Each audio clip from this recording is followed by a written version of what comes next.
Dreamscape presents Duke with the Dead by Scarlett Scott, narrated by Orrin Wood and Artemis Jones. Chapter 1. The African grey parrot, balanced calmly on its perch, was glaring at him. "Gormless shite," the bird pronounced, flapping its wings as if to punctuate the words. Stuart Gilden, Duke of Camden, glared back at the feathered creature who had just paid him an insult, walking slowly toward it, hands clasped behind his back. He stopped before the parrot, cocking his head and holding its unique silvery stare. "Do you know," he said pleasantly, "I could wring your neck with one hand?" "Landlubber," the parrot squawked. "Pistols at dawn." His eyes narrowed. "Did you just challenge me to a duel?" Incredulousness rose within him. This was indeed the strangest bird he had ever met. Intelligent, complex, and just a touch mad, rather like its owner, whose presence he was awaiting. "Megs wants a biscuit," the parrot told him. "I haven't a biscuit," he said, "and to be perfectly candid, if I had one, I'm not sure I'd share it with you. You've been rather rude thus far, haven't you?" "Gormless shite," the parrot said, extending its wings again. "Megs, my love, I've told you about your language." The familiar feminine voice had Stuart turning away from the feathered menace to find Miss Rosamond Payne gliding toward him. It had been some time since their paths had crossed, for their circles had only overlapped thanks to his brother, Wesley. But little had changed since he had seen her last. Her hair was the same, indistinct shade of neither gold nor red, but an odd color all its own. Her eyes were sharp and dark in her pale face. Her chin was stubborn, her forehead high. She still had the mouth of a courtesan, the only overtly sensual feature she possessed, and quite incongruous with her unassuming spinsterish air. Her figure was trim, yet curvaceous, as he preferred, her breasts' high swells hidden in her modest silk bodice. Her height, slightly taller than most ladies, and yet still no match for his. No one could ever call Miss Rosamond Payne a great beauty. Still, there was something compelling about her. He had always found her presence magnetic, in a painfully unwanted way. She had been meant to be his sister, and it hadn't been his place to notice her. Yet notice her he had. But she scarcely seemed to take note of Stuart now, as she hastened past him to her infernal parrot. "Do be a good parrot, and I'll give you a pistachio," she purred in a tone that would have been better suited to a lover than a feathered beast. "Makes one pistache," the African grey declared. Stuart stepped to the side, granting Rosamond and her bustle more room, trying not to take note of her perfume, which also had not changed, a decadent blend of rose, violet, bergamot, and ambergris that was rich and alluring. "Will Megs behave?" she asked the parrot, holding up a small pouch. "Megs behave," the bird chirped, then whistled. Rosamond carefully removed one small oval nut and offered it to the parrot, who gleefully took the object in its beak. Stuart was distinctly aware that he was being ignored, and the novel sensation wasn't a pleasant one. Rosamond trailed an elegant finger over the bird's head. "What a good bird, Megs." And then, at last, ever so slowly, she turned the full force of her attention upon him, her dark stare burning into his. "Good afternoon, Camden. I cannot think of a single reason you would have for paying a call upon me." No curtsy, nary a smile, not a "Your Grace," and most definitely not a hint of welcome. Stuart wasn't certain what he had expected. "Rosamond," he greeted in turn, offering a slight bow. "It is good to see you." She arched a brow. "Is it?" Heat crept up in his throat. "Of course," he fibbed. She pursed her lips. "I suppose we should sit. Comfort is important when one is being lied to, I find." Her observation was more piercing than any blade, but he was at her mercy, and far more than she yet realized. He inclined his head. "As you wish, madame. I've called for a tray of tea as well," she said coolly before swishing past him. She moved to the seating area across the room and gingerly settled on a settee, smoothing her seafoam green skirts. He followed, folding his taller frame into a narrow chair nearby, sparing her his proximity on her seat, even as a part of him was tempted to do otherwise. Belatedly, it occurred to him that her navy bodice bore the outline of gold scales, as if she were a mermaid, the entire affair accented with seafoam ribbon on the sleeves and décolletage. The fanciful dress, so incongruous with what he knew of her, took him by surprise. "I must thank you for accepting my call," he forced himself to say, though they were both more than aware that she had kept him waiting, in the presence of the insult-wielding parrot, for half an hour. "It was unexpected." She watched him, unsmiling, so very poised. "And not entirely pleasant, if I am honest." Her forthright nature was something he recalled well, but what disturbed him now was that he also remembered her tears, the accusation in her eyes. He remembered how shattered she had looked, like a hand mirror that had been dropped upon a stone hearth. Stuart brushed aside the memory as he winced. "I'll admit that I had harbored some hope that the intervening years might have rendered you more amenable to a tete-a-tete with me." She laughed then, the sound throaty and pleasant and full, before her levity faded, and she continued regarding him with her unnerving gaze. "I regret to report that they have not." God, she would not make this easy on him then. Why had he supposed she would? He gripped the arms of his chair. "I am sorry for that, Rosamond." "As am I," she said, unsmiling. "Actually, I'm sorry for a great many things." "A great many things," the parrot chimed in, apparently having finished with his pistachio. Rosamond's searing stare made his neckcloth feel more like a noose. He turned his attention to the African grey for a moment, to find the bird was watching him as closely as its mistress was. "Gormless shite," the bird repeated before issuing another whistle. He clenched his jaw and snapped his attention back to Rosamond. "It would seem the bird has made his opinion of me quite clear." "Her opinion," Rosamond corrected. "Meg's is a female parrot. She was also quite bonded to her former master, who was a sea captain, hence some of her more colourful vocabulary." Stuart was suddenly dying to know how an heiress, dressed as a mermaid, had acquired a sea captain's foul-mouthed parrot. But the question would have to wait. He had far more pressing matters to attend to at the moment, none of which were pleasant. "I beg your pardon, I assumed the creature was male." "Naturally." She gave him a pained smile that was more of a taunt than aught else, those full lips that would have been better served on a courtesan distracting him. Her one-word response felt like an insult, and Stuart knew he ought to let the matter go, but he was as obstinate as she, and he couldn't. "Why do you say that?" he asked. "Because it is very much like a man to assume that every creature in his path must also be male in his mould," she said. "Your opinion of my sex is clearly poor." Again her brow arched upward. "Can I be blamed?" The past lay unspoken, a heavy burden. They stared at each other, two unsmiling enemies. Rosamond with her shrewd gaze and the airs of a queen, and Stuart with his swallowed pride and a disgust for his scoundrel of a brother that surely rivaled hers. "Of course not," he relented.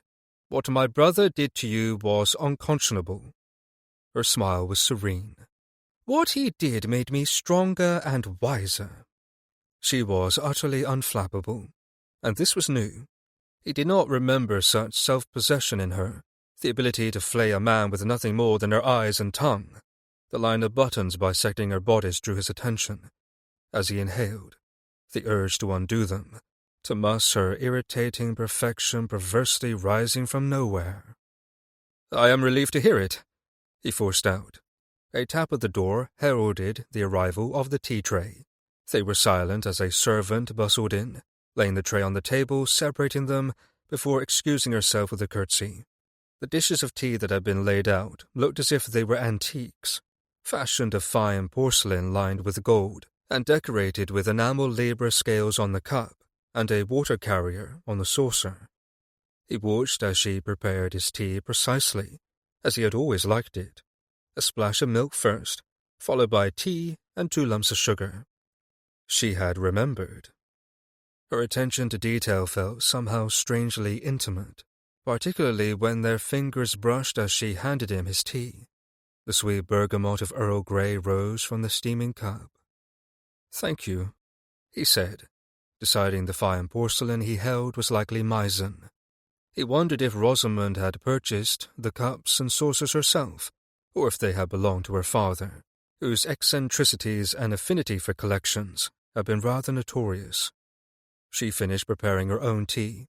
"You are most welcome. To the tea, if not in my home."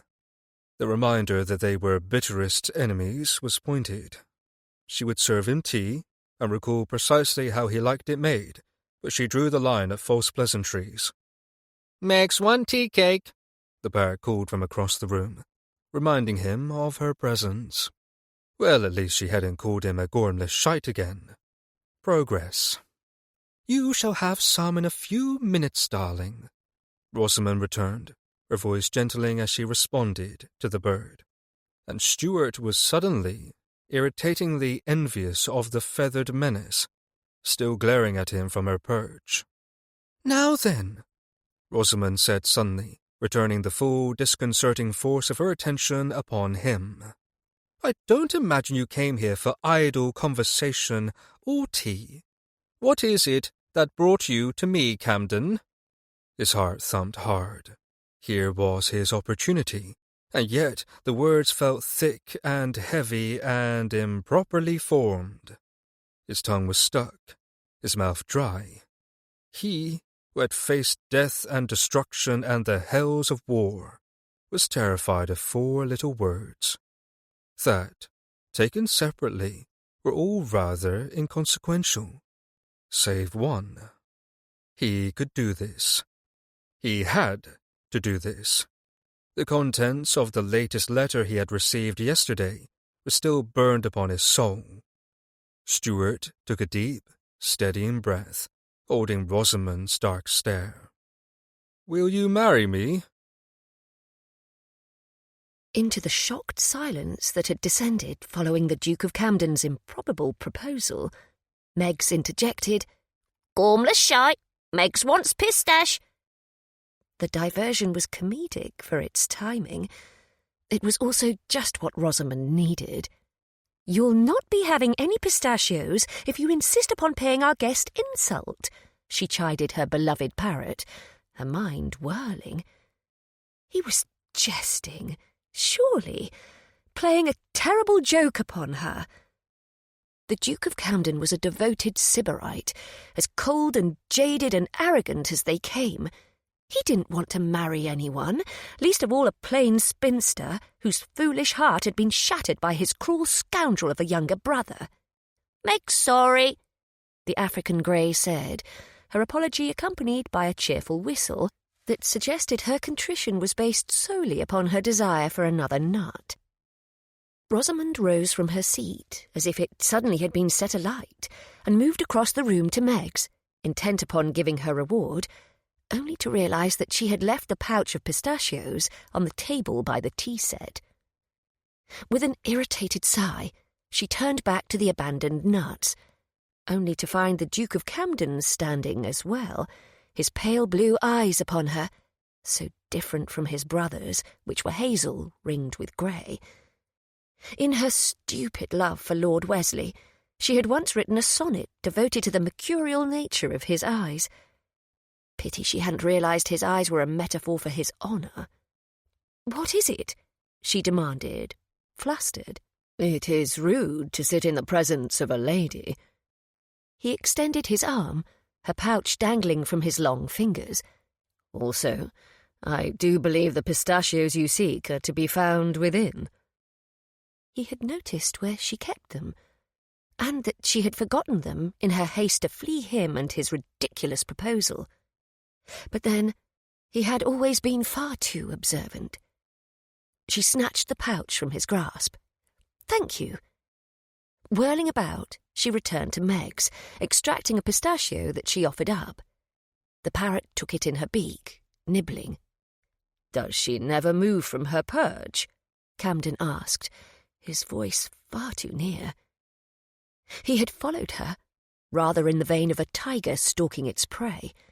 A big, powerful beast, sleek and magnificent, and yet capable of so much strength and ruthlessness. She didn't even need to look to know what she would see. The Duke of Camden was tall, broad-shouldered, lean-hipped, and powerfully built. Unlike his younger brother, his was not a classical masculine beauty. Camden was all hard angles and merciless planes, a firm, square jaw, an unforgiving blade of a nose, high, sharp cheekbones, and an incongruously sinful mouth that looked as if it might leave a bruise. His hair was a dark, rich mahogany with a slight wave, so unlike Wesley's long blonde locks, which had been a source of colossal vanity. And the Duke was taller and stronger, an immense monolith of a man. She turned back to him, the familiar sound of the parrot enjoying her treat of little comfort, and realised that in her discomfiture she had quite forgotten what Camden had asked of her. "I beg your pardon?" she queried. "The bird," he offered, nodding toward Meg's. "She has been on her perch for nearly an hour.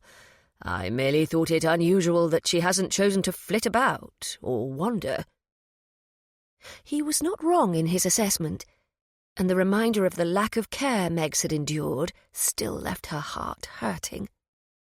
She and the parrot had found each other when they had needed companionship and understanding the most.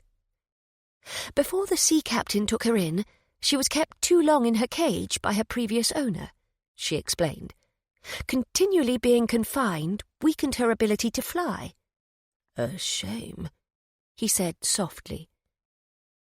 She wondered if he meant it, or if he was simply mouthing words like so many other people. No one else seemed to appreciate her bond with Meg's the way she did. It was difficult, if not impossible, to explain. It simply was. "Yes, it is," she agreed, gesturing toward the abandoned tray. "Shall we continue our tea?" "I was hoping we might further our conversation instead," Camden said. His voice, like his expression, hardened and severe. "Specifically, I was keenly waiting for your answer." Dear God, she hadn't misheard him then. Nor did he appear to be jesting. If anything, the Duke of Camden was joyless, utterly unsmiling, so serious that his countenance might crack. "I don't understand." She skirted him, suddenly needing air, distance. His size and his presence were duly overwhelming. Not that she feared him, but that he was so very masculine, so different from Wesley, who had been teasing and charming, filled with irreverent quips and longing glances that had lit her from within. All a guise, as she had later learned. Everything about Lord Wesley Gilden had been contrived for the purpose of securing England's wealthiest heiress as his wife, and he had nearly accomplished the feat. "Rosamond, don't run from me." Camden was following her, his voice near, and her awareness of him made her heart stutter into a faster pace, and a languorous bud of heat unfurled deep within her at the same time. The Duke had always been dangerous to her. When she had been engaged to his brother, she had noticed him. He had taken all the air from every room he inhabited, intrigued her in a way that had been most improper. She had forgotten those restless feelings he had inspired, dismissed them along with her betrothal. But whatever she was, Rosamond Payne was no coward. She had faced almost every shame imaginable and held her head high. So she stopped and spun back to face Camden, and with so much haste that they collided, her bouncing off his granite wall of a chest. "Oh!" she said, the startled exclamation fleeing her. She should remove her hands from his coat, cease touching him, step away. But he was hotter than the most comforting winter's fire in the grate, and he smelled delightfully manly, like shaving soap with a tinge of sandalwood and musk. "I can explain," he said, a muscle in his wide jaw tightening. She forced a laugh she didn't feel, intent upon showing him nothing but sang-froid, no emotion, not a hint of anything other than what she wanted him to see. "I do not see how you possibly can," she said honestly. For there was not a world that existed in which the arrogant Duke of Camden wanted to marry his younger brother's plain spinster cast-off, no matter how much money she promised to bring to their union. Unless... She searched his gaze, looking for affirmation. Finding it. "You need funds," she guessed, almost breathless at the thought. "I do." His hands had clamped on her waist to steady her, but that was where they remained, holding her to him. Not tightly, she could escape. And yet she made no move to do so. There was a shocking intimacy to the way he held her, wrapped in an arrogant assumption. Part of Rosamond wanted to push away from him. His grasp was gentle enough, and she could extricate herself with ease. But part of her wanted to linger, to keep her hands on his chest, where his heart was thumping every bit as hastily as hers. He was not as unaffected as he pretended either. That didn't change her inevitable answer. "I'm afraid that marriage no longer holds the allure it once possessed for me. And as for the notion that I must be wanted for my fortune alone, well, as you can imagine, Your Grace, that has grown particularly hateful. I am no longer willing to give a man my fortune in exchange for his name. It is a terrible business decision." And she did have a flair for business. That was one realization she could thank Lord Wesley Gilden for, even if she would sooner blacken his eye than admit it aloud. The Duke's pale eyes burned into hers. "Never imagine I come to you without something to offer in return." "I have no interest in being a duchess. I am perfectly content to be Miss Payne until the day I die. Titles mean less than nothing to me, particularly when the title in question belongs to a member of the Gilden family. Plainly, you and your offer of marriage and title and scoundrel brother can all go rot." "Go rot," Meggs chimed in from her perch. "Gormless shite. Meggs want tea cake." Rosamond chose to ignore her beloved parrot for the moment, knowing that Meggs was nettled because she was. Camden's lip curled, and he released her, taking a step back. "I do not fault you for that opinion." "I wouldn't care if you did." "Bravo." A small smile played with the corners of his lips. "The tigress has emerged at last." "Tigress?" "You were always so quiet and placid, allowing Wesley to trod all over you, and doing so with a smile. But I saw beyond your polite facade. I very much doubt he ever did. If you had married, he would have destroyed you. You would have been miserable as his wife." The tea was cooling, and in truth, it was a source of comfort for her. The preparation of a cup, the slow and careful movements, the joy of drinking it. She had grown accustomed to hiding herself behind the trappings of civility. Most people never looked beyond them. The Duke of Camden, however, was not most people. Her chin went up. "How fortunate, then, that his mistress sent me a letter before I was foolish enough to marry him." Although the missive had long since been tossed angrily into the flames, she knew every word of it by heart. "He loves me, though he will wed you to provide for our little family." Our little family. 3 words that had broken her heart open like a ripened peach dropped from lofty heights. How she had loved Lord Wesley Gilden! He had been out of her reach, charming and handsome, and his attention had gone straight to her head, rendering her quite witless for a woman who prided herself on her intelligence. That fact still grated raw upon her nerves now, that she had known better, had been wiser, and yet still he had outmanoeuvred her with such devastating ease. Oh, how she loathed her own stupidity, to this day a perennial thorn in her side. Camden's smile faded, his unusual eyes still holding her in their piercing thrall. "You are right to be angry with him. My brother is a bastard." "Right bastard," Meg said, whistling. "Megs want pistache?" "Language, Megs," she chided, before she surrendered to the African Grey's demand. Breaking the hold Camden's stare had on her, Rosamond moved past him to where Megs watched them from her perch, her head cocked, her silvery gaze somehow both curious and knowing. "Megs want pistache?" the bird repeated, apparently having changed her mind about the earlier request for tea cake. "And you shall have it. But you must behave," she crooned, stroking Megs's silken head with a crooked finger. She picked up the pouch from the table where she had left it and extracted one nut, offering it to the parrot, who eagerly took it in her beak. As she stood with her back to him, Rosamond could feel Camden stare on her as if it were a touch. Swallowing down a rush of unwanted emotion, she spun about to face him again, pinning a polite smile to her lips. "Oh my, look at the time.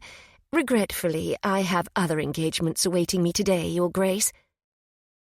His expression was unreadable, his harsh face drawn, and she could not deny the compelling figure he made, standing in her drawing-room as if he belonged there, tall and elegant and haughty. He was more handsome than she had recalled, and it disturbed her to make that acknowledgement, to recognise that she was aware of him as a man, that perhaps she always had been, even when she'd believed herself in love with his brother. "I'll take my leave, but I would remind you before I go that if you marry me, you'll have the one thing you have been coveting these last 3 years." She laughed bitterly. "If you think it was the illustrious Gilden family name I was after, you are wrong, Your Grace." "Not my name." He smiled again, but it didn't reach his eyes. "Revenge." Chapter 2. "For you, Your Grace." Stuart accepted the correspondence from his butler, Fleetwood, his gut tightening at the familiar scrawl on the missive atop the proffered silver salver. Another one. He was careful to keep even a hint of his concern from showing on his face. "Thank you, Fleetwood. Has Lord Wesley come home yet this afternoon?" "His lordship has not," his butler said, confirming Stuart's suspicions. Curse him. It would seem Stuart had no means of keeping his brother from ruining him, save locking the bastard in a room, and he had already made unsuccessful use of that tactic. Wesley had climbed out the bloody window. He forced a polite smile for Fleetwood's benefit, but he knew damned well he wasn't fooling the shrewd old retainer.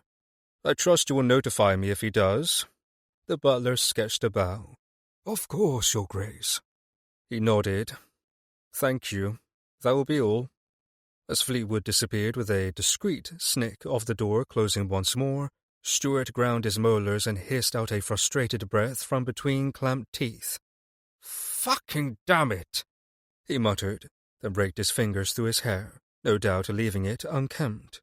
But there was no one to impress in the hollow, painfully bare confines of the study that had once been his father's, and before that his grandfather's, now his. The dark squares and rectangles on the ancient damask wall coverings mocked him. These were spaces where priceless paintings had hung, long since removed and sold off in an attempt to ameliorate his father's mounting debts. Wishing for a whiskey, or better yet, one of his old chum King's infamous concoctions designed to numb the mind, he forced himself to read the latest letter, All the spirits were gone, anyhow. To His Grace, the Duke of Camden, £5,000 shall be delivered to Messrs. Dolan and Rowe by the end of the month, or a letter concerning all pertinent information will be delivered to the Times. An icy tendril of dread licked down his spine at the threat. The bastard was growing bolder. The end of the month. He had mere weeks to gather up a small fortune and deliver it, just as he had for the past few months. The initial letter had spelled out, in intricate detail, what the sender knew and what he was willing to do, unless his demands for payment were met. Stuart's initial shock had given way to rage and a determination to do something, anything, to keep this unknown monster from revealing the truth, only to realize that his hands were tied. He had no recourse.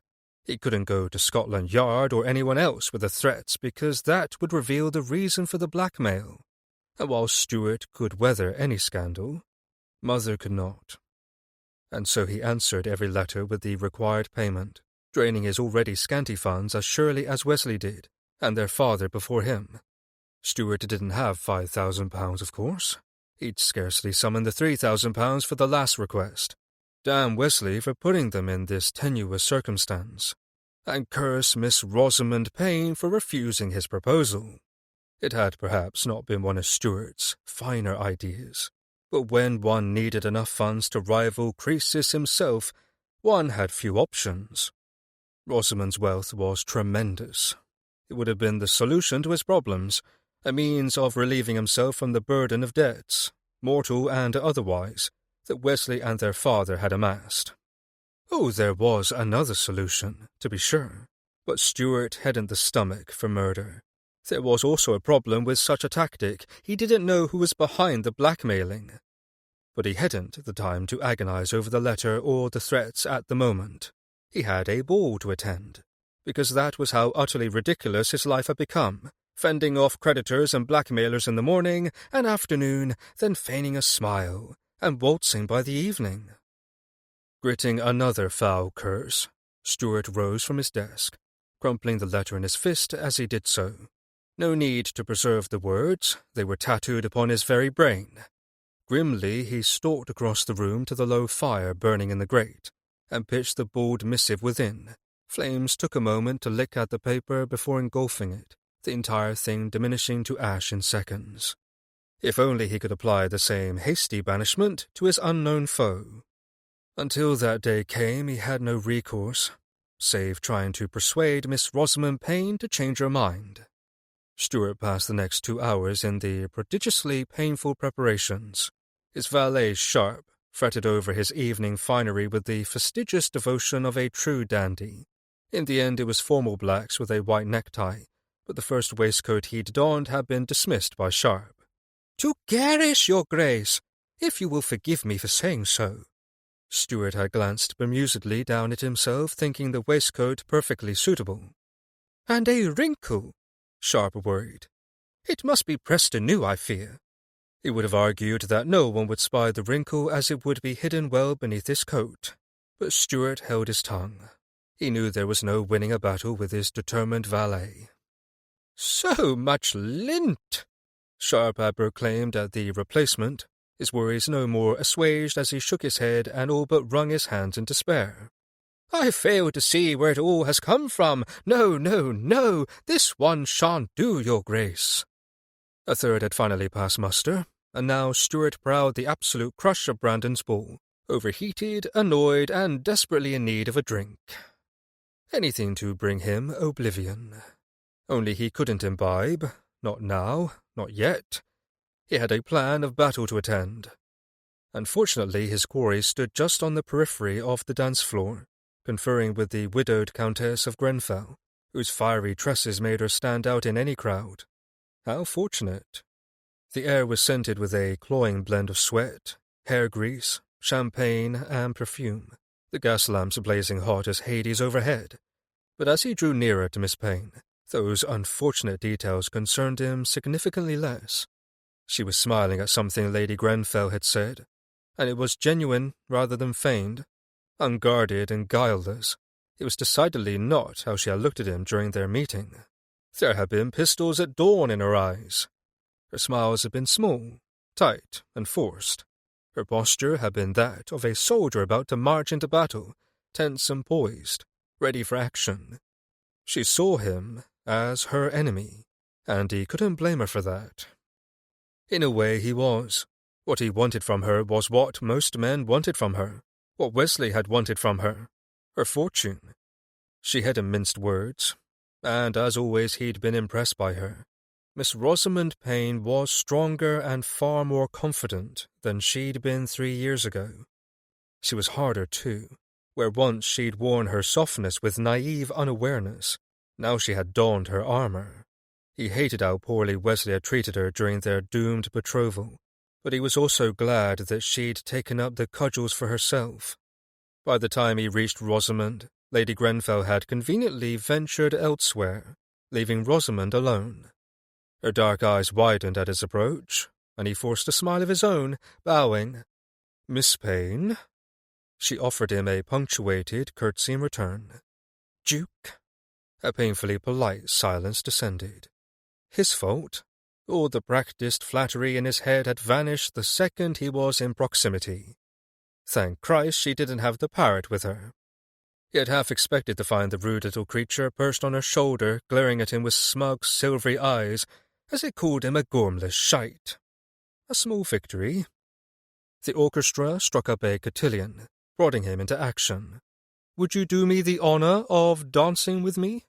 he asked, feeling like a nervous suitor courting his first debutante. This sort of nonsense wasn't his preference at all. "I don't dance." He knew that for a lie. He'd seen her dance with Wesley on numerous occasions, and she'd been elegantly graceful. Stuart raised a brow. Then why attend a ball? She pursed her lips, thinking for a moment before responding. "Boredom, I suppose, and the opportunity to wear a new gown." Those notions didn't persuade him any more than her assertion she didn't dance had. Stuart shook his head, absurdly amused. "Those reasons seem painfully vacuous for a woman of your intelligence, Miss Payne." And Rosamond Payne was nothing if not a clever woman. One conversation with her, and it was clear. How she had fallen prey to Wesley remained a mystery he wasn't certain he would ever solve. But she wasn't alone in her plight. Her eyes narrowed. "Must I have a reason to attend a ball, Your Grace?" There was her fighting spirit, in full renaissance. He couldn't deny it. There was something undeniably alluring about her when she was determined, her jaw clenched, her shoulders drawn back in a pugnacious stance. She was a woman who had learned how to defend herself, to fight her own battles. Stuart tilted his head in acknowledgement. One must always have a reason for everything one undertakes in life, even if it's not a good one. Her chin went up. "Oh? And what is yours, then, for approaching me this evening?" She had him there, but he wasn't ready to admit defeat. He summoned the charm that he had once possessed and smiled as if he hadn't a care. "To dance with you, of course." She laughed at him. The utter daring to laugh at him, the Duke of Camden, in the midst of a crowded ballroom. "If you expect me to believe that rot, then you must think me every bit as foolish as I was 3 years ago," she said, her tone rather biting. He clenched his jaw. "Brandon is my friend, of course. I would attend regardless of your presence here, but I'm being honest when I tell you that there is not another soul in this ballroom I would dance with other than yourself." Her lips parted, and for a moment she stared at him, her gaze searching, and it was in that same breath that he noticed she had depths of honeyed amber in her dark brown eyes. But then she clamped her lips into a tight line, and she stiffened her spine. "You want to dance with me because you need my fortune," she countered, her voice hushed. "Do not pretend to court me like a love-struck swain. It only makes me long to punch you in the nose." He had no doubt that she would do it too. Stuart was bemused by this new Rosamond. He hated that his brother's betrayal was the cause of it, but he also heartily approved of her unfailing confidence, which had been previously lacking, even if she'd been forced to acquire it through her own heartbreak. Stuart was quite familiar with that sort of pain, which was why his own heart was cold and dead. Lady Flora Seaton had seen to that. "I would prefer not to go about the ball with a bloodied nose, if you don't mind," he told Rosamond, keeping his tone mild. "But perhaps we might take a walk in the gardens and talk privately, without fear of our conversation being overheard." He knew the confines of Brandon's townhouse, inside and out, quite well. They'd been chums since their Eton days, but more than that, they were also clandestine business partners, along with 4 other friends. He had no doubt that the others, the Dukes of Kingham, Whitby, Riverdale, and Richford, in no particular order, were mingling somewhere in the throng as well. Her eyebrows rose at his suggestion. A bold one, he knew. "Have we not said everything there is to say?"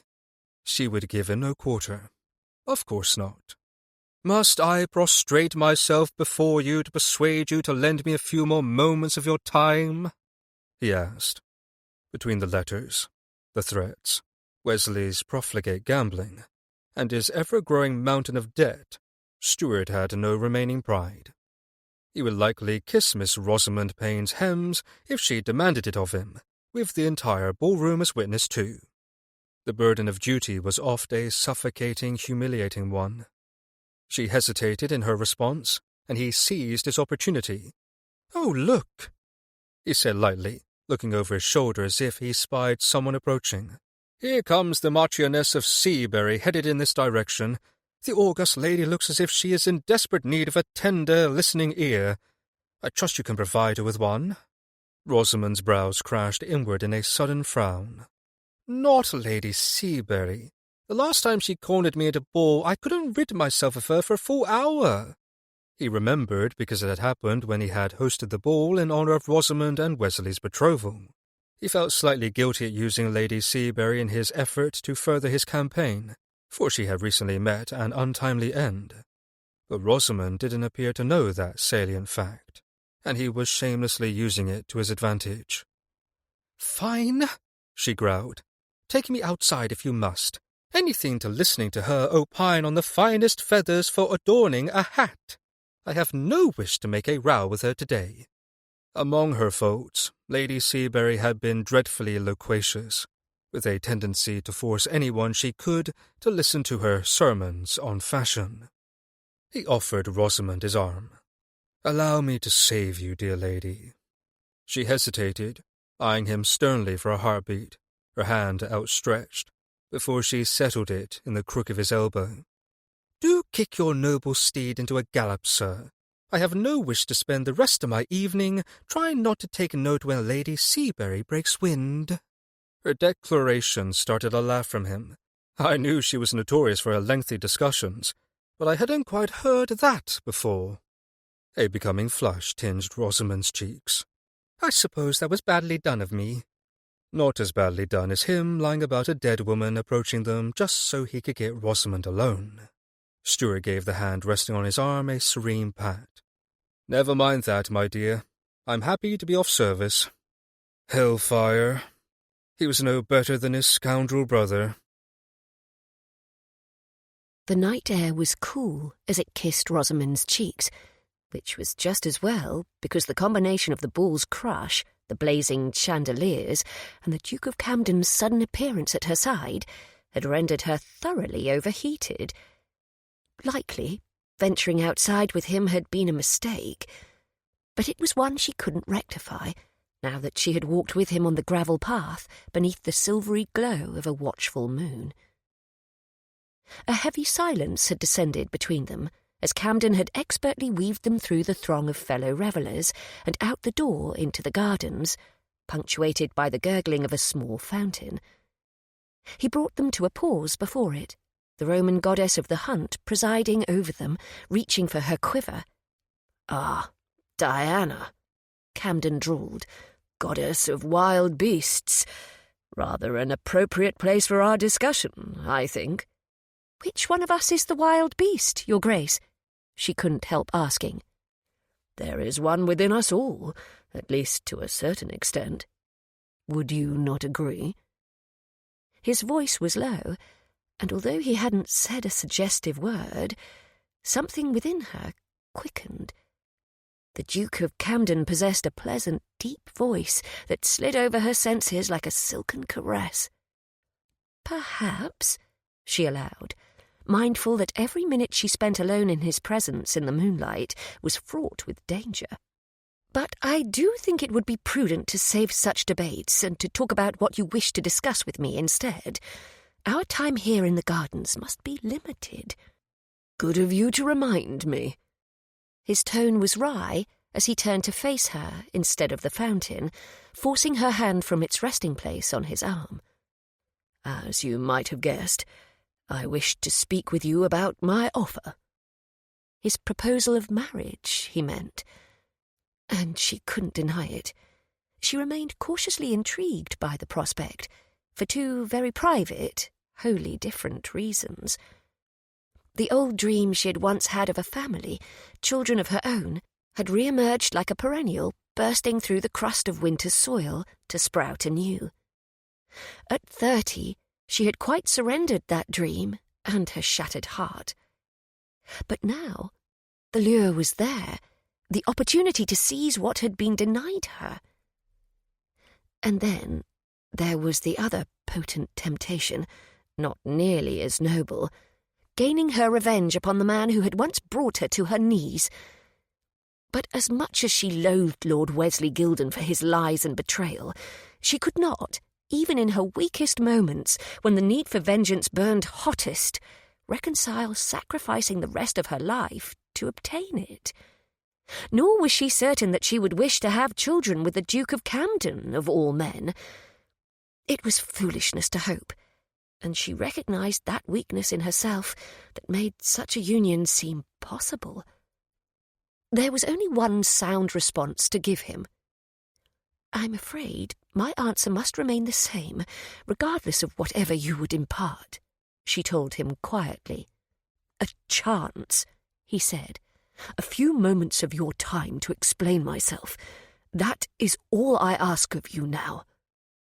When he phrased it thus, she felt a curmudgeon for denying him. The yearning within her roared back into a flame from a tiny ember. Rosamond inclined her head. "If you must, but I can assure you there's nothing you can say that will alter my mind." He caught her hand in his suddenly, his grasp gentle and yet shocking, the urgency and intimacy sending a dark thrill through her when she least wanted it. "Please, Rosamond." He was being far too familiar with her. She shouldn't like it, and yet some perverse part of her did. She would be lying if she said she had never taken note of her former betrothed's handsome older brother. But she had been in love with Wesley, loyal to him, and her admiration had never gone further than a frank, intellectual acknowledgement that the Duke of Camden was a handsome man. She forced out a sigh, vexed as much with herself as with him. "If you insist." "I do." He gave her fingers a tender squeeze. "Thank you. I understand your feelings where Wesley is concerned. My brother is in the mould of my father, a wastrel, who was a wastrel before him." His candour took her by surprise. "That is unkind of you to say," she observed, nonetheless, although without bite. Behind them, the din of the ball was faded, and yet an omnipresent reminder that they weren't far from a room filled with lords and ladies. The Duke of Camden was still holding her hand in his, and she was oddly reluctant to sever the connection. Perhaps she had consumed too much champagne. "The truth is not often kind," Camden said, his voice stern, with a harsh edge that she knew wasn't reserved for her. "He's also a liar, a reprobate, and a terrible gambler as well. But I was aiming to be politic." "If so, I do believe you fell short of the mark." She raised a brow at him, even if he couldn't see her in the moon's pale illumination. "Not that I mind, of course.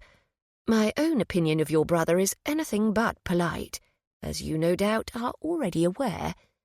"And you have every reason to feel so. What he did to you was unconscionable." Something occurred to her then, which had not in the gloomy days of despair when she had first learned of Wesley's perfidy. "You knew what he was doing, didn't you? You knew he had no desire to marry me at all, that he only wanted my fortune, and he was willing to lie to me and use any means possible to persuade me to wed him." "Any means?" A muscle ticked in his jaw.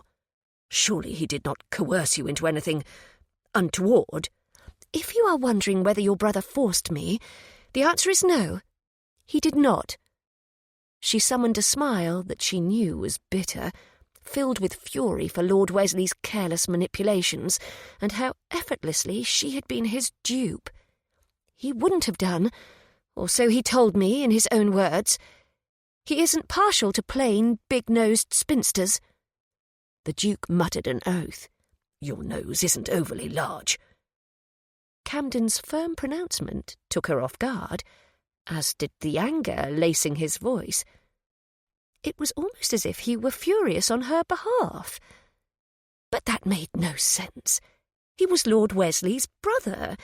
Surely his loyalty lay firmly with his own family. She tamped down any feelings of gratitude toward the Duke for coming to her defence. After all, telling her that her nose wasn't large was hardly a compliment.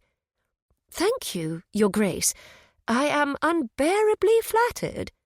"Christ, that's not how I meant it." She wouldn't take pity on him. She couldn't. His rogue of a brother had left her with none. "Oh?" she asked lightly. "It sounded rather how you meant it to me. But you needn't feel as if you must pay me false compliments or issue untruthful odes to my beauty. Your brother did all that well enough, and I'm quite inured to it now, I assure you." "What I meant," he said emphatically, giving her fingers another urgent but gentle squeeze, "is that the insults he paid you were untrue. You are a lovely woman in your own right." She wasn't lovely, and Rosamond knew it. Some women were. Her friend Lottie, the Countess of Grenfell, for instance, was beautiful. Rosamond was more than aware of her own appearance, in sharp contrast. Her hair was neither golden nor red, but some shade vaguely in between, and it held no natural curl. Her eyes were dark and common as mud, her face unique rather than pretty. That she blamed on her Payne blood. Her father's family all possessed sharp, angular features, high foreheads, stern brows, long noses, and rigid jaws. She had inherited many of their characteristics. She wasn't a particularly soft and demure woman. She was opinionated, intelligent, and independent. Business thrilled her, not balls. One of her most beloved companions was a parrot with a shockingly vulgar vocabulary. She was only palatable to polite society because of her few treasured polite society friendships, and the fact that she had first possessed a massive dowry, and later inherited the remainder of a vast fortune from her father upon his death. Her allure, in short, was not her looks. It was her funds, her endless funds.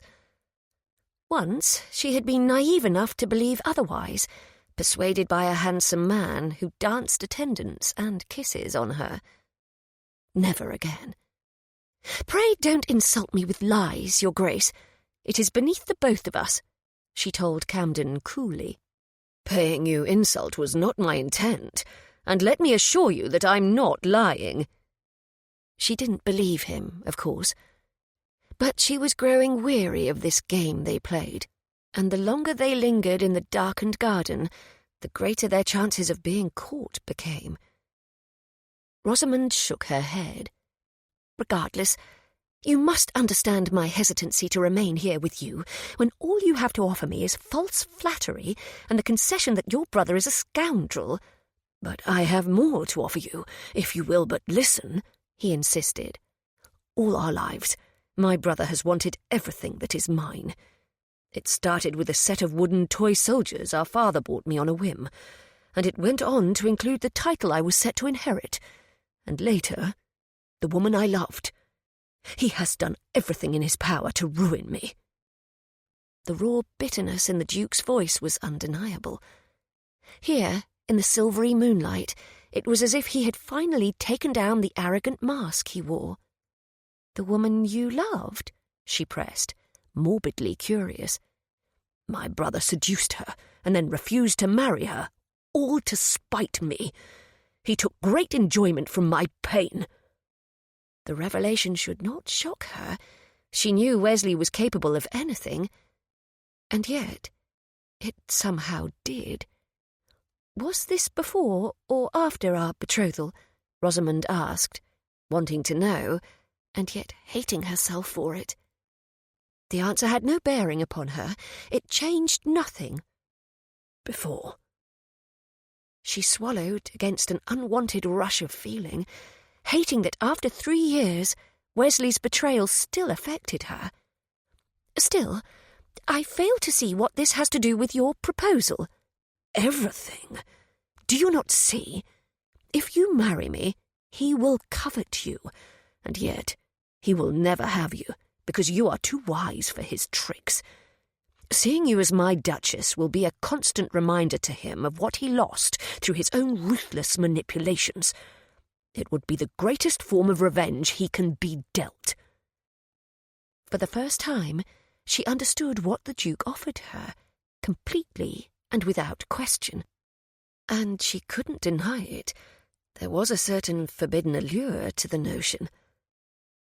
But Rosamond remained unconvinced that consigning herself to a loveless marriage for the rest of her life, all to enact vengeance on Lord Wesley Gilden, would be a worthy trade, even if it would give her the chance for the family she had always longed for. "Although revenge is tempting," she said, "I remain a businesswoman, Your Grace, one who cannot see the value of her fortune and freedom equalling mere retribution. You require my fortune. I, however, do not require anything." "Except children of my own," she thought, but she wisely kept that to herself. "Do you deny that the thought of holding the purse strings where my brother is concerned is not appealing?" he asked. "Yes, but I am not the one who would be holding them, would I? If I married you, then you would be in possession of not just my funds, but my independence as well. And I can assure you that my autonomy is worth far more than any amount of gold or petty reprisal." "A marriage contract would assuage all your concerns." Rosamond was about to answer when the cacophony of the ballroom suddenly became louder, punctuated by the tinkling laugh of a woman on the veranda beyond the fountain. Another couple had come into the gardens, presumably for privacy, perhaps for a tryst. One simply never knew what manner of mischief was afoot at a ball, particularly one hosted by the notorious Duke of Brandon. A masculine voice could be heard, followed by the crunch of gravel on soles. She inhaled sharply, fear that they would be caught, freezing her in place. But Camden took her hand in his, lacing their fingers together, and tugged her deeper into the shadows. She couldn't deny the sudden spark of awareness that lit within her at their entwined hands, even as he pulled her rudely down the path. The giggling lady grew louder. "Who's there?" asked a male voice. Panic assailed her. They were about to be caught. She had no wish to be forced into marriage with the Duke of Camden. She would sooner spend the rest of her life in ignominy and disgrace. Camden startled her by whirling her around and pinning her neatly to the solid stone statue at her back. "Hush," he whispered, his head bent toward hers as if he meant to kiss her, his hot breath coasting over her lips in the prelude to something she was sure she should not want. And yet her pulse leapt. Her nipples went embarrassingly hard beneath the rigid boning of her corset. Deep in her belly, heat blossomed. Everything within her felt as if it were tightened, like the string on an instrument pulled excruciatingly taut. Was it anticipation, fear, or shock that made her feel thus? Or was it the Duke of Camden's lean, muscled strength, crowding her into the marble base of the statue, a wall of cool stone at her back, in stark contrast to the warmth blazing from him? His scent curled around her, mingling with the damp night air and the light perfume of blossoming roses, sandalwood and musk. She inhaled, painfully aware that his mouth was near enough that she could rise on her toes and press her lips there, on that stern line that was so oft done smiling. Such a strange intimacy, kissing, the sharing of breaths and lips and tongues. Would he kiss her? Did she want him to? Yes, answered the whisper of some insidious longing inside her. She did want him to, very much. She scarcely heard the approaching couple over the relentless pounding of her heart. "Apologies, old chap," came the same masculine voice from somewhere in the darkness beyond the wall of Camden's chest. He was blocking her from view, she realised. Protecting her. The discovery was as shocking as her desire for him was. Another feminine giggle broke the silence, and then the crunching of gravel signalled that the couple was headed in a different direction, no doubt in search of their own privacy. Camden didn't immediately move. Instead, he remained as he was, his big body pinning hers to the statue, his hands on the marble at either side of her, keeping her there. The air between them turned heavy. A frisson of yearning she had no right to feel swept over her. Would he kiss her now? He lingered, his eyes glittering in the pale light, burning into her, his lips so close. And then, as if a spell had suddenly been broken, he raised his head and stepped away from her, leaving her bereft, the statue keeping her from falling unceremoniously to her rump. "Consider what I've told you before you make your final decision," he said coolly, as if what had just happened between them had been one-sided. "We should return to the ball now, before someone else happens upon us. We were fortunate enough with this interruption." He offered his arm to her. Rosamond shook herself from the grips of whatever delirium had possessed her. "We should go back in alone." Camden gestured for her to proceed. "You first, and then I'll follow you in a few moments." She swallowed hard against another rush of unwanted longing. "Good evening, Your Grace." As she gathered what remained of her tattered pride and swept past him, she heard him call her name. "Rosamond."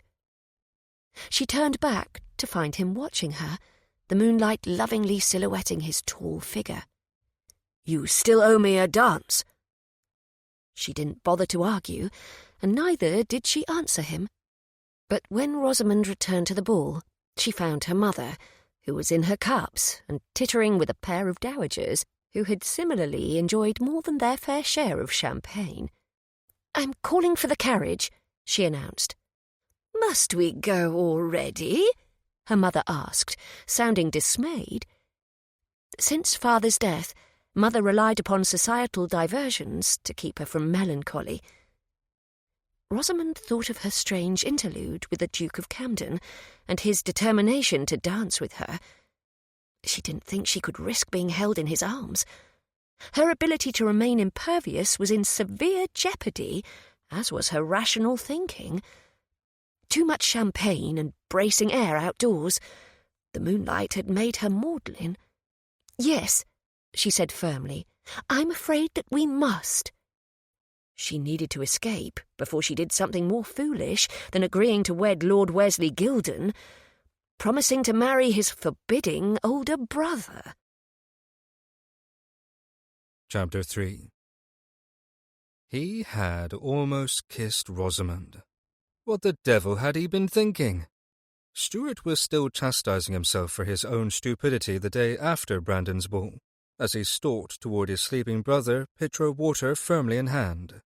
Wesley was sprawled on one of the few remaining pieces of furniture in his barren library, booted feet crossed at the ankles, wearing clothing that was at least 3 days old, snoring loudly enough to wake the dead.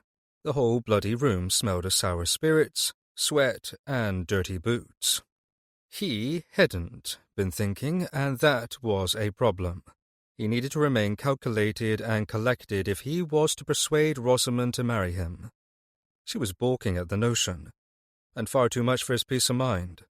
He couldn't go about kissing her in gardens, or performing any of the other acts that might have accompanied those kisses, and about which he would absolutely not think just now on account of the snoring, drunken wastrel he was about to wake. Stuart stopped before his brother, watching him for a moment. When Wesley slept, it was the only time he wasn't reaping more debts he couldn't pay, or getting himself thoroughly soused, or causing some other manner of mayhem. There was a dark bruise beneath his brother's left eye, and a split above his upper lip. A drunken fight of some sort, no doubt.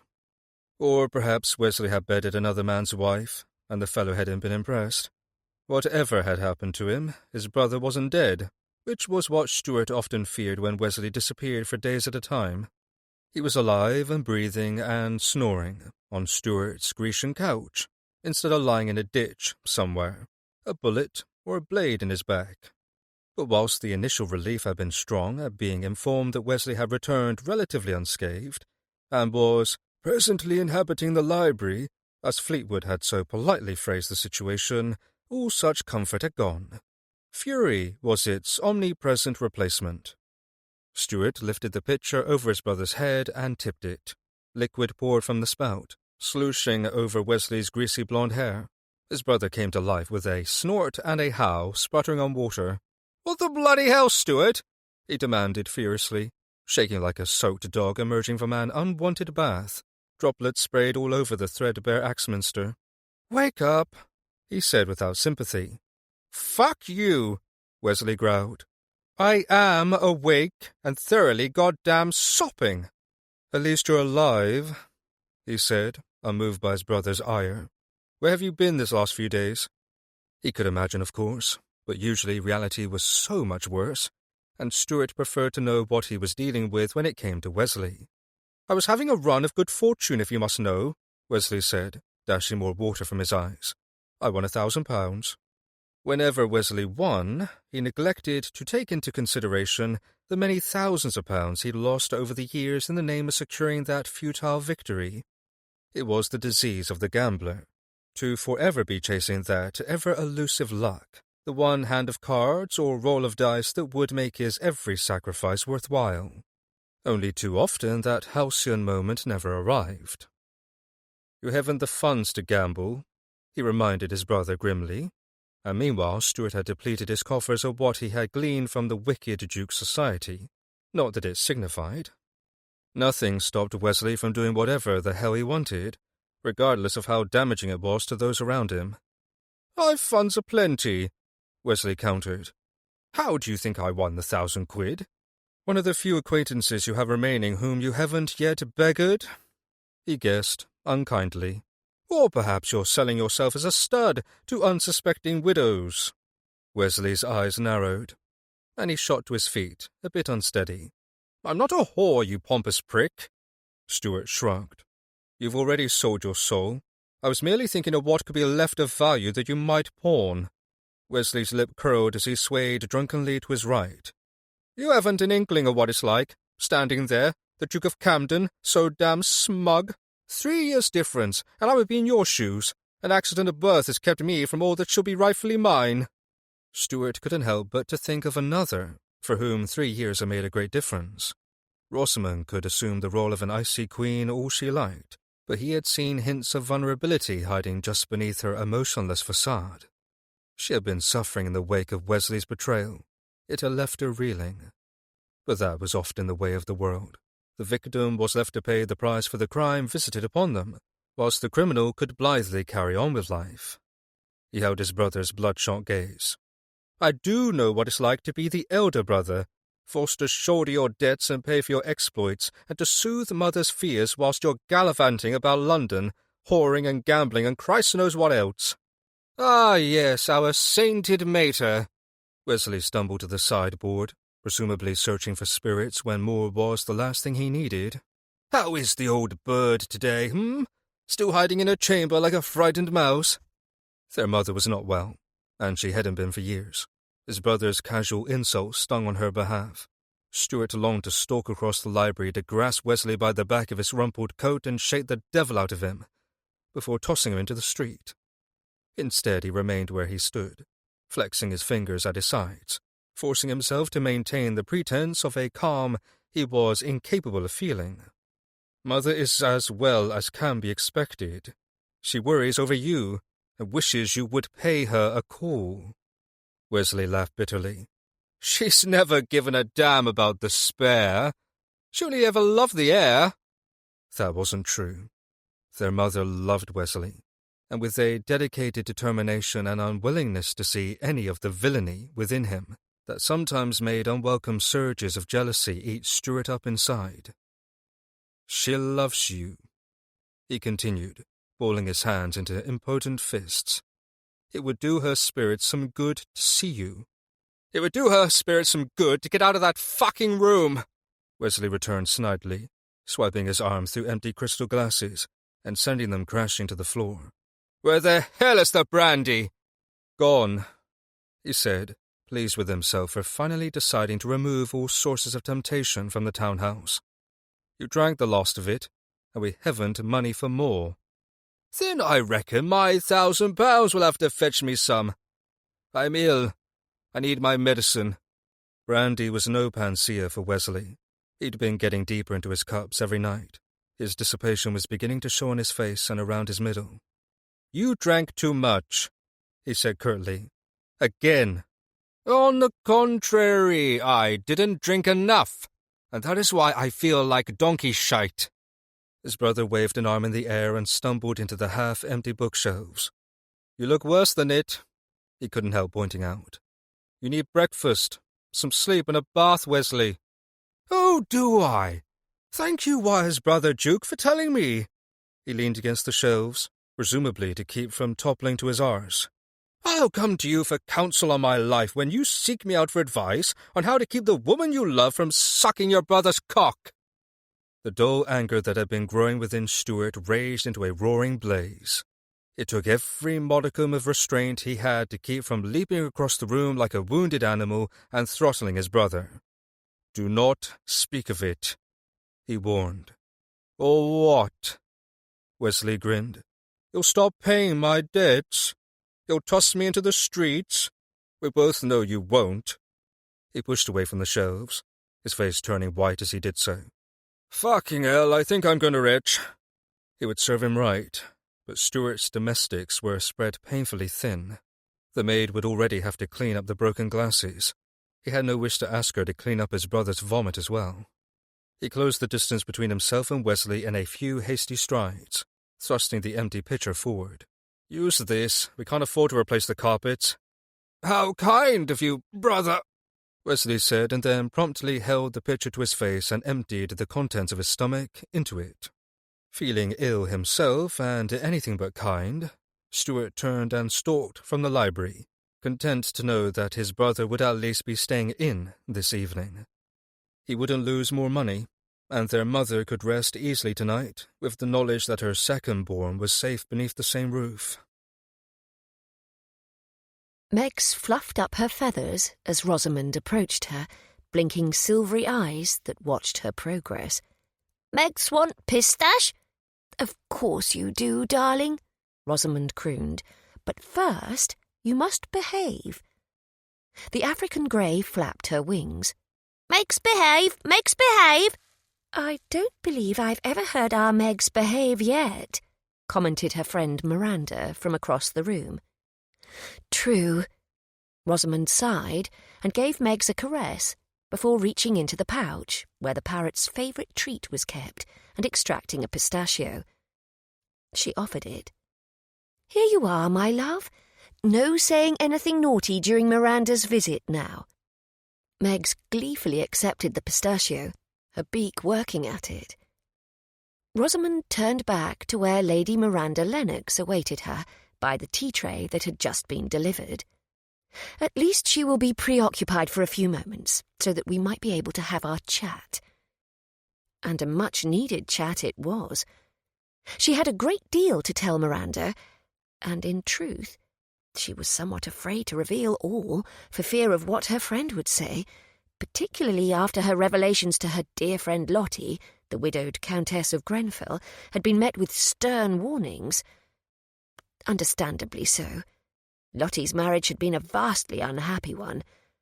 But where Lottie had been in love with her husband, who had proven a wretched philanderer instead of an adoring spouse, Rosamond had no such feelings for Camden. If they were to enter a union, it would be a business arrangement, one that would prove beneficial to her in that she could gain what she wanted: children. Rosamond seated herself. "Will you pour? You're so much more graceful than I am. I'm forever spilling." It was true.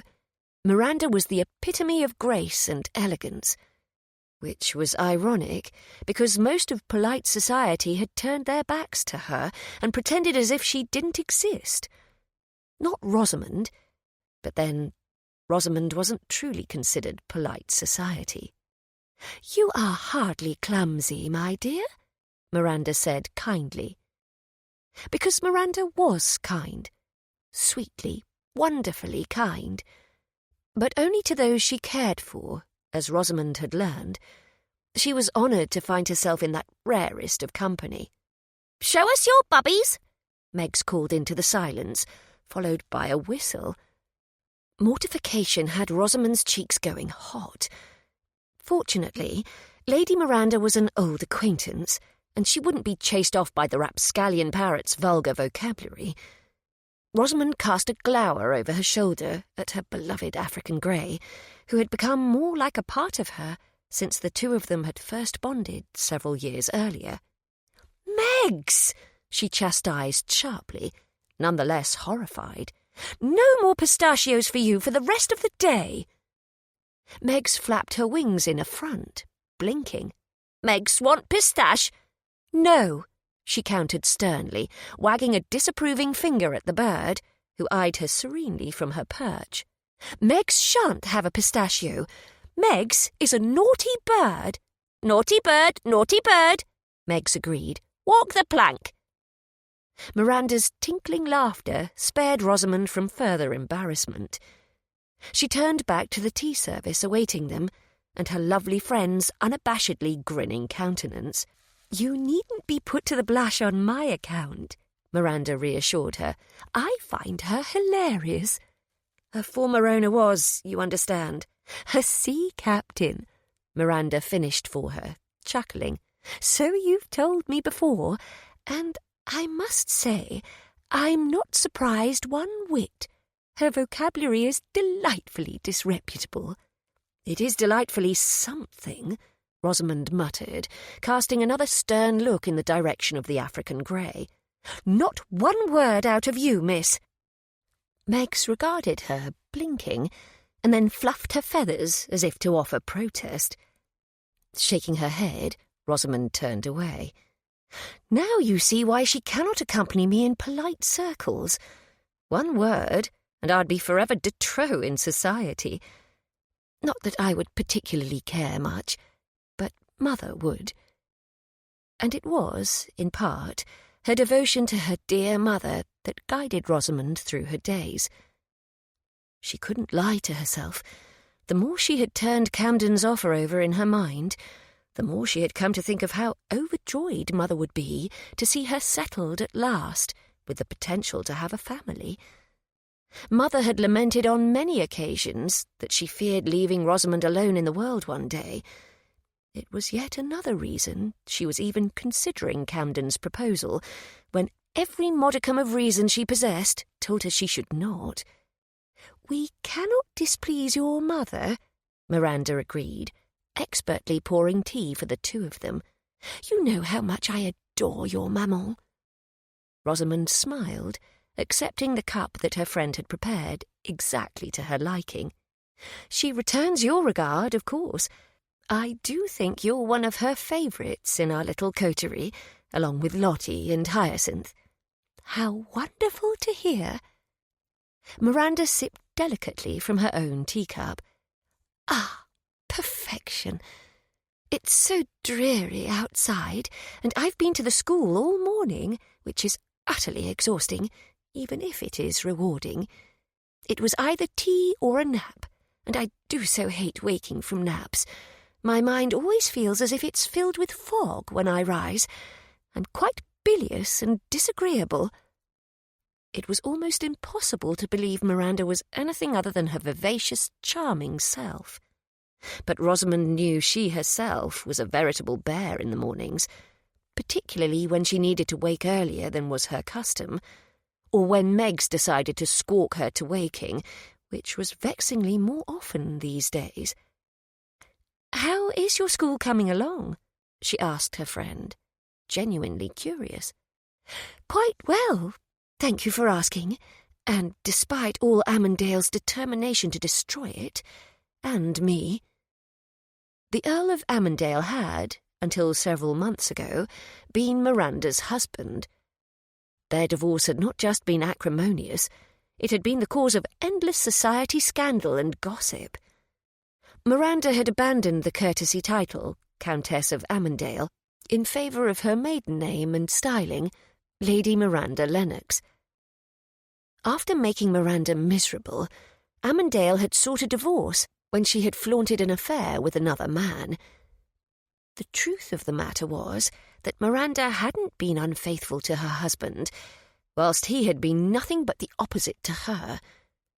Miranda's affair had been an elaborate ruse conducted with a close friend, the Marquis of Waring. It was a guarded secret, one that Miranda had only shared with her inner circle, and one that Rosamond would loyally defend. The divorce laws did not favour women, and her friend had done what was necessary to gain her freedom from an intolerable union. It pained Rosamond to hear that the Earl was continuing to cause problems for Miranda. Rosamond frowned. "What has he been about now, the villain?" "Walk the plank," Meggs chirped. "Oh, Meggs, if only I had you to defend me," Miranda said, with a small, sad smile. "You do have Meggs, and you have me as well." She settled her tea on the tray before her. "I am wealthy enough to do him some harm, you realise." "Of course you are, my dear, and I do thank you for offering. But you know, I would never ask you to join me in the fray, nor would I seek to stoop to his levels. It has been punishment enough that you've been frowned upon for maintaining the friendship of a fallen woman." The mere words, and the public disgrace Miranda yet faced, were enough to set Rosamond's teeth on edge. "You are not a fallen woman. You are true and good and wonderful. What is wrong with this society of ours? A faithful woman must feign faithlessness to escape a lecherous scoundrel because she needs more reason than mere adultery to obtain a divorce, while he requires only one. It is the law of the land, and we must follow it. I knew that when I married Armadale." Miranda paused, her gaze drifting to a point over Rosamond's shoulder. "But I didn't have many choices then. Marriage to an earl seemed preferable to looming penury for myself and my sisters." "Do you regret marrying Armadale?" Rosamond asked softly, not wanting to pry, and yet needing to know the answer. For two of her dearest friends had experienced vastly unhappy marriages, and she was mad enough to be contemplating consigning herself to the same. "Many times I have," Miranda confided, her tone thoughtful. "Other times I've been certain that I never would have been able to save myself or my sisters, that I wouldn't have been able to fund the school and pursue my own aspirations without having married him. I'm thankful it is over. That is all I can say for certain." Rosamond took a deep breath, preparing herself to confess all, then exhaled slowly. "What would you say if I were to tell you that I was considering a marriage of convenience?" Miranda's dark brows rose. "I would say I need more information. Are you truly considering marriage, dearest? And to whom?" I am. She took a moment, anticipating her friend's reaction and dreading it. And it is to the Duke of Camden. The Duke of Camden? Miranda's voice was loud, shocked, almost shrill. Rosamond winced. Yes. Lord Wesley Gilden's elder brother, the Duke of Camden? The brother of the betrothed who treated you so shabbily that he ought to have been horsewhipped for his sins? The same, she confirmed. Miranda slumped back in her seat in a most unladylike and undignified pose, proof of her shock. Rosamond! Gormless shite, Meggs added suddenly, punctuating her words with a whistle. Is Meggs referring to you or to the Duke of Camden? Miranda asked carefully. She sighed. To Camden, I'm afraid. She seems to say it whenever he's about or mentioned. I cannot say I disagree with our feathered friend, Miranda said. Rosamond, darling, whatever can you be thinking? First, Camden's reputation is positively dreadful. From the gossip I've heard, he's the worst sort of rake and rogue. He hadn't seemed particularly rakish or roguish on their recent meetings. But then, no one knew better than Rosamond how easily someone could mask their true personality and intentions. Wesley had taught her that all too well with his betrayal. I suppose it wouldn't matter to me, his reputation, she said hesitantly, nor how he conducts himself with others. As I said, it would be a marriage of convenience. Whose convenience? Miranda countered shrewdly. Yours or his? Because I can assure you that marriages with scoundrels are wholly inconvenient for the wife, whilst the husband can do whatever he likes and still be accepted. What if you were to become unhappy in this union of yours? I would hate for you to end as I have, existing on the periphery of polite society, shunned by most. Her heart gave a pang at the raw emotion in her friend's voice. I know it has been so very difficult for you, the divorce. It is an albatross I gratefully bear. I would have done anything to escape Amandale. But enough about me. Why would you willingly take on such a burden? Here was a subject that was a delicate one indeed, particularly when having a discussion with a woman who hadn't any children of her own. But to omit it felt more and more like a deception. I am 30 years old, Miranda, she said gently. This may well be my last chance to have a family of my own, which I have always dearly longed for. After what happened with Lord Wesley, I didn't dare trust another suitor, knowing my fortune was all every man would be after.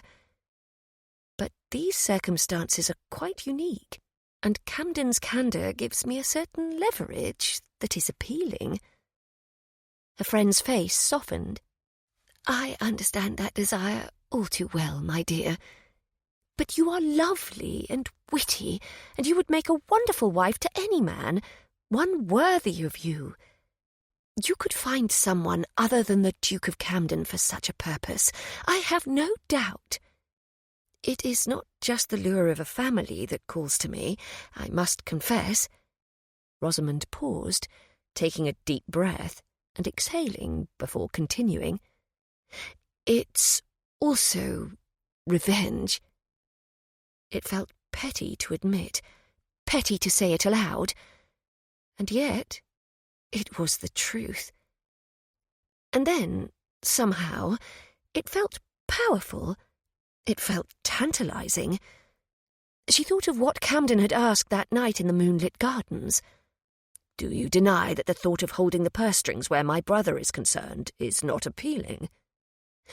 Now, that is indeed a potent lure, Miranda said, solemn understanding ringing in her voice. She searched her friend's gaze, seeking absolution. Would it be perfectly dreadful of me to do it, Miranda? Would I be the most foolish woman in all the world? Camden spoke of a marriage contract. I wouldn't accept a union without making certain I'm well protected. I think it possible I could have everything I've ever wanted without compromising my freedom or my fortune. I think, my dear, Miranda said, with judicious care, that you must do what feels best. Seize what you want from life, for you only live it once. It's a lesson I learned during my miserable marriage. And make that bastard pay, too. Pretty bird, Meggs added from her perch. Megs want pistache. Miranda laughed at the interjection, and Rosamond joined her, a lightness falling over her that had been missing these last few years. It would seem she had her decision. She was going to seize what she wanted. Chapter 4. "Your correspondence, Your Grace," intoned Fleetwood, delivering what was undoubtedly yet another stack of bills to Stuart's study. His gut tightened as he eyed the unwelcome addition to the bills he couldn't pay, already lining the polished surface in tidy piles he had arranged and then rearranged according to importance. He was running out of time. "Thank you, Fleetwood," he said mildly, as if he hadn't a care in the world. "Is Lord Wesley in residence today?" "Lord Wesley is breakfasting, Your Grace," the butler informed him stoically, as if it wasn't 1:30 in the afternoon. "Breakfast?" he repeated. "At this hour?" "I believe his lordship only recently decamped from his chamber, Your Grace," Fleetwood explained patiently, as if it were perfectly normal for a man to rise at 1 o'clock in the afternoon and demand breakfast. It wasn't, but he also knew that his brother had only arrived home at dawn, drunk and in good spirits after another evening at the Green Bays, if his cheerful souse singing had been any indication. Stuart had been awakened by the commotion, half tempted to emerge from his own chamber and plant his wastrel brother a facer. Violence was not the answer to the ills that plagued him, however. Marriage, inexplicably, was. "Fleetwood, would you please inform Lord Wesley that I wish an audience with him when he finishes breaking his fast?" he asked. "It would be my pleasure, Your Grace," Fleetwood said. "Thank you," he nodded. "That will be all." With a heavy sigh, Stuart began wading through the fresh round of missives, surprised when he discovered one bearing unfamiliar feminine handwriting. There was only one woman who might correspond with him thus, and he tore it open hastily to confirm his hopes. He read it quickly. "To His Grace, the Duke of Camden, after considering your offer of marriage further, I have decided that such a union may be amenable to me if you should agree to a list of conditions, which I have enclosed. If and when you agree to meet these, further discussion of a possible alliance between the two of us will be welcomed. If not, I sincerely wish you the best in all your future endeavours. Yours truly, Miss Rosamond Payne." The note was concise, and without feminine effusion. There was nary a hint of anything emotional to be found, nor passion. He wasn't certain what he had expected from her, only that it had not been such impersonal brevity. Her list of conditions as he turned to the following sheet of paper, however, was anything but. It was lengthy, detailed, and voluminous. Line after line. Chief amongst them, she wanted to be assured she would maintain control over her fortune, and that she would have the option to have children as a result of their union, a decision that would be hers alone. Children. Good God! Everything within him turned to ice, for he had no desire to carry on the line. He had always supposed that the rotten legacy of the Dukes of Camden could end with him, or with Wesley, if his brother outlived him, an unlikely eventuality, given Wesley's propensity for drinking, gambling, and wenching. And yet the notion of children of Stuart's own was not entirely hateful. And children with Rosamond. He could put this inconvenient attraction he felt for her to rest. If she was in his bed, he could have his fill of her. As for her fortune, he would need access to the funds. He was marrying her for her money, after all. Further reviewing down the page, he discovered the mention of a dowry, the sum of which was to be settled upon by the two of them. What an odd woman she was, blunt and forthright, But then, in the absence of her father, he supposed she was accustomed to making such negotiations herself. Without bothering to read the remaining stipulations, he folded the missive and placed it neatly below the stacks of bills awaiting him. Wesley was known to pry into his private affairs without compunction.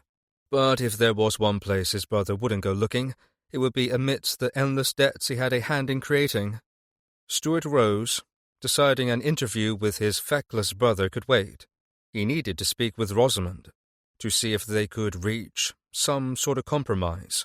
Yesterday, if possible. Her missive couldn't have reached him at a more opportune time. He didn't bother to change from his informal lounge suit, simply found Fleetwood and informed the butler of his change in plans. Within minutes he was in a carriage he had borrowed from the Duke of Kingham, on his way to Rosamond's address, the London street slipping torpidly by as he drummed his fingers idly on his thigh. He had no plan of battle prepared, but then this wasn't a proper courting. What use was there for subtlety, for flattery, or for cousining? He had made clear what he wanted, and so had she. If they could strike a bargain that would be amenable to each of them, that was all that mattered. Damnation, was that a stain on his trouser leg? He squinted down at the thing, wondering if he had already reached the advanced age where he required spectacles, and decided that yes, it was indeed a stain and not the result of the light rain that had been spitting when he had exited the townhouse and entered King's carriage. Blast! He ought to have taken the time to change. There was no hope for it now, however. Stuart was going to pay a call upon his prospective bride with the grease from a rasher of bacon upon his trousers. He extracted a handkerchief as the carriage approached the massive facade of Rosamond's home and scrubbed at the offending stain to no avail. There it remained on the buff-coloured wall, a grim testament to the current state of his life. With a sigh, he tucked his handkerchief away again just in time for the carriage door to swing open. Stuart alighted and strode up the walk, rapping twice on the door before a servant who was dressed far more impeccably than he answered. He delivered his card as the fellow eyed him, as if he were a costermonger with the temerity to knock above stairs rather than below. "The Duke of Camden to see Miss Payne," he said with a pained smile. "Of course, Your Grace," the man, presumably her butler, said, his tone suggesting he found Camden's title dubious at best. "Who is at the door, Wadham?" asked a familiar feminine voice. The servant turned to address Rosamond, who remained out of Stuart's sight. "The gentleman caller says that he is the Duke of Camden, Miss Payne."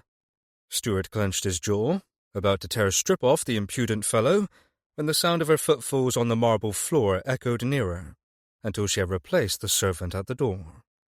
"Your Grace," she greeted, dipping into a polite curtsy. "Do come in." She was wearing a wrap and hat, carrying a reticule, and looked as if she were about to leave on a jaunt. Clearly she had not been expecting his call, but then he had hardly anticipated that she would be awaiting him.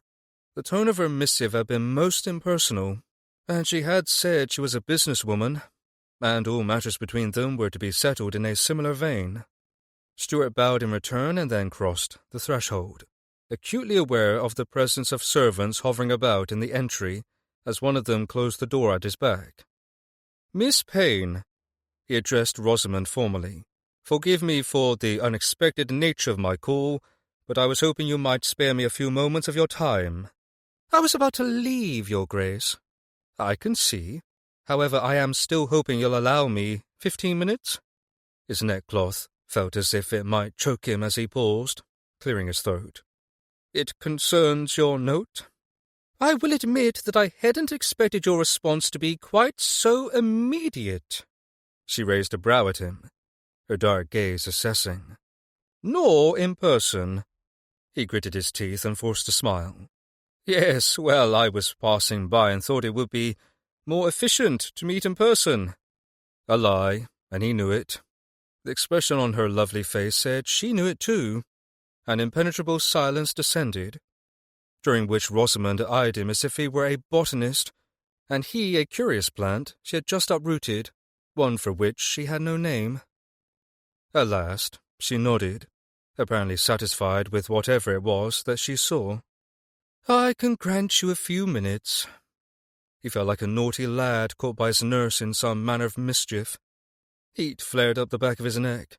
Christ, what a disgraceful moment, begging an heiress for time so that he might persuade her to marry him and cancel his endless string of debts.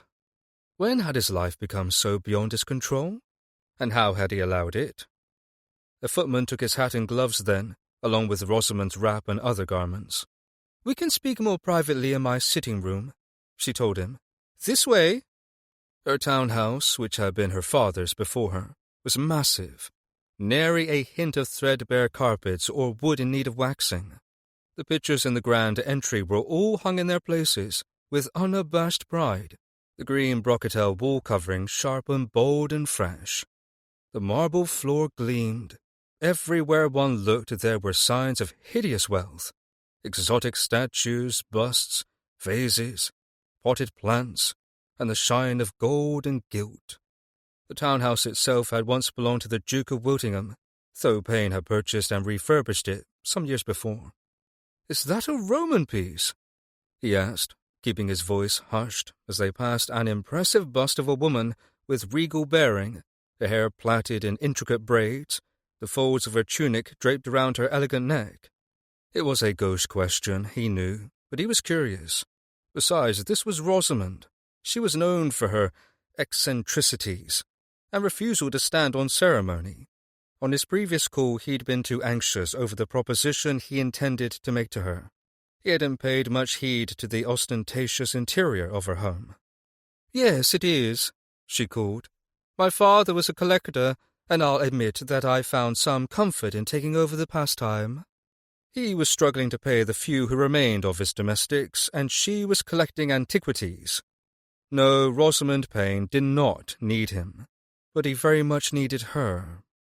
And he was going to have to be at his most persuasive if he wanted to convince her to ignore all the reasons she should flee in the opposite direction and become his wife instead. She reached an open door and paused, casting a glance over her shoulder at him. For a moment he was struck by her. She carried herself with such bold confidence, and the way the light cascading in the nearby window caught her in her hair and brought it to life was nothing short of breathtaking.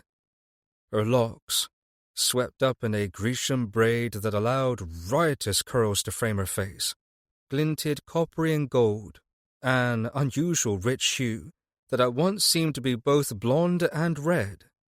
Her gown, a lovely grey-blue silk adorned with tiered skirts and fringe, emphasized her waist and breasts, and the line of buttons bisecting her brim bodice was an invitation he couldn't help but be tempted by. Even he knew that he must not lust after her in this moment, that there would be time aplenty for such matters once they were wed. His stupid cock had other ideas, easily swayed by this intriguing woman. "Here we are," she said softly, making him belatedly aware that he was standing there like a buffoon, staring at her. He hastened forward into a space that was more intimately hers than the drawing-room where he'd proposed to her had been, wondering if his economy was complete as she preceded him. Within her sitting-room, more splendor was on display. Corinthian columns flanked an alcove on one side of the chamber, which was presided over by a massive white marble fireplace with an oval relief above it, and carved mantel holding more Roman busts. The coffered ceiling overhead bore intricate gilt-work that complemented the anthemium frieze circling the room. More statues decorated the periphery, whilst a massive Aubusson rug was laden with Louis XV settees and chairs. It felt as if he had walked into a Roman palace. The sole nod to function rather than pageantry was the presence of a writing desk, positioned by a window, laden with papers, brushes, watercolours, and an opened mahogany box bearing trays, all of which had been left open. Stuart walked toward it, wanting to know if this was where she found herself, painting in the sunshine. For some reason he was oddly roused by the notion. "Did you pay an unexpected call upon me so that you could study my dreadful watercolour work?"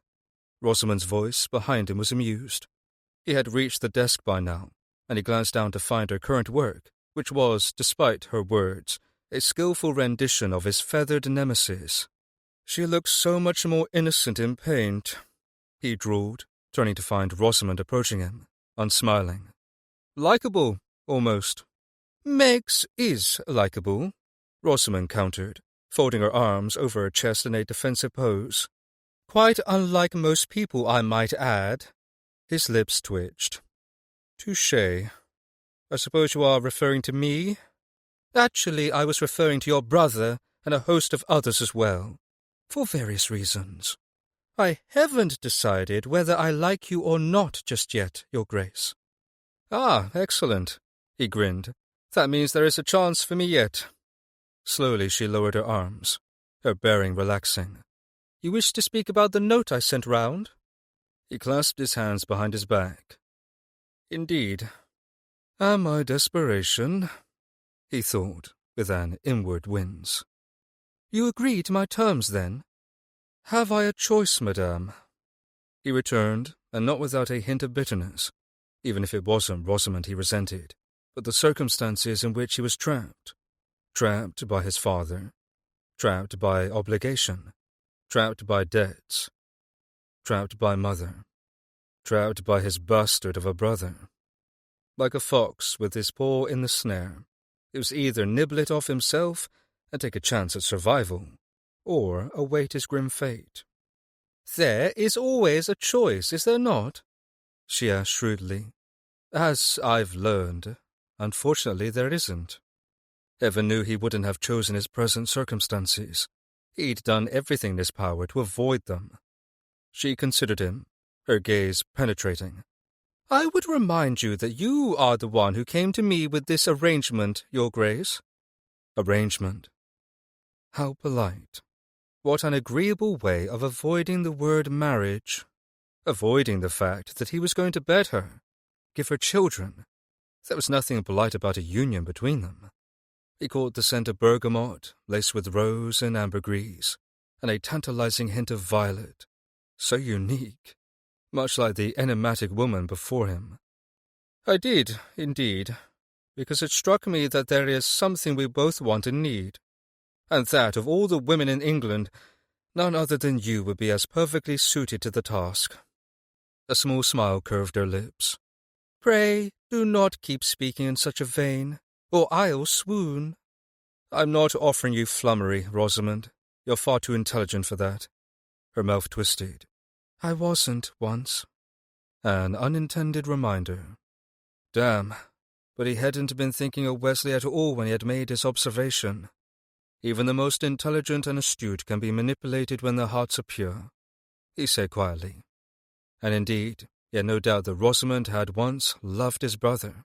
He had seen the admiration sparkling in her eyes, had been, to his shame, envious of the way she had looked at Wesley during their betrothal ball, as if there were no finer man in all the world. Stuart had known then that she hadn't an inkling of who and what his brother truly was. Likely he ought to have warned her before her heart had been shattered to bits. Would she have believed him, heeded his words? It was too late to know, and moot now. "That is kind of you to say." She moved away from him, crossing the opulent chamber to a window and peering out of it. "I can own my own stupidity, however. I was impossibly naive, but I've been cured of that now." He hated the bitterness in her voice. What did she see when she looked out at the world? Was she seeing the St. James's Street bustling with the fashionable set, going about their daily lives? Or was she thinking about Wesley? The very notion of his brother in her mind was suddenly hateful. He followed her, drawing near at the window, wanting to supplant thoughts of Wesley with himself, wanting to somehow stake his claim upon her. Foolish, unhinged yearnings, he knew, and yet he could not seem to banish them. Stuart reached for her, laying his hand gently on her upper arm to jolt her from her reveries. She turned to him, startled. Her warmth seeped into him, and he couldn't deny he liked the way she felt, soft and supple beneath her layers of silk and civility. "You were neither stupid nor naive," he said. "You were trusting. There is a difference. Wesley betrayed your trust." "Yes, he did. But I am grateful for it, for the lessons I learned. I'll never be so weak again. To think I was almost at his mercy." She shuddered. Stuart knew he should release his hold on her, and yet he couldn't seem to let her go. "I'm sorry, Rosamond. Sorry for what he did to you. In a way, I feel responsible. I know what he's capable of." "Thank you." She reached up, her hand covering his. "You aren't to blame, however." A spark of awareness jolted through him at the connection, her bare skin on his. A tiny touch, scarcely anything at all, and yet desire streaked through him. He wanted to kiss her, to take those lips with his. Why shouldn't he? They were to be married after all, and he couldn't deny that the attraction he felt for her, long simmering, and yet controlled and ignored, had been steadily growing into a raging fire.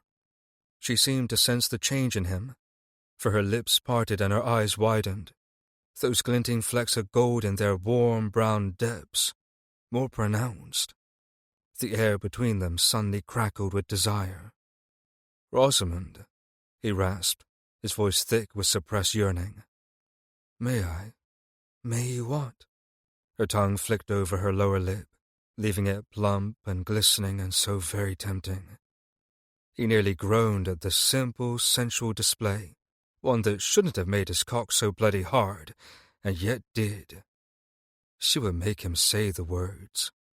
He felt like a young buck, unusually uncertain of himself. "Kiss you," he elaborated. She shifted, turning toward him so that they were fully aligned, chest to breasts, her hand still on his. An invitation. "Do you think it wise?" Sweet God, if he didn't kiss her now, he would die. "I think it's necessary," he forced out, then cupped her cheek with his free hand. Her skin was soft and smooth, so vital and warm. A jolt of awareness swept over him. This woman was uniquely beautiful, intelligent and bold, vibrant, and she would be his. He shouldn't like it so much, but yet he did. Stuart lowered his mouth to hers, painfully aware that she was not a practiced seductress like the lovers he'd grown accustomed to. He needed to proceed with care, to be gentle. Her lips were lush and hot, parting on a small gasp. That quickly, all the restraint he'd been determined to show vanished, collapsing under the weight of a rushing wave of possessive lust. His tongue sank inside, tasting her. Tea and bergamot, sweetness, and God, he could not get enough. He was suddenly ravenous, his tongue clamping, his lips moving over hers, and she responded in kind, kissing him back, making a small sound of need that had his prick rock hard. Somehow they were moving as one, and he didn't know which of them had taken the first step, whether it was him or her, but it didn't matter. They didn't stop until she was pressed to the wall, his body against hers, her breasts spilling into him, her soft curves melded to his frame. Her hand had moved, and now she clutched at his shoulders with one, whilst the other caressed his nape, her fingers shifting through the ends of his hair. Her tongue played with his, their kisses growing needier, more demanding. This wasn't what he had intended, and yet it seemed as necessary as air, kissing Rosamond. His hand roamed freely over her, from her nipped waist to her lower back, while the other slipped into her coiffure, her silken hair sleek and cool against his fingers. He longed to pull all the hairpins free, to unleash the beauty of her tresses, to see her mussed instead of perfectly coiffed. He longed for so much, more than he had imagined possible, and it surprised him, the effect she had on him. She was as potent as one of the king's elixirs, her enthusiastic response leaving him feeling half drunk. Dimly, he was aware of a sound. Someone was at the door. He jerked his mouth from hers in time for a new voice to intrude. "Rosamond, darling!" The unexpected interruption had him releasing her hastily and stepping away with a guilty start as Mrs. Payne entered the room. She was a short, august lady with snow-white hair and a pleasant, welcoming countenance. He recalled her from their limited interactions during Rosamond and Wesley's betrothal. He bowed, hoping the elder woman wouldn't know what they'd just been about. "Mrs. Payne, how lovely to see you again." Rosamond's mother curtsied, her brow furrowing. Your Grace? Her surprise was evident, leading him to believe that her daughter had neglected to inform her of his proposal. Not a promising sign. He forced a smile. Please, call me Camden. Rosamond bustled past him, leaving a maddening trail of scent in her wake. Martha, what are you doing? I thought you were resting. I decided against it, Mrs. Payne said, beaming in Stuart's direction. And how fortuitous. I would have hated to have missed such an illustrious caller. Unlike Rosamond, Mrs. Payne was easily impressed by a title. He recalled that about her now, having quite forgotten. Perhaps this knowledge could be used to his advantage. His smile deepened. Fortuitous indeed, Mrs. Payne. Dear Rosamond was just about to ring for a tray of tea, I believe. Rosamond jerked her head back to him. Her eyes narrowed. I was? You were, he lied smoothly, looking into her gold-flecked eyes. Just the thing to discuss our betrothal. Your betrothal?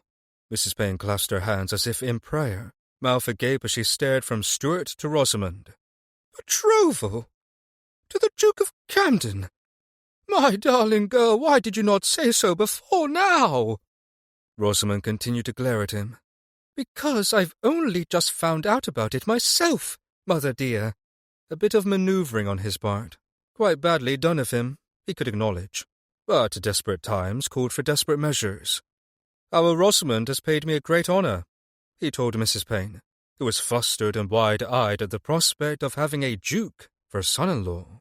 Before him lay the clear and unobstructed path to victory he required. Betrothed?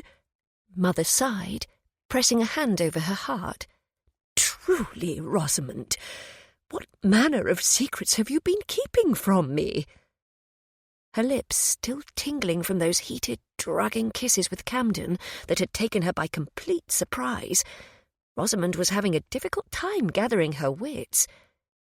The three of them, Camden, Rosamond and her mother, were seated round the tea tray, Rosamond distracting herself by preparing their cups so that she wouldn't box the Duke of Camden's ears. Because, regardless of how scorching and wonderful those kisses had been, he had been dancing around the subject of whether he would adhere to her stipulations, leaving her wondering, and then had summarily announced their engagement to her mother.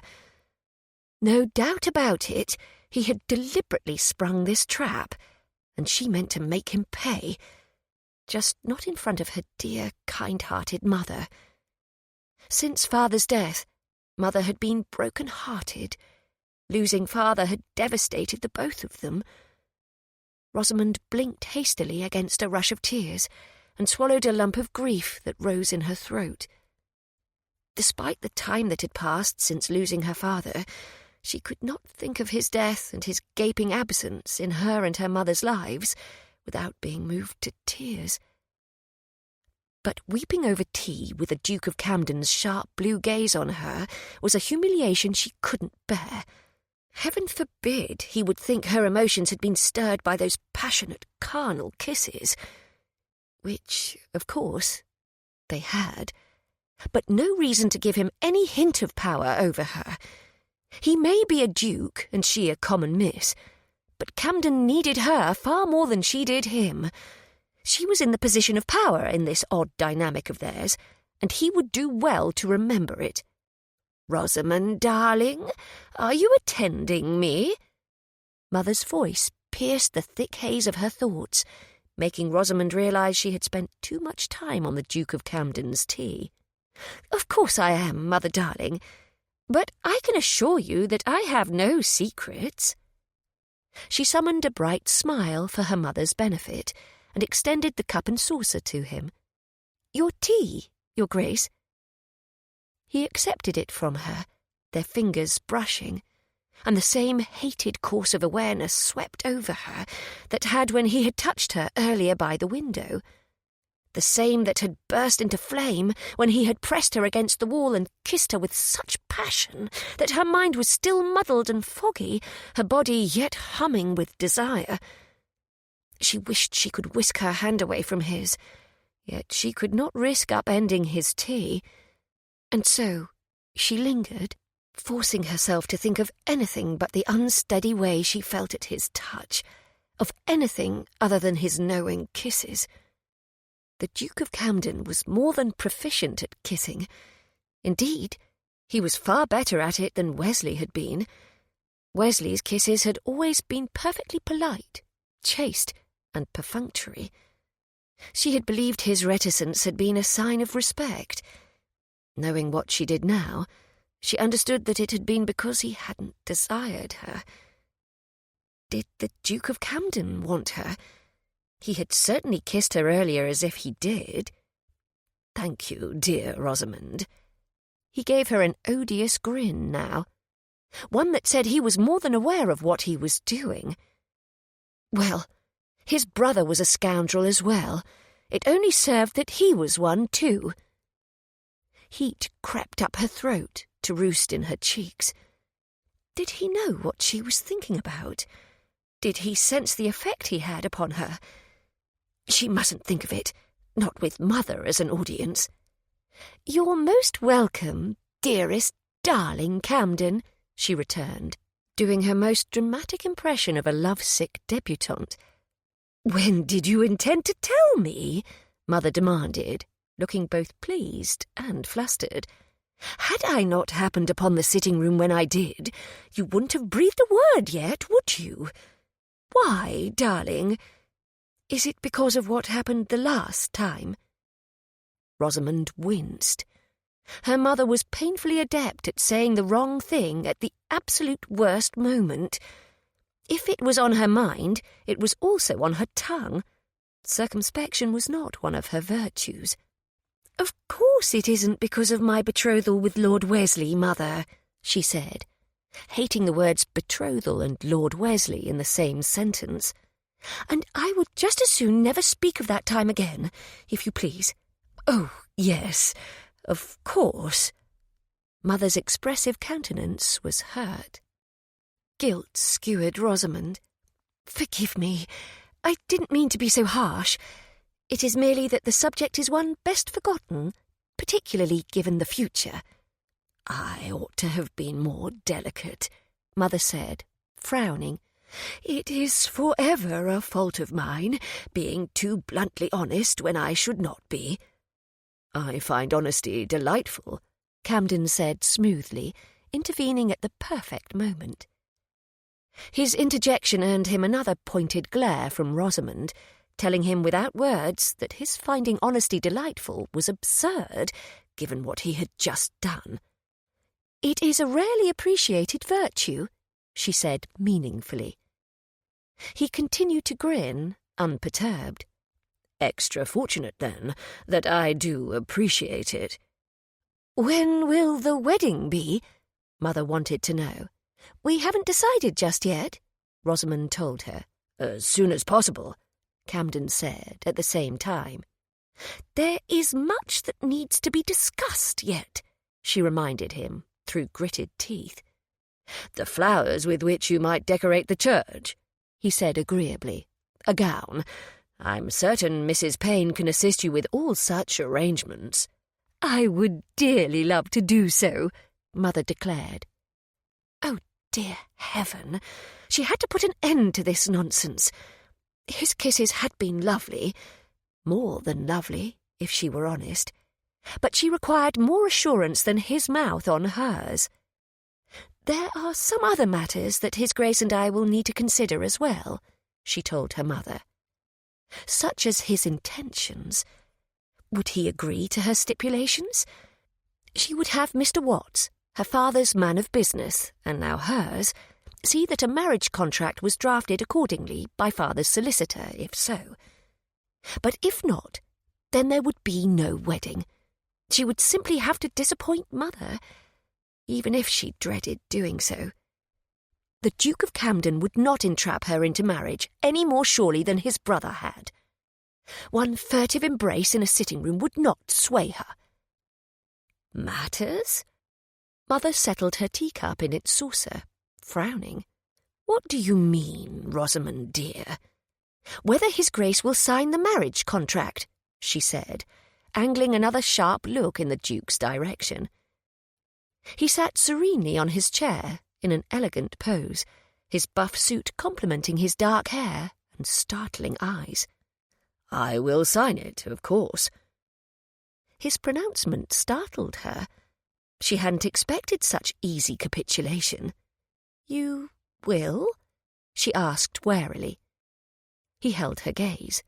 "Without hesitation." "Oh, blessed angels," Mother said, pressing a hand to her heart. "My darling daughter, you're to be married!"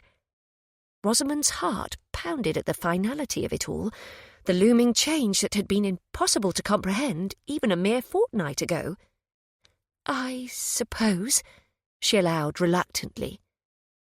For it all felt so very real in this moment, sitting here with Camden and Mother. It felt very much like her future, instead of a whimsical possibility. And that was beginning to frighten her. She had almost married once, and to this man's brother. What was she thinking? How had she even allowed herself to contemplate a match between the two of them after everything that had happened in the past? It was that same restless yearning deep within her, the longing for a family she'd never been able to shake.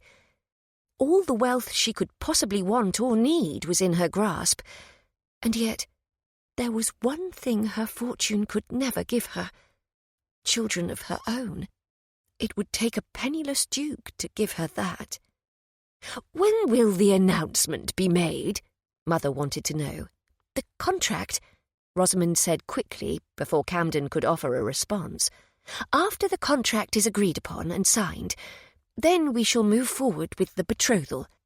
"I'm paying a call upon my solicitor this very day," he said, his gaze burning into hers. There was no doubting his sincerity or his intentions. He wanted this marriage, and he wanted it in haste. He was willing to do anything to secure it. Surely she ought to be concerned by this realization. The Duke of Camden was a desperate man, desperate enough to offer for her, to kiss her, to wed her. His kisses hadn't felt desperate, however.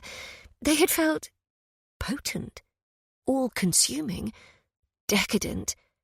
His kisses had felt urgent and earnest, as if he hadn't been able to resist her. And that was the most dangerous realization of all. "How exciting!" Mother was saying to Camden. "I was beginning to fear that dear Rosamond would remain a spinster forever." Rosamond nearly choked on her tea. Camden turned the full force of his charm upon her mother. "I consider myself a most fortunate man, Mrs. Payne."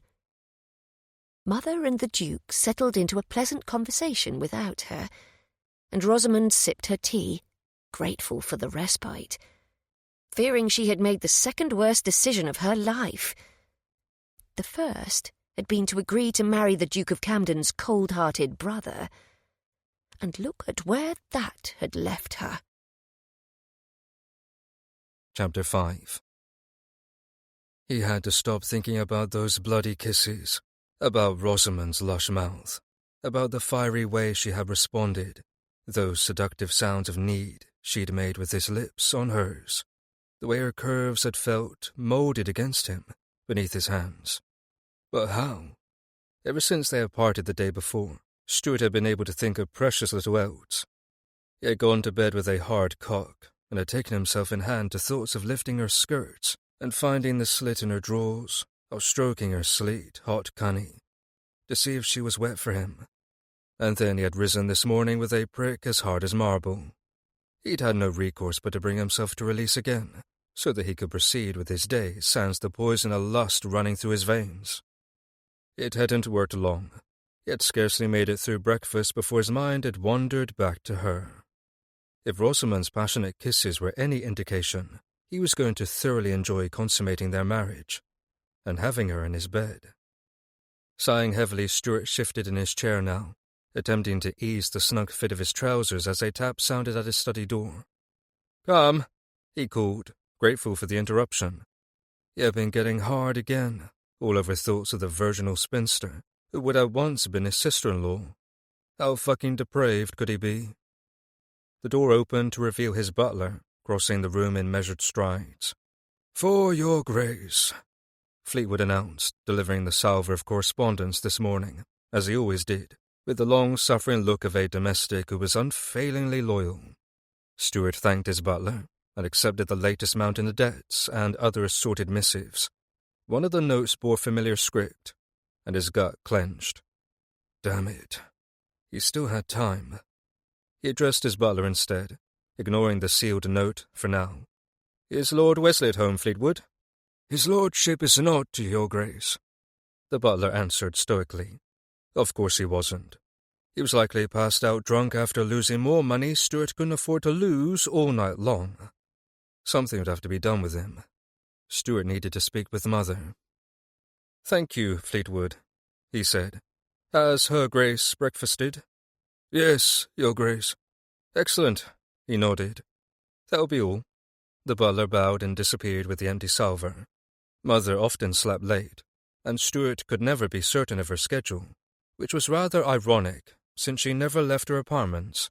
It wasn't as if she were off paying a bevy of social calls. She had not left the same four walls in years. And that was another reason Stuart hesitated to visit her there. Her apartments had become her tomb.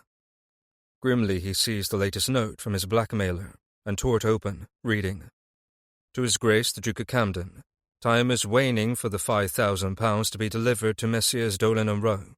A letter has been prepared for the Times in the event you forfeit your payment. It will be delivered on the 1st of next month by 10:30. Damn the bastard to hell. Stuart knew precisely how much time was remaining, and the delay in his courtship of Rosamond was making it apparent that he may need to beg for his portion of the funds from the wicked Duke's society early if he didn't wed soon. Without Rosamond's dowry, it would be the only way he could afford to pay. He didn't like having to swallow his pride, but he had to keep his blackmailer silent, because he couldn't bear to allow the truth to be printed for all London to devour with greedy eyes, eager for gossip and scandal. His family would not be the fodder for wagging tongues. Not if he could help it. And thus far, despite his wastrel brother's attempts to thwart him, and despite their father's efforts to drain the family coffers before him, Stuart had managed it. He crumpled the latest threat and rose from his desk. Crossing the chamber, he tossed it into the fire grate, where it belonged, watching it for a moment as it caught flame and burned. Then he began the miserable climb to his mother's apartments, up the winding staircase that had formerly been a jewel in the crown of the once glorious home, but was now dull, in need of polish, and covered in a threadbare Axminster carpet that should have been replaced long ago. But that detail, like the glaring rectangles and squares on the damask, bold and almost new in comparison to the faded wall coverings around them, was something that could not be remedied without securing a wealthy bride. And whilst he believed himself closer to achieving his goal where Rosamond was concerned, he wasn't entirely sure of her just yet. Oh, she had agreed most reluctantly after he had intentionally revealed the news of their betrothal to her good-intentioned mother. However, he didn't fool himself that she was secure in her decision. She could change her mind and throw him over at any moment. He would have no recourse if she did so. And everything he had been struggling to protect these last few years would be consigned to flame, just like the letter burning in his study. But he wouldn't think of that now. Stuart stopped before his mother's door and gave it a gentle rap. It opened at once to reveal her faithful lady's maid, Norton. With her round-faced visage and her silver-streaked hair, she looked older than his mother, though he suspected that was the result of a life in service rather than her true years. "Your Grace," she greeted him with a ready, if tentative smile, dipping into a curtsy. "Is my mother amenable to receiving a visitor, Norton?" he asked, returning her smile, though it pained him. He took no pleasure in these visits, and even the sight of his mother, once a beloved reassurance, left him in a coil of anxious despair. "Her Grace is having her tea and was about to sit down with a book, but I am certain she would be pleased to see you," Norton reported, opening the door wider to allow him entrance. He passed her, preparing himself for the familiar stale scent of the room, All one had to do was cross the threshold to suspect that his mother's apartments were kept closed up and shuttered off from the rest of the household. Thank heaven she allowed a chambermaid in to dust once a week. His mother was seated at her writing desk, as she often was, and dressed in an elegant navy walking gown, quite as if she might descend from her room for a promenade at any moment. Only Stuart knew that she had no intention of doing so. "Camden!" She greeted him with a welcoming smile, making to rise. He held up a staying hand, knowing that her left hip and knee were dreadfully weak, though they were not the reason for her self-imposed isolation. If anything, they had grown worse for her remaining in this prison of her own making. "Stay seated, mother, please," he instructed softly. She relented, gesturing to a stuffed chair set before the hearth, another favourite spot of hers. "Do sit and stay for a bit. I hope you will." He rolled his shoulders to ease some of the tension residing there, and folded his frame into the indicated seat. Despite the fact that his mother was never far, he didn't allot her the time he ought, and he knew it. Seeing her thus pained him. "You may send for me at any time," he reminded her. "Of course I can, but you are so very busy, are you not? My dear son." Her smile was wistful as she studied him. "And how is my other son this fine day? I've not seen him in even longer than I have last seen you." Ah, the reason for his call had arrived, and sooner than he had suspected. "Wesley is—" He paused, casting a glance in Norton's direction. The servant was circumspect to a fault, but there were some conversations a man didn't wish to have before an audience. This was one of them. He forced a smile. "Norton, that will be all for now. When I finish visiting with Her Grace, I'll ring for you." "Of course, Your Grace." The other woman bobbed a polite curtsy and hastily took her leave. The door clicked closed on her black woolen skirts. "That was badly done of you, Camden," Mother chided. "You know that Norton is to be trusted. There's nothing you cannot say before her that you would say to me." "I beg to differ," he countered gently, ever aware of his mother's fragile constitution. "The matter I'm about to discuss is a delicate one. It involves Wesley, you see. And whilst the entire household was more than aware of his brother's gambling and drinking and whoring to excess, no one knew, nor could they likely countenance, what he was about to tell Mother." She frowned, her blue eyes, so like his own, searching his. "You look concerned and tired, a bit thin as well. Have you been eating properly?" He wanted desperately to remind her that she could join him in the dining room for any meal and ascertain for herself, but past remarks had only caused her further upset, and had failed to accomplish their aim of luring her from her apartments. "If I look concerned and tired, it's because I am," he conceded. "I have done everything in my power to keep all worries from your shoulders. However, I find myself in a position that is both untenable and insupportable for much longer. Wesley has been gambling away everything, down to the last farthing." "Gambling?" She pressed a hand to her heart. "My Wesley!" Her shock was understandable. He had not told her of his brother's gambling before. Instead, worried over her growing frailty, he had kept the truth from her in every capacity he could. The fewer concerns weighing upon her, the better, he had thought, until Wesley had become further wrapped up in his illicit world and the demons that drove him to keep seeking the next false sense of happiness. "I fear he is as bad as father," he revealed, "if not worse." Definitely worse. Wesley had squandered untold sums. Every act Stuart had taken to earn more and settle his brother's debts had only led to Wesley losing more. Now he very much feared that his desire to protect their mother from the truth had been responsible for enabling Wesley to lead them all to the brink of utter ruin. "But Wesley never gambled," Mother protested.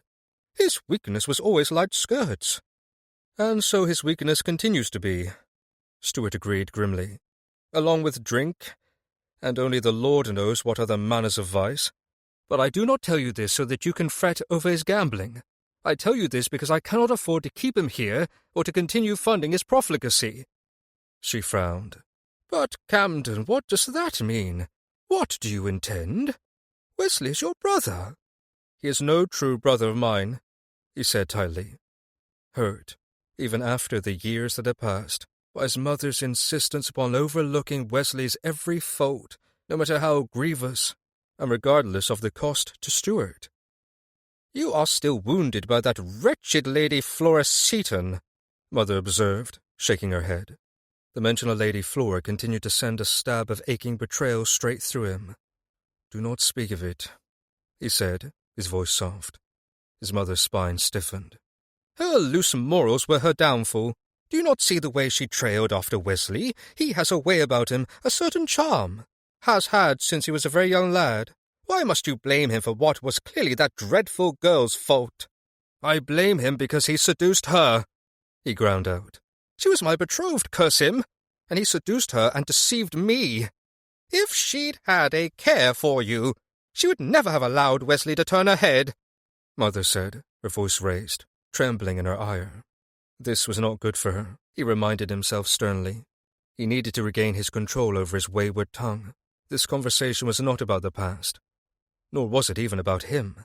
Certainly it was not about Lady Flora. Rather, it was about Wesley. It was about how Stuart's obligations where his brother was concerned had to end. He had finally been driven to the breaking point. Ever since Mother's stroke, just after the heated familial argument that had occurred when Stuart had discovered Wesley and his betrothed in a state of dishabille at what was to have been their betrothal ball, Stuart had kept his silence. He had held his tongue for fear of upsetting Mother's precarious condition. Wesley knew it, and he had taken advantage of it at every opportunity. Stuart realized he was clenching his jaw so damn tightly that it ached. He forced himself to relax. Mother meant well. She didn't know the extent of what Wesley was capable of. He had intentionally insulated her from his brother's misadventures. "You are correct that the lady in question didn't care for me," he allowed. "However, that doesn't absolve Wesley of his sins." "Oh, it hurts my heart, Camden," Mother lamented. "When will you forgive him?" Never. He wasn't certain he was capable of it, where Wesley was concerned.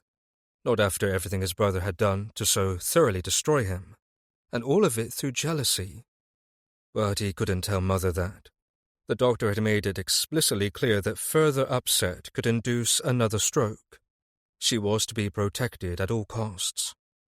"I haven't come here to speak about the past, Mother," he said gently, attempting to right the course of their conversation. "Of course not." She fidgeted with the gathering of her silk skirt, clearly agitated. His fault. And her distress was only about to grow worse when he told her what he had come to say. That he intended to cut his brother off. Purse strings, roof over his head, everything. "What is it that you wish to tell me, Camden?" Mother pressed, frowning. Stuart opened his mouth to tell her that Wesley was a vile infection that needed to be excised so that he wouldn't ruin the lot of them. And he found that he couldn't do it. The words would not come. His heart hammered against his chest, his gut tightening into a sickly knot of dread. These were not words his mother could bear to hear. If she suffered another stroke because of him? No, he couldn't think of it. "I am to be married," he said instead. Mother's fingers paused. "Married?" "Yes."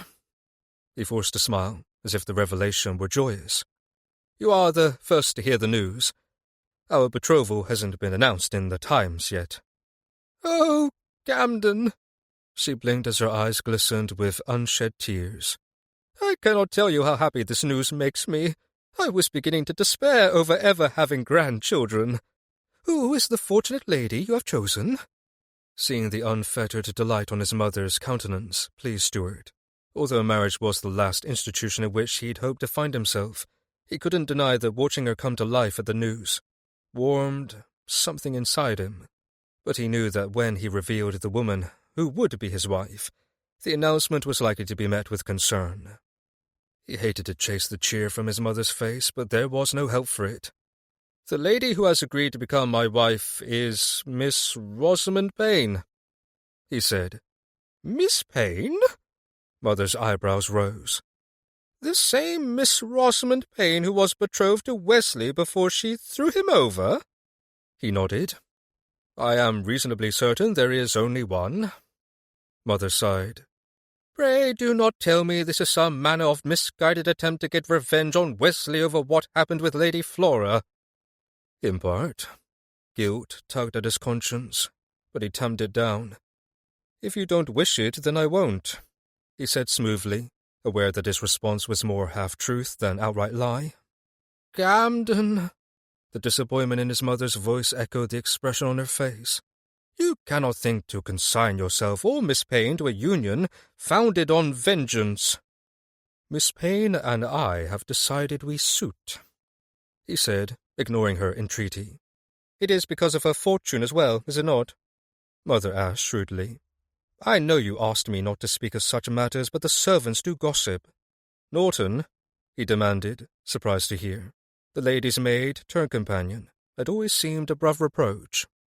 The chambermaid, Mother admitted, a hint of colour suffusing her pale cheeks. If you must know, but I beg of you, don't sack the chit. I'm rather fond of the tales she tells me. He might have laughed at that were he not left so raw from the continued battle he waged with his brother, his conscience, and the need to protect Mother from it all. I'll not sack her, he reassured Mother. And yes, since you have asked, I took Miss Payne's immense dowry and fortune into consideration before offering for her. You know the circumstances Father's death left me in, and whilst I have been doing my utmost to rectify the estates and refill the coffers, I find myself at a disadvantage on numerous fronts. Marrying her will bring some much-needed funds at a most opportune time. It's not a love match, then? His mother sounded disappointed. It is a mutually beneficial union, he said. I admire Miss Payne in many ways, and I am confident that she will make an excellent wife. And you, Camden, will you make her a good husband? Mother wanted to know. The marriage I had with your father was not a happy one. I wish for so much more for my sons. He was more than aware of the enmity that existed between his sire and his mother. His youth had been a misery of shouts, broken glass, accusations, and rage, steeped in alcohol and adultery. Both his mother and his father had taken lovers, some of whom had flitted about the house as if they belonged, none of whom had made their misery any less. Still, this was the first Mother had spoken openly of her own discontent. I will be as good of a husband to Miss Payne as I am able, he said honestly. It was the only promise he could make. I hope you do, my son, just as I hope you are marrying Miss Payne for the right reasons, Mother said, then smothered a yawn. Forgive me, I am feeling rather weary today. I'm sure it's the weather. The weather was grey and misting, as it was most days, but his mother did look tired. He rose and moved to her, bending to place an affectionate kiss on the top of her head. I'll ring for Norton. You should have a nap. Thank you, dear son. I am feeling better today, you know. Perhaps I shall see you at dinner. He rose, giving her a wistful smile. Only if you are able, Mother. They both knew that she wouldn't be joining him, but always when he left her, it was with the tiniest flicker of hope that she might leave her room at last and rejoin the world of the living below. And each time, that hope was inevitably snuffed out like a candle. Stuart turned to leave her room. Camden? Mother's call stopped him. He turned back to find her watching him. I love you, my dear son. He swallowed against a rising lump of emotion. I love you as well, Mother. He fled her apartments, telling himself that he had made the right decisions, that he had made the only decision. For Mother's sake, he would simply have to endure Wesley's poisonous wrath. Drat! No. This will not do. Not at all. Frowning, Rosamond glared at the watercolour before her. Ordinarily, she sought solace in the quiet hours she spent in the townhouse gardens with her brush, easel and paint set. But today, despite the weather having improved, and the day being relatively mild, and the birds singing sweetly as they winged into her charmed square of carefully cultivated flowers and shrubbery, there was no peace to be found. She had broken the small glass from her watercolour set, meant for cleaning brushes, having dropped it on the stone path. And then she had run out of vermilion and purple lake. Whilst she had sent a footman to fetch her more, the delay had been no less irksome. "Talking to yourself again, my dear?" Miranda's amused voice had Rosamond turning with a guilty start to find her smiling friend gliding toward her on the path. The gurgling fountain at Rosamond's side had kept her from hearing her friend's approach. She rose from the bench, grateful for the distraction. "I always talk to myself when Meggs is not about." The African grey didn't prefer the out-of-doors, whilst Rosamond liked to pursue the pastime in the sunlight, often using garden elements, flowers, and birds as her inspiration for her paintings. "How is our feathered friend today?" Miranda asked, smiling from beneath the jaunty brim of her hat, a small basket draped over one arm. She was dressed in a handsome visiting gown of puce silk veil, ornamented with satin ribbons and blonde lace, a striped underskirt peeking from beneath a dramatic slit. Her ebony curls had been secured at her nape, with a few left free to frame her face. She was the epitome of the fashionable London lady. Rosamond, by contrast, wore a plain gown of tan silk, trimmed with a hint of red and decorated with splatters of watercolours that had dripped from her palette. "Meggs is as naughty as ever, and she was quite displeased with me for leaving her to paint en plein air," Rosamond answered. "Your gown is gorgeous. I'm feeling rather dowdy in my painting frock." "You could never be dowdy, darling." Miranda ventured nearer to her easel, taking a peek at the watercolour Rosamond had been attempting to distract herself with. And failing miserably, both at the painting itself and the distraction. "I am always dowdy," she countered, "though I do love you for your unfailing loyalty. I'm so pleased to see you this afternoon. It's a pleasant surprise." "I hope I'm not interrupting," Miranda said. "Of course not," she hastened to reassure her. "As you can see, I'm merely plodding my way through this watercolour. I've already broken my water glass and run out of colours, so it's just as well that I put an end to my efforts for the day. Shall we take tea inside? You needn't ring for tea on my account. I'm not staying long, as I must get back to the school. I wanted to deliver this treat to you, to see what you think." Her stomach growled, as if it had heard the news of Miranda's treat. "I hope it's something edible." Miranda's treats usually were confections she was working on for her school of cookery, and they were infallibly delicious. "Of course it is." Miranda smiled as she took the basket from her arm and settled it atop the marble table, flanking the bench where Rosamond had been seated. "I've been working on a recipe for cornet à la marguerite, and I think I've finally settled upon one that will do well paired with a cream ice. I was hoping you might try one without the cream ice and give me your thoughts." Her stomach applauded the opportunity. "I would love to," Rosamond said. Miranda's culinary prowess had been one of many sources of contention between herself and Amandale.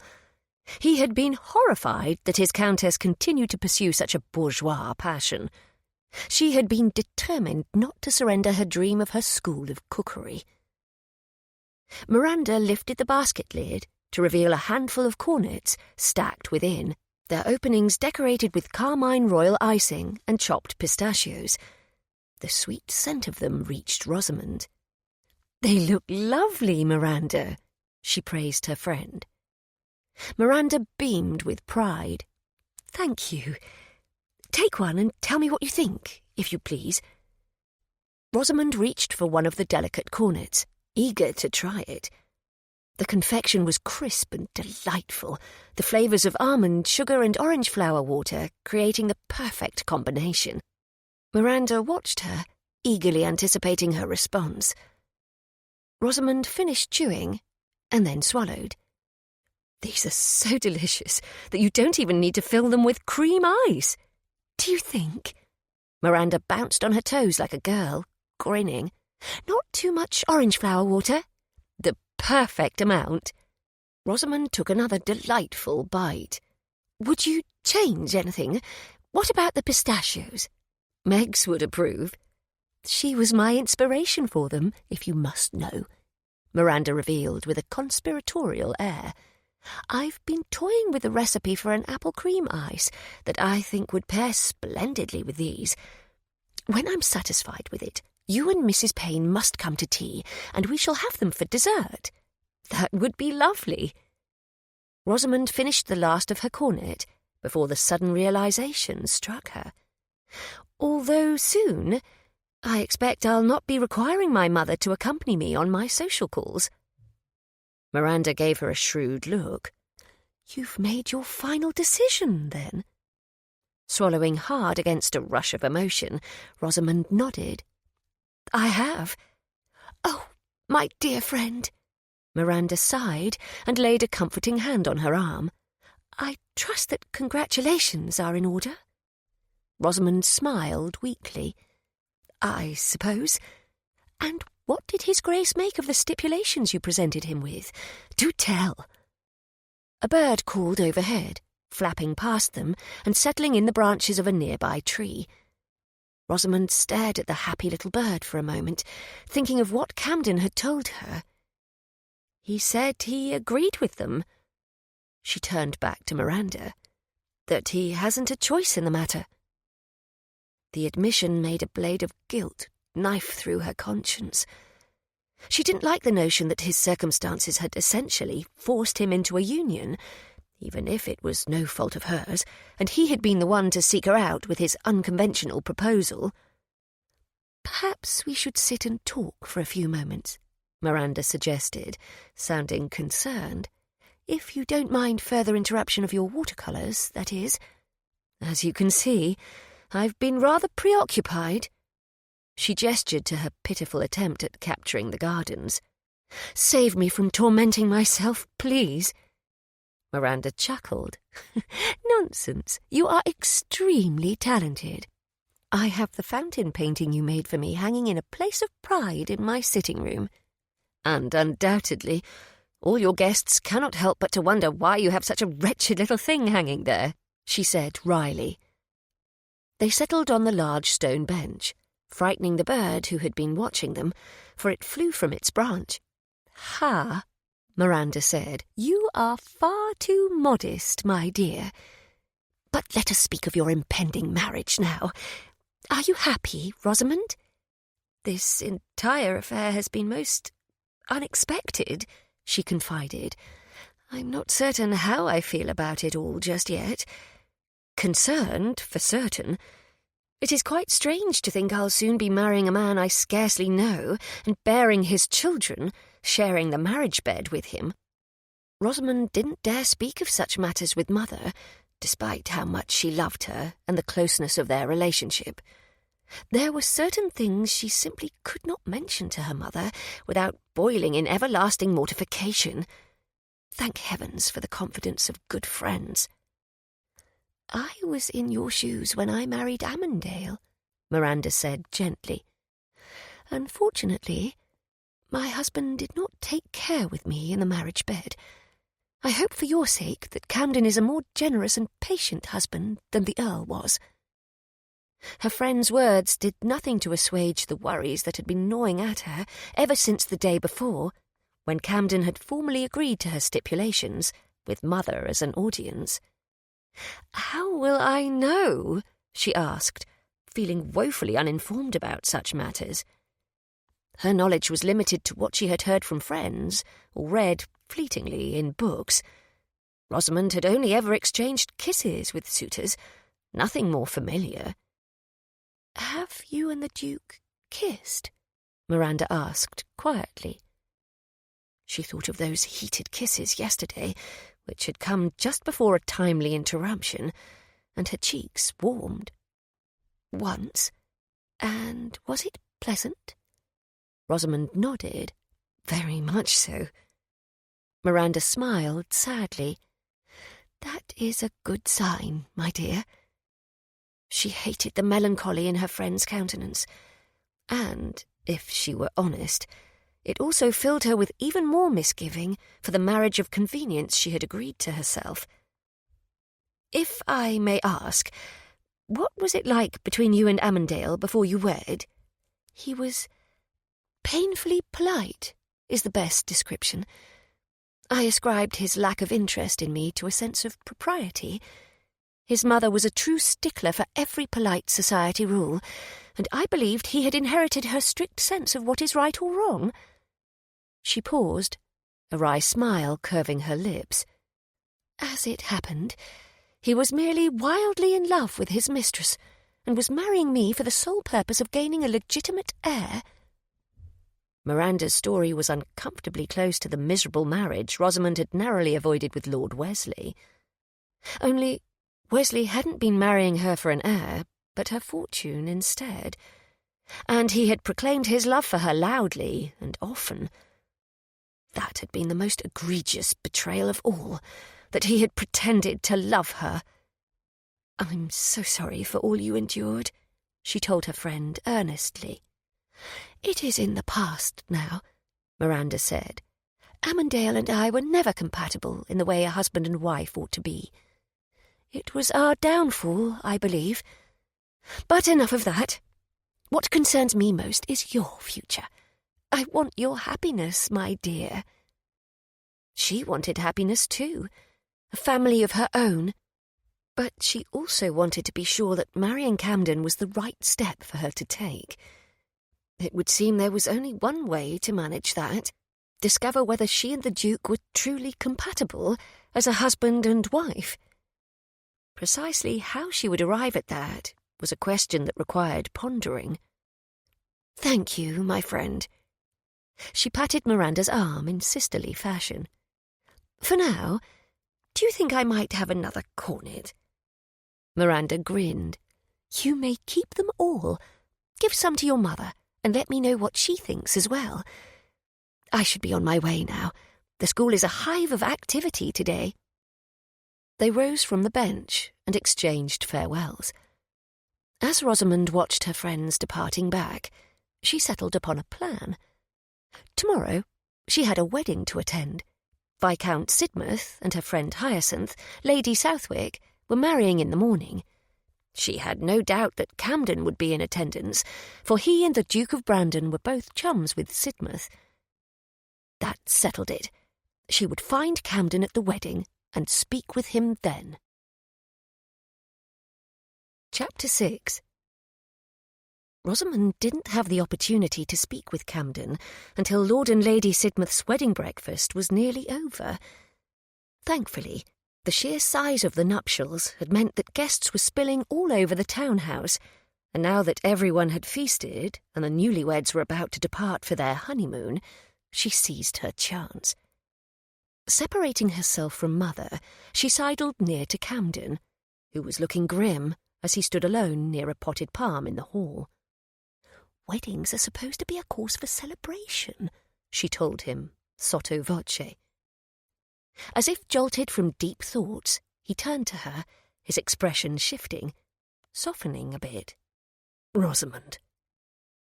Their gazes had met and held more than once over the course of the morning, and each time she had been reminded of the kisses they had shared.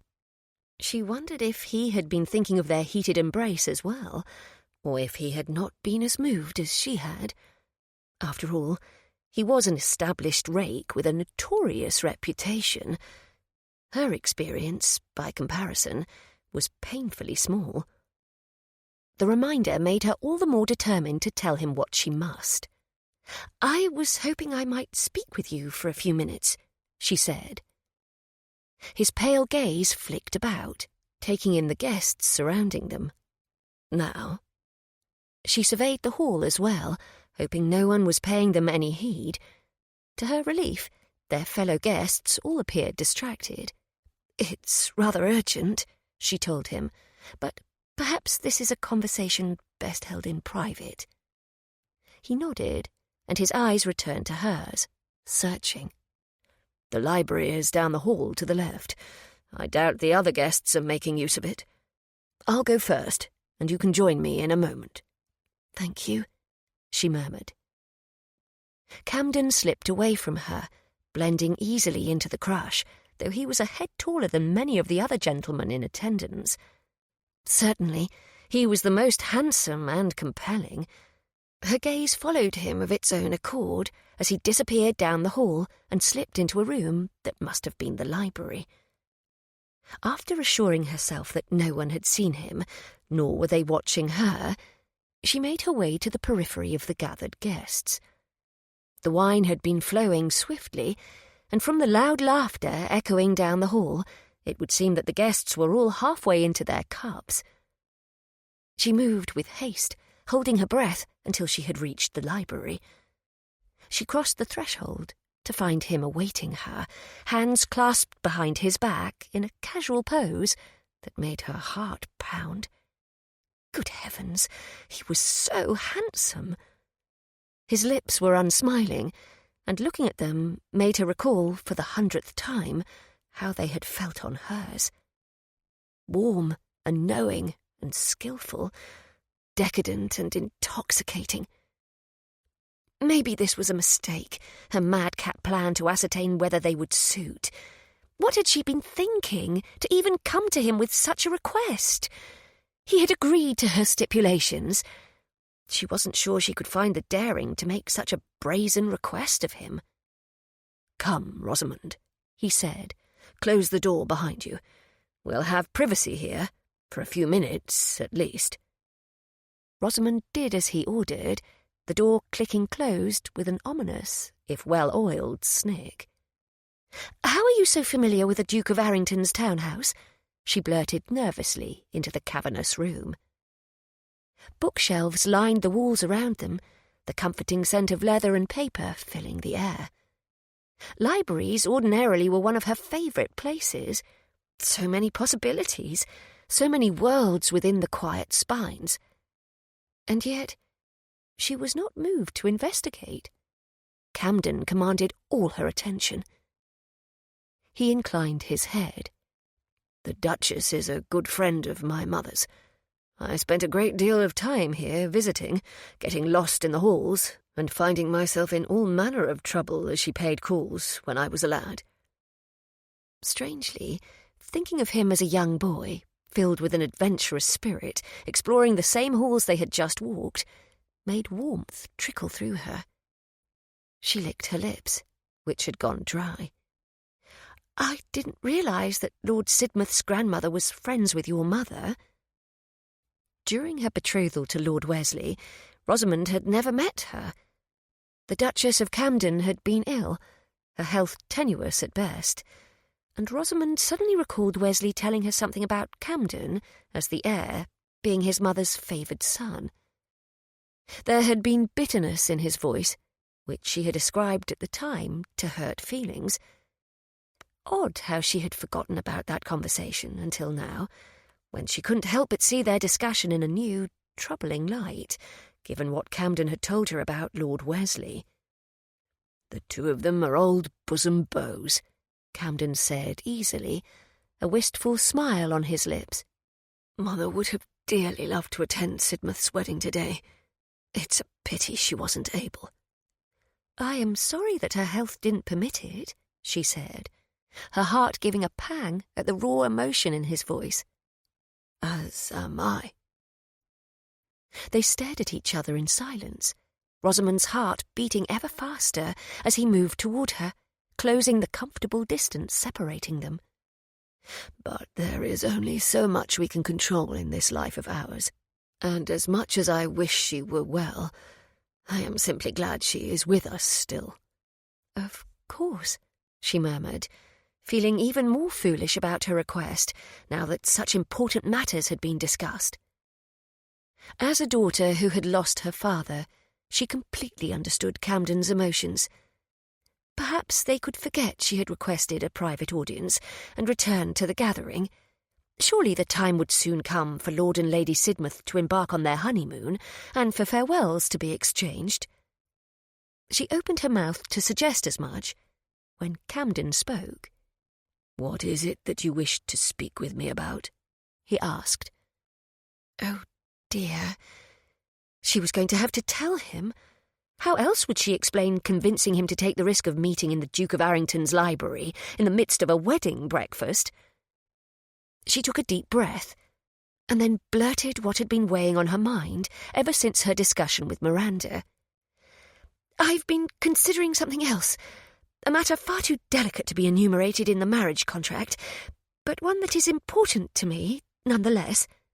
"You signed the contract," he reminded her. Rosamond inclined her head, for that formality had indeed been observed between them. "I am aware of that, of course, but, as I said, my concern is too sensitive to be bandied about by solicitors, regardless of their oaths and duties." He considered her, unsmiling, his jaw tense. "Go on." "Before we marry, I need to know whether we are compatible," she explained, feeling her cheeks go hot. "Compatible," he repeated. One word. His expression was as blank as a new canvas, as if he was completely unaware of what she was intimating. "Yes. As stated in my stipulations, one of the reasons I am amenable to this match is that it will allow me to have a family of my own," she elaborated. "However, as it stands, I have no notion of whether the two of us would suit." "Suit?" She grew impatient. "Are you toying with me, Your Grace?" "I assure you I am not. I'm merely attempting to make certain I'm clear about what you are saying, Rosamond." He moved toward her with sudden, purposeful strides, and she was so startled that she moved backward in response until she was neatly trapped, a wall of books at her back, and the Duke of Camden hovering over her. He braced his hands on the shelves at either side of her head and leaned close, the heady scent of sandalwood and musk igniting the fires of desire within her. And then he lowered his head, so that she was almost certain he would press his mouth to hers, kiss her again. But he didn't. He just stared at her with his pale, impenetrable gaze instead. Finally he spoke, his voice low and silken and unbearably intimate. "Because what it sounds like to me is that you are suggesting you want to know how we suit in bed. Is that what you mean?" In bed? How sinful he made it sound. Yes, it was what she had meant, but somehow admitting it to him felt akin to stripping herself of all garments before him, which, of course, she would need to do one day. But not now, not yet, not in the library of the Duke of Arrington's townhouse in the midst of a wedding breakfast, where at any moment someone might walk in and find them. She licked her lips. Surely it's not such an outrageous requirement. A marriage necessitates a certain closeness, does it not? We haven't courted in the proper sense. I scarcely know you." "You know me well enough." "Not that well." "Are you saying you want me to bed you?" Was she? The confirmation wouldn't spill from her lips. No man had ever spoken to her so bluntly. Was it Camden's proximity, the suggestion in his tone, his decadent scent? His handsome face a scant inch from hers, his mouth so near? She couldn't say, but there was a deep ache inside her, a restless yearning. Did she want him to bed her? Yes. Would such a concession be scandalous? Absolutely. Could she help herself? No. "Having difficulty finding the words, my dear?" he taunted, a smug smile on his lips. "Yes," she blurted. "That is what I want." He stilled, his countenance taking on a harsh yearning she'd never seen from him. It was as if his icy mask had slipped, revealing the man beneath. "You're certain?" he asked softly. Here was her chance to tell him no, to regain what remained of her sanity. "Yes," she said. He straightened abruptly, grasping her hand in his. "Come." Camden didn't bother to wait for her to reply either. He began striding away, taking her with him. Where are we going? Somewhere we can be alone, he said enigmatically. I came here with the Duke of Brandon. We'll take his carriage. Take his carriage without his permission? I have his permission to use it as I please. He cast a hot look over his shoulder at her that stole her breath. Have you a better plan? Can this, whatever it is, not wait? She queried, breathless now from the haste with which they were decamping from the library. They made it to the outer hall, where the voices of the guests filtered from the dining room and ballroom where the breakfast was being held. No, he said simply. It cannot. He tugged her down the hall and through the entry, where they gathered her wrap, hat and gloves, along with his overcoat, and then into the outdoors. Some of their fellow revellers had flocked to the street, where Lord and Lady Sidmouth were preparing to say their farewells and step up into their carriage for their honeymoon. They were all too preoccupied to take note of the Duke of Camden hauling her across the pavements. "You can't spirit me away with Mother in attendance," she protested, scandalised at the prospect. She hastened her pace until she was at his side, matching his long-limbed strides. "I didn't reckon I would bring Mrs. Payne along with us for your debauching," he murmured in her ear as he led her down a line of parked carriages. Debauching? Oh, dear heaven! She stumbled over her own feet, stepping on her hems. Why did it sound so right and so wrong all at once? She had to put a halt to this sheer madness. They stopped before a gleaming carriage marked with the Duke of Brandon's crest. "But—" "No buts, Rosamond," Camden argued sternly. "Get in." The urgent command in his voice, coupled with the fear that someone would see them entering the carriage together, had her moving. Up into the carriage she went, settling on a Moroccan leather squab. But, to her alarm, he didn't follow her. Instead, he turned away from the carriage. "Where are you going?" she demanded. "To tell your mother that you're feeling ill, and I'm taking care of you, so she needn't worry. She can take the carriage to your townhouse on her own, and I will bring you there later." "Oh," she managed, deflated, and rather guilty that she had neglected to think of informing her mother of what was happening in the pell-mell retreat from the wedding breakfast. He nodded. "I'll be but a moment." Camden didn't give her an opportunity to respond. He simply stalked in the opposite direction, leaving her to wait. A servant closed the door to the carriage. She sat there, staring at the interior of the Duke of Brandon's carriage, telling herself that she should go, that remaining here was a mistake.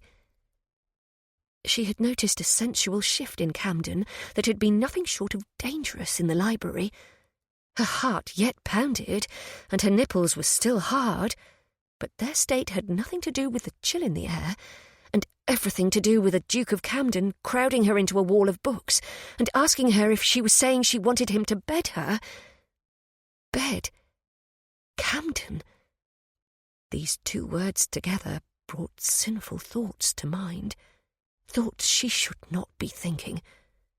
But then, wasn't this her idea?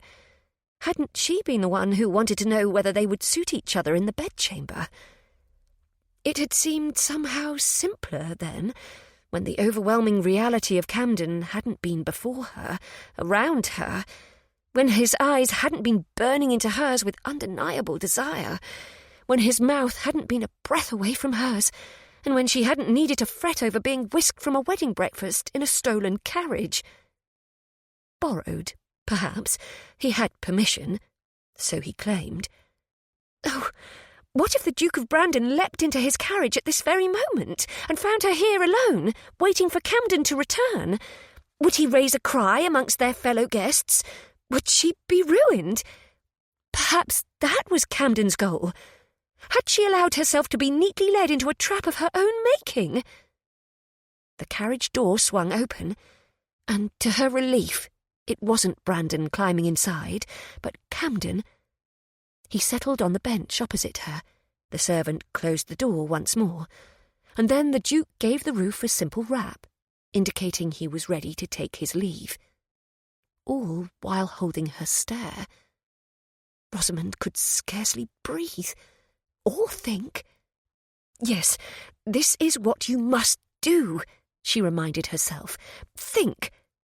Did you find my mother? She asked, as the conveyance lurched into motion. Yes. He stretched his legs across the carriage, crossing them at the ankles. In his elegant black suit, he was wonderfully handsome. But she could see wear at the seams.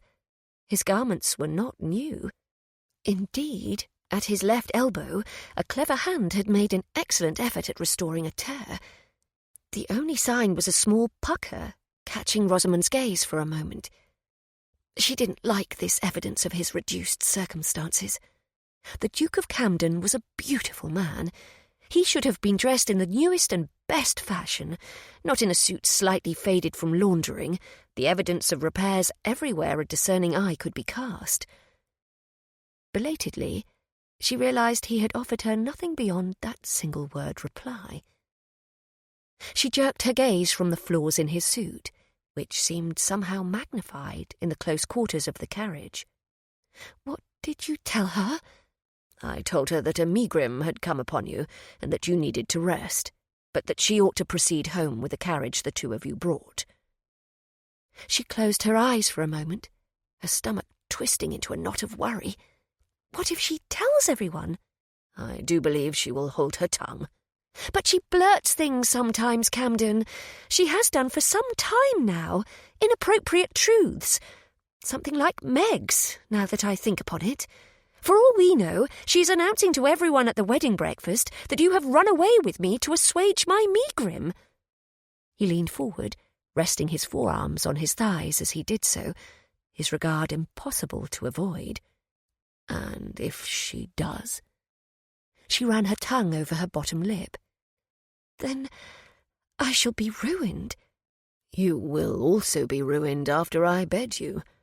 His tone was conversational, despite the sinful nature of his words.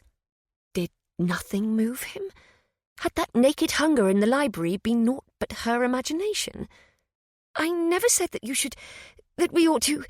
that..." Her words trailed away, chased by an acute fit of embarrassment. What she truly meant to say was that even if he did bed her, no one would know.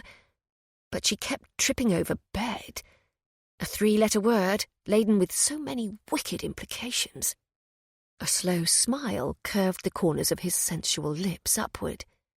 "My goodness, Rosamond, never say that my brave, fierce, determined woman cannot speak plainly with her future husband." He was baiting her. But worse, he was enjoying her discomfiture. His unrepentant grin said so.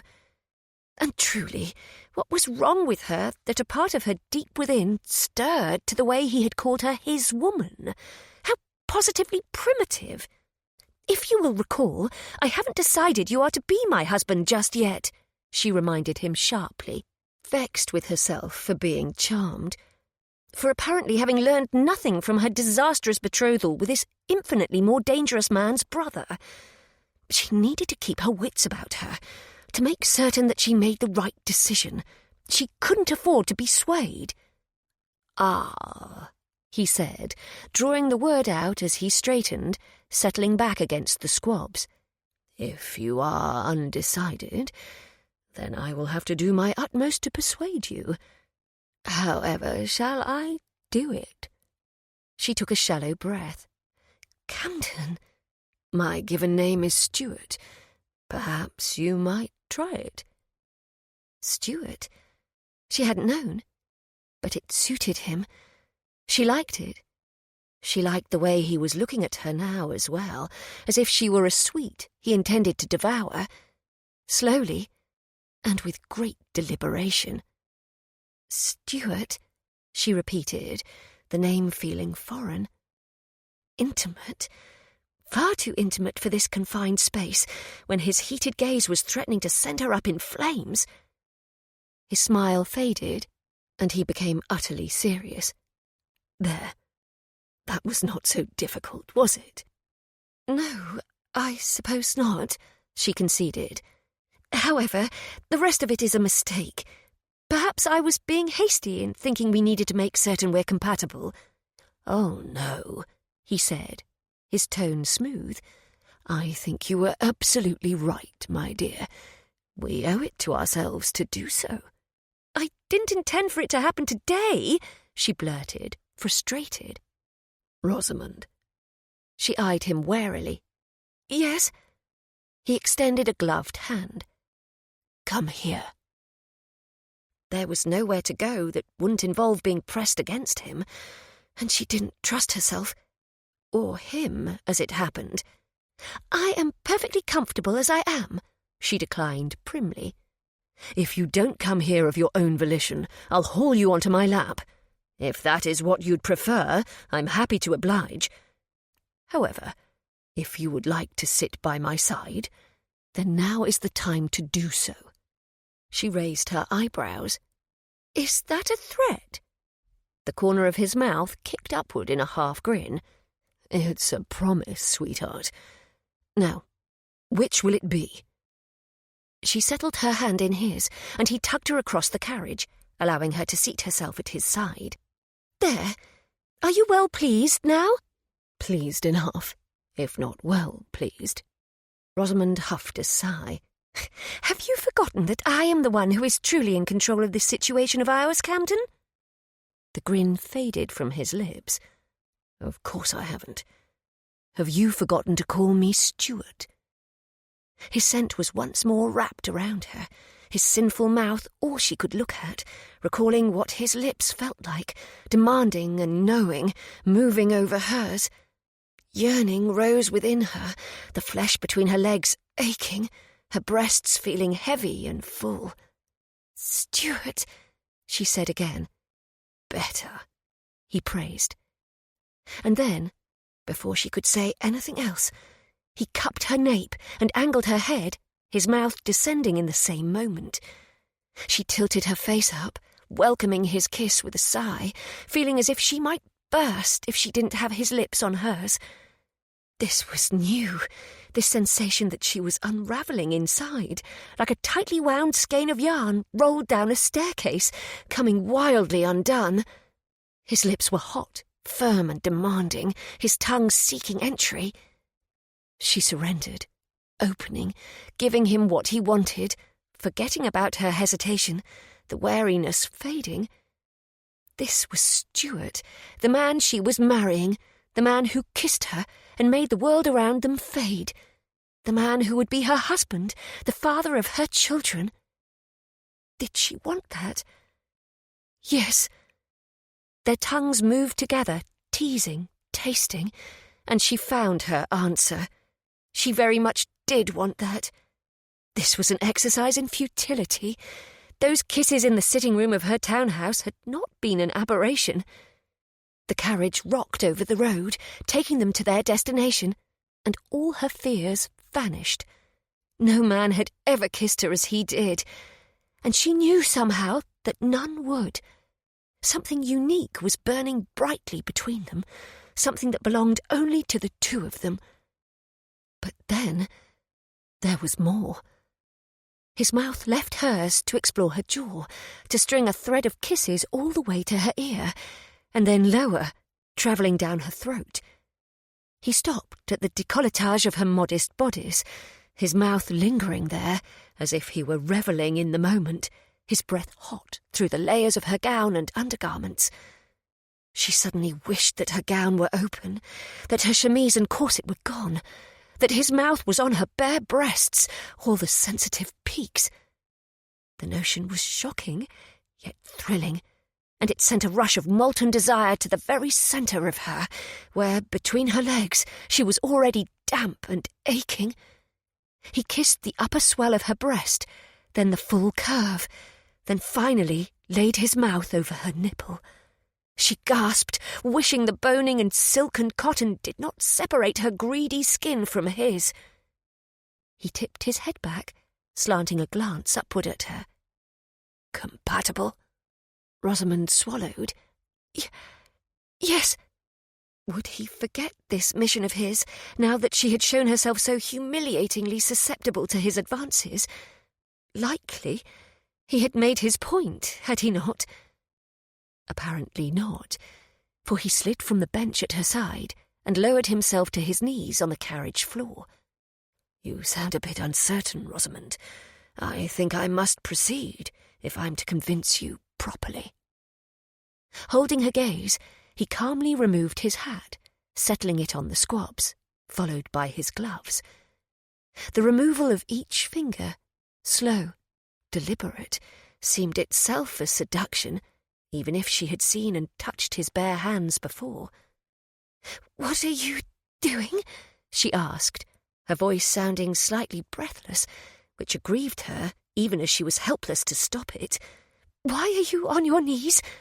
"To test how compatible the two of us are," he said calmly, before reaching for the hem of her gown. With painstaking care, he raised it a scant amount, to her ankle. Cool air slithered beneath her skirts. "Stuart," she protested, not certain what she was protesting, only that she should. "This was your idea, sweetheart," he pointed out, his voice deep and sensual, laden with promise. "I am merely fulfilling your requirement." He lifted her hems a bit higher, exposing her lower calves. "You are the one who dragged me from Lord and Lady Sidmouth's wedding breakfast in a stolen carriage." Stuart wasn't finished, however. Her skirts and petticoats had continued to rise. "Not stolen," he said calmly. "I had permission, just as I have permission to do this." His head dipped, and he pressed a searing kiss to her inner right knee. She inhaled at the contact, never having imagined that a man's kiss on such an unimportant place might feel so very good. "What do you think you're—" Her words trailed away as his mouth flitted over her left inner knee as well. He grasped her skirts in fistfuls of elegant fabric and pushed them into her lap. "Hold this here, won't you?" "Why?" "Because I've asked you to," he answered, kissing higher, his lips on her drawers instead of her stockings. She wanted to press her knees together for modesty's sake, aware that he was growing ever nearer to the split in her drawers. But he had already inserted his broad upper body between her legs. Thankfully, the heavy weight of her gown and undergarments remained pulled, shielding her from his gaze. "Hold them, Rosamond," he repeated, an edge of ducal authority in his voice that had previously been absent. Keeping her skirts raised seemed like a dreadful idea. What was it that he intended to do? She failed to see why baring her legs to him would show either of them how compatible they were. "I don't think this is a good idea," she cautioned, frowning down at him. Goodness, he was so handsome, so commanding and stern. His hands glided along her outer thighs in caresses that lit something within her, his gaze leaving hers to settle on the sight before him.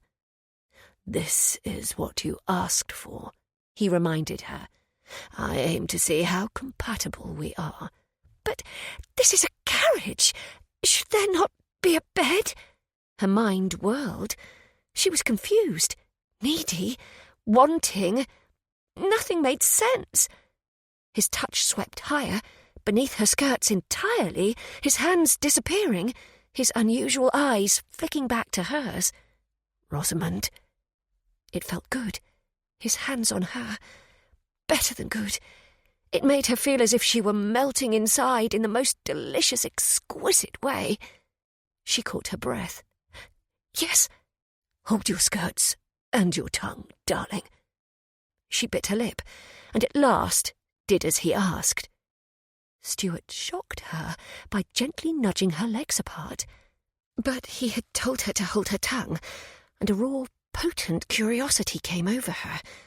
She couldn't look away, made no effort to stop him. Just what did he intend? She was no naive miss, but she most certainly had never— His head dipped beneath the mound of skirts on her lap, between her legs, and, oh heaven, there was the brush of his lips over that aching part of her.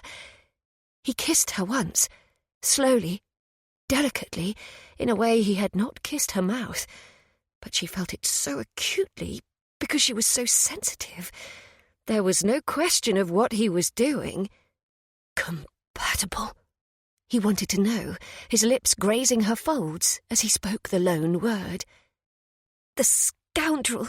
He was seducing her, proving a point that he could make her burn with desire. Yes, she forced out. You may conclude your efforts of persuasion. Oh, no, he murmured, his voice deep and mellifluous, his breath coasting over her intimate flesh as he spoke. I've hardly just begun. Her modesty made her protest. But he kissed her again. There. Her words died, and then his tongue flicked over her, unerringly finding the bundle of flesh that only she had ever touched before, the one that gave her so much secret pleasure in the midnight solitude of her bed. Again and again his tongue travelled, swirling over her, bringing her flesh to life. Oh, sweet heavens, she murmured, fingers clasping her skirts in a death grip. The grey late morning light filtered in through the blinds, enveloping the carriage in a cosy, cool glow as they rumbled along, the two of them seemingly the only souls in existence. Wickedly, he played over her, licking and then sucking until her hips jumped from the bench and she cried out before biting her lip hard to stay further noise. It wouldn't do for the Duke of Brandon's coachman to know what they were about in here. Bad enough that Stuart had spirited her away alone, but if anyone were to know... He licked down her seam, his tongue finding her entrance and sinking inside her, and the last of her coherent thoughts fled. She was a woman ruled by sensation alone. Reason, caution, concern were banished. The Duke of Camden's sinful mouth between her legs was all she knew, all she felt. Her desire built into a frenzied pinnacle, the pleasure of his lips and tongue sending her into a delirious cloud of pure, unadulterated need. She was going to explode any moment, to come apart beneath his knowing mouth, right here in a carriage in the midst of the morning, on her way home from a wedding, of all things. It didn't matter. Nothing mattered. He suckled her harder, and it was too much. She lost control, throwing her head back against the squabs and gasping as bliss exploded deep inside her like fireworks in a night sky. But still, he wasn't done. As tremors of her release rippled through her, he lapped at her, making her squirm on the bench, sounds that she scarcely recognized falling from her lips. Another crest hit her suddenly, furiously, and she spasmed again, a strangled moan tearing from her. So much for remaining quiet and keeping the coachman from hearing. It was too late to care. He ravished her with his tongue as she quaked and trembled, and pleasure washed over her like a warm, welcoming wave from the most beautiful ocean. Until finally he relented, withdrawing from beneath her skirts and rocking back on his knees to look up at her. Her heart was pounding from the force of her release, and she was sagging against the Moroccan leather, her entire body having turned to India rubber, limp and malleable. He caught her gaze, his lips glistening in the light with the evidence of her desire. "Do you reckon we're compatible, sweetheart?" he asked, still on his knees, his expression desire mixed with smug masculine satisfaction.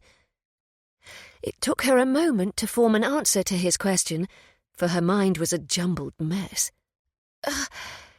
Yes, I do think we are." He smiled slowly. "Good. Then there are no further obstructions to our marriage, and the announcement can be made in the Times." How final that would be. It was the last step, aside from the nuptials themselves. Could she do this? The answer was there, in her heart. Yes, she could. And indeed, if she wanted to seize her dream of having a family of her own, she must. "The announcement can be made," she allowed. He kissed first one knee, then the other, before tenderly taking her hems from her and smoothing out her petticoat and overskirt. As if it were the most ordinary act in the world, and he spent every carriage ride beneath a lady's skirts, he rose and seated himself on the bench at her side once more. But then, for all she knew, he did spend every carriage ride beneath a lady's skirts. He was the Duke of Camden, after all, part of a fast set of dukes who were rumoured to do very bad things. The thought sent ice chasing after the heat. Rakes were dangerous and devastating. If her doomed betrothal with Wesley had taught her anything, it was that a rake was never to be trusted. It was no different with his brother, even if the connection between them seemed so much stronger than what she had once known with Wesley. "I'll see that it's done with all haste," he told her, before pulling at the blinds with one long finger. "It looks as if we've arrived at your townhouse." He gave the roof a discreet tap, signalling they were ready to disembark, and her face flamed. The coachman would know what they had been about. Suddenly, Stuart's words punctured her musings. They had arrived at her townhouse, he had said. Not his, as she had assumed. "Did you have any intention of taking me to bed?" she asked quietly. He settled his hat back on his head. "I had no wish to ruin you, at least not by taking you completely. I wanted the choice to be yours, rather than forcing your hand." Or perhaps he had simply been that assured of his abilities when it came to sensual persuasion. Maybe he had known that she would be so moved by what he did to her in the carriage that she would agree to anything. If so, he hadn't been entirely wrong. Her chin went up. "What will the neighbours say when I alight from the Duke of Brandon's carriage?" she asked. "I instructed the driver to deliver us to the mews. Hopefully no one will be the wiser." He truly had thought of everything. She wasn't sure if she should be reassured or alarmed. Either way, one thing was more than clear. Rosamond was going to marry the Duke of Camden. Chapter 7. "You look disgustingly happy, particularly for a man wearing such a dreadful coat," King observed, making a mew of distaste as he passed a glance over Stuart's well-worn lounge suit. He had been poring over the Times, seeking the announcement of his engagement to Rosamond, when his friend, the Duke of Kingham, had sauntered into his study, unannounced, as was often King's preference. King liked the element of surprise, or so he claimed. Now they were seated before the fire in the hearth, on chairs that were likely as threadbare as Stuart's coat was, but he didn't care about his friend's good-natured taunts. For just as King had crossed the room, Stuart had seen the words proclaiming to society that he and Miss Rosamond Payne were to be married. An intense rush of relief had washed over him. "I thought you found it bourgeois to wake before noon," Stuart offered mildly, impervious to his friend's criticism. The suit was several years old, and undoubtedly outmoded by King's exacting standards. But when one was perilously low on funds, one didn't concern oneself with such trivialities. It was clean and pressed, which was the best Stuart was going to manage until he married. King, by comparison, wore a dark blue velvet coat with a cobalt cravat, a buff silk waistcoat, and fawn trousers that looked as if they had been sewn onto him that very morning. Nary a stain, a wrinkle, nor a hair out of place atop his head. "I couldn't sleep," King drawled. "It's the devil of a thing. No cure to be found, not even in one of your potions. I'm rather persuaded that the concoction I enjoyed before bed was the reason I couldn't sleep," his friend admitted wryly. "And I'm the one you sought out for company this morning." Stuart pressed a hand to his heart in dramatic fashion. "I'm touched." "Ha! If you must know, Brandon wasn't at home. There goes my poor conceit. Also, I read the notice in the Times. You're actually marrying her then, old chap?" What now seemed a lifetime ago, Stuart and his friends, the fellow founding members of their club, had pledged to see the ignominious legacies of their collective fathers rot. Stuart had meant that wine-soaked vow. He'd never expected to marry, but much had happened to alter the course of his life. He nodded. "I am indeed. First branded with all this talk of bloody marriage, and now you." King shuddered. "I can only pray the rest of us remained unscathed." Stuart chuckled. "You make marriage sound like you're going to war." "Both are deadly entrapments," King said, somber, shaking his head. But Stuart didn't feel the same. For the first time in years, Stuart was at ease. He felt a lightness in his chest that had been long absent. But more than that, a keen sense of anticipation coiled inside him, tighter than a watch spring. It was because of her. All of it. Because of Rosamond, he possessed a sense of palpable relief that he would soon be able to regain control over his funds. And his brother, that he would be able to spare Mother and save his family's sordid secrets. And also, he could not lie to himself, that he would soon have Rosamond in his bed. Their marriage may have begun as one-off convenience, but he had been able to think of precious little else ever since that day in Brandon's carriage, when Stuart had buried his face between her legs and pleasured her until she had come on his tongue. Her taste, her scent, sweet God, her responsiveness. He had intended to prove to her just how compatible they were, and in the end he had only succeeded in proving to himself how much he wanted her. But he had to stop thinking of such things in the company of his friend. King was too damned perceptive by far. He cleared his throat and shifted in his chair, trying to find a more comfortable position. "As I told you all, I need to marry." What he hadn't revealed to his friends was that he was being blackmailed. He alone knew about the letters that had come in rapid succession, always demanding more money. That first shocking missive still making impotent fury rage through him every time he recalled the words that had been scrawled in slanted black ink. Words conveying a secret he had believed no one knew. A secret he couldn't allow to be revealed. "Your worthless brother and wastrel father have left you in straits that dire?" King probed. "Wesley is doing his damnedest to make certain he bleeds me dry," he affirmed, guilt slicing through him for not being completely honest, even if he knew he couldn't. "He is hell-bent upon spending every last farthing in my possession." "Why not cut him off?" King asked. "I know it isn't my business and Wesley's your brother, but good Christ, Cam, no one will blame you for ridding yourself of the plague of a brother determined to whore and gamble his way to oblivion."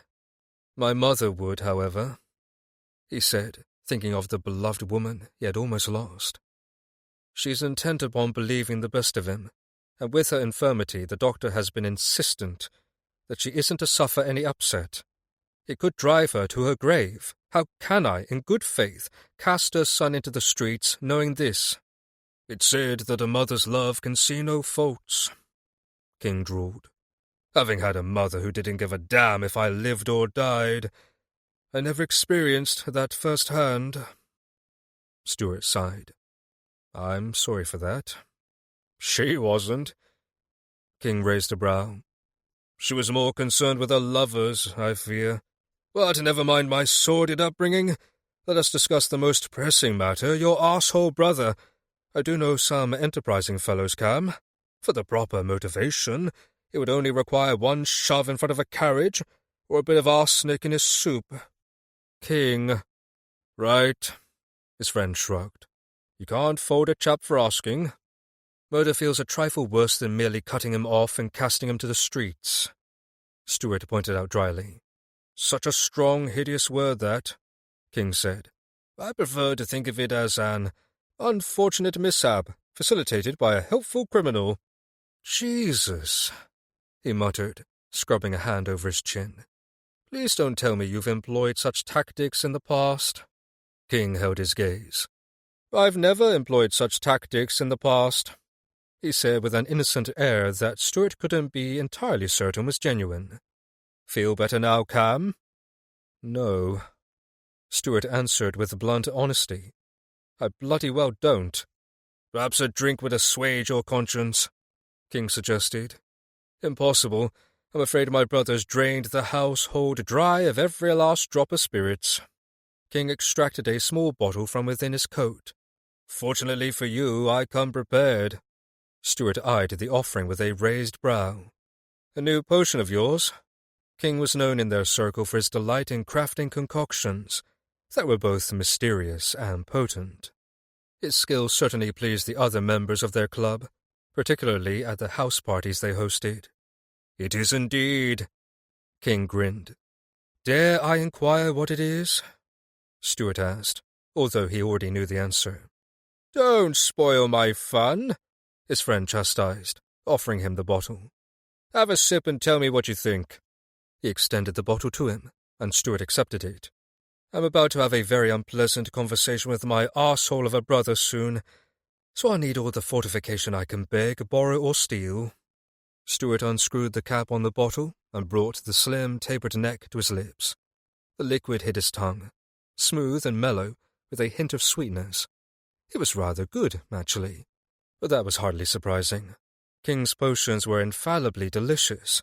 It was the after-effects that varied. What manner of unpleasant conversation, if I dare ask? King queried.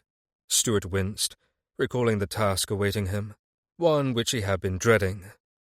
I need to tell him that I'm marrying his former betrothed. His friend whistled. You haven't told him yet? He shook his head. Theirs was not a love match. At least it wasn't on Wesley's part. I don't believe him capable of loving anyone, not even himself. But as you can imagine, the circumstances are a trifle unconventional. Ah, damn it all. You had better drink up, my friend, King advised. And he thought his friend was not wrong about that. Grimly, Stuart took another pull from the bottle. Warmth coursed through him, the potion already having an effect upon him. But not too much, his friend added. This potion is decidedly a strong one. Am I going to hallucinate a mermaid and convince myself I'm a fish? He asked wryly, recalling a past incident concerning one of King's brews and a particularly inebriated club member. God, King chuckled. I had forgotten about poor old Lord Roderick. As long as you stay away from water, table legs, and marble statuary, you'll be fine. But whatever you do, don't sneeze, walk in a circle, or eat cheese for the next few hours. Stuart was mid-sip when his friend issued the alarming, if confusing, instructions. Are you jesting? King grinned. Of course I am. Stuart took another swig. His evil friend raised a brow. Or am I? Bastard, he said without heat, threading the cap back on the bottle and returning it to King. Here you are.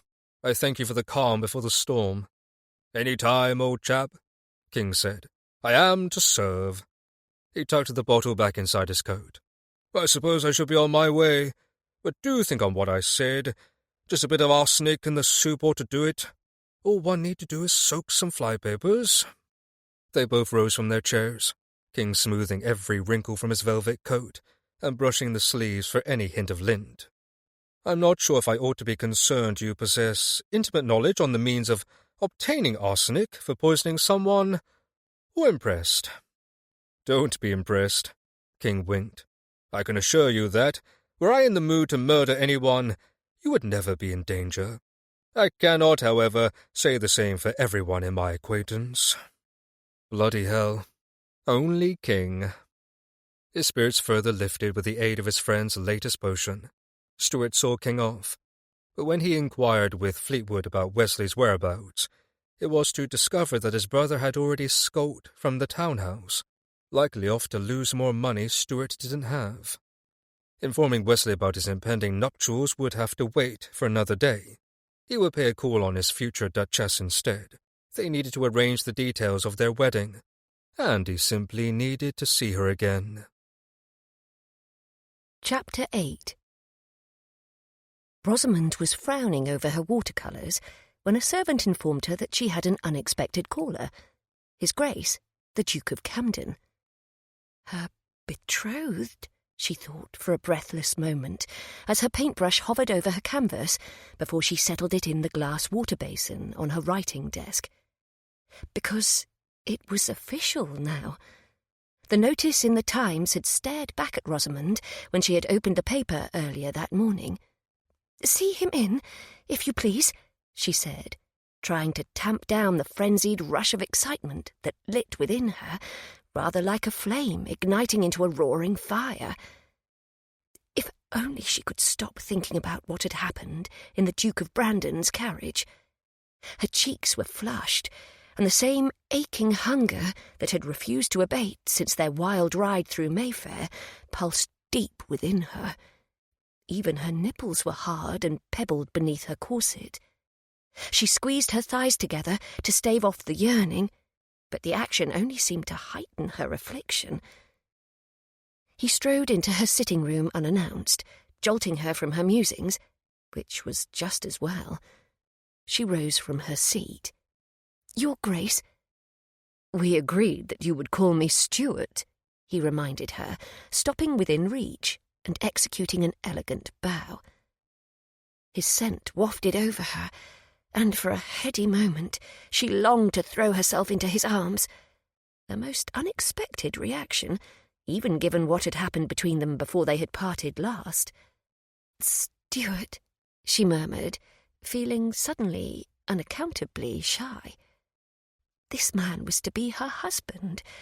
Now was decidedly not the time to allow the memory of all the shocking intimacies they had shared in Brandon's carriage to resurface. No, she had to maintain her composure. He took her hand in his, bringing it to his lips for a chaste kiss that sent a frisson down her spine, before he examined her fingers, smiling. "Purple lake, vermilion, and chrome yellow." Rosamond smiled. "You forgot gamboge." He gave her a sinful grin that made something low in her belly flutter. "I hope I'm to be forgiven. The shades of chrome yellow and gamboge are so similar, I find. You were painting again. Have I interrupted?" Good heavens, he was a handsome man. She had known this, of course, in the sense that one knows the sun is in the sky above.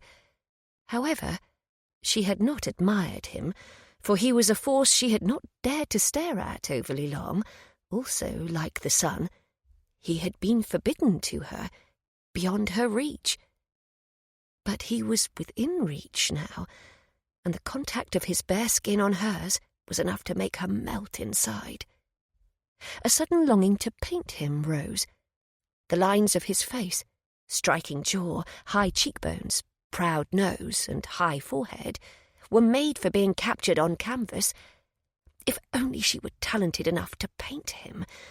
She would preserve his image forever as he looked now, his lips curved upward, his eyes shining, his wavy dark hair perfectly tousled, the sunlight filtering in the windows, casting him in a gilded air. Belatedly, she realized she was staring at him. What was wrong with her?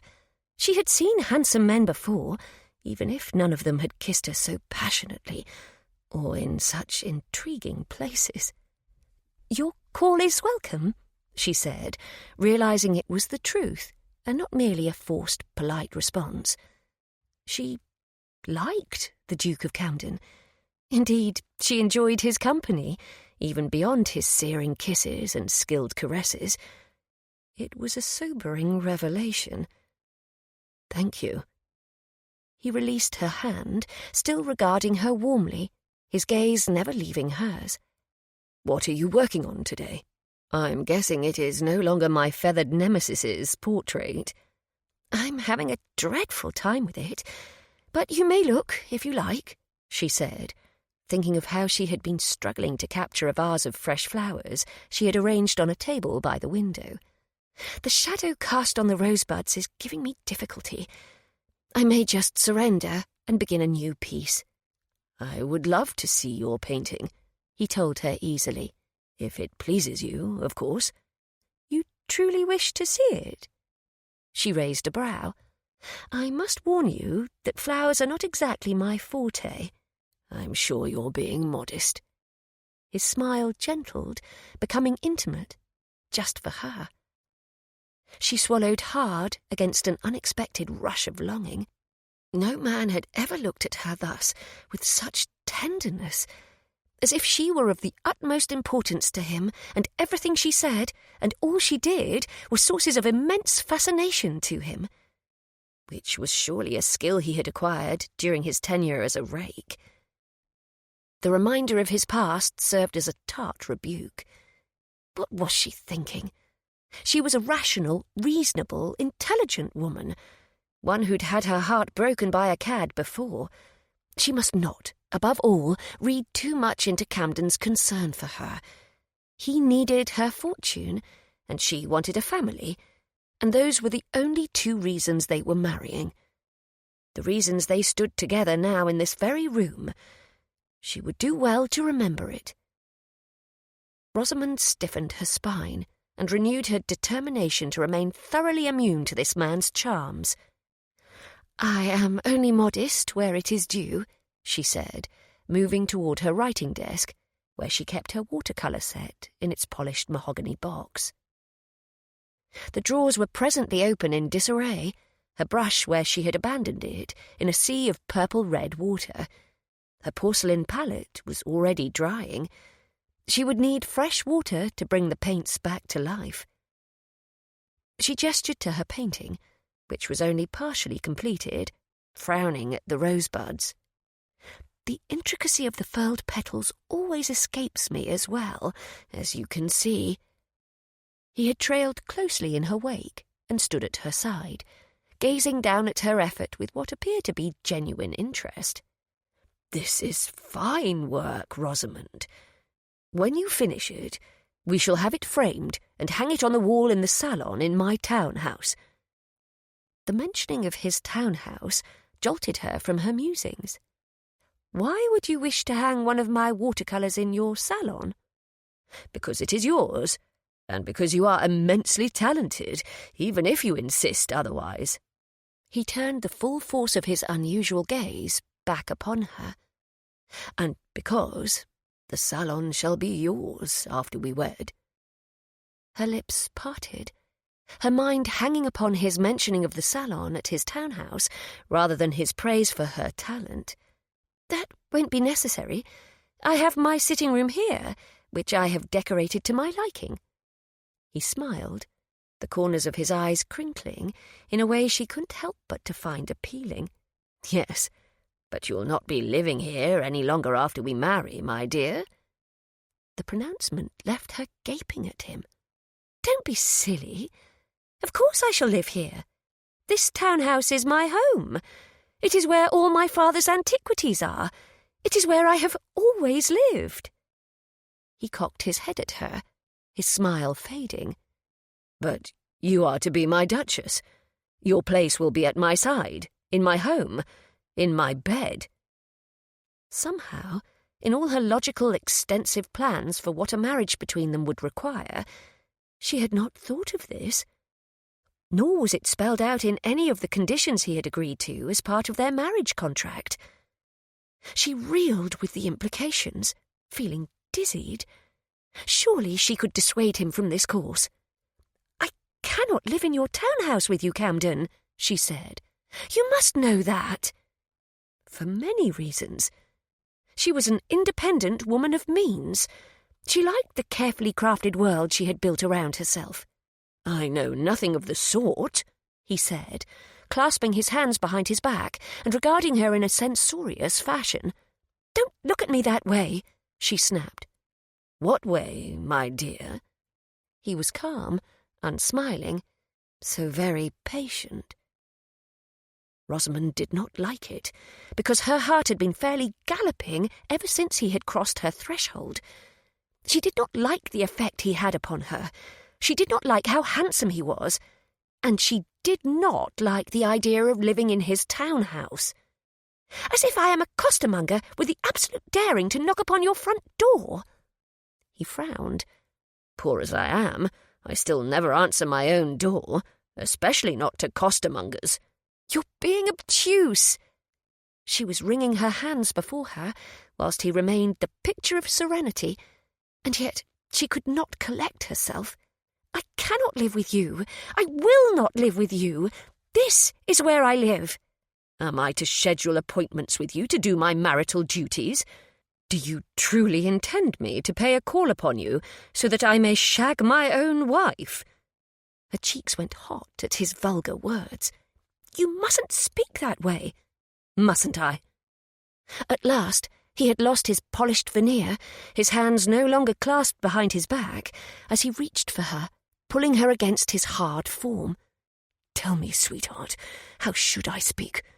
Should I remind you of how much you liked my tongue on your— Stop! She gasped, hands fluttering wildly before they landed on the lapels of his coat. Are you trying to shame me? But it wasn't shame she felt just now, making her drawers go damp and her sex pulse with yearning. Rather, it was the opposite. He made her want to be wanton, and therein lay the danger. I would never seek to shame you. He dipped his head and pressed a fervent kiss to the corner of her jaw, near her ear, his breath falling like hot silk over her skin. I'm merely trying to make you remember that there is passion between us, that I've more than proven how compatible we are as man and woman. He kissed the shell of her ear, his lips grazing her as he continued, that there is no bloody way I am going to agree to your living in a different house, as if we are polite strangers, when I fully intend to spend every night pleasuring you senseless. Her knees threatened to give out. She'd thought she was more resilient, that she could remain impervious to all rakish attempts at seduction. But he had proven her wrong. What was she to say to such an outrageous, sinful proclamation? She wetted her lips, trying to gather her wits. You can do that here. He kissed along her throat. This isn't my home. And yours is not mine. His hand swept over the small of her back, pressing her more firmly against him. This is a battle you'll not win, sweetheart. He kissed the hollow at the base of her throat, his tongue flitting out as if he were tasting her madly thumping pulse. You're being unnecessarily stubborn, she managed. We can each remain in our homes and meet where we wish, when it suits us. He lifted his head, his gaze searing hers. There is only one place where it suits me to have you, and that is my bed. He meant it, and she couldn't deny that the effect those words and the sensual promise in his expression had upon her was tremendous. I'm not selling this house, she said, feeling her resistance crumbling. Nor do I expect you to. It is your mother's home as well as yours. What other objections can you have? Tell me. I am accustomed to the running of this household. I'm sure your mother will run it as smoothly in your absence, he reassured her easily. But Rosamond wasn't as confident of that.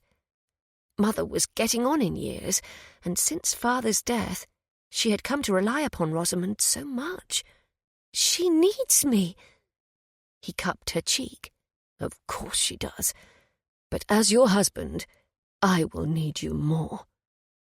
He was speaking of the physical, of sexual congress, sharing a bed, perhaps even thinking of his masculine pride, which likely could not bear for society to know that he and his Duchess were keeping separate residences.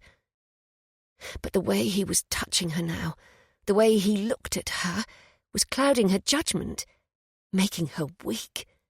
Yes, but I am all she has left, she protested softly. His thumb stroked gently over her skin. You may visit whenever you wish. Meet with the housekeeper. Polish the bloody silver whilst you're here.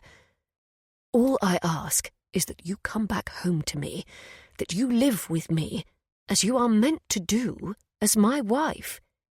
I don't know what to say. This is most unexpected.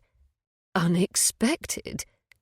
His lips quirked into a half-smile, as if he were amused. Did you not think about what would happen after we wed? She bit her lip, not wanting to admit the depths of her foolishness. What about your brother? She asked, instead of answering his question directly. He stiffened at the mentioning of Lord Wesley, his jaw hardening. "What of Wesley? He has nothing to do with us." Us? Was it wrong of her to like the way that sounded so much, for it to glide over her like warm honey? Likely, yes, it was. Wrong for her ability to resist him, certainly. "Of course not," she said, trying not to stare at his lips. "But I'm not sure I should like to see him every day or share the same roof." He frowned, his thumb stilling on her cheek. "Do you still have feelings for him?" "No," she answered instantly, truthfully. He held her gaze, unrelenting. "You're sure?" "Certain." Camden, Stuart, as she must think of him now, stared at her another long moment.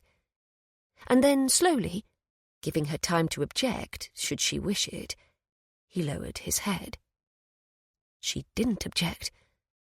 Instead, Rosamond slid her hands up his coat to his shoulders, drawing him nearer as she rose on her toes. Their mouths met in a whisper-soft kiss, a tender collision followed by the tantalizing brush of his lips over hers. It was too soft, too teasing, not enough. Making a sound of frustrated desire, she twined her arms around his neck, pressing herself shamelessly to his strong, lean form, increasing the pressure of their kiss. With a growl, he angled his mouth over hers, his tongue seeking entry as he took command. She surrendered willingly, lips parting for the slick, hot invasion. He ravished her with potent, drugging kisses and possessive thrusts of his tongue. He tasted unusual, like anise with a hint of sweetness, and she never wanted their kisses to end. The longer he kissed her, the more need flowed through her, leaving her aching. She moved against him, seeking relief, and finding none. As if he sensed what she wanted, Stuart guided her backward until the hard surface of her writing desk met her bottom through the layers of her gown and petticoats. If they didn't take care, they would upend her water and paints and send all cascading to the floor in a jumbled sea of colour and paintbrushes. But then he slid a long leg between her parted thighs, and she forgot to fret over spilled watercolours. Instead, the most delicious sensation radiated from her centre as he pressed his leg between hers. Instinctively, she writhed on him, seeking and finding more pressure, more of what she wanted. She was swollen and wet below, the sensuous glide of his tongue in her mouth, mirroring the rhythm of his thigh thrusting between hers. But it wasn't sufficient. There were too many layers separating them. She ground herself mercilessly against his thigh, and yet she couldn't achieve the stimulation she craved, like when his tongue had flicked over her sensitive bud in the carriage. Curse her skirts. Pleasure was building within her, her breath coming faster, everything within her heightened to the point of acute awareness. Her senses were intense. The rasp of his coat against her hands as she gripped him to her, the bristle of his shaved whiskers against her cheeks as he kissed her, his decadent scent of sandalwood and musk, his tongue gliding into her mouth, his lips firm and hot as they coaxed her response, their breaths mingling, each thrust of his thigh dragging her cotton undergarments over her sex. It was there, so close, her release, taunting her, and yet she couldn't find it. Stuart knew. He fisted one of his hands in her skirts, dragging her hems upward. The sound of paintbrushes rolling to the floor and landing in soft thumps on the Axminster didn't serve as a deterrent for either of them. Even if her replacement water bowl went next, she wouldn't care. His hand found her inner thigh, the cotton of her drawers impeding the contact of bare skin on bare skin. Still kissing her, he slid his hand higher at the same moment as she arched her back and scooted her bottom toward him. He dipped his fingers into her folds, his touch sending an electric pulse of desire radiating outward from her core. He stroked her, gently at first, and then, when she moaned and sucked on his tongue, he circled her pearl. Once, twice, It was agony and ecstasy. He strummed around where she wanted him most, teasing, tempting, breaking down all her resistance. If he asked her to move to the moon with him in the next breath, she would gratefully agree to it. But still, he would not give her what she wanted. Not quite. Frustrated, she broke the kiss, her head falling back. "Stuart," she breathed. "Please." He drew another tantalizing circle around her swollen bud. "It's not enough, is it?" "No," she ground out, thrusting her hips toward him shamelessly, beyond caring now. He had driven her to the edge of reason. Lust clouded her mind. She was an aching bundle of need, seeking what only he could give her. "This is what it would be like if you lived here instead of with me, where you belong," he murmured. "You would be all alone in your bed at night, longing for me to bring you to completion." Oh, the wicked man! He was tormenting her with sensual pleasure, and also he could emphasize his point. "Are you—" Her words trailed off, her mind going blank as a new page when he grazed the sensitive underside of her pearl. "Are you trying to seduce me into agreeing to live with you, Camden?" "Perhaps." His smile turned sinful as he drew another circle around her flesh beneath her skirts. "Is it working?" It was, but she was too stubborn to admit it. So instead, she released her grip on his shoulder and slid her own hand beneath the layers of petticoats and silk. "I can bring myself to completion as well, you know." "You beautiful, naughty thing." He cupped her mound, keeping her from pleasuring herself, as she had been intent upon doing.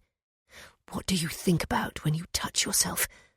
Do you think about what happened in the carriage between us?" Heat crept over her cheeks as she pressed his hand over her, seeking friction. "Perhaps—" "Move your hand, you rogue! I'll not be persuaded to live in your townhouse under duress." "Your cunny doesn't feel like it's under duress to me," he said, his voice low and dark. "It feels hot and wet and desperate for more." The air whooshed from her lungs. "No one has ever said something so bold to me before." He rotated his palm, and she gasped, her hips jumping to do his bidding. "And you like it, don't you? Just think of all the pleasure I can give you when you're in my bed every night." To emphasize his words, he released his hold on her and gave her what she'd been seeking these last few torturous minutes. A delicious stroke over her pearl, then another. She grasped his wrist, but made no move to replace his fingers with hers. His touch felt ever so much better than hers in that moment. "I thought the intention was to— Oh!" He swirled the pads of 2 fingers over her, sending hot sparks skittering in his wake. "To have relations with each other so that you— Ah!" More firm, knowing strokes interrupted her words as she gasped before corralling her thoughts again. "So that you could have your heirs and I— Ah!" His fingers were moving faster now, firmly rubbing over her aching bud. She gave up on finishing her sentences. Words? What were words, anyway? She was mindless, hips chasing his fingers, heart racing in a steady thrum, closer, closer, closer. She was almost there, ready for the wave of bliss to break over her. Just a little bit more. His lips found hers again, and he kissed her passionately, and she was nearly there. "Rosamond? What in heaven's name is going on?" They broke apart as one at the shocked voice of her mother echoing through the room. But his hand was still beneath her skirts, and so was hers. Their ragged breaths coasted over each other's kiss-swollen mouths. They'd been caught. Thank heavens for Stuart's tall frame before her, blocking what was happening under her dress from her mother's view. But she couldn't hide the stockinged leg that was wrapped around his hip, the heel of her embroidered boot digging into Stuart's right buttock. Rosamond slowly peered over his shoulder, all too aware of his stilled hand. yet pressed against her most intimate place. Her mother stood near the door to the sitting room, which was thankfully closed. Dressed in her preferred grey silk, her eyes were wide, mouth agape, as she stared at the undoubtedly shocking vignette before her. "Mother," she said faintly, unhooking her leg from Stuart's hip and discreetly disentangling herself from him, shaking out her skirts. "It isn't what you think. Camden and I were discussing our plans for the wedding." That was rather a nonsensical explanation, and she knew it. "It looks to me as if you were discussing your plans for after the wedding," Mother said pointedly. Stuart turned and offered her mother an elegant bow. "Mrs. Payne, I must humbly beg your forgiveness for my lack of control where my betrothed is concerned. I promise it shan't happen again." "I shall see that it doesn't," her mother returned, frowning. "I know the two of you are eager for your marriage, but you must cling to your restraint. I am sorry I was so belated in joining the two of you. I had been out visiting friends myself. I came as soon as I returned home and learned you were paying a call, Your Grace. It would seem that I arrived just in time." Rosamond was too mortified to speak, her cheeks scalding. "Indeed you did, madam," Stuart said, his countenance serious. "The fault is all mine. I am but a weak and sinful man." "I will take you at your word that such a lapse in propriety won't happen again," Mother said sternly, before slanting a meaningful look in Rosamond's direction. "It is more than clear that you ought not to be alone together before you are married, and that further, we must have this wedding happen as imminently as possible." Mother had never cared much for society's edicts. Even during Rosamond's betrothal with Wesley, she had often allowed the two of them unprecedented time alone together. Now, with her father gone, Rosamond had rather become the ruler of the household, with her mother happy to follow her lead. But it would seem she had finally pushed her mother too far. "Of course, Mother," she said humbly, "we will make certain to marry as quickly as we are able." "I will obtain a registrar's licence today," Stuart said politely, nary a hint of the deeply passionate man who had seduced her on her writing desk to be found. "We will be married in 2 days' time." "That is best, Your Grace," Mother agreed, nodding. But his smooth response had Rosamond's suspicion rising. Had he intended for them to be caught? She couldn't help but to wonder. Mother's intrusion, and her having spied them in a torrid embrace, left them with no alternative other than to marry in haste. Not that they ran the risk of scandal if they did not, but Rosamond would sooner throw herself from a window than be the cause of her mother's disappointment or embarrassment. It would seem he had not only cozened her into marriage, but into living beneath his roof and wedding him in haste. No doubt about it, the Duke of Camden was a clever man, a seasoned seducer, and a worthy opponent. And, in just a matter of days, he would also be her husband. Chapter 9. "Is Lord Wesley at home, Fleetwood?"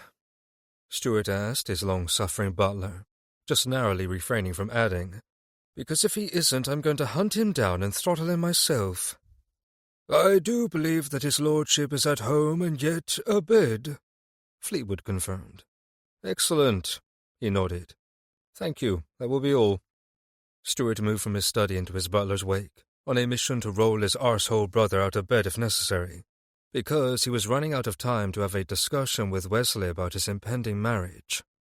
One more day until he was a married man, and he could scarcely wait. Not for the marriage itself, but for the consummation of the wedding, for Rosamond in his bed, in his arms, for the chance to finish what they had begun in Brandon's carriage, and carried into Rosamond's sitting room at her cavernous townhouse. He hadn't intended to trap Rosamond into a hasty wedding, But as it happened, the timing was nothing short of providential. He would have the funds to pay his blackmailer, and he wouldn't have to go to his friends and beg them to loan him funds. His pride was spared. His secret would remain a secret. And perhaps, just perhaps, he could move forward with his life with Rosamond. The notion filled him, still, with a deep and abiding sense of ease, a rightness that had been conspicuously absent from his life for far too long, a rightness that faded somewhat as he ascended the stairs to his brother's bedroom. Like it or not, and he wasn't entirely sure he had finished persuading Rosamond before her mother's untimely interruption. She was going to live with him here, at his townhouse, which meant he needed to at least have the conversation he had been dreading with Wesley. He stopped before his brother's door and rapped on it. No answer. Stuart knocked again, more firmly this time. An inhuman-sounding groan, muffled and scarcely audible, greeted him. "Wesley?" He tried knocking more insistently. "It's your brother." "Go to hell, brother. I'm trying to sleep." His patience grew thin, so he opened the door and stalked into the darkened room. It was damn difficult to see in the dim light with the curtains pulled tightly over the windows. Stuart tripped over something soft, likely garments his brother had shed when he had arrived from his latest round of vices. "What are you doing in my bedroom?" Wesley growled. The room smelled of spirits, smoke, and clothes in want of laundering, tinged with sweat. Stuart had to swallow to keep from gagging and remember to breathe through his mouth. "I need to speak with you." "Speak with me when I've finished sleeping," his brother complained. Stuart ignored him, stalking across the room to throw open the curtains and allow some much-needed light to stream into the chamber, illuminating its sad state. Garments were strewn everywhere, trousers thrown haphazardly about, stained shirts crumpled on the floor, bottles, some empty and others partially full, cluttered nearly every surface.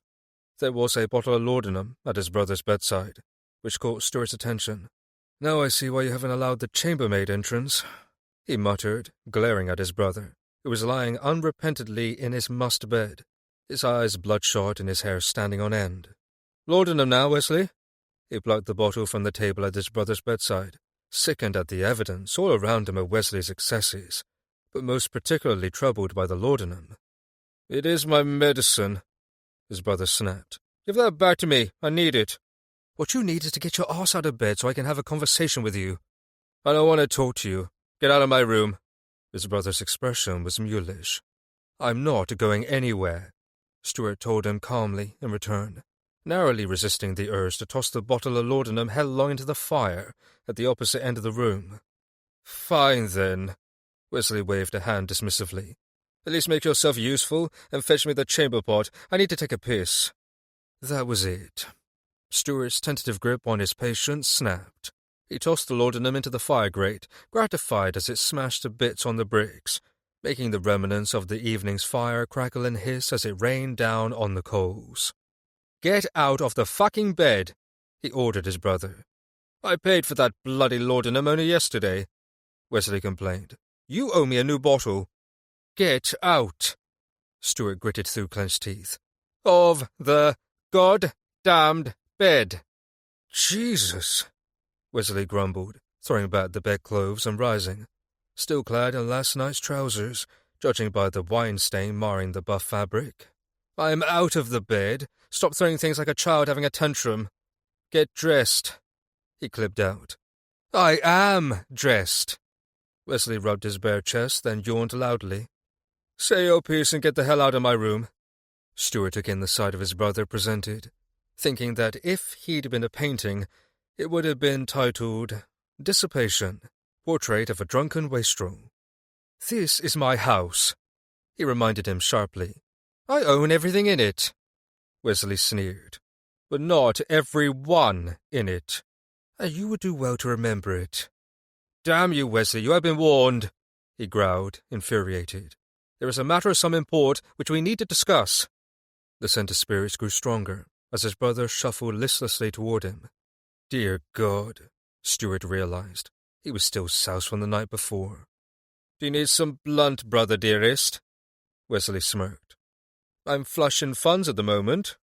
How it was that Stuart continued to regard his brother calmly, rather than smashing a fist into his nose, was a mystery of the universe that he suspected would never be solved.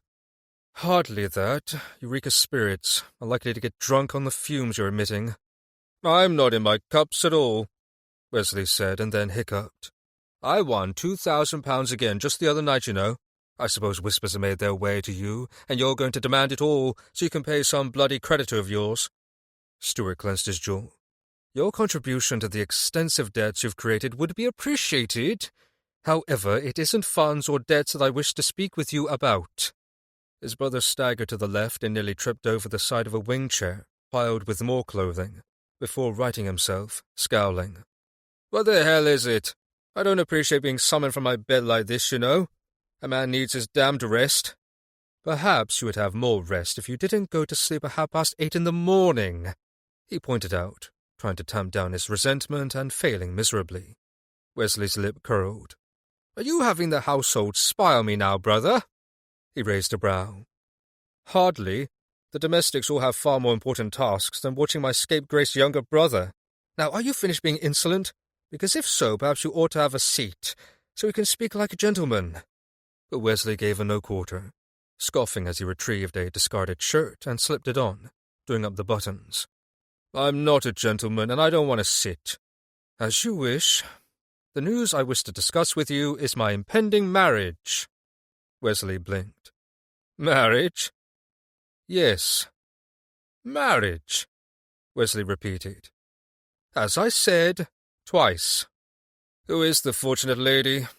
Wesley sneered. Dare I ask? The lady is one you are acquainted with, he said with great care. Some deep, previously unknown part of him feeling irrationally possessive and protective of Rosamond. He didn't want her near Wesley, didn't even want to speak her name to his brother, and yet there was no other recourse. He had to do it. They were marrying tomorrow. She would be living in this house. Just how well am I acquainted with her? Wesley asked, grinning before he issued another hiccup. She was your betrothed, he said, unable to keep the bitterness from his voice. His brother was silent, apparently rendered speechless. A rarity. Finally he gathered his wits and spoke. You're marrying Rosamond Payne? Wesley laughed then, as if Stuart had just relayed the finest joke. You do not have leave to speak of her so familiarly, he bit out, hating her given name on his brother's lips. She was going to be his wife, damn it. Wesley's laughter faded. You're not afraid she's still in love with me, are you, brother dearest? That she is marrying you so she can be closer to me? Because it would be a grave concern of mine if I were you. No, he snapped. She harbours no tender feelings where you're concerned, of that I have no doubt. Wesley staggered forward with an exaggerated air, giving him a smug grin. I would not be so certain if I were you. She was desperately in love with me, you know. It crushed her spirit when she discovered Madeline was carrying my bastard. I've never heard a woman weep so pathetically. Stuart clenched his hands at his sides, knowing Wesley was soused and taunting him to provoke a reaction, and determined to deny him the pleasure. You are a heartless cad. Evidence. He had cast off his French mistress before the child had ever been born, leaving her penniless and without a roof over her head. Stuart had given her as much as he had been able, to see that she wouldn't be without food or a home. The last he'd heard, she had returned to the continent with Wesley's child, having married a wealthy merchant. The two were certainly better off beyond Wesley's venomous reach. I always thought she was a bit plain, a nose rather overly large. Maybe I'll seduce her just for sport, Wesley continued. What do you think of that? Another woman you care for on her knees, my cock in her mouth.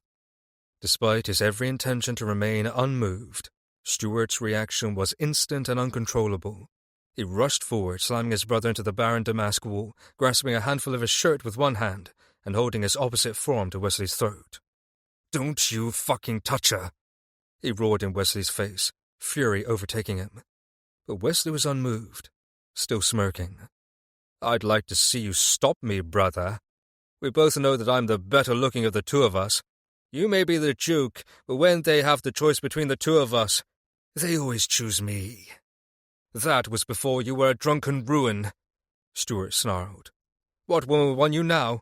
You haven't a farthing to your name. Christ knows when you last had any of your clothes washed. Your eyes are bloodshot, and you reek of whiskey, smoke, and stale piss. Not a pleasant combination designed to lure the ladies, to be sure. Stuart was being brutal, and he knew it. Part of him understood that Wesley couldn't help the monsters within him. He was driven by jealousy and greed, and his love of drink had made him even more selfishly cruel than he had been before. But damn it, thoughts of Wesley even entering the same room as Rosamond made Stuart want to tear down the goddamned walls. She was his, damn it. Not Wesley's. Never Wesley's. His brother was laughing again. Nothing a bath and a shave won't cure. Mark my words, brother. I'll have your plain little spinster. When I'm through, she'll be wishing she married me after all instead of you. Stuart pressed his forearm against Wesley's neck.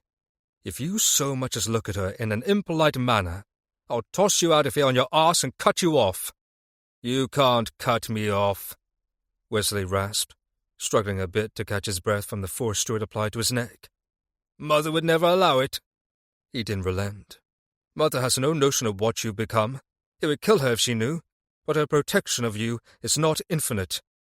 Just as it would kill her if you cut me off, Wesley panted. Curse him to hell. Mother was ever Stuart's weakness. He had to think of her, to put her fragile health first. He couldn't bear to lose her because of his own stupid rage over his brother's antics. With another curse he released Wesley, pushing away from the wall. You will not speak of my Duchess with anything less than respect from this moment forward, and if you dare anything with her, there will be consequences. Don't think that my love for Mother will save you from everything. I have powerful friends. Tell yourself that, if it makes you feel better, Wesley said, still grinning. Go to hell, Wesley. Only if you join me. Stuart stalked from the room to the sound of his brother's drunken laughter. "What else do you have for me, Mr. Watts?" Rosamond asked her father's man of business, now hers, as they were seated at father's desk in his office. The room still smelled of him. Cigars and leather, blended with that mysterious scent so many pieces bore after they had been passed down for centuries, rather as if they had been confined to the rafters of an old attic. The office was also untouched. Nothing had changed after father's death. Rosamond had seen to it. The shelves were still lined with hundreds of books he had amassed over the years. It was cluttered with Roman statuary, with priceless paintings, with oddities he had collected, ancient swords and vases, ferns that she had kept living, and even a taxidermy of his favourite hound, Dash. His ledger book remained where he had preferred to keep it, in the corner of his desk, and she proudly continued to make use of his pen and inkwell. "I believe that is the last of the latest reports, Miss Payne," Mr. Watts said, pushing his spectacles up on the bridge of his nose. A kind, balding man with a round face and ruddy cheeks, Mr. Watts had been her father's most trusted man, and he had proven his loyalty and dependability to Rosamond again and again during the time she had taken over her father's affairs, and she had been swept up in grief over the sudden loss of her hero and greatest champion. When father's death had been new and as painful as an open wound, she had sat here at his desk on many occasions, counting back in her mind each day that passed, pretending that at any moment he might come thumping through the door with his cane in hand. At first, it had been just yesterday he was alive, then 2 days ago, and 3, until finally it had been a se'night, then a fortnight, and longer. The world had carried on relentlessly, blissfully unaware of her father's absence. So, too, had her responsibilities. Her father had owned a tremendous number of businesses: shipping, textile factories, a hotel in London and another in Paris, mines, and more. He had taken her under his wing when she had been quite young, preparing her to be his only heir. To his credit, he had never made her feel inadequate for having been born a female rather than a male. He had bequeathed everything to her in his will, with the provision that she look after her mother, seeing to her every comfort. Rosamond had done so with ease and without hesitation, assuming the mantle of business owner initially as a means of distracting herself from her grief, and soon enough, because she had found she possessed an interest in it. Fortunately, she had the keen eye and sharp mind of Mr. Watts to aid her, steering her back on course if ever she drifted astray. She rather considered him to be a second father, for he had certainly cast himself in father's mould. She settled her father's pen back in its holder. "And you have pored over the marriage contract again, Mr. Watts, have you not?" "I have, as has Mr. Trumbull," Mr. Watts reassured her, referencing her solicitor.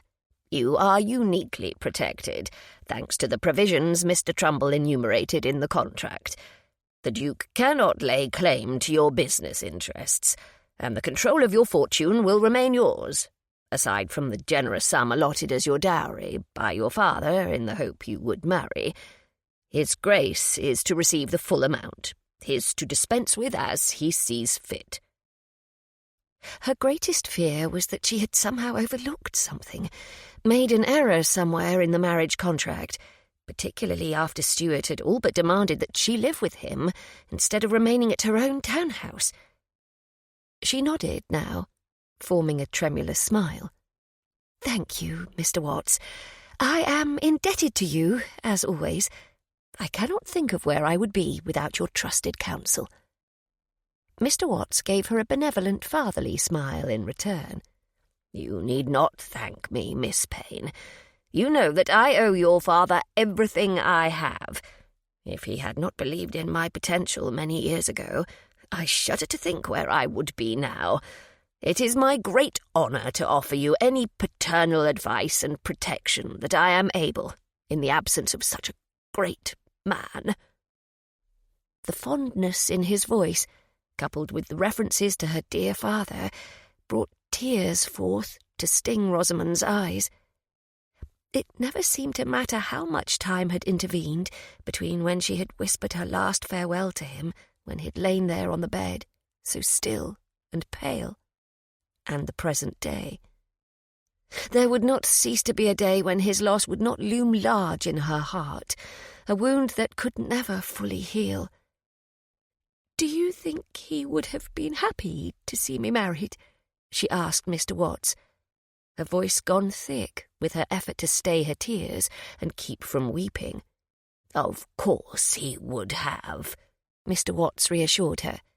"Your father wanted nothing more than for you to have all the happiness you could find in this hard, cold, cruel world of ours." She bit her lip, trying to distract herself, but her nose was tickling and her vision had become indistinct. "I know I cannot change the past, but sometimes, sometimes, I wish he were still here." He extracted a handkerchief from his coat and offered it to her. "As do I, my dear."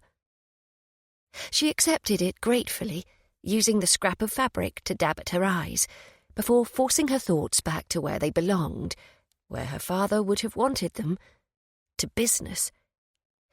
"Will you accompany me to see the new shipments, Mr. Watts?" "I would be delighted to do so," he said. "I think you'll be well pleased by the latest statuary that has arrived from the continent." Rosamond forced a smile for both their benefits. "I'm sure I will be." With another look around Father's office for comfort, she rose to her feet, hoping she wasn't about to make a grave mistake in marrying the Duke of Camden. On the morning of his wedding day, the same day Stuart was meant to have his payment delivered, per the edict from his blackmailer, another letter arrived. He read it as he stood at the window of his bedroom, dressed in the suit King had lent him for the purpose of not looking like a beggar before his new bride, as his friend had helpfully explained. King had also opined that Stuart's existing wardrobe or to be sold for rags. Stuart had ignored him, but he couldn't ignore the seed of worry, burrowing deep in his gut, as he opened the missive that had been delivered to him on the salver by Sharp and cast his eye over the by now familiar slanted script. To His Grace, the Duke of Camden, felicitations on your impending nuptials to the heiress, Miss Rosamond Payne. Accordingly, our price has increased. The sum of £10,000 shall be now delivered to Messrs. Dolan and Rowe, or, as previously specified, a letter will be delivered to the Times. Damn the bastard to hell. Stuart crumpled the letter and tossed it into the grate, watching it burn. The seed took root and sprouted, along with the fear that this menace would never be done. Chapter 10. Impossible as it was to believe, Rosamond was a married woman. Not just any married woman. She was now the Duchess of Camden. No longer Miss Payne, no longer a spinster. What a whirlwind of change after so many years. The morning had been a personification of the past few weeks, a mad rush of indecision followed by an inevitable final choice. Rosamond had decided upon a different gown for the ceremony at the last minute, resulting in her lady's maid having to help her remove the gown she had initially selected, with all its myriad buttons and hooks, then to frantically dress her in a new gown.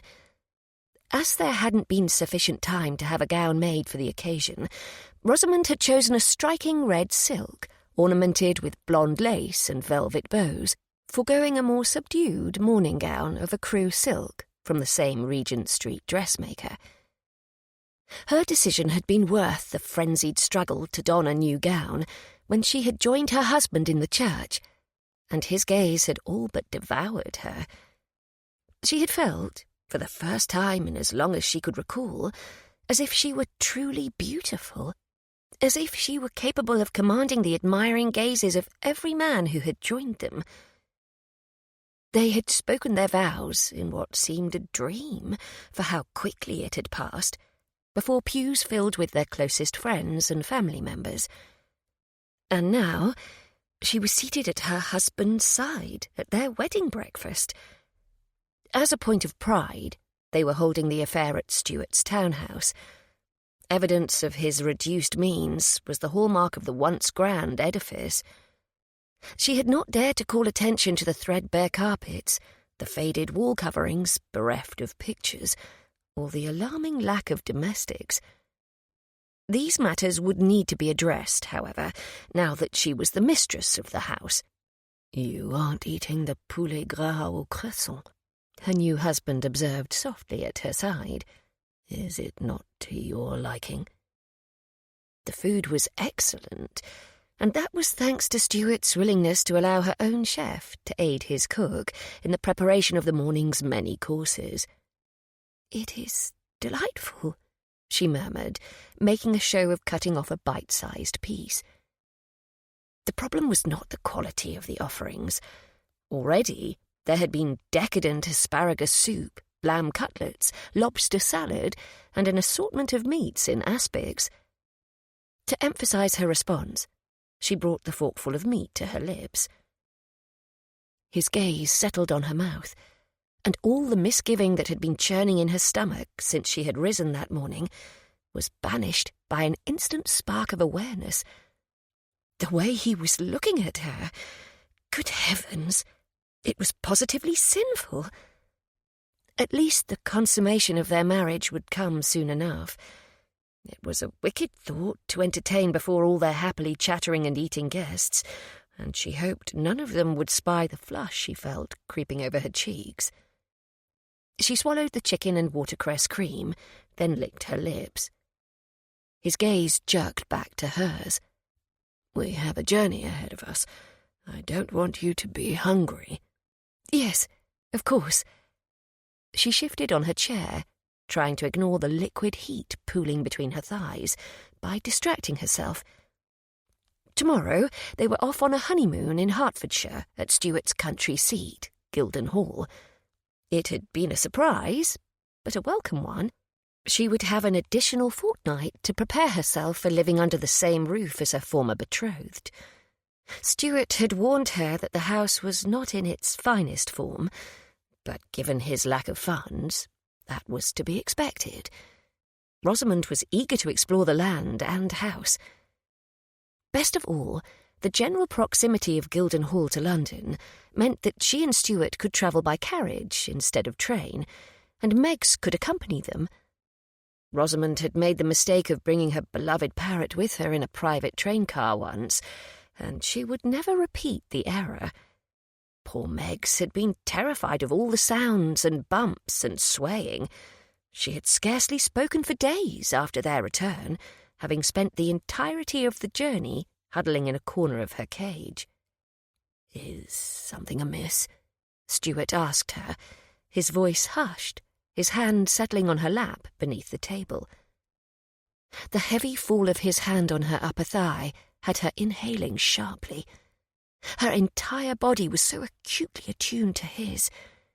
She had spent the morning not far from his side, breathing in his heady scent, admiring the breadth of his shoulders in his elegant coat, the lean lines of his long, muscular legs in his trousers, admiring how very handsome he was.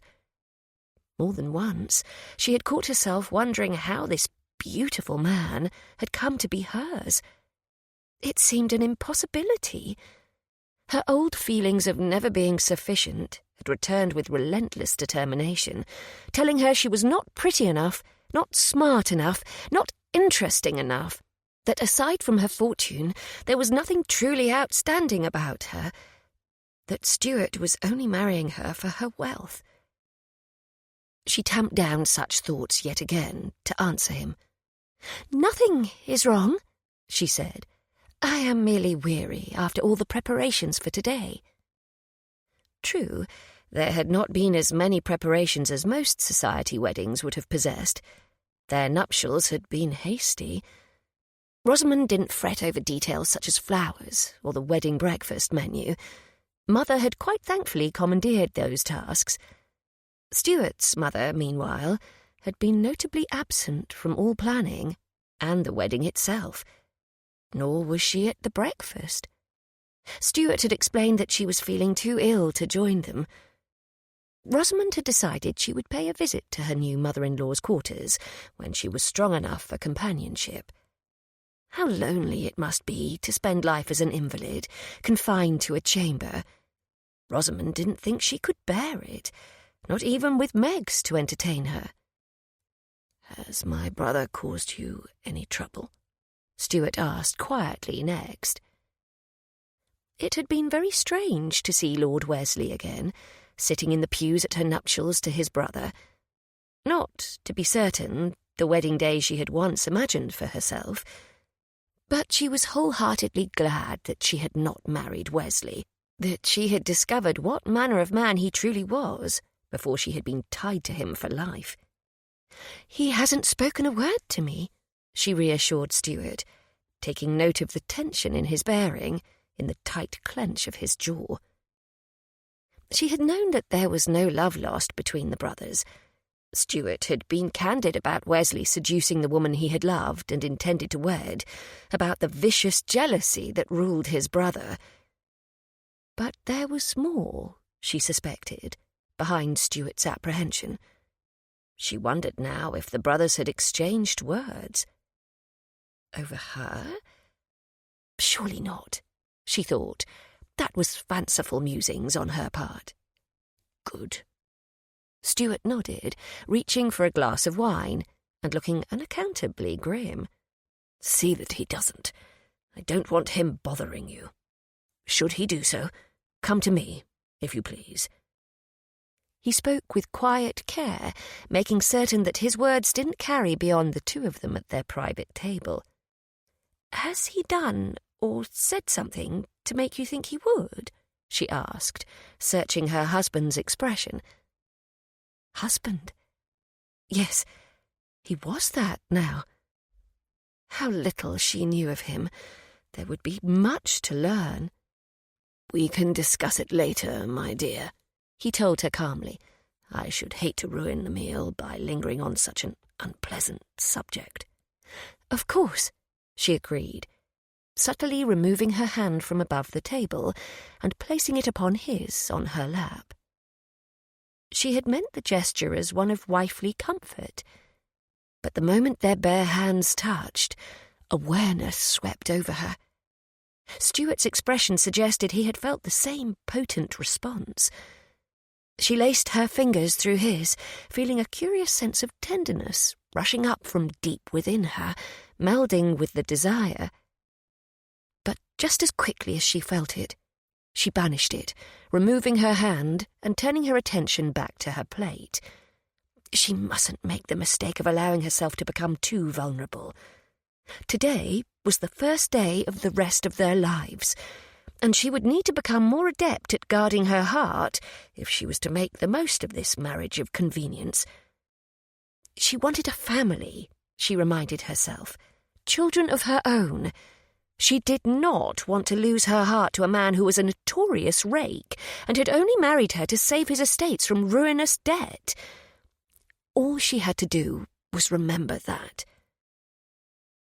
Needing a moment of quiet, she excused herself from the table and rose, slipping from the wedding breakfast in search of the ladies' withdrawing room. But she had scarcely made it into the hall before Lord Wesley waylaid her, quite as if he had followed her from the room. At such proximity, the signs of 3 years' worth of dissipation were evident.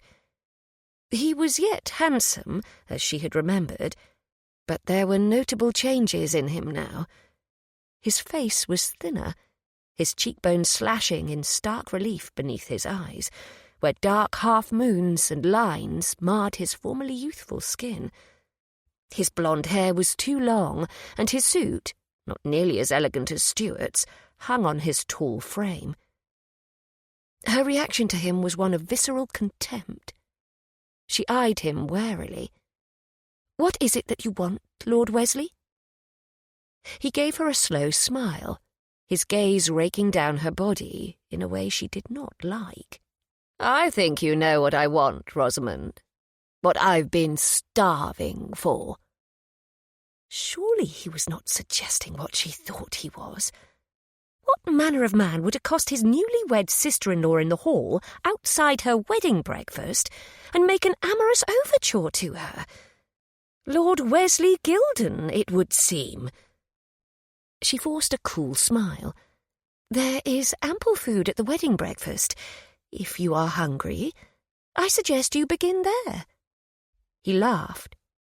But where once she would have thought the sound so very charming and irresistible, she now knew it was not genuine. "I don't think I'll find what I want within the ballroom when you've run out here into the hall," he said, stepping closer. The scent of wine emanated from him. The reason for the glassy look to his eyes, she thought, and moved to put more distance between them. "I have no notion what you're speaking about, my lord," she told him, frowning to discourage his further unwanted attentions. "I think you do, Rosamond." He started forward. "And I think you are soused, Lord Wesley," she told him sharply. "I will be generous and forget this exchange ever happened."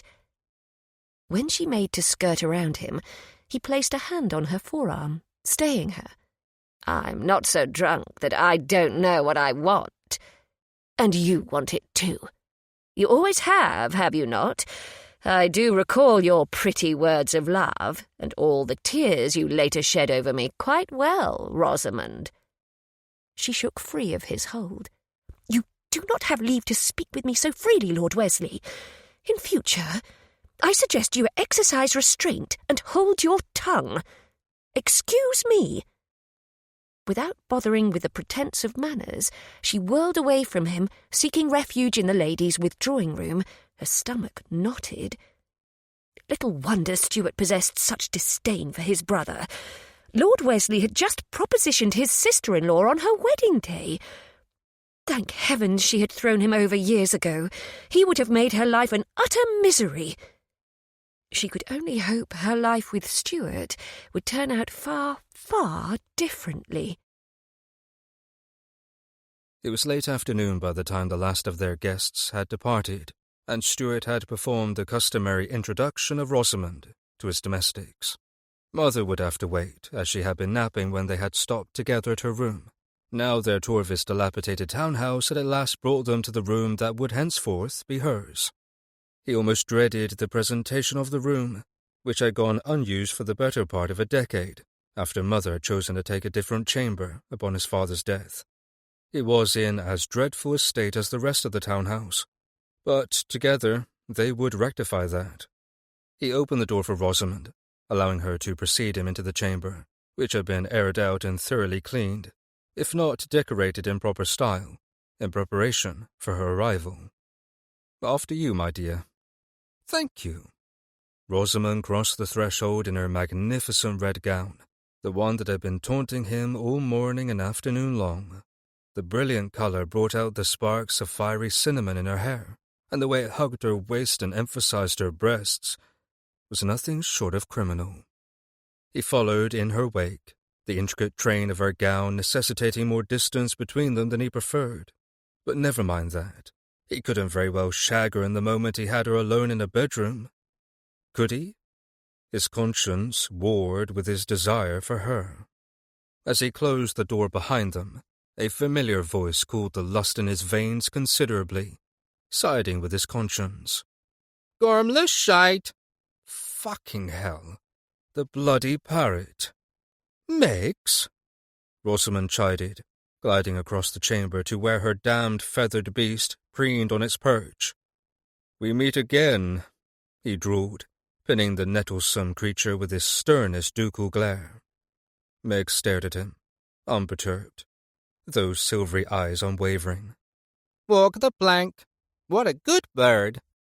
"Megs, you truly must learn to get along with the Duke," Rosamond said, taking up a small velvet pouch that was near the bird's perch, and shaking a pistachio into the palm of her opposite hand.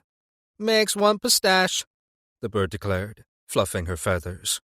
"Somehow I hadn't thought she would be finding her new home in your bedroom," he said dryly. "She has always slept in my bedroom from the time she first came to me," Rosamond told him as she offered the undeserving bird a nut. Meg took the pistachio in her beak, nibbling on it while continuing to glare at him. He turned to his new wife, who had just declared that an African grey parrot who despised him would be an omnipresent fixture in her bedroom. Perhaps she would be more comfortable in the adjoining sitting room, with the door closed and locked, he thought uncharitably. Better yet, back in Rosamond's townhouse, keeping her mother company. The solution seemed an excellent one. "I'm not sure if she will settle there," Rosamond said, turning back to him. And with the full force of her gaze on him, it was almost impossible to recall there was a parrot in the room at all. Rosamond stole his entire attention. She was nothing short of stunning in her regal gown, rubies and diamonds at her throat and ears, red silk roses tucked in her elaborate coiffure. Every man in attendance today had been unable to look away from her, including his bastard of a brother. But Stuart didn't want to think about Wesley now. He could only hope his brother had gone in search of his usual amusements, and that he wouldn't return until after Stuart and Rosamond left for their honeymoon tomorrow morning. Perhaps it wouldn't hurt for her to try spending the evening elsewhere, he suggested, trying to keep his rampant cock under control. It wouldn't do to ravish his new wife at the first opportunity, and particularly not before a damned bird.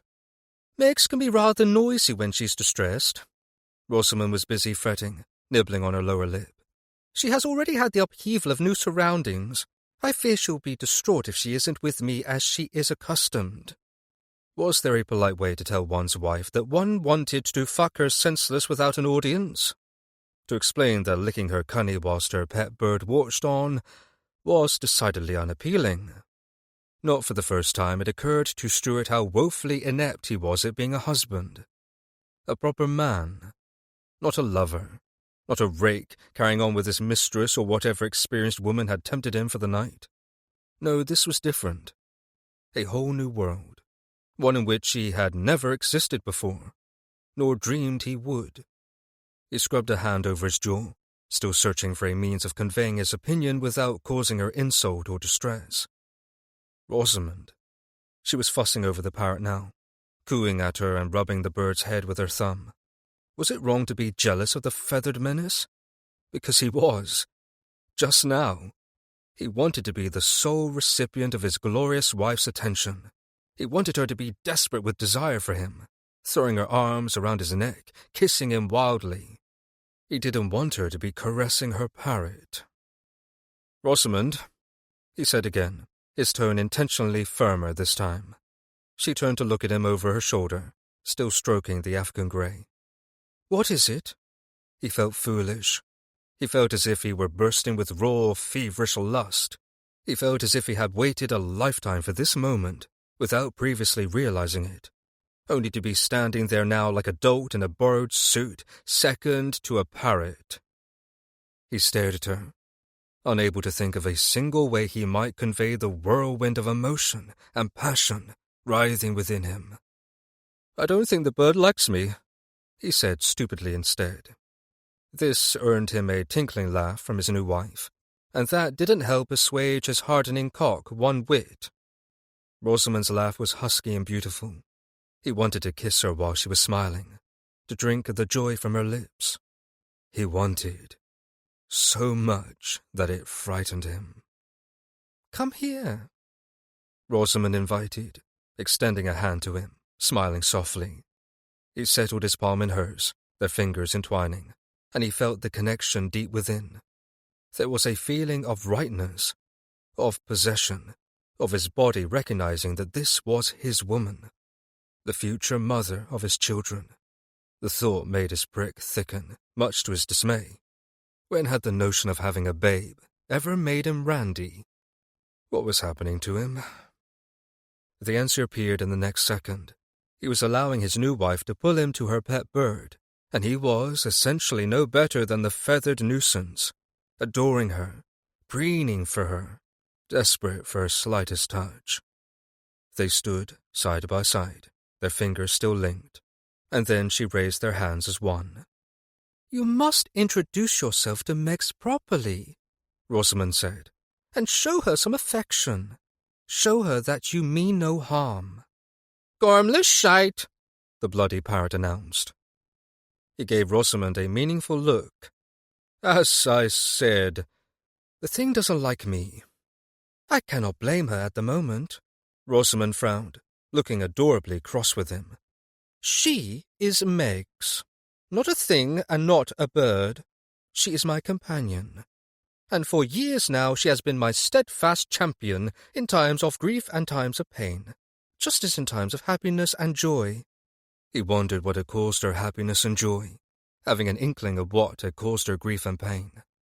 This revelation was not helping to abate the ridiculous jealousy he felt toward the feathered thorn in his paw. Stuart cleared his throat. "My apologies. I know she is your companion and that you love her. Clearly she returned your feelings." The parrot was currently bending her head sideways in a ridiculous fashion, just so she could receive the touch of Rosamond's free thumb beneath her neck. Damned bird. Meg straightened and stared at him, unblinking. "Feelings! Feelings! What a pretty bird!" "Excellent." The little intruder was taunting him now. "I'll help you to pet her," Rosamond said, bringing their linked hands to hover over the parrot. He half expected the creature to peck him. "I don't know if I ought to." "Nonsense," she countered. "All you need to do is be gentle. Use one finger or your thumb and stroke her feathers as I've done. She will adore you in no time." Surprisingly, Megs held herself still as Rosamond guided his hand to the feathers atop her head. Using his forefinger, he lightly stroked the bird as Rosamond had demonstrated. She released her hold on him, and then he was petting the dratted parrot himself. And the bird was looking into his eyes with her silvery gaze, and for a moment he thought they'd formed a truce. Until Megs chirped, "Gormless shite!" He withdrew his finger and turned to Rosamond. "You see? I made an effort to call Pax, and she threw it in my face." His wife was clearly struggling to contain a smile.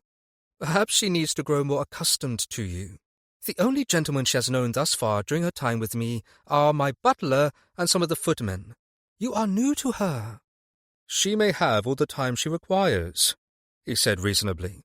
"In the adjoining sitting-room." "But she sleeps in my room." "That was before you had a husband." She drew back her shoulders, her eyes narrowing. "Are you saying that since I've married you, you now have the right to issue an edict on where Meg shall sleep?" This woman. He wanted to kiss her, to get her out of that dress, to taste every inch of her luscious form. "Put to point," he drawled. "I don't recall the many stipulations in the marriage contract discussing where the feathered menace would sleep. But that's not why I'm objecting to her presence in your bedroom, Rosamond." She planted her hands on her waist in a defensive pose, a woman ready to go into battle. "Why, then?" "Because I don't want to make love to you with an audience," he told her, holding her gaze. Her lips parted. "Oh." "Yes. Oh." He reached for her hands and pulled them from their positions on her waist, then used them to tug her against him. "I want you all to myself. No interruptions. No gormless shites." "Gormless shite," Megs chirped, fluttering her wings. He raised a brow. "The feathered demon simply cannot behave herself." "You might have simply said so," Rosamond countered, her voice low. "I thought you were being overbearing, although calling Megs a demon is rather a bit much." He ignored the last, because the bird was nothing if not demonic, at least in his estimation. "I've no intention of being overbearing with you." He lowered his head, nuzzling her ear and inhaling the sweet scent of her deeply into his lungs. "But I do intend to be inside you as soon as I'm able." He kissed her throat, absorbing the ripple as she swallowed hard at his words. "That is...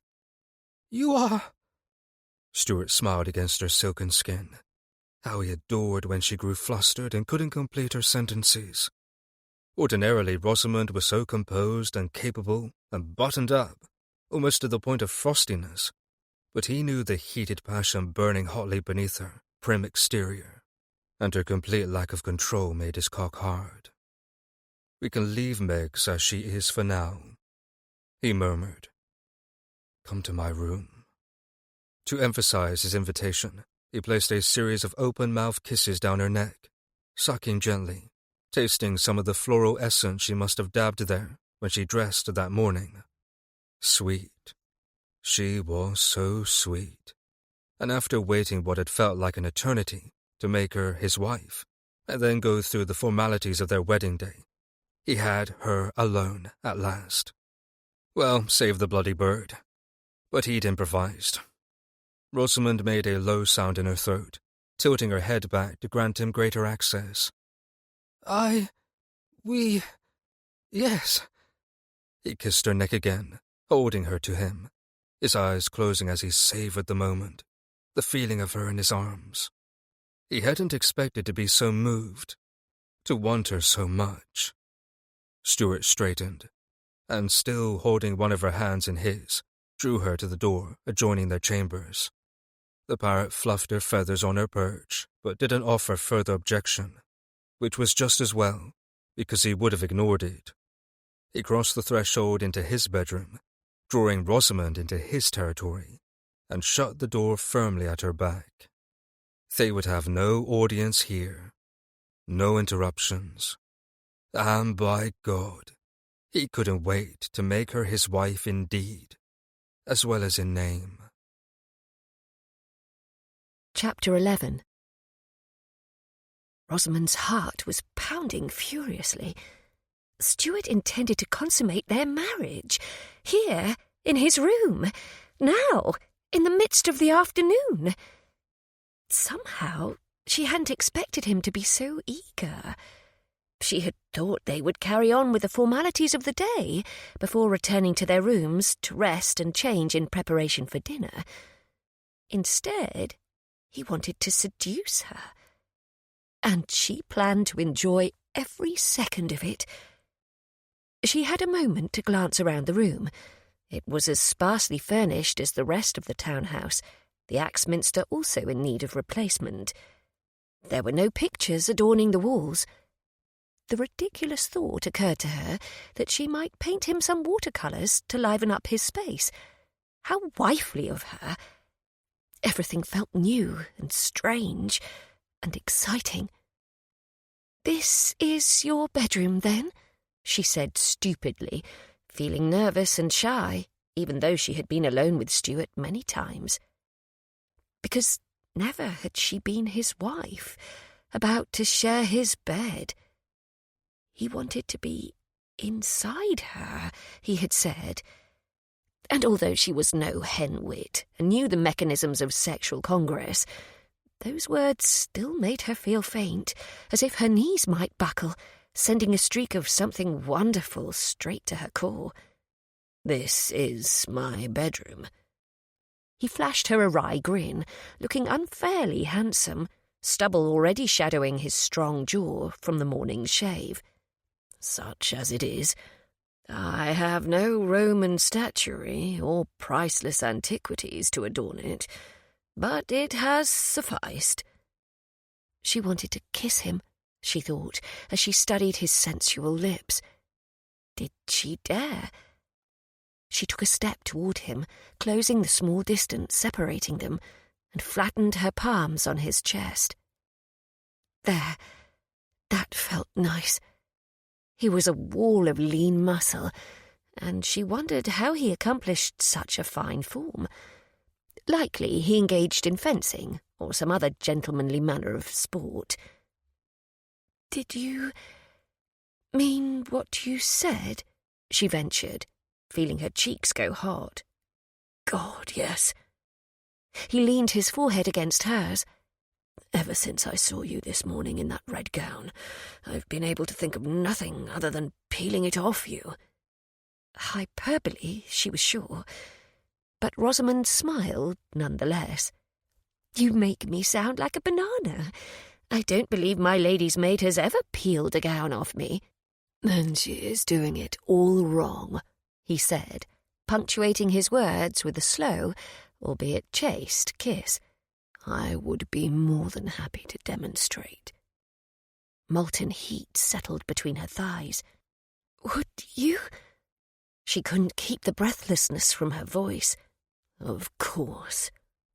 He raised his head and took a step back. "Turn, my dear." She mourned the loss of his warmth and strength, burning into her, but she did as he asked, spinning to present him with her back and the row of buttons her lady's maid, Bainham, had swiftly fastened that morning. His lips grazed her nape, and she lowered her chin instinctively, giving him full leave to kiss her wherever he liked, which, as it happened, was along the curve of each nearly bared shoulder until he reached her spine.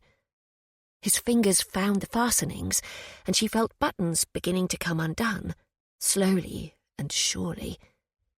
He continued kissing her as he went, even when her chemise and corset impeded him from kissing her bare skin. Pluck, pluck, pluck went each button. Kiss, kiss, kiss went her husband's mouth, until he reached the last in the long line, and her bodice loosened, gaping. She held the silk to her, knowing a moment of foolish modesty. But Stuart rounded her skirts to stand before her again, his light blue gaze smouldering with undisguised desire. He reached for her right sleeve first, his fingertips glancing over her bare skin and making her shiver with suppressed longing. He bent forward then, his lips kissing a trail down her arm as he slowly dragged her cap sleeve down until he pulled it free.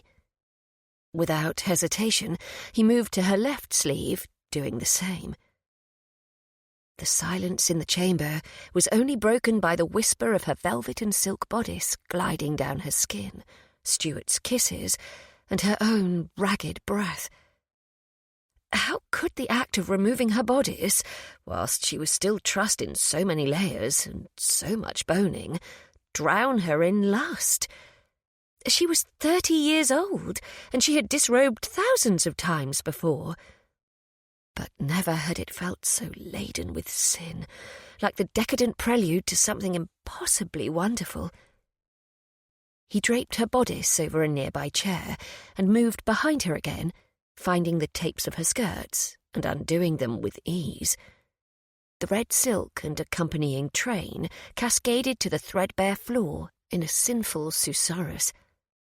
She stood before him in her favourite pair of boots, her petticoats, chemise, corset, stockings and drawers, and although she was covered sufficiently, she felt as if she were nude. "Perhaps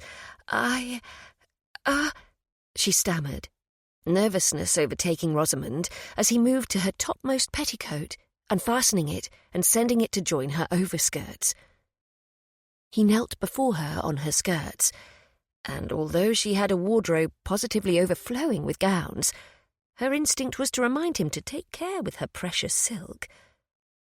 But then he looked up at her, and he was so wonderfully handsome, with the light playing over his face, that she forgot to care. "Give me your boot, sweetheart," he said, offering his hands, palms up. She decided on the right boot first, hoping she wouldn't crumple to the floor as she balanced on one leg. His long, elegant fingers went to work on the laces, undoing the tie and then loosening them before he slid the leather from her foot. He pressed a kiss to her instep. "Your servant, Duchess." Oh, good heavens!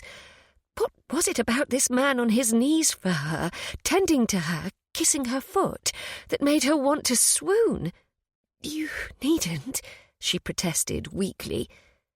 But he ignored her, gently placing her stockinged foot on the carpet, and then wordlessly requesting her left boot. She gave it to him, grasping the back of a chair to steady herself as she watched him work. When the second piece of footwear was removed, he kissed her instep again and placed her foot on the floor. "Now your corset." He rose and spun her again, his nimble fingers making short work of her lacings. A few more tugs, and her aching nipples were set free. The undergarment loosened, and she hauled in a great deep breath, her heart thudding madly, as if she had just run up and down all the steps in her townhouse thrice over. This was what he did to her, and he planned to do far more before he was finished. Hands landed on her waist in a possessive grasp, and then he spun her again so that she faced him. Holding her stare, he unhooked the corset's busk. Her breasts spilled free, only barely contained by her thin silk chemise. "My God, you're beautiful, Rosamond," he murmured, such awe and reverence in his voice that she believed him. She, who had forever been trapped in the shadow of her father's enormous wealth, at long last felt not just attractive, but desirable in her own right. There was no denying the way her new husband looked at her. "No one has told me so before you," she managed. "Fools," he said, and bent his head to adorn the tops of her breasts with more kisses through her chemise. "You're bloody glorious, Rosamond. I don't think my cock has ever been so hard." His praise, mingled with such shocking vulgarity, took her breath.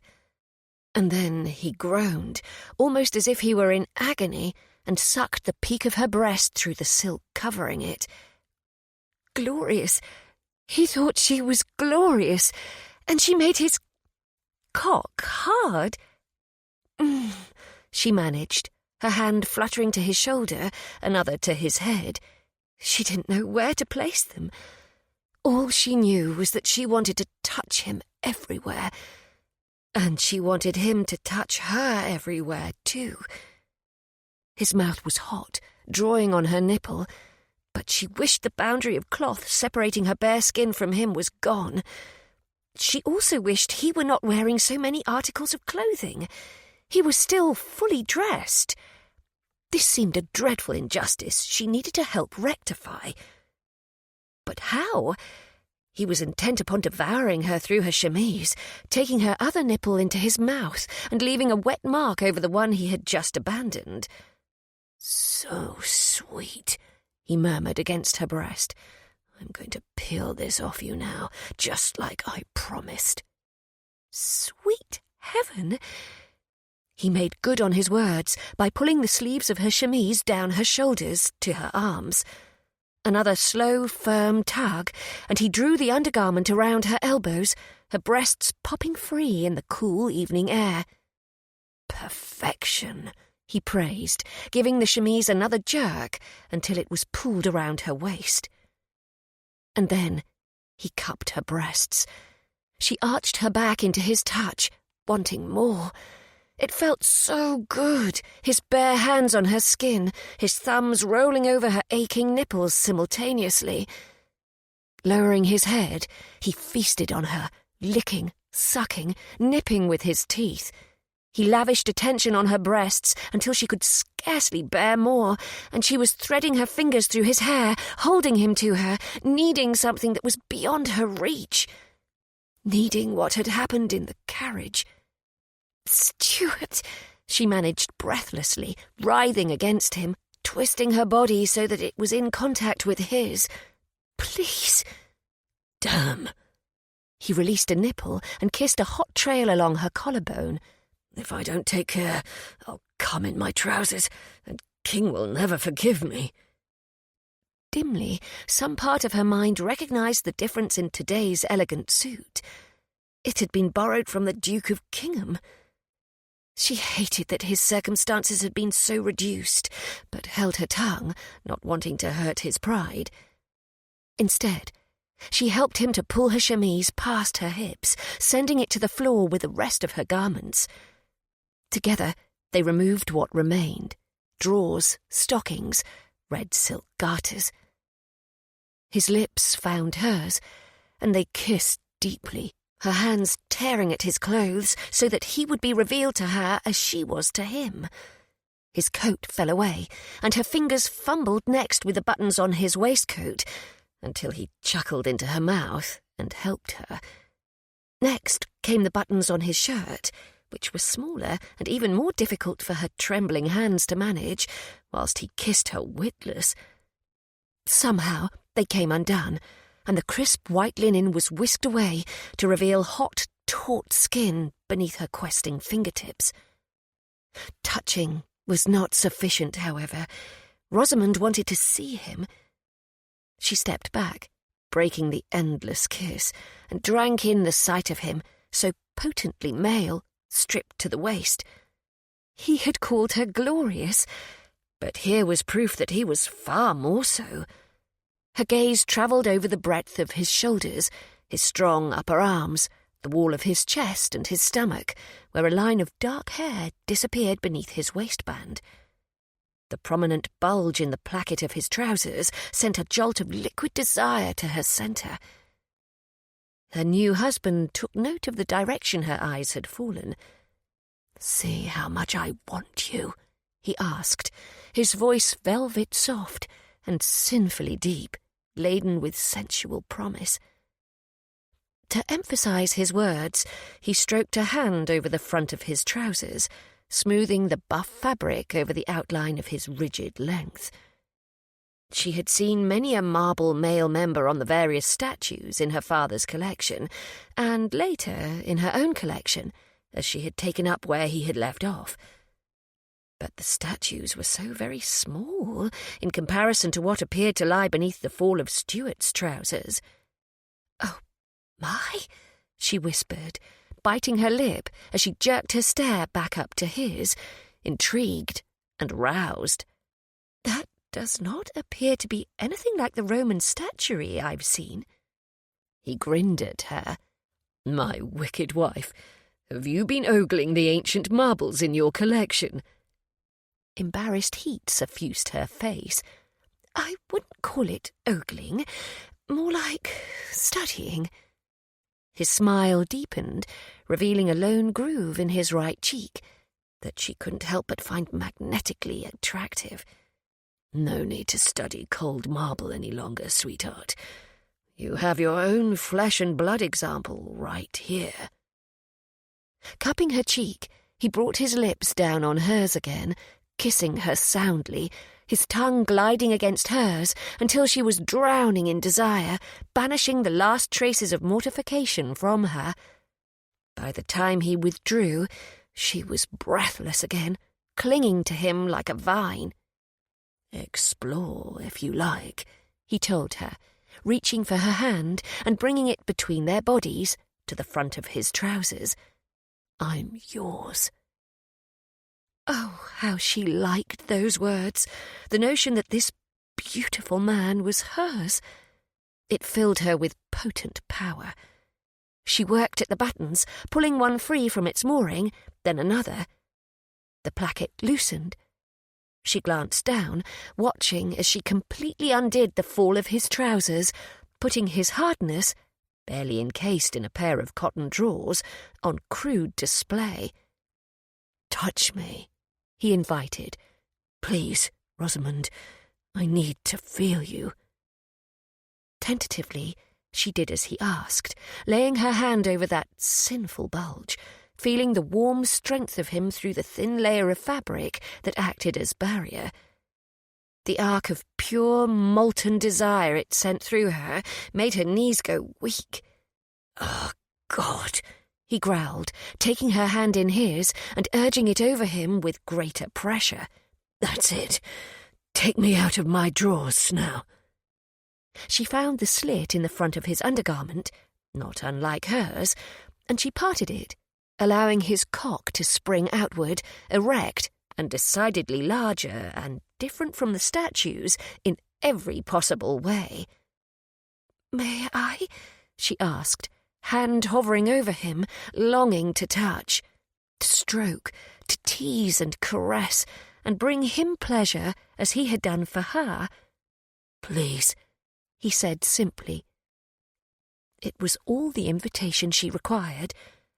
Rosamond gently touched him, amazed by the feeling. He was hard, yet his skin was so distinctly soft, and beneath her caress, to her utter amazement, he grew even larger. "It's growing," she murmured. "You have that effect on me, love." "I had no idea such a thing was possible." She stroked him tentatively at first, and then with growing confidence, liking the way his body responded. "How much bigger does it get?" He choked out a laugh. "Sweet Jesus, woman, you're going to kill me." "You don't like it?" Rosamond asked, her hand hovering over the thick column. "Shall I stop?" "I bloody love it," he said on a groan. "I want more of it, but I also want to last." He caught her hand in his and brought it to his lips for a lingering, tender kiss, before releasing her and pulling his trousers and drawers down in one fluid motion, leaving him as naked as she was. She had only a moment to admire the rest of his form before he was guiding her to his bed. The sturdy tester was large and tall, and she needed his help to settle into it in the absence of a piece of furniture to boost her. "I'll have a stool brought in," he said, as if reading her thoughts, caressing her hips as he aided her. She lay on her back, watching him as he joined her on the bed without any issue, his taller frame allowing him to climb in with ease. She knew a moment of nervousness as she spied his large cock standing prominently between his horseman's thighs. This monstrous thing was meant to fit inside her, and such a feat seemed a sheer impossibility. As if he sensed her concern, Stuart began dropping kisses on her body, caressing her skin in soothing motions at the same time. "Relax, sweetheart. We will go as slowly as I can manage. Pleasure is meant to be savoured." He kissed her breasts, her belly, and then lower, his lips feathering over her hip bone as she melted into the bed. She needed no prompting to part her thighs for him, and he took her silent invitation, his dark head lowering until his mouth brushed over her sex, taking his time as he had promised, his tongue darting over her folds, gliding up and down her seam as if he were drinking her up before flicking her pearl. She inhaled, her hips jumping toward him as pleasure streaked through her body. His fingers glided as he feasted on her, slicking her own moisture down her swollen folds as she undulated beneath him, helpless to do anything other than surrender to the mindless bliss awaiting her. She felt a bit of pressure at her entrance, and then the delicious sensation of his finger inside her, shallowly at first, and then deeper as he lashed her pearl with determined strokes. The invasion was unexpected and foreign, and yet her body instinctively knew she wanted more. Flattening her feet on the mattress, she arched upward, bringing his finger deeper. He growled his approval into her throbbing sex, still intent upon pleasuring her mercilessly with his mouth. Then his finger began to move, ever so slowly at first, pumping in and out of her with gentle, measured motions, drawing the tension within her to a crescendo. It was heavenly, the way he tongued her as he worked his finger in and out of her, her inner muscles clenching at him, wanting to keep him there. It was so much better than what had happened in the carriage, because now the aching emptiness inside her was being filled by him. He was inside her, and the knowledge and sensation, coupled together, made her cry out with helpless need. "That's it, sweetheart," he praised. "You're so wet. Come for me. I want your cream dripping down my wrist." "Oh, Stuart!" she cried out, body bowing as pleasure exploded deep inside her, making her toes curl into the bedclothes, while wave after wave of white-hot bliss washed through her. "Yes," he crooned, withdrawing his finger and then replacing it with his mouth at her entrance, lapping her up as if he couldn't get enough of her essence. "You taste so bloody sweet." He licked her as the last of her pinnacle roared through her and then ebbed away, leaving her boneless and sated, until he began kissing his way back up her body again, and the heaviness of him between her legs filled her with renewed longing. He sucked her nipple, his mouth wet from her, glistening, the scent of them both wrapping her in a sensual haze. Reaching between them, he gripped his cock, guiding it over her sensitive flesh, slicking the head up and down her slit. Stuart moved to her other breast, suckling her as he notched himself against her. Oh, heavens! The pressure was intense and wonderful all at once, like his finger, yet so much larger. "I don't think you can possibly fit," she managed breathlessly. He lifted his head, casting an amused look up at her. "Trust me, sweetheart." He gently guided her leg over his hip, opening her to him, the position easing his entrance. His head dipped, and he sucked her nipple hard again as he pushed forward, the tip of his cock breaching her. She gasped, arching into him, the intensity of the connection beyond anything she had ever imagined. "Stuart!" He rocked into her, filling her with more of him, the stretch of her inner walls exquisitely sensitive, on the border of pain. There was a heaviness deep within her, mingling with need. Another shallow thrust of his hips, and he gave her more of himself. She moaned, clinging to him, as if she feared he would slip away when the fullness within her and the weight of his body pressing her into the bed proved there was no fear of that happening.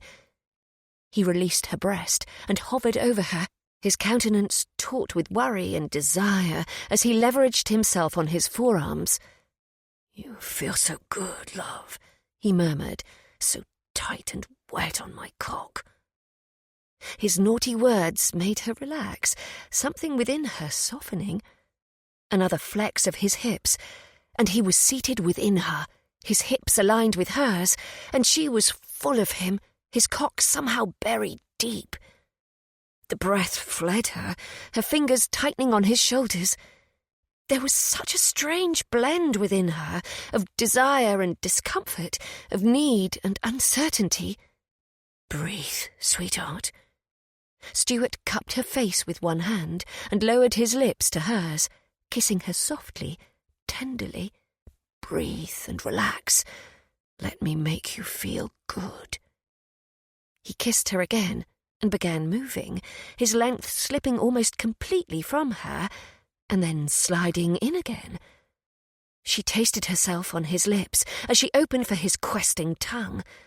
He began a steady rhythm, thrusting into her, then withdrawing, increasing his pace a little as his hand moved between their bodies. His fingers sought and found her swollen bud with expert ease, and the combination of his touch on that sensitive place and his cock dragging in and out of her was almost too much. It chased the lingering sharpness, the slight pinch, as her body grew accustomed to his, and replaced it instead with pleasure so potent that she could do nothing but cry out into his mouth and hold him to her. She was so close to coming apart again. His fingers worked her into a frenzy, each stroke of his cock inside her making that delicious tension wind ever tighter. She was acutely aware of everything, the heat of his body blazing into hers, the weight of him, the hardness of his muscled form, the barely leashed strength. The gentleness, too, the way he kissed her with such reverent care. Even the relentless strumming of his fingers over her pearl, the glide of him in and out, the sounds of need emerging from low in his chest, the breathy cries she couldn't contain. The scent of the two of them combined, the coolness of the bedclothes beneath her, the softness of the pillow, the scrape of his whiskers on her chin, the rake of her nails down his back as he claimed her.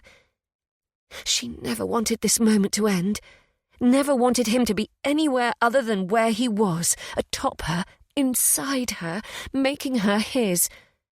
He moved faster, his body tensing, his cock surging inside her, and the dam broke.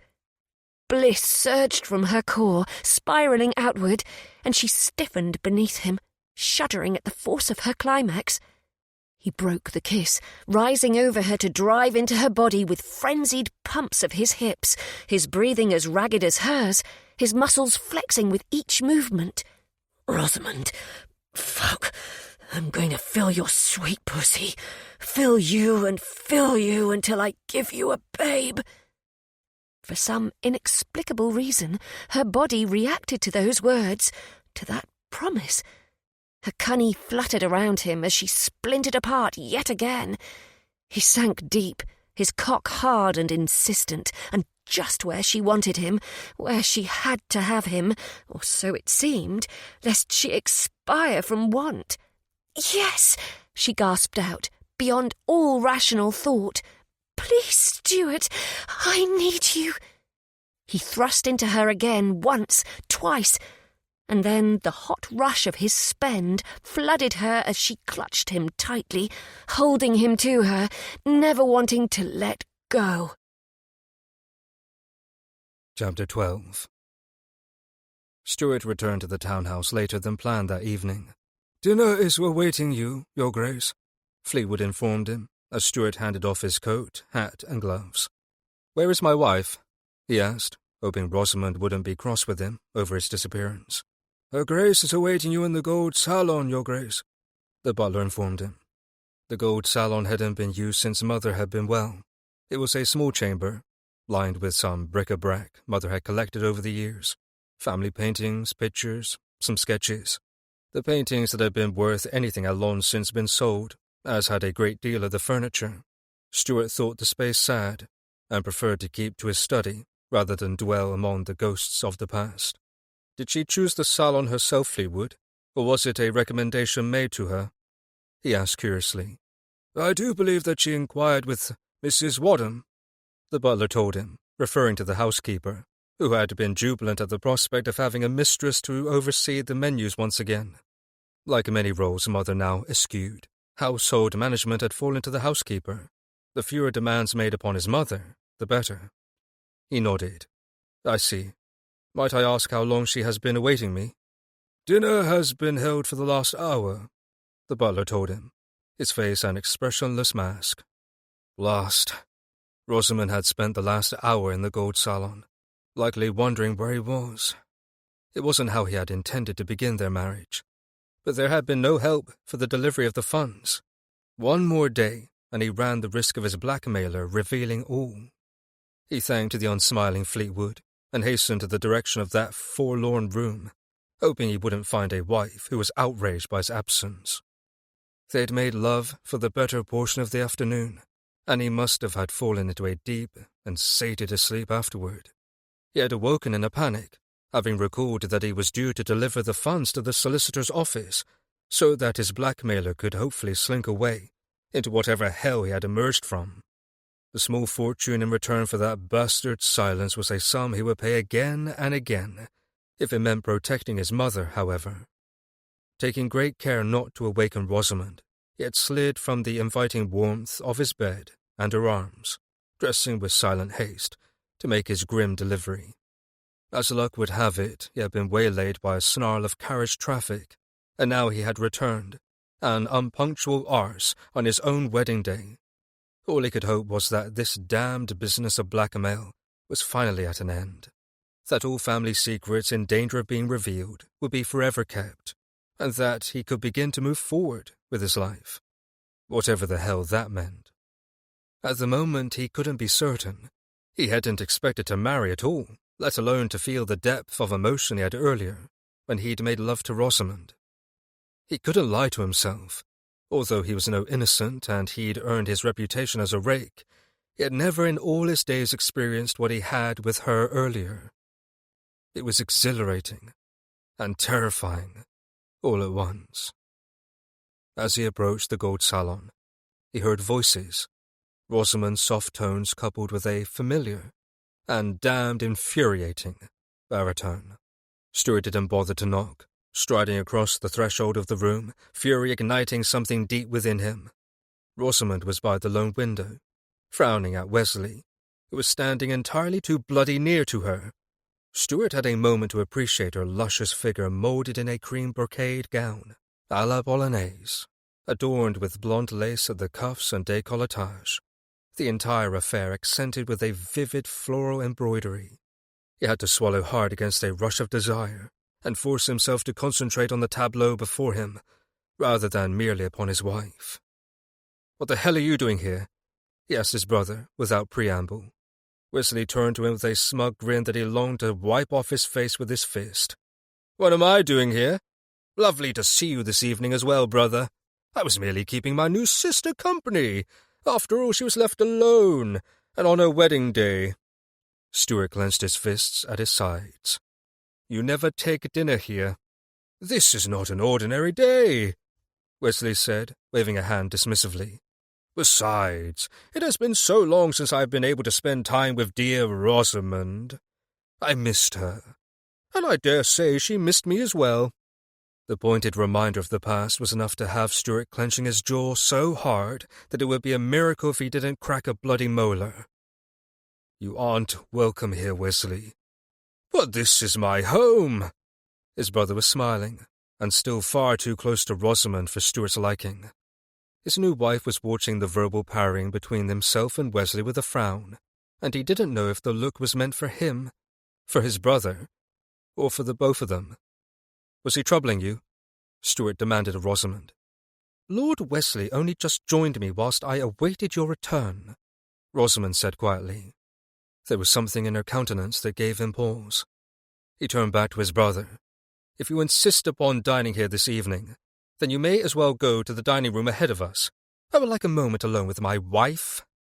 He placed emphasis upon the last phrase. It couldn't be helped.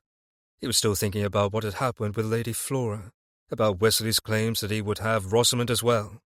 After the intensity of the passion they had shared earlier, he was feeling raw and possessive. Wesley would touch Rosamond again over his lifeless corpse, by God. "But surely there's no need," Wesley began smoothly. "There is every need," Stuart interrupted harshly. "You will go to the goddamn dining room because that is what I told you to do, and because your presence in this very household is dependent upon my goodwill. Is that clear?" Wesley's mask of sham civility slipped for a moment, his lip curling into a sneer. "Perfectly, brother. I shall see the two of you at dinner." With an elegant bow that was far more for Rosamond's benefit than his, Wesley took his leave of the gold salon, stalking out of the room like a petulant child and slamming the door in his wake with more force than was necessary. Had there been any paintings yet adorning the walls, they likely would have gone toppling to the threadbare Axminster. Stuart blew out a breath of frustration and raked his hand through his hair. "Forgive me for my tardiness, Rosamond," he said, "and for the presence of my villainous brother as well. I had no notion that he intended to join us for dinner. If I had, I would have told him in no uncertain terms that he was to spend the evening elsewhere." And Wesley bloody well knew it, the devious miscreant. Rosamond moved toward him, still unsmiling. "Where were you? When I woke, you left, and no one in the household seemed to know where you had gone. Either they didn't know or they refused to tell me. I'm still not certain which it was." He didn't want to lie to her, and yet he could not confide the truth in her either. It was a truth that wasn't his to reveal. Either way, this was decidedly not how he had planned to return home to her after the time they had spent in his bed that afternoon. Those hours had been so much more than he had dared to hope, and they had changed everything for him. There was no denying the compatibility they shared, as she had so maddeningly called it. "I had a few small business matters requiring my attention," he explained instead, taking her hand and bringing it to his lips for a reverent kiss. "You look every bit as beautiful in this gown as you did in that sinful red creation. Are you hungry? I must beg your forgiveness. There was a snarl of carriages that couldn't be avoided on my return. It cost me an extra half an hour, if not more." He was aware that he was babbling, and that it was most unlike him. But then he had also never had a wife before, and he was deceiving her on the first day of their marriage, which he most assuredly regretted. Guilt hung heavy in his gut, as her gaze searched his. "What matters so distracted you on your wedding day?" she asked quietly. "I didn't think you were a man of business." Hellfire. He wasn't. Of course he wasn't. At least not beyond the club he ran with his friends. "It was something I couldn't help," he said noncommittally. "Your mistress?" Her voice was hushed, and yet laden with raw hurt. "I don't have a mistress," he hastened to reassure her, but she was already moving past him in her elegant gown, the lamplight catching her red gold hair to reveal the burnished glints hiding in her silken tresses. She looked every inch the Duchess this evening, utterly beautiful and entirely formidable. He wanted to take her in his arms and beg her forgiveness, but he had a suspicion she wouldn't allow it just now. "You don't have one any longer, I suppose," she said, a tremble in her voice that hit him like a slap to the face. He moved swiftly, blocking her from the door and making her draw to a halt, her voluminous gown swaying from the sudden cessation of motion. "My business did not concern a mistress, Rosamond," he said softly, hoping she would believe him without requiring him to offer more. Her chin went up. "So you dashed away without telling me, in the middle of our wedding day, and after you had consummated our marriage, leaving me to be awakened by a strange man, for some reason other than to give your mistress the congé?" His mind caught on one part of her sentence in particular. "A strange man woke you?" Pink color blossomed on her cheeks as she pinned him with a glare. "Your valet, I believe," she said with icy sang-froid.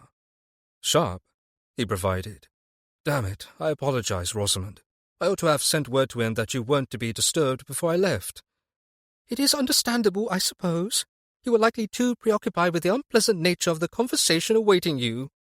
Her voice was sharp and pointed as any blade. "Christ!" He scrubbed a hand over his jaw, feeling the full prickle of his whiskers in desperate need of a shave, and realizing the sight he must present, bedraggled from the rain, unshaven, and back in his old favorite lounge suit. "Listen to me, sweetheart. I didn't leave your side so that I could cut ties with my mistress. I hadn't a mistress when I first came to you with my proposal, and I most assuredly don't have one now." Then why would you leave me after... She stammered, her flush deepening. Fuck. She was so adorable. He couldn't restrain himself a moment longer.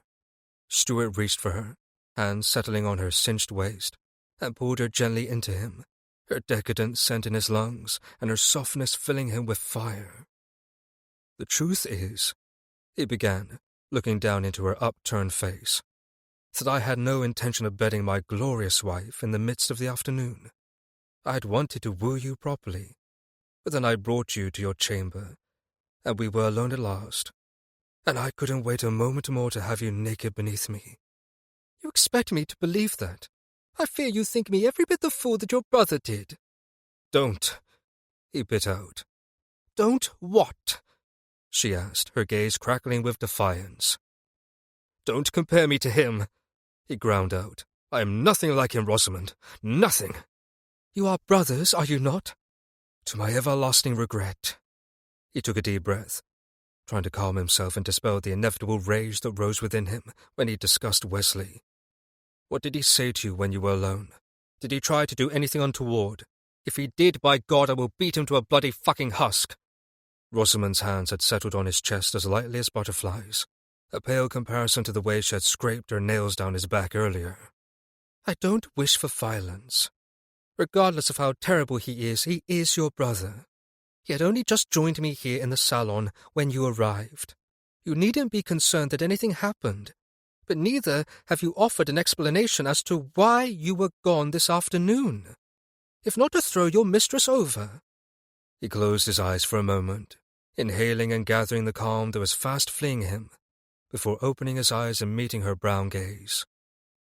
I swear to you, Rosamond, that I was not throwing my mistress over, that I had no mistress. I will not lie. I did not come to our marriage bed without a complicated past, but I can assure you that I intend to honor my vows to you. Her brow furrowed, a sheen of tears glistening her eyes. Then tell me where you were, Stuart. I beg of you. He knew a moment of painful indecision as he warred against himself. Could he tell her and reveal the secret that wasn't his? Was there another way to convince her? Could he confide just enough and keep the rest enshrouded in mystery, all the better to protect Mother? Very well, he relented. I will tell you what I can, but you must first promise to me that you will not carry this secret beyond these four walls. Can you do that? She frowned. Stuart? He flexed his fingers on her waist, interrupting her. Rosamond, promise me. Very well, if that is what you need from me. She nodded, unsmiling. I promise not to carry your secret from this room. I'm being blackmailed, he blurted. Her lips parted, and she stared at him in shock. Blackmailed? The mere admission had his inner rage boiling to the surface again. He hated that he was at the mercy of some unknown foe, hated feeling so powerless and vulnerable. With a heavy sigh, he nodded. Yes, I fell asleep after we made love, and when I woke I realized I had reached the designated day for the funds to be delivered. I hadn't the ability to pay the bastard until our marriage was complete. That's where I was, Rosamond. Not throwing over a mistress, not seeing another woman. I was arranging for the payment to be made. My goodness, why did you not tell me this before? She asked. Because I wanted to handle it without causing you any undue worry, he admitted. Also, it is a point of pride, I suppose. I hate that I've been reduced to paying an unknown foe for secrecy. What secrecy? Why are you being blackmailed? Help me to understand, Stuart. That is what I cannot tell you. The reason for the blackmail is a family matter. Her brows rose. Concerning you? He might have known that she would not simply accept his explanation. Rosamond's agile mind was busy churning, wondering. Not directly, he relented. Your brother, then? She guessed next. Do not ask of me what I cannot give you. But Stuart! He interrupted her protest with a kiss, pressing his mouth to hers. It didn't take long for the kiss to deepen. She parted for him with a soft, needy sound that had his cock twitching to attention, making him forget all about blackmailers, his troublesome brother, and family secrets.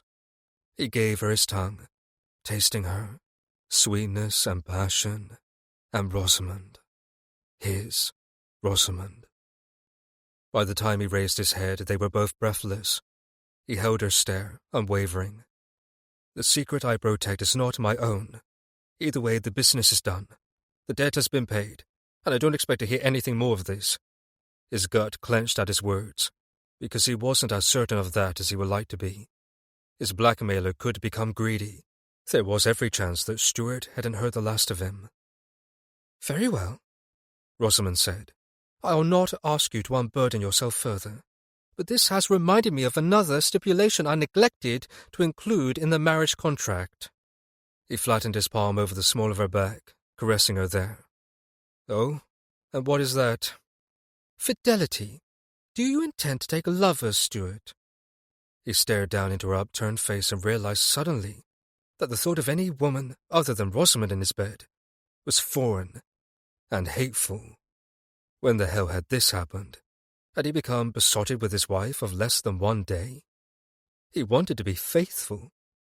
To her. Good, sweet God. How? Why?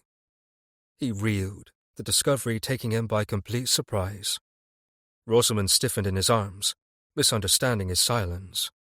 "No need to answer, I shouldn't have asked. This is a marriage of convenience, of course." But he wouldn't allow her to push away, instead tightening his hold to keep her anchored to him. Their bodies aligned. "There is only one woman I want in my bed," he told her honestly. "And that is you." But she wasn't persuaded, flattening her hands on his chest and pushing. "Please, Stuart, don't lie to protect my feelings. I understand that this is a business arrangement and nothing more. You get your coffers replenished, and I get the children I've longed for. I'm not expecting anything else, but I do hope that you'll at least wait until—" He kissed her again, holding her words for the second time. It seemed a most efficient means of silencing her, and he couldn't resist the potent lure of her lush mouth. She responded for a moment, before jerking her head back and pinning him with a hard look. "You can't just kiss me to keep me from speaking, you know." She was even more adorable when she was vexed. What was wrong with him? Where was all this tenderness coming from? "I can't help myself." He grinned down at her.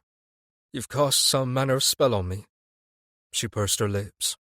"You're trying to distract me now." "No, I'm trying to tell you that I intend to have you in my bed. Every night." He cupped her cheek gently, stroking the elegant curvature with his thumb, as he fell into her golden-brown gaze. "I'm going to pleasure you every way I know how, and I'm going to be faithful, Rosamond. I expect the same from you. If at some point in the future something should change, we will decide upon a mutually agreeable course."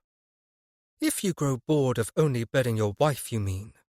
He didn't know what he meant, only that the notion of cleaving to one woman forever was vaguely terrifying.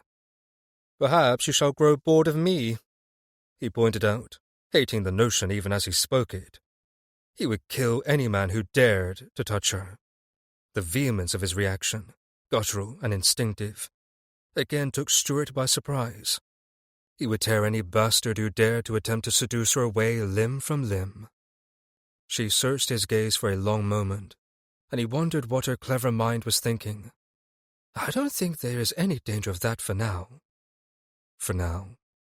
He kissed her again, not stopping until she had softened against him, her tongue gliding eagerly against his.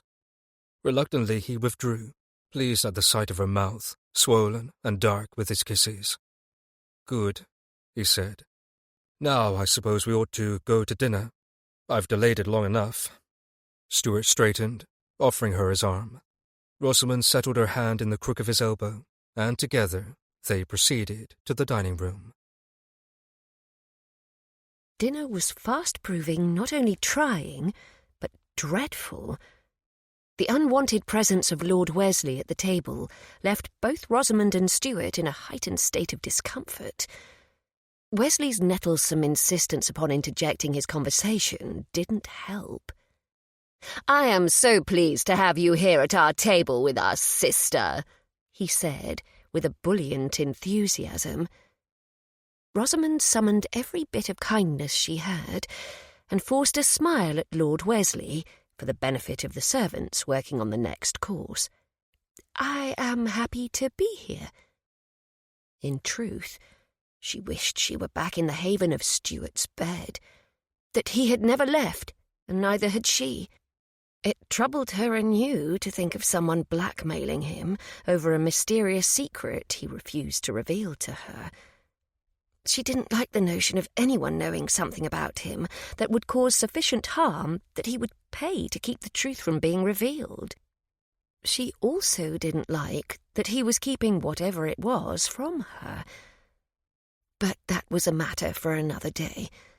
This was the first of many they would share together, and there was time aplenty to learn more about her new husband along the way.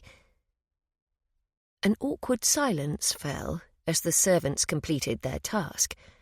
Stuart's glare was murderous, aimed in Wesley's direction.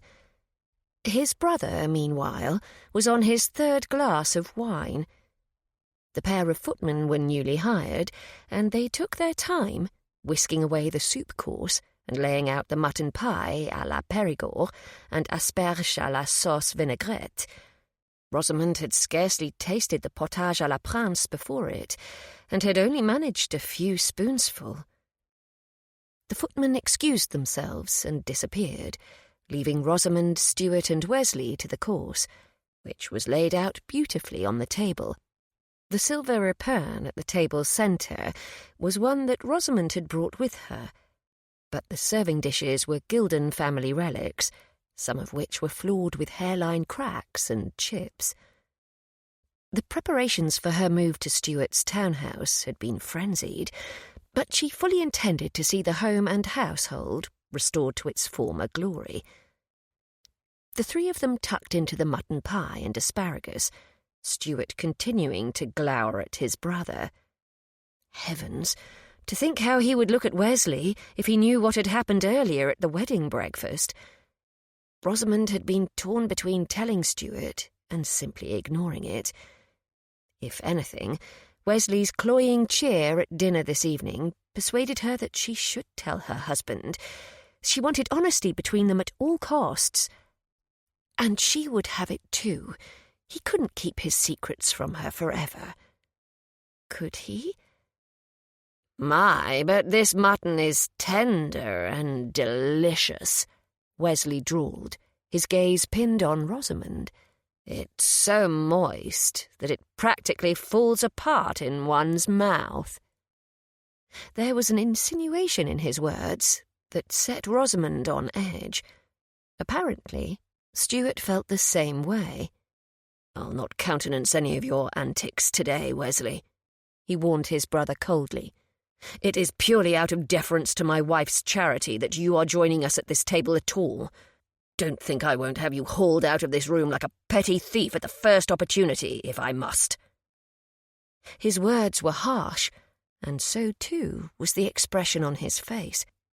Gone was the gentleness he had shown her that afternoon in his bedroom. The icy Duke had returned. Wesley, however, appeared unperturbed by his brother's ire, lifting his wine-glass instead with such haste and lack of care that some of it sloshed over the rim of the crystal and splashed on the back of his hand. "To dear Rosamond's charity. I, for one, am terribly thankful that it is so generous." His gaze dropped to Rosamond's breasts in a pointed leer. She straightened her spine, barely suppressing the childish urge to launch a fork of mutton at his face from across the table. "Take care, brother," Stuart warned. "You are treading very dangerously." "Or what shall happen?" Wesley laughed, then took a lengthy draught of his wine. "I rather doubt you would deign to have me removed from dinner before your bride and new domestics. Only think of how the tongue shall wag." Wesley was not wrong about that. Gossip travelled quickly through polite society, like fire burning up dry kindling. "You will conduct yourself as a gentleman at this dinner, damn you," Stuart seethed. "There is also the matter of how dear, sweet Rosamond was once my betrothed," Wesley said snidely. "Only think of what the scandal broth shall be. Everyone will think you've turned me out of my own home because Rosamond prefers me, and the jealousy is eating you alive. It wouldn't be the first time such a thing has come to pass. I dare say they'll all swallow it down like mother's milk."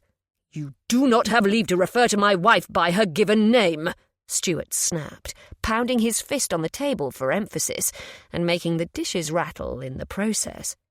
"I threw you over, if you will recall," Rosamond interjected with as much calm as she could muster. "I sincerely doubt anyone would believe that I would prefer a drunkard second son I've already rejected over the handsome, mighty Duke of Camden." Her biting words hit their mark. Wesley cast a dark look in her direction and reached for his wine. "Cheers, sister. You seem to have already learned my brother's ability for cutting family down as if we were enemy soldiers." "I am merely speaking plainly," she pointed out, unmoved by his attempt to cast himself as innocent. He was toying with both her and Stuart, just as he had toyed with her earlier at the wedding breakfast. She wanted nothing to do with his games. It made her sick to think that she had once been so foolish, that she had believed in his silver tongue, his pretty words and lies. He had only ever been manipulating her and using her to gain what he'd wanted most, her fortune. And now that it would never be his, he wanted something else instead. But she was not about to betray her husband with anyone, let alone with a venomous snake such as Lord Wesley. "Leave her out of this," Stuart warned him. "My wife is no concern of yours." "Oh, is that so?" Wesley asked lightly. "Strange, that. I thought the reason you wanted to marry her was so that you could throw her fortune in my face. Perhaps I was wrong. My mistake." The insincerity in his voice couldn't be denied. "Shut up, Wesley," Stuart commanded. "Why should I, when I'm only stating the obvious? Everyone at the wedding breakfast knew why you'd married the great heiress, Miss Rosamond Payne," Wesley sneered. "What other reason could you possibly have to want her, other than that she was mine first and she's hideously wealthy?" Rosamond's stomach twisted in a knot. It wasn't as if what Wesley said came as a surprise. She knew precisely why Stuart had married her. Rather, it was having the truth thrown so viciously in her face after everything she and Stuart had shared hours earlier.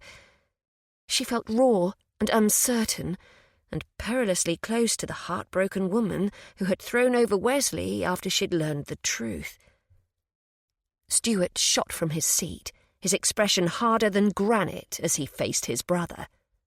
"You will never speak of my wife so callously again. Get out of this dining room at once. You are no longer welcome here. Indeed, you never were welcome, but it was the Duchess's good graces that enabled you to remain." "I haven't finished eating my dinner yet," Wesley said, with a careless shrug. "Besides, what are you going to do if I don't leave? Order Mother to come down from her room so she can listen to your tantrums? We both know she hasn't left her chamber in years." Rosamond's gaze went from her husband to Wesley, then back, as she tried to dissect the anger and the accusations the two men were hurling at each other. The Dowager's absence from today's wedding ceremony and breakfast suddenly made sense if what Lord Wesley had just said was true. Stuart was livid. She had never seen him so furious. "Leave," he insisted, with quiet menace. Wesley at last stood as well, staggering a bit as he reached for his wineglass, sending the freshly poured crystal tipping over, a blot of fine French wine seeping into the snowy table linen and spreading quickly. "I seem to have lost my appetite," he snarled, and then he snagged the bottle with more force than necessary. Without another word, he stormed from the dining room, slamming the door at his back. When he had gone, The tension instantly began to leach from her. Her shoulders sagged, and she exhaled the breath she hadn't realised she had been holding. "Damn him," Stuart growled, scrubbing a hand over his jaw before raking his fingers through his hair. He looked extraordinarily weary in that moment, as if the burden of so much obligation were upon his shoulders. And indeed, given what she had learned today, and after seeing what his relationship with his brother was like, it was clear that he did have a great deal weighing him down. Although she loathed the notion of causing him any further unease, she knew she needed to tell him about her interaction with his brother at the wedding breakfast. His gaze went to her. "Forgive me, Rosamond. This wasn't how I intended to spend our first dinner together as husband and wife." "You need not apologise. You aren't responsible for your brother's actions.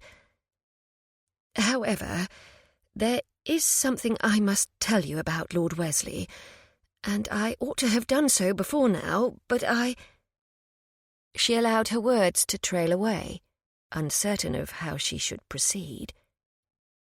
Stuart tensed anew, his jaw on edge, a muscle twitching in his cheek as he clenched the back of his chair in a death grip. "What of him?" Somehow, he looked even more rigid, emanating icy fury. Rosamond bit her lip, considering what she would say next with great care. "He seems to have forgotten the manner in which our betrothal ended. I, however, have not." "What do you mean, he seems to have forgotten?" he asked, his voice and gaze taking on an urgency that quite unnerved her. "Were you lying to me earlier when you said he wasn't untoward with you? Did he touch you?" She thought of the familiar way Wesley had touched her arm that morning, how he had stood in impolite proximity to her. Thought of the blatant innuendo in his smile and eyes. These things, taken apart, could not be deemed untoward. Moreover, she had no wish to kindle further discord between the brothers. "He laid a hand on my arm this morning when I left the wedding breakfast for the ladies' withdrawing room," she conceded. "Nothing more. I can assure you that you need not concern yourself that I have any interest in his attentions. I wasn't certain if it was worth noting, and I didn't wish to cause a row on our first day as husband and wife." "Of course it was worth noting." Stuart strode toward her, their plates cooling and forgotten in the aftermath of his brother's antics. "You should have told me at once." "As I said, I didn't want to be the cause of any upset. I handled him myself." He pulled her to her feet and into his arms, taking her by surprise, embracing her quickly and firmly, his chin resting atop her crown. "I've no doubt you did, but I should be the one to handle him. He's my brother. You needn't suffer him." She wanted to ask how she wouldn't have to suffer him when he lived beneath the same roof, but she also didn't want to push Stuart further than he'd already been shoved. Rosamond wrapped her arms around his waist, breathing in his clean, heady scent, listening to the steady, reassuring thump of his heart. "I assure you," she told him quietly, "I'm more than capable of seeing to myself. I have done for these last 30 years. "He intends to seduce you, just as he did my former betrothed," Stuart said. "You may as well know it. He has told me as much himself." His words shocked her. She jerked her head back, searching her husband's handsome face, which was still stony, his jaw tense. "But he made his disdain for me more than clear 3 years ago when I threw him over, and then again this evening," she protested. "I cannot imagine why he would take an interest in me now that my fortune is no longer available for him to seize." "You are beautiful, and you are my wife, and Wesley has always coveted everything that is mine. He'll stop at nothing to get what he wants." "He will stop at me," she said, old rage she had thought long cooled, burning back to life. He cannot have me, and my loyalty is to you, Stuart. You know how I feel about him after the way he treated me." She hoped that her new husband knew how she felt about him as well. But her pride was too strong, prevailing over her tongue, and these were words she could not make herself speak. Not now. Not yet. Stuart inhaled sharply, then slowly exhaled. "Thank you. I am sorry to mention such ugliness to you, let alone force you to witness what you did at this table. But I felt you were better warned. My brother is devious and manipulative. He isn't to be trusted." Had their conversation not been so serious and earnest, she might have laughed. "I am more than aware that he isn't trustworthy. I learnt that on my own." "Of course you did. Jesus, what am I thinking?" He raked long fingers through his hair, looking suddenly weary. "He makes me half mad." "You have many burdens and obligations resting on you, I think." She reached up to cup his jaw, unthinking, needing to offer comfort. "I hope you can share them with me. Let me take on some of them for you. We are husband and wife now." Rosamond settled her other hand on his shoulder blade, gently rubbing in a circular motion. Beneath her hand, he was all lean, muscled strength. She couldn't help but admire the way he felt, so masculine and powerful.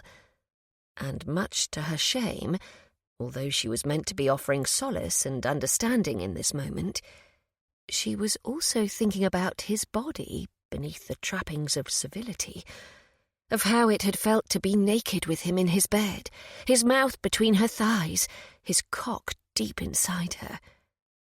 Longing sliced through her. What a wanton she was proving to be. He stared down at her, unspeaking, and then slowly, as if they weren't in the midst of an interrupted dinner, with footmen about to arrive at any second, he lowered his head toward hers. Their lips met, his soft yet insistent, hot and tasting of the sweetness of the wine he'd consumed with dinner thus far. He groaned, crushing her nearer to him, as if he intended to never let her go. She returned his kiss, trying to show him without words where her loyalty lay, to tell him how much he had somehow come to mean to her, because she had grown to care for him. There was so much more to Stuart than she had initially supposed, more than she had ever been privy to previously. He kissed her passionately, but tenderly, demonstrating with actions, rather than words, how he felt for her. And she was grateful for that. She didn't feel unwanted. Lord Wesley's cruel words fell away as Stuart's lips moved over hers with aching skill and care. She held him close, her body already attuned to his, heat pooling at the apex of her thighs. Shamelessly, she rubbed her breasts against his chest, seeking all the contact with him she could have. Still, it wasn't enough. With Stuart, she always wanted more, and more, and more, and more. Lucidity returned to her in the form of the dining room door opening, followed by the hushed footsteps of footmen retreating with the next course, servingware clinking, the floor creaking. The reminder was necessary. She couldn't have that just now, not in the dining hall of all places. He lifted his head abruptly. "I fear we've mortified the footman," he said, grinning down at her. She smiled back at him, his lack of concern infectious. "Do you think they will return with the next course?" "It depends if I order it." He kissed the bridge of her nose. "Are you hungry, sweetheart?" Was he implying what she thought he was? Did he intend to skip the rest of the meal so that they might entertain themselves by other means? Her heart pounded harder. "I think I've had my fill of this dinner," she answered honestly, because all she wanted was more Stuart. She wanted to be alone with him, naked with him, in his bed with him. Was it wrong to say such sinful things aloud to one's husband? She wasn't sure, so she held her tongue. This was all yet so very new. Excellent. He kissed her swiftly before releasing her mouth to stare down at her, his gaze dark with sensual intent. So have I. But I haven't yet had my fill of you. Indeed, I don't think it's possible to. I feel the same. His mouth found hers yet again for a deep, drugging kiss that had her swaying on her feet before it was done. I reckon we should leave this dining room before I make a feast of you here on this bloody table. Then we would truly scandalize the servants. She held his gaze, feeling bold and powerful and desired. I'm not certain I would mind if we scandalized them. Sweet God, woman, what you do to me. Taking her hand in his, he led her from the dining room, the remnants of dinner abandoned on the table linens and the chipped Gilden family porcelain. Chapter 13. The procession of carriages, one borrowed from the Duke of Brandon and one a new purchase, thanks to the influx of funds from Rosamond's dowry, rumbled up the rutted approach to the sprawling 17th-century brick facade. Stuart opened the Venetian blinds completely as the carriage turned and jolted to a halt before the rounded oak double doors. He hadn't been inside his country seat in some time. The large edifice needed repair in its older wings, and he preferred to be in London. When he did venture to the country, it was usually to Wingfield Hall, where the wicked Duke's Society held their infamous house parties. He had always preferred to leave the estate in the hands of his steward, who sent him regular reports. But he had wanted to spirit Rosamond away for a honeymoon, and that need had been underscored last evening, when Wesley had caused mayhem at dinner. Rosamond was seated opposite him, a covered cage containing her parrot on the floor between them. "Welcome to Gilden Hall, my dear," he said. "Such as it is." "Gormless shite," Megs announced from beneath her covering. She had been relatively quiet for most of the journey, so he supposed he ought to feel grateful for that small mercy. "Megs," Rosamond chastised softly, "you are meant to behave." "What a pretty bird," Megs chirped. "Megs want pistache." "And you shall have one when we are inside," she promised. "Have you ever considered gifting the feathered menace to a friend?" he asked. "Of course not." His wife shot him an indignant look. "Megs is my companion." And the thorn in his side. He said nothing as Rosamond's eyes narrowed on him. "You are joking, are you not?" "Only partially," Stuart smiled. "Quite. How could I possibly live to see another day were I not insulted by a bird every other hour?" "Perhaps she believes it's a term of endearment," Rosamond suggested. "Have you ever thought of that?" "I applaud your attempt to make me believe the plumed pest secretly adores me," he drawled. "But I've seen the way she looks at me. It's a death glare, rather as if she were plotting my demise." "Megs does not give you a death glare." He raised a brow. "She most certainly does." "Gormless shite," Megs chirruped happily from her cage. "Ever so much more talkative now that we've come to a halt," he grumbled.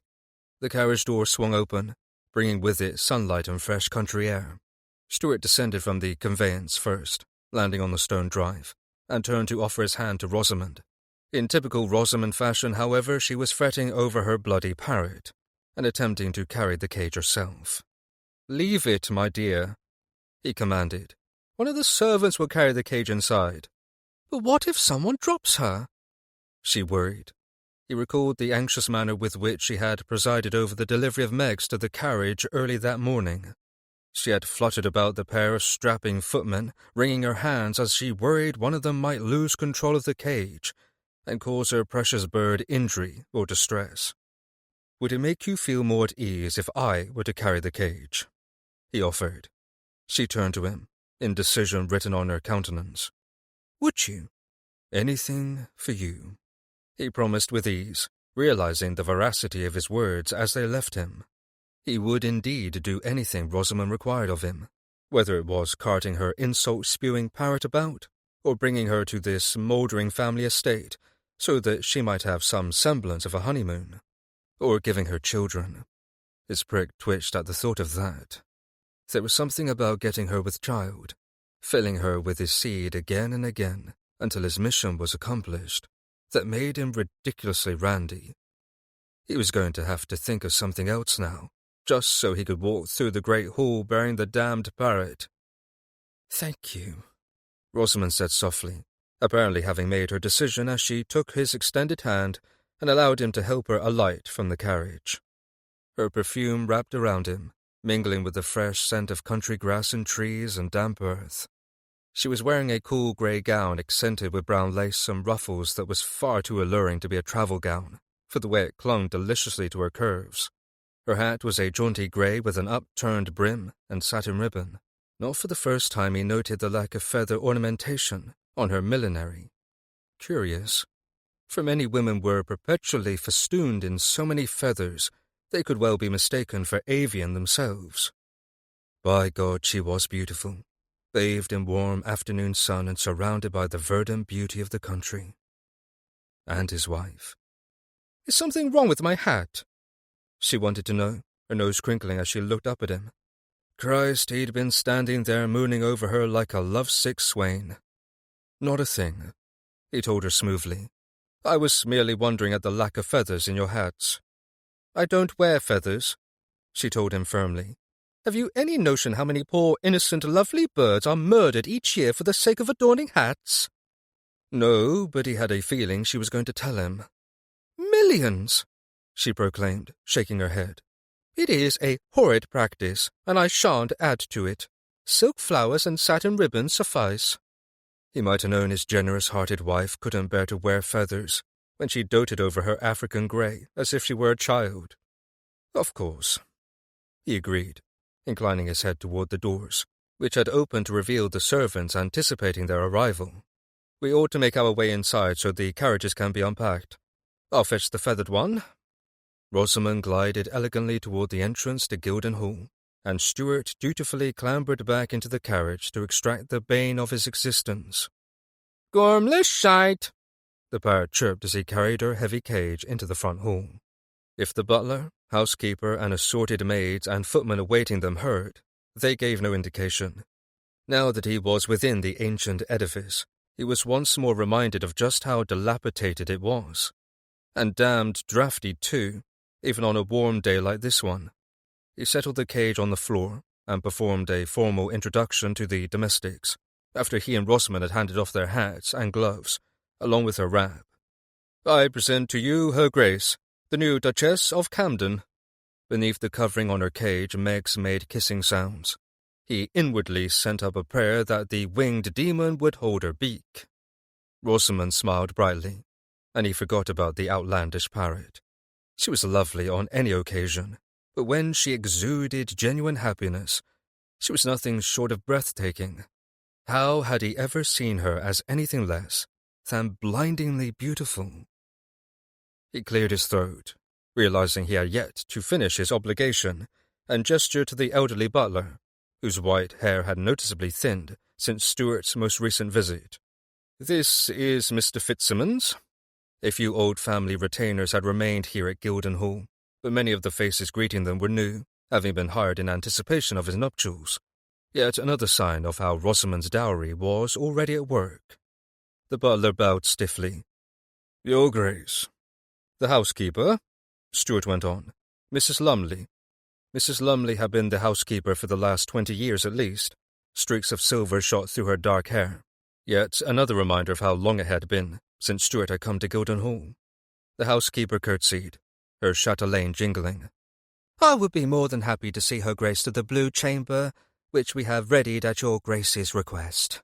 The Blue Chamber adjoined the ducal apartments. It was located in the newer wing of Guildhall, less prone to drafts and leaks. As its name implied, all the furnishings and wall coverings were shades of blue. "That would be most appreciated, Mrs. Lumley," Rosamond told the housekeeper with a warm smile. After all this travel, I find myself quite fatigued. One of the footmen might carry the birdcage for you, Mrs. Lumley suggested. Where would you have it placed, Your Grace? Oh, that won't be necessary, Rosamond said brightly. His Grace will carry Meg's for me. She is partial to him, you understand. Of course, Your Grace. The housekeeper relented instantly, as if it weren't just a bit unusual for the master of the house to be carrying a birdcage about like a servant. Dutifully, Stuart took up the cage and followed in the wake of his housekeeper and his wife. Gormless shite, Meggs announced as they ascended the grand stairs. So much for his prayer, the feathered devil would behave herself. But Mrs. Lumley, to her credit, didn't hesitate. She simply carried on as if Stuart hadn't just been insulted by the bird he was transporting. Grimly he turned his attention to the mesmerizing sight Rosamond presented as she glided up the staircase in her grey silk. Her hips gently swayed, her glorious hair plaited into a braid, and then coiled over her nape. He longed to press his lips to that tantalizing swath of skin, to inhale deeply of her scent, to feel her soft warmth beneath his mouth. He wondered how weary she was from their travels. A gentleman would allow her to rest, perhaps a nap, and a bath. Certainly some sustenance. But there was nothing gentlemanly at all about what he was feeling toward his wife at the moment. He wanted nothing more than to tear that demure silk from her tempting curves, and to suck her nipples and stroke her pretty cunny until she came all over his fingers. The only sustenance he wanted was her pussy on his face, her cream on his tongue.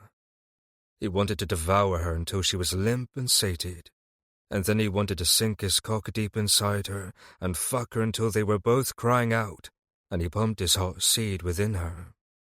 Damnation, these thoughts had to stop.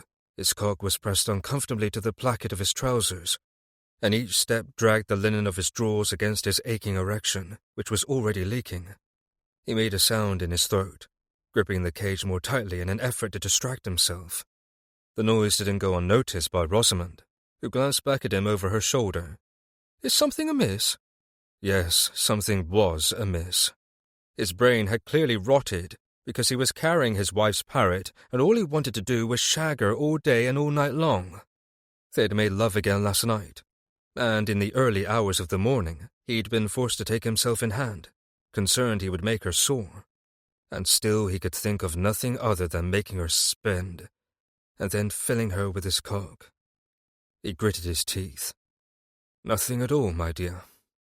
She frowned, still paused on the stairs. Is the cage too heavy for you? I'm sure the footman could manage quite well. Did she think him a puling whelp? The cage scarcely weighs anything, he countered for the sake of his pride. It was an exaggeration, but never mind that. He wasn't about to have the footman take over now, and particularly not when he required the cage to shield his erection from any watchful gazes. With a thoughtful look, Rosamond nodded, and they resumed their climb. Thank God there were separate dressing rooms and sitting rooms off the blue chamber. His feathered nemesis was going to find her temporary home in one of those spaces, and on the other side of a closed door, as quickly as possible. After what seemed an eternity, they reached the blue chamber, and Stuart dutifully deposited the cage on a table near a window that overlooked the gardens. He excused himself to give Rosamond a moment alone with Mrs. Lumley, so that she might discuss whatever it was that the lady of the house spoke about with her housekeeper. He needed to take a long walk, and perhaps a swim in the cold Gildenhall Lake to cool himself. Rosamond was at last settled into what would be her temporary bedroom during her honeymoon with Stuart. Bainham had finished unpacking and putting away all the garments, boots, books and watercolours she had brought with her for the next fortnight. So much upheaval in so few days, coupled with travel and a wedding, had left Rosamond unusually weary. She stood at the mullioned windows in her chamber now, looking down at the overgrown garden of Gildenhall. Like most other parts of the estate, and Stuart's townhouse too, the garden would require a great deal of work and rejuvenation. It was plain to see, even with the most casual observation, that the Dukes of Camden had been cursed with meagre funds for many years. The burden had not been brought on by Stuart, but he had inherited it, much like his title. During her betrothal to Wesley, she had never visited Gildenhall. The London townhouse, however, had been in far better form than it was presently. There had been no denying the shabby, though genteel furnishings, worn carpets and faded wall-hangings. However, the stark absence of pictures on the walls, when 3 years ago there had been many, was a clear indication, like the state of Gildenhall itself, that the straits in which Stuart found himself had recently grown worse. She thought about his troubling revelation the day before, that he was being blackmailed, and wondered if that was the cause for the further devastation of his coffers. Whose secret was Stuart so intent upon keeping, if not his own? Who would he want to protect so much that he would pay any price for his blackmailer's silence? Rosamond had been turning the matter over in her mind during the journey to Hertfordshire, and as she and Bainham had overseen the unpacking, and there was only one reasonable conclusion for her to reach. He was protecting his mother. But why? And what could the Dowager Duchess's secret be? A slight knock at the door adjoining her bedroom to Stuart's interrupted her musings. She turned away from the gardens. "Come."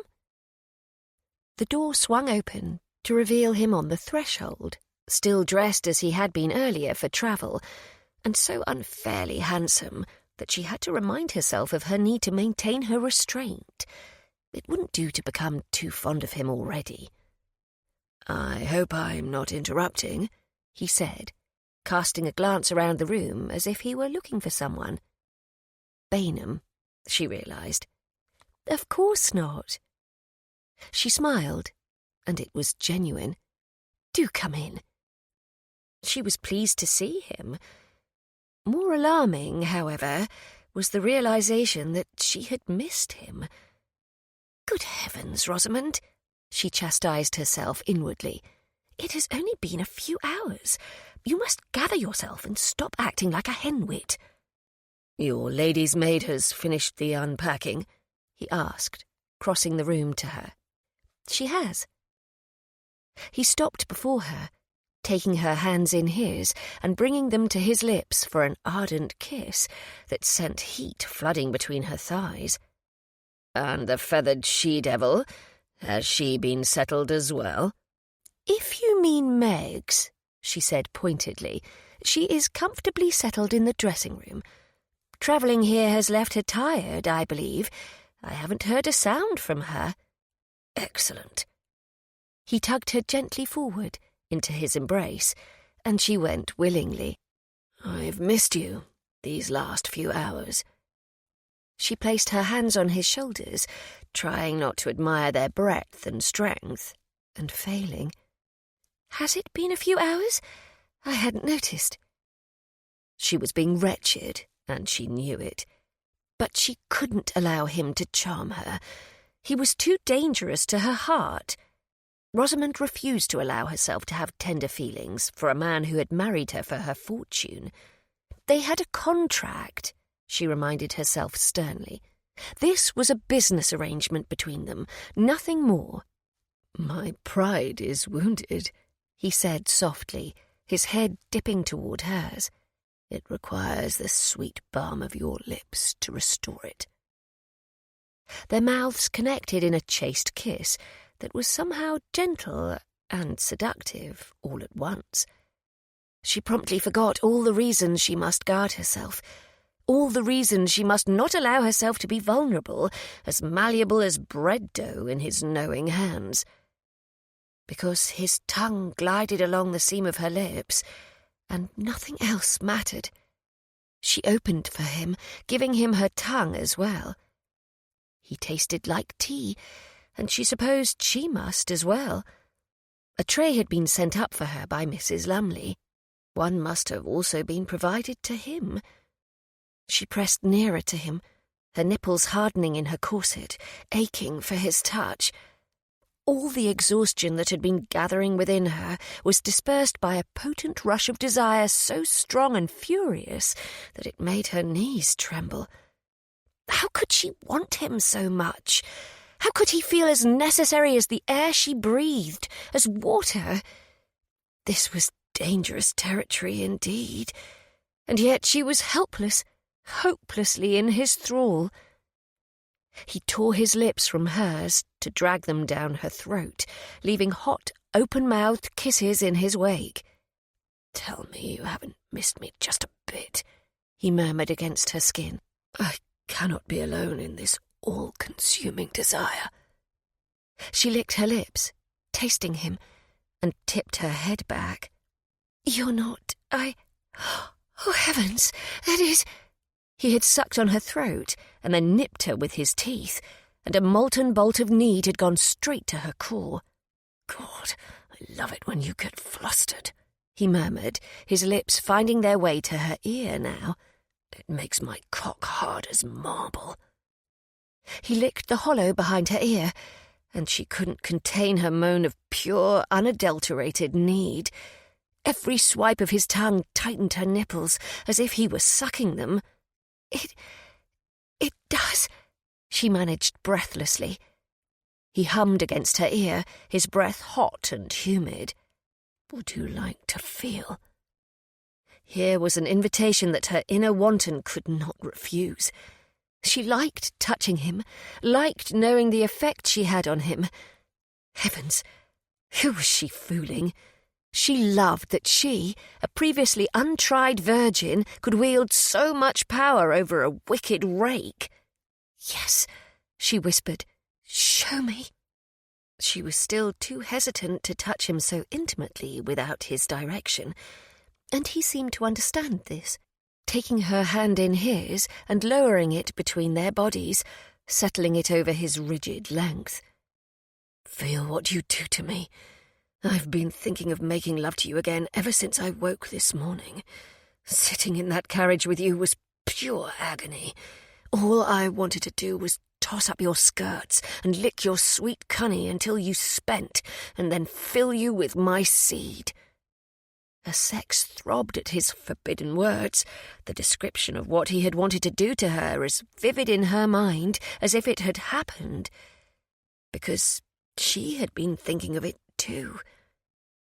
She stroked him through his trousers, growing bolder as he sucked her earlobe.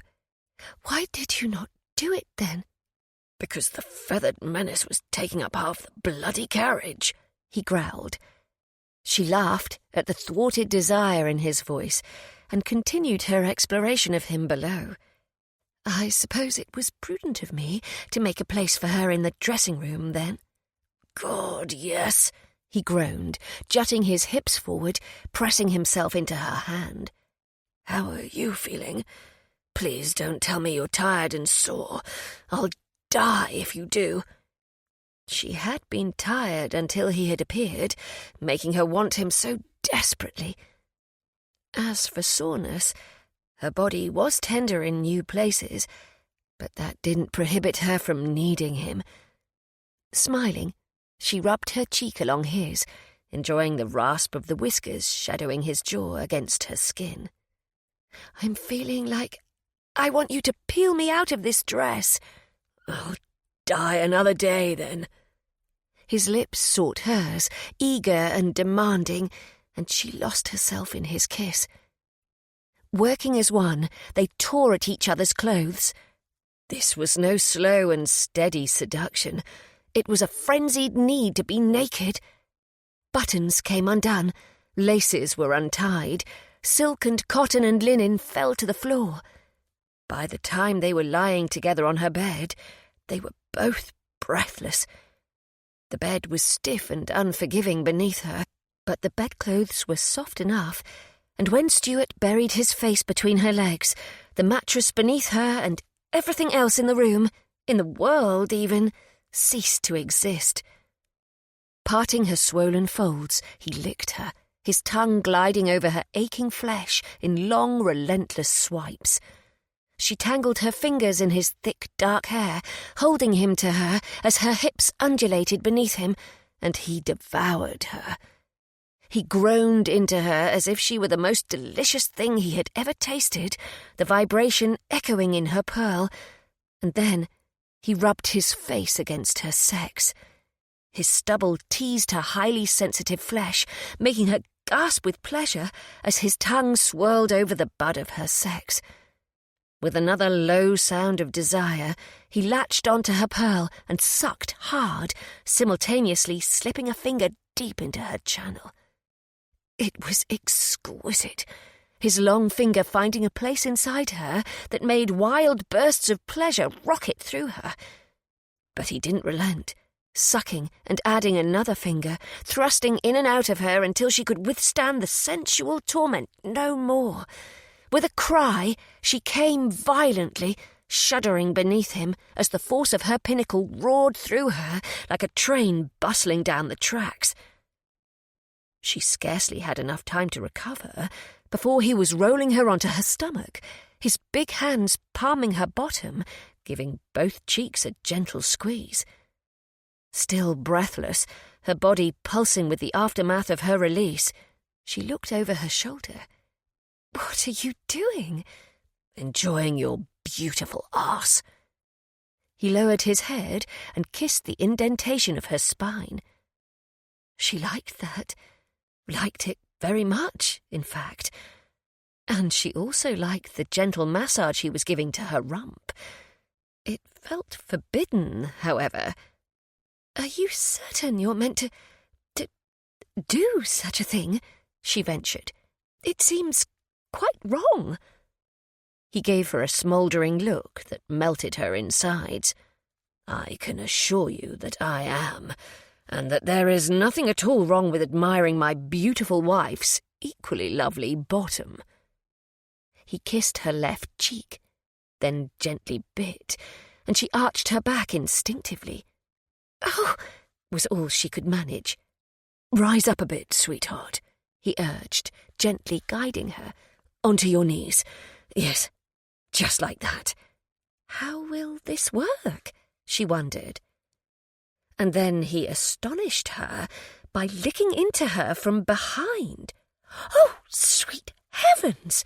she gasped helplessly as desire flooded her. "A bit like this," he said, and then sank his tongue deep again while he found her pearl and stroked, his fingers firmly swirling over her. And like this." She panted, needing more, about to lose control again. Desire was a coiled spring, ready to fly apart at the slightest provocation. But then he withdrew from her, and she felt a different sensation at her entrance as the blunt tip of his cock pushed through her wetness. He stroked himself up and down her seam, the slippery sounds of her desire joining her ragged breaths in the silence of the room. "Surely you cannot... from behind?" she managed. "Of course I can." He worked his length over her faster, with more insistence, his voice strained. "With this angle, I can go deeper inside you and bring you greater pleasure. And I can watch my cock sinking inside your sweet pussy." Dear God, she was incapable of speech, perhaps for the rest of her life. All she could do was moan and present herself to him, lifting her back end higher. "You like that, don't you, my filthy girl?" he asked, his voice low and dark and decadent as velvet. "You like that I'm going to watch as I fuck you, and then I'm going to fill your pussy when I come. I'm going to give you so much." As he spoke, he had aligned himself with her perfectly.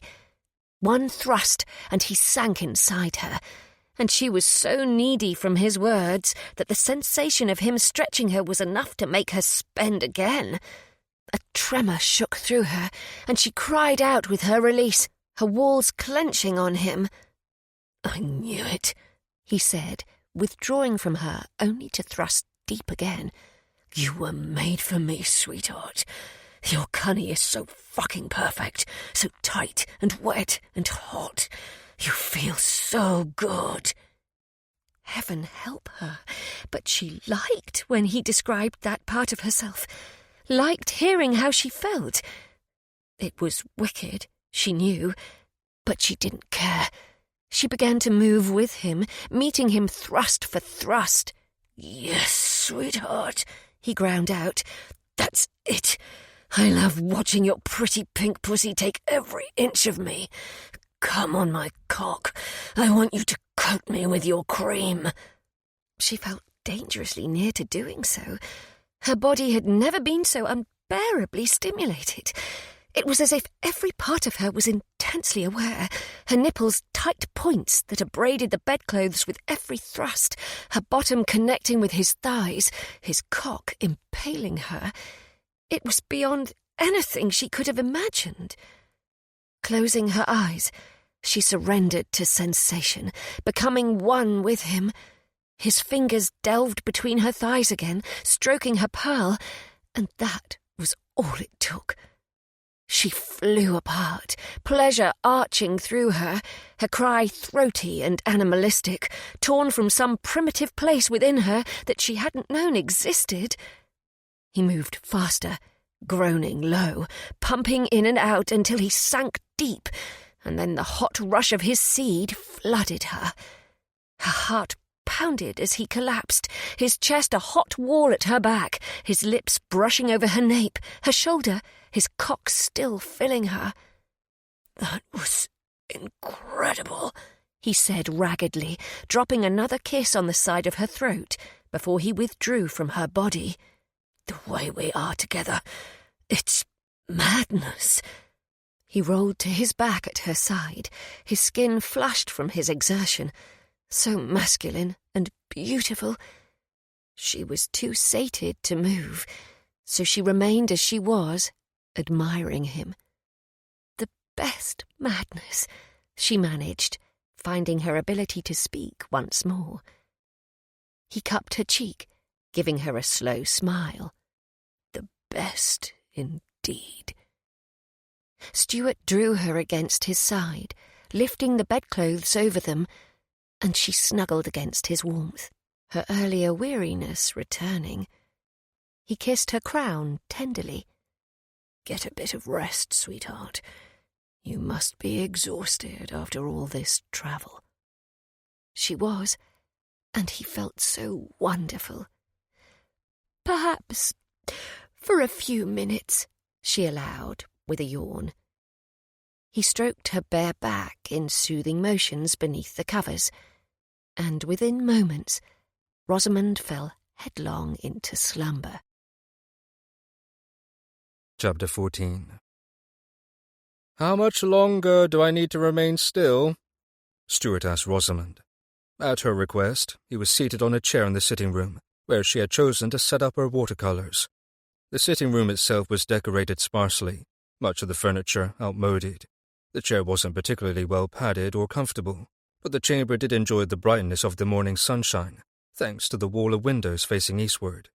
She had chosen it for that reason. She'd told him when she had lured him here, after breakfast. "Just a bit longer," she said, frowning down at her work, her brush hovering over the canvas. They'd settled into a glorious routine here at Gildenhall, a place he had never particularly cared for until he had brought his wife here. Despite its general shabbiness and the repairs it required, the old edifice had begun to feel like home over the course of their idyll. He'd never expected to enjoy Rosamond so much, but enjoy her, and most thoroughly he did in every way. As evidence, he was presently sporting a cock stand that no amount of subtlety adjusting his trousers, or forcing himself to think brick-wilting thoughts, could cure. Because the more he had of Rosamond, the more he wanted her. He would have sworn it was an impossibility, the feverish way he desired her, had he not experienced it firsthand. "My arse is getting sore," he complained. "Perhaps you might finish your portrait later?" In truth, watching her paint him had proven such exquisite torment that he was nearly going out of his head with desire. How did she expect him to remain perfectly still, in the same room with her, while she was wearing a Prussian blue dress that showed off her lush breasts and her gorgeous curves? To make matters worse, the entire affair had a tempting line of black buttons on the bodice that begged to be undone. He'd contemplated opening them by any means he could devise. Fingers, teeth, and even a knife. "Don't be disagreeable," she chided in the same tone she used for his nemesis, her parrot. "Or what?" he couldn't resist asking. "You'll not give me my pistachio?" With a naughty smile she continued with her brush, dabbing delicately at some of the paint on her palette before applying it to the vignette she was capturing. "Don't be silly. I know it's not pistachios you want." "You're damned right," he said, maintaining his stillness. "What I want is you." Rosamond kept her attention on her art, adding a bit more paint from her palette. "If you had it your way, you'd be having me all day long." Of course he would.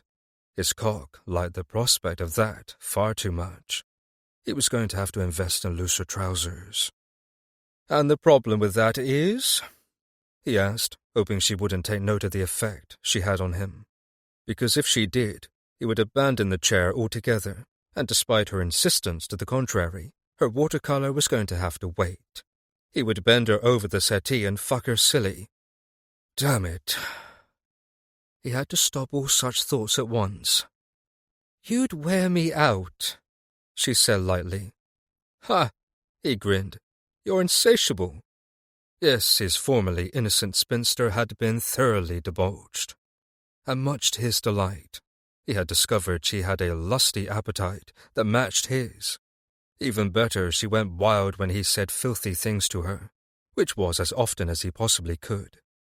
Oh, she still stammered and struggled for words, but the way she had unabashedly embraced pleasure, hers and his, was a dream. Pink colored her cheeks as she sent him a pointed look. "You mustn't say such things. There are servants about and they'll hear you." His grin deepened. "Let them. I'm besotted with my wife, and she cannot get enough of the pleasure I give her, particularly my tongue and my big cock." He was being ridiculous, but he couldn't help himself. He liked shocking her. "Stuart!" She bit her lower lip, looking at once scandalized and tempted. "Besotted, you say?" He raised a brow, holding her gaze. "Do you doubt it?" He had been following her about like a mongrel after a bitch in heat. He did not apologize for it. There was something about Rosamond that made him nearly mad with desire. Her beauty, her inner naughty streak, her luscious breasts, her intelligence, her silken hair, her self-possession. These were all qualities he had admired, and not particularly in that order. They seemed to be a combination that was uniquely hers, and that combination made him drunk on lust. He wouldn't apologize for it, nor would he allow worries about what would happen when they returned to London to intrude on their happiness. He would fret over his blackmailer, his mother, and his arsehole of a brother when their honeymoon was at an end, and not a moment sooner. "Is this not how it is for you with all your lovers?" she asked, returning her attention to the portrait, her brush moving again. "No," he said honestly. "It is not. I've never experienced the heights of pleasure with another that I have with you." Her honey-brown eyes jolted back to his. "You haven't?" He shook his head slowly. "No, sweetheart, I haven't." What they shared was rare and unique, at least based upon his own storied history. He had bedded women aplenty, it was true, but Rosamond was different. "Are you bamming me?" she asked softly. He hated that she doubted what they had. Perhaps her reticence was yet from what had happened with Wesley. "I would never joke about what is between us," he told her, entreating her with his eyes. She nodded. "Thank you. I have enjoyed our time together immensely, but as I have no comparison, I wasn't sure what to think." Such a practical woman is Rosamond. She strove to view everything through logic. Undoubtedly, it was one of the reasons she had been able to successfully carry on her father's business ventures after his death. She had opened up to Stuart considerably during their time together, and he had been astounded to learn that she alone continued to run Payne's empire, overseeing her man of business, shipping, antiquities, and other ventures. It is rare, he reassured her. Good. As swiftly as she had allowed her calm mask to slip and her emotions to show, she turned back to her portrait, straightening her spine. I am almost finished painting you. If you would just turn your head slightly to the left, toward the window, however, I do believe you shifted your posture. Rosamond didn't want to further examine what was happening between them. Fair enough. He didn't want to do that either. For now, he simply wanted to enjoy it, to savor it, to savor her. Everything about her, and about their marriage, was so damned unexpected. He corrected his posture, as she had directed. How is this? A bit more to the left, she advised, studying him with the cool air of an artist rather than the heated stare of a lover. A bit more.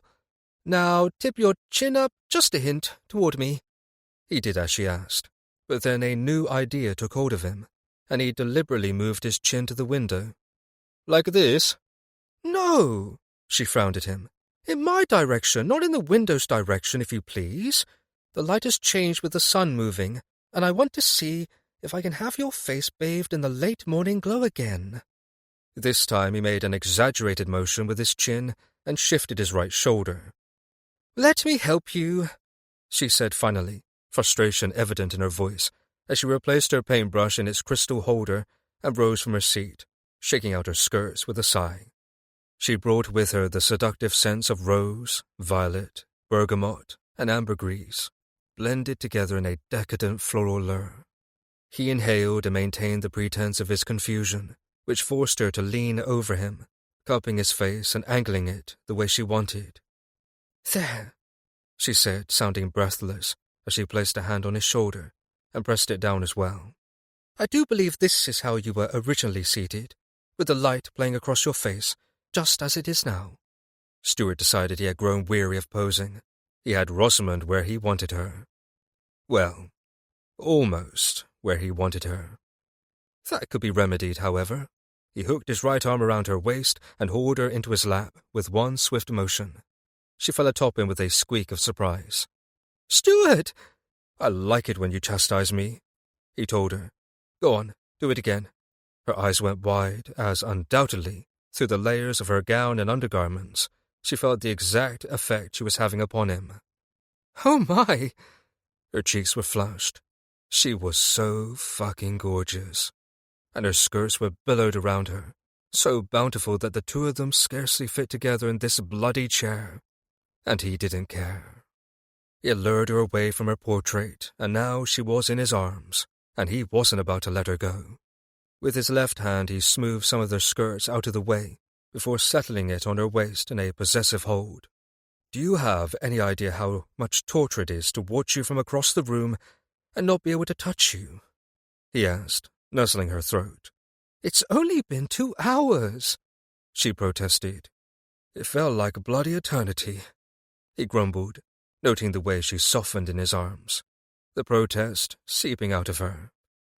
Tell me, did you feel nothing as you painted me? Nothing at all, she said, tilting her head back for him to ply her neck with kisses. Stuart strung a path of kisses to her jaw. I think you're lying. Ever so gently, he nipped her there. But the truth is proven easily enough. He kissed the corner of her lips. All I need to do is slide a hand beneath your skirts and find the slit in your drawers. If your pussy is drenched, then I know you weren't telling me the truth. Why, Your Grace, she protested, pretending maidenly outraged. I'm shocked that you would suggest something so very untoward. I'm a very untoward man, he told her, unapologetically. Shall I prove it to you? I'm trying to paint your portrait, she said, laughing as he drew her hems up past her knees. I'll never have it finished with so much distraction. Do you know what I think, my dear? He lifted her skirts a bit higher, caressing her outer thigh as he did so, and promptly discovered that his very naughty minx of a wife wasn't even wearing any drawers. You wonderful woman, he praised, dragging her hems even higher. You seem to have forgotten a rather important undergarment. Oh dear, she said, biting her lip as she gazed at him with an unapologetically sensual air. Have I? She shifted, parting her legs for him. You'll have to tell me which one. He caressed the satiny warm skin of her thigh even higher, the heat blossoming from her cunny beckoning to him like a lighthouse on shore, calling in lost sea captains. This was where he belonged. He knew every inch of her intimately already, had committed to memory every part of her that earned him the greatest sighs, that made her writhe, that made her wet. And oh, what a glorious education it had been. He dragged a lone finger over her folds, gratified at the moisture kissing his fingertip. She was hot and soaked, and he was as randy as a young man about to shag his first woman. After the torment of remaining still with her gaze traveling over him like a caress, he couldn't wait to be inside her. I do believe it's your drawers that seem to be missing, Duchess, he told her, keeping his voice hushed so that it wouldn't carry beyond the closed sitting-room door. He had no wish to embarrass her. Their games were for the two of them alone. And indeed, whenever they were together, it felt quite as if they were the only ones in all the world. Silly me, she lamented insincerely. Perhaps I was distracted this morning when I dressed. Or, he said carefully, parting her folds and finding her swollen clitoris, you intentionally took them off because you knew you'd be painting me this morning, and because you are a very bad, naughty Duchess, one who likes to get fucked often. He circled her nub once, twice, keeping his touch light and teasing, without giving her the pressure he knew she craved. Is that why you aren't wearing any drawers, madame? Is it because you wanted me to give you my cock and all the spend I've been saving for you since dawn? Oh, sweet heavens, Stuart, she gasped out, her hips chasing his fingers. Must you say such filthy things to me? Yes, because you love it. He made another light swirl over her pearl, tormenting her, bringing her to the edge. It makes your gorgeous cunny so very wet. I'm wicked, aren't I? She asked, undulating against his hand, on her knees as she sat astride him, her billowing gown covering everything that was happening. Pity. He would have loved to see her all pink and glistening, to sink his tongue deep inside her and suck her clitoris until she screamed. But this particular position didn't allow for such luxuries. He rubbed her harder, faster, rewarding her. You are wicked, Duchess, and there is only one way to atone for your sins. She was panting now, riding his finger, her expression a mix of ecstasy and determination. What is that? Ride my cock, he told her, withdrawing his fingers and moving them instead to the fall of his trousers. With a few deft motions, he had them undone, and his cock sprang free beneath the shielding dome of her skirts. Somehow, being fully clothed, at least as far as his eye could see, heightened the experience. It made this feel so much more forbidden. He gripped his thick shaft, presenting it to her. Wordlessly she rose up, then lowered herself, inch by inch. He held himself still, her entrance finding his cock with unrelenting precision. Slowly, surely, she took him inside her, her greedy cunny bathing him in a vice of tight, slippery heat. It was perfect. She was perfect. His head fell back, and he watched her, his beautiful wife, always assured and poised, coming undone for him, his cock wedged deep within her. If anyone were to open the door, they would see nothing more scandalous than a wife sitting on her husband's lap. He had debauched her most thoroughly during their short marriage, and he didn't regret it one bit. Watching Rosamond embrace her sensual nature was a revelation, a true aphrodisiac. Oh, that feels wonderful, she breathed at his cock seated inside her, stretching her wide. Fuck me, he urged her. Take your pleasure. Use me to get what you need." He didn't need to tell her twice. Rosamond rose until he almost fell free, and then sank down on him again. The throaty sound of bliss she made enough to make his cock pulse within her. He had spent himself inside her just that morning. Indeed, each day of their honeymoon had been spent alternately eating, talking, and fucking. If he didn't have her with child by the time it came to an end, he would be amazed.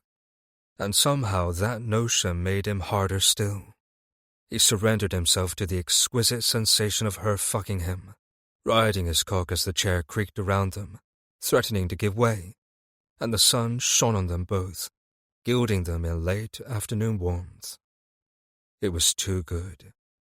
So good. Exquisitely, wonderfully good. Just as each time with Rosamond had been. He had to clench his jaw to keep his climax at bay, as she worked him in and out of her pussy's delicious grip. He longed to rip open her bodice and tear at her corset so he could suck her nipples, but there wasn't sufficient time. He could feel the pleasure building at the base of his spine, white, hot, and potent. His balls ached. More, more, more.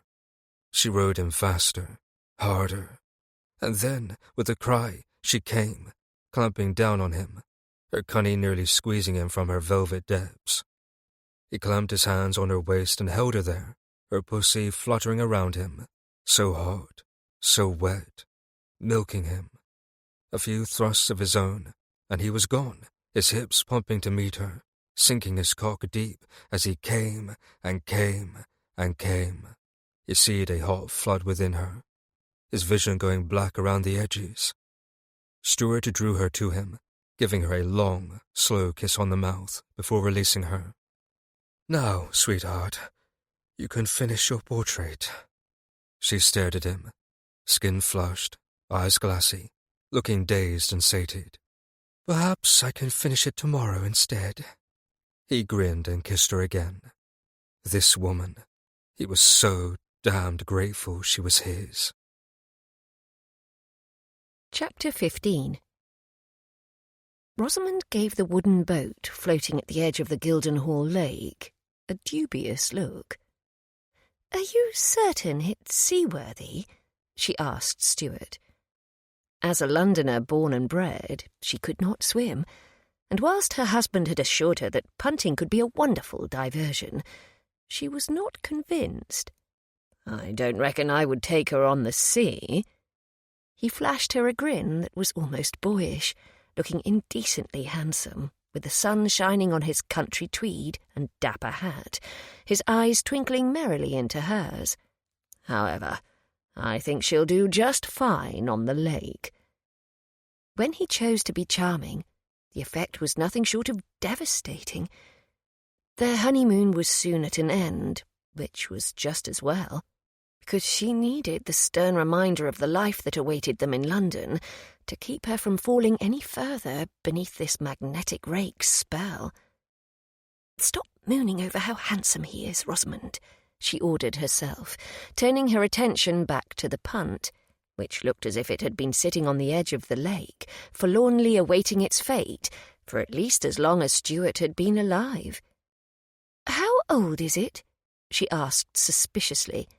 "She, sweetheart," he corrected. "A ship is always female." The derelict vessel in question was nowhere near a ship, but Rosamond decided not to argue the point. "Forgive me for my lapse. How old is she?" She tried again. "She looks rather weathered." "Seasoned," her husband told her, taking up a pole that looked equally as ancient as the punt itself. "Don't let her hear you calling her weathered. Females have very delicate feelings. You're likely to hurt hers. Call her seasoned instead." He was being absurd, and equally absurdly, she found it impossibly endearing. Over the course of their time together in Hertfordshire, she had discovered that Stuart possessed a light-hearted, silly side she'd never guessed at. He could make her laugh and smile with such dedicated ease that it was almost frightening. Was he trying to make her fall in love with him? Rosamond banished the foolish question, shocked her mind had even arrived at such a conclusion. She didn't love Stuart. She was fond of him, yes. She'd enjoyed the time they had been spending together and getting to know him better as well. But nothing had altered. She was still a pragmatic businesswoman who had married him so that she might have a family, and he was still the Duke who had married her to pay off his many debts. "Is something amiss?" Stuart asked, jolting her from her thoughts, as she realised he had turned his attention back to her. She forced a smile. "Of course not. Why do you ask?" "You look distressed."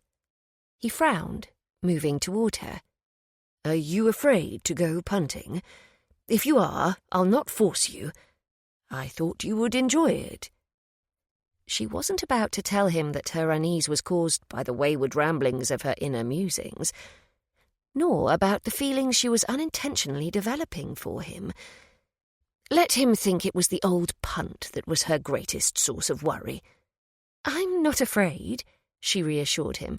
"I merely want to make certain the boat won't take on water the moment we're in the midst of the lake." "If it does, I'll swim you to the shore," he said, with a gallant air. "You can swim?" "I learned in this very lake as a lad."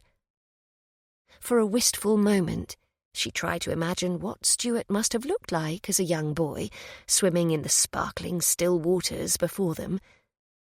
Then she wondered what their son might look like, were they to have one, and all those warm, fluttery feelings she was doing her utmost to ignore returned. Clearly, she needed a diversion. Punting on the lake in a dilapidated wooden boat was preferable to lingering on the unsettling feelings that had blossomed for her husband and continued to grow. "Very well," she relented, needing to keep her mind from such unsettling thoughts.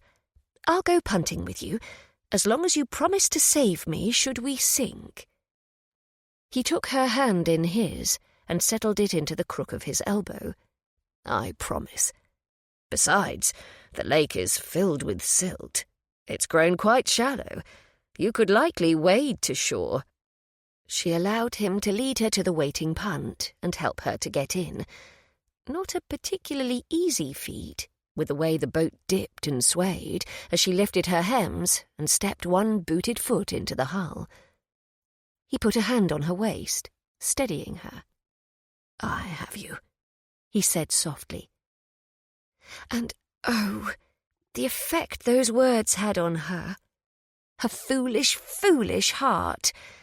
His presence, strong and reassuring at her back, his hands on her, guiding her, it made her feel wonderfully protected. Protected in a way she had never felt from a man before. Father had protected her, of course. He had doted on her, too. Cherished her. He had encouraged her, been proud of her. But although she understood she had been fortunate to have a father who treated her as equally as he would have any son, a father who adored her unconditionally, he had still been her father. He had not been a suitor, a beau, a husband. She had to cease this nonsensical thinking of hers. With a haste she instantly regretted, Rosamond straightened and jerked away from Stuart's hold, making the old boat rock wildly and the calm waters of the lake splash up the sides. She stumbled, catching her boot in her hems, and nearly pitched over the opposite side into the water. It was only her husband's quick thinking that saved her. A jerk on the rear of her skirts halted her forward motion, and gasping for breath as her corset cinched her waist from her ungainly pose, she turned to find Stuart had caught her skirts in his fist, keeping her from falling overboard. His expression was taut with concentration and worry. "Trust me, Rosamond. I won't allow any harm to befall you. This I swear." "Thank you," she managed, as she grasped the edge of the punt, trying to salvage what remained of her pride after nearly falling into the lake. You can release me now. I won't go overboard. You needn't concern yourself with my welfare." He gave her an odd look she couldn't quite decipher. "You are mine to look after now, and I intend to do precisely that." His words were so unexpected that, coupled with her thoughts about father and her heightened emotions, they caused tears to prickle the backs of her eyes. Her vision swam, but she blinked furiously, chasing that weakness, that insistent vulnerability she refused to acknowledge. She was made of sterner stuff. She was Rosamond Payne, and she was a businesswoman in her own right. "I can look after myself," she told him pointedly, "just as I have been doing." A slight smile curved his lips. "I didn't say you couldn't look after yourself, sweetheart. You are, without doubt, the most capable and intelligent and independent woman I know. But that doesn't mean I'm not here to catch you when you need me, to keep you from falling headlong into the water, or whatever it is you require in a given moment." Curse him! Why did he have to somehow always say what she needed to hear? Rosamond forced herself to remain unmoved, offering him a curt nod. "Thank you." With painstaking care, she sank onto the bench seat, maintaining her poise as best she could, and mercifully keeping the boat from swaying too much. But it was impossible to keep her gaze from Stuart as he stepped into the punt as well, his motions fluid and graceful. Grasping the long wooden pole, and still standing, he used it to push them into the lake. The boat glided with surprising ease, travelling with a few bobs from side to side. Rosamond cast her eyes around the punt's interior, looking for any indications that they were taking on water, and thankfully found none thus far.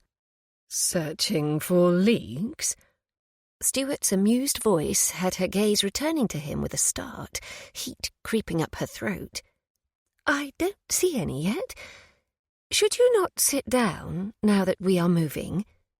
He grinned, standing at the bow, apparently unperturbed by the subtle swaying of the boat on the water as he punted them deeper into the lake. "I'm touched by your wifely concern, but I won't fall in, I promise." Wifely concern? Was that what this feeling was? Tight and inescapable, coiled within her? She didn't know, nor did she want to examine it, for fear of what she might discover about herself. Because she was beginning to suspect that this feeling was far more than that it ran deeper. It was dangerous, this feeling, and she refused to allow herself to entertain it. "See that you don't," was all she said, turning her head and adjusting the brim of her hat to account for the sun reflecting off the water. "I have no wish to be stranded in the midst of this lake on a rotten old boat." He chuckled. "The boat is hardly rotten. She is only taking on a bit of water." She glanced back toward him, alarmed. "It is?" But her husband was grinning, looking as carefree as she had yet seen him. "I was only jesting, sweetheart. She's as watertight as ever." She stared at him, that feeling inside her growing, and swallowed down a rising lump in her throat. "You seem at home here. The countryside is good for you, I think." "Perhaps it is you who is good for me," he countered, his smile fading, his countenance serious. He was being charming again, gallant. She forced her eyes back to the water, a far safer place. "You needn't woo me," she said quietly. "You've already won me." "I don't think I've won you just yet," he said thoughtfully. "But I'm determined to try." If only he knew. But she wouldn't tell him. Rosamond would never allow herself to be vulnerable again.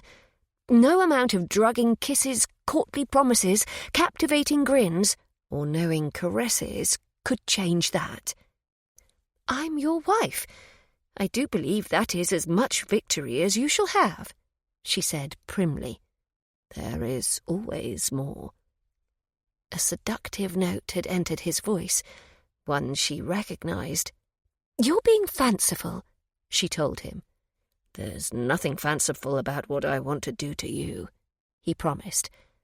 Have you ever had your cunny licked in a punt in the middle of a lake? His words sent molten heat to pool between her thighs, even as he scandalised her. Naturally not. His pole dipped into the water again with a small splash, and they coasted closer to the lake centre. Then I shall have to rectify the matter at once. Stuart, she protested, when he settled the pole inside the hull and stepped toward her, making the boat sway wildly under the force of his motion. You'll capsize us and send us both into the water. No, I won't. He dropped to his knees on the scarred old bottom of the boat, which couldn't have been comfortable at all.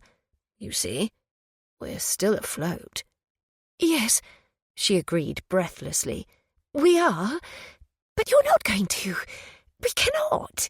It's the afternoon, and we are out of doors where anyone could see. Calmly, he removed his hat, revealing the silken dark strands that had hidden gold lights in them, brought out by the sun.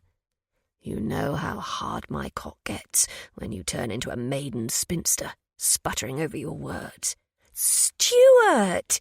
She tried again, with meaning. He took her hems in his hands and slowly raised them up her ankles, past her boots, and higher. Yes, darling. I could never. Not in a boat. You can, and you will. Her hems went to her knees now.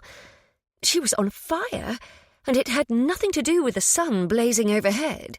But, hush, he interrupted softly, nudging her legs apart as he pulled her silken skirts in her lap. Allow me to demonstrate. Her husband's head disappeared beneath her voluminous gown, and she felt the flick of his tongue over her, and all other objections swiftly fled. Oh, my! He lapped at her clitoris, then sucked. Goodness! She hissed. This was indecent, scandalous, depraved.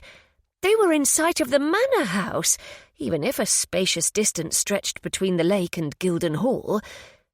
But there was something thrilling about being in the open air with him, in this boat, on the water, with the sun gilding them in a warm glow, and the birds calling in the trees, and the rhythmic, pleasant sound of water splashing at the sides of the punt. His tongue found her entrance, and he licked into her, the hot velvet glide almost too much for her to bear. Her every sense was acutely heightened. His hands were on her hips, holding her in place for him to devour. She clenched the layers of her gown and undergarments in a tight grip, keeping them pinned to her lap as his tongue sank in and out of her channel in a wet mimicry of love-making. She moaned, scooting her bottom forward on the bench seat, pressing herself to his face. He growled in response, his efforts growing more concentrated and demanding as he returned to her pearl, licking, stroking, suckling, even nipping lightly with his teeth. As he lavished attention on the greedy bud of her sex, he sank 2 fingers inside her, thrusting them deep, finding the place that brought all the desire within her to a crescendo. Her eyes fluttered closed, her head tipping back, and she surrendered herself to the glorious sensation he was visiting upon her, to the pleasure. He sucked hard, his fingers gliding slickly through her wetness, and she came with a cry that echoed off the shimmering water, shattering the stillness of the day. When the last pulse of bliss ebbed from her, he kissed her between her legs, and then emerged, flipping down her skirts in the same motion. His handsome face was etched with desire, his lips glistening as he gave her a slow, beautiful smile that made her toes curl in her boots. I hope I've given you a new appreciation for punting. She struggled to find her wits and her breath before finally answering, Boating on the lake was far more enjoyable than I anticipated. We should do it again. There's my wicked Duchess. He drew one of her hands to his lips for a soft, reverent kiss. I knew I could persuade you. Rosamond knew in that sun-drenched moment, in the midst of the Gildenhall lake, that her heart was in grave peril, and she needed to do everything in her power to keep herself from falling for her husband.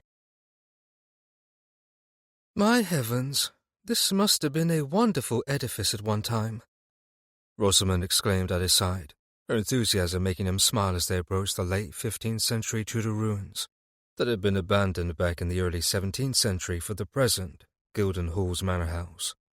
It was a grand house at one point, he agreed solemnly. She was dressed in a bright blue silk walking gown, with black velvet trim and a line of buttons down the bodice that had made his fingers itch to undo them from the moment she'd emerged from her bedroom earlier. On her head she wore a matching bonnet with a jaunty cluster of silk flowers adorning the brim. She looked absolutely entrancing, and he couldn't wait to return home, strip her out of her gown, and make love to her. But for now he was escorting her through the Doric columns on the entry arch that still remained, because Stuart had discovered a newfound pastime. He enjoyed making his wife happy. Not just pleasuring her, although that was another pastime with immense rewards that he'd discovered over the course of their marriage thus far, but making small gestures that made her smile, humoring her by sitting for multiple watercolors, finding a book of poetry in the library that he thought she might enjoy, washing her hair when she was at her bath. With each day that passed, Rosamond's walls of defense crumbled more and more. He was damned grateful for the progress they'd made, for he had come to realize something startling during the course of their honeymoon. He didn't just like his wife. He cared for her, and a great deal. So much that it would have alarmed him. The old him, the Stuart, before Rosamond. The Stuart he was beginning to think had been adrift in a sea of nothingness, waiting for her to lure him to shore. Only just think of what it must have been like to walk through this when it was in its glory, she was saying, her voice hushed with awe. Here was the woman who collected Roman antiquities in her father's mould. He felt embarrassingly profligate in her presence. The ruins had stood here all his life, and whilst he had explored them as a lad, he had never imagined what the old abbey would have looked like when it had been new. Queen Elizabeth had visited here, he told her, knowing she would enjoy that bit of history, which had never particularly interested him. It would have been quite grand at that time. Why did you not bring me here sooner? She demanded. To think I might have missed this. Their honeymoon was, unfortunately, waning, and all too soon they would have to return to London. But he didn't want to think about that now. It's not much to look upon any longer. They walked through the entryway and back into the grass, where crumbling brick and limestone foundations delineated the place a room would have been. I suppose I've grown rather accustomed to it. I only thought of bringing you here when you spoke of how you longed to see the ancient ruins in Greece. The travel distance to this ruin is significantly shorter, even if it isn't nearly as old as the Acropolis. I'm so glad you thought of it, she said, moving away from him, to where one of the original windows was still supported by a dilapidated wall. The panes had long since been smashed and lost to the passing centuries. Here was something else he enjoyed. Admiring her. She had an expressive face, and her innate curiosity meant that she was often moving, investigating, her clever mind whirling. She also had a genius for a dressmaker. The way her gowns clung to her curves was nothing short of criminal. The day was warm enough that she didn't require a wrap, which meant that the lush nip of her waist was on full display. Rosamond rejoined him, her countenance pensive. It seems a shame for a home so rich with history to simply moulder like this. I wonder if we might restore it. There wasn't much left of the abbey. It was rather akin to the skeleton of a fallen stag he had come upon once as a lad here at Gildenhall. Sparse bones all that remained of the once proud creature. It would require a small fortune and an endless amount of work, I've no doubt, he said. Such a tremendous outlay of money would never have been possible before. Before he'd married her, he meant. Before her dowry had revived the Gilden family coffers, and before she had brought with her the fortune she'd inherited, hers to direct as she pleased. She was silent for a few steps as they continued their meandering path through the ruins, and he feared he had overstepped by mentioning it at all. "We have a great deal of other work awaiting us first," she said. "Perhaps one day." They certainly did, and there was also the matter of keeping his brother's gambling debts reined in. To say nothing of the blackmailer, but those were worries for another day as well. "Perhaps," he echoed. They finished exploring the ruins and headed back toward the manor house. The walk wasn't far, and they made the trek while she regaled him with tales of some of her favorite antiquities and how they had come into her father's possession. It wasn't until they were settled into the drawing room, a tea tray laid out between them along with some light confections, that he recalled another subject he had wanted to speak with her about. "How do you teach the feathered menace words?" he asked curiously, before taking a sip from his cup. Rosamond had prepared it perfectly for him, just as he liked. Of course she had. "Why?" She arched a brow, looking amused. "Do you intend to teach Meg something dreadful, so that she will embarrass me even further before company?" He pressed a free hand over his heart with a dramatic air. "I'm wounded that you would think I would do something so Machiavellian."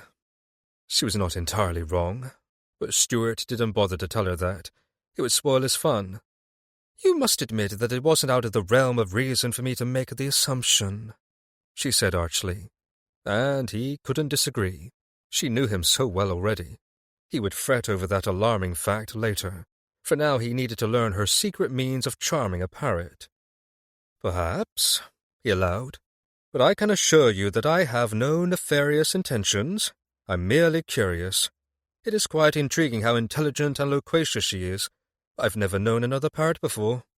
Something in her countenance shifted, and there was suddenly a tenderness there that she often kept hidden.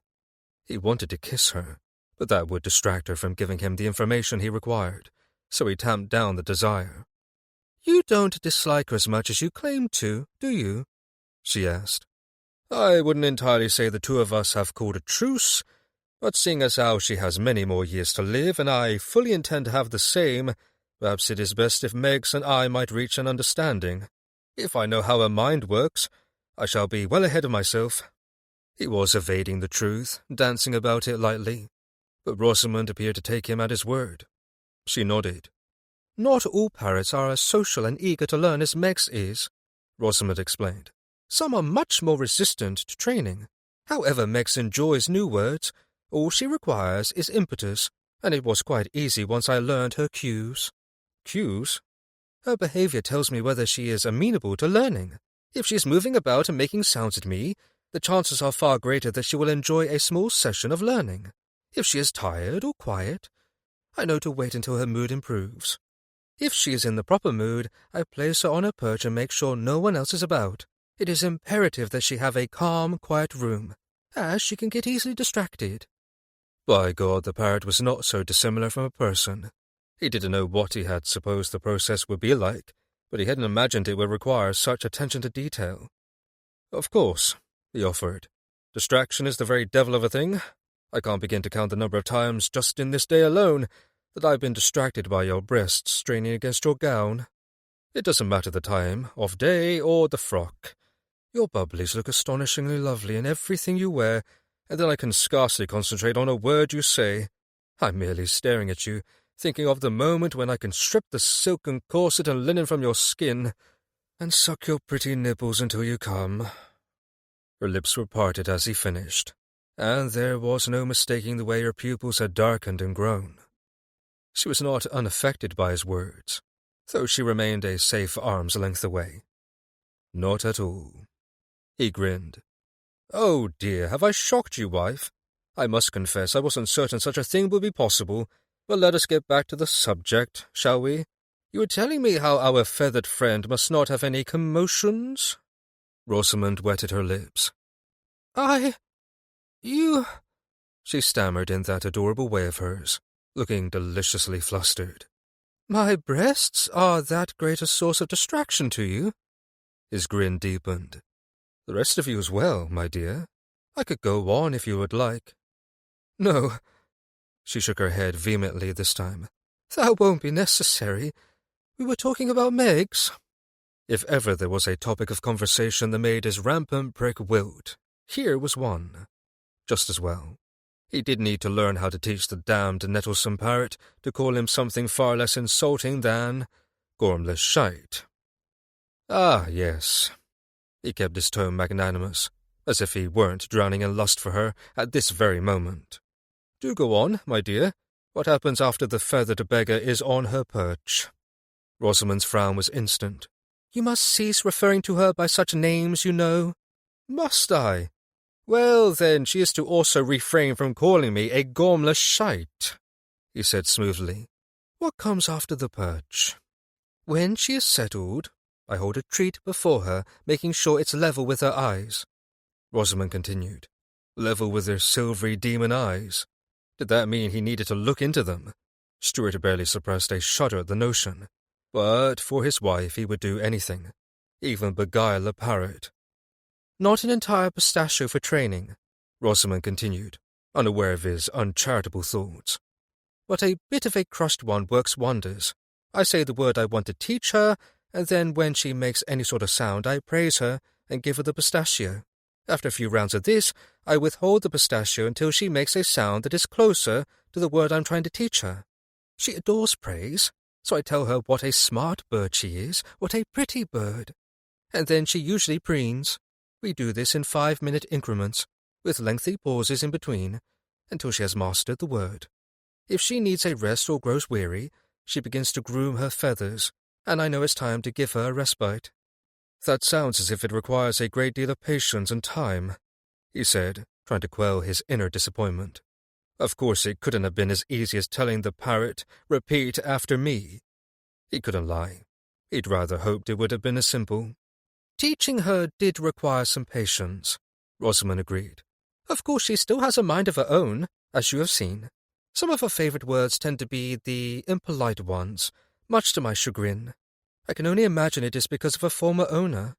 You never did tell me how Miss Rosamond Payne became the caretaker of an African grey parrot who belonged to a sea captain, he reminded her. He was one of the finest captains in my father's shipping fleet, she explained with a wistful smile. Captain William Vaughan was his name. Meg's kept in company for several years after he was no longer able to captain his ship. He liked to pay calls upon my father at his offices and take coffee with him. He would always bring Meg's, and of course I spent a great deal of time with my father there as well. Meg's took to me, as Captain Vaughan said.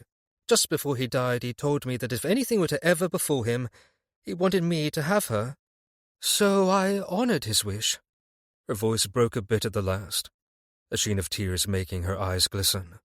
It was akin to a knife being stabbed into his gut. The sight of her grief. I'm sorry, sweetheart. If I had known it was a sad story, I wouldn't have asked. She sniffled, forcing a smile that didn't reach her gaze. You need not apologize.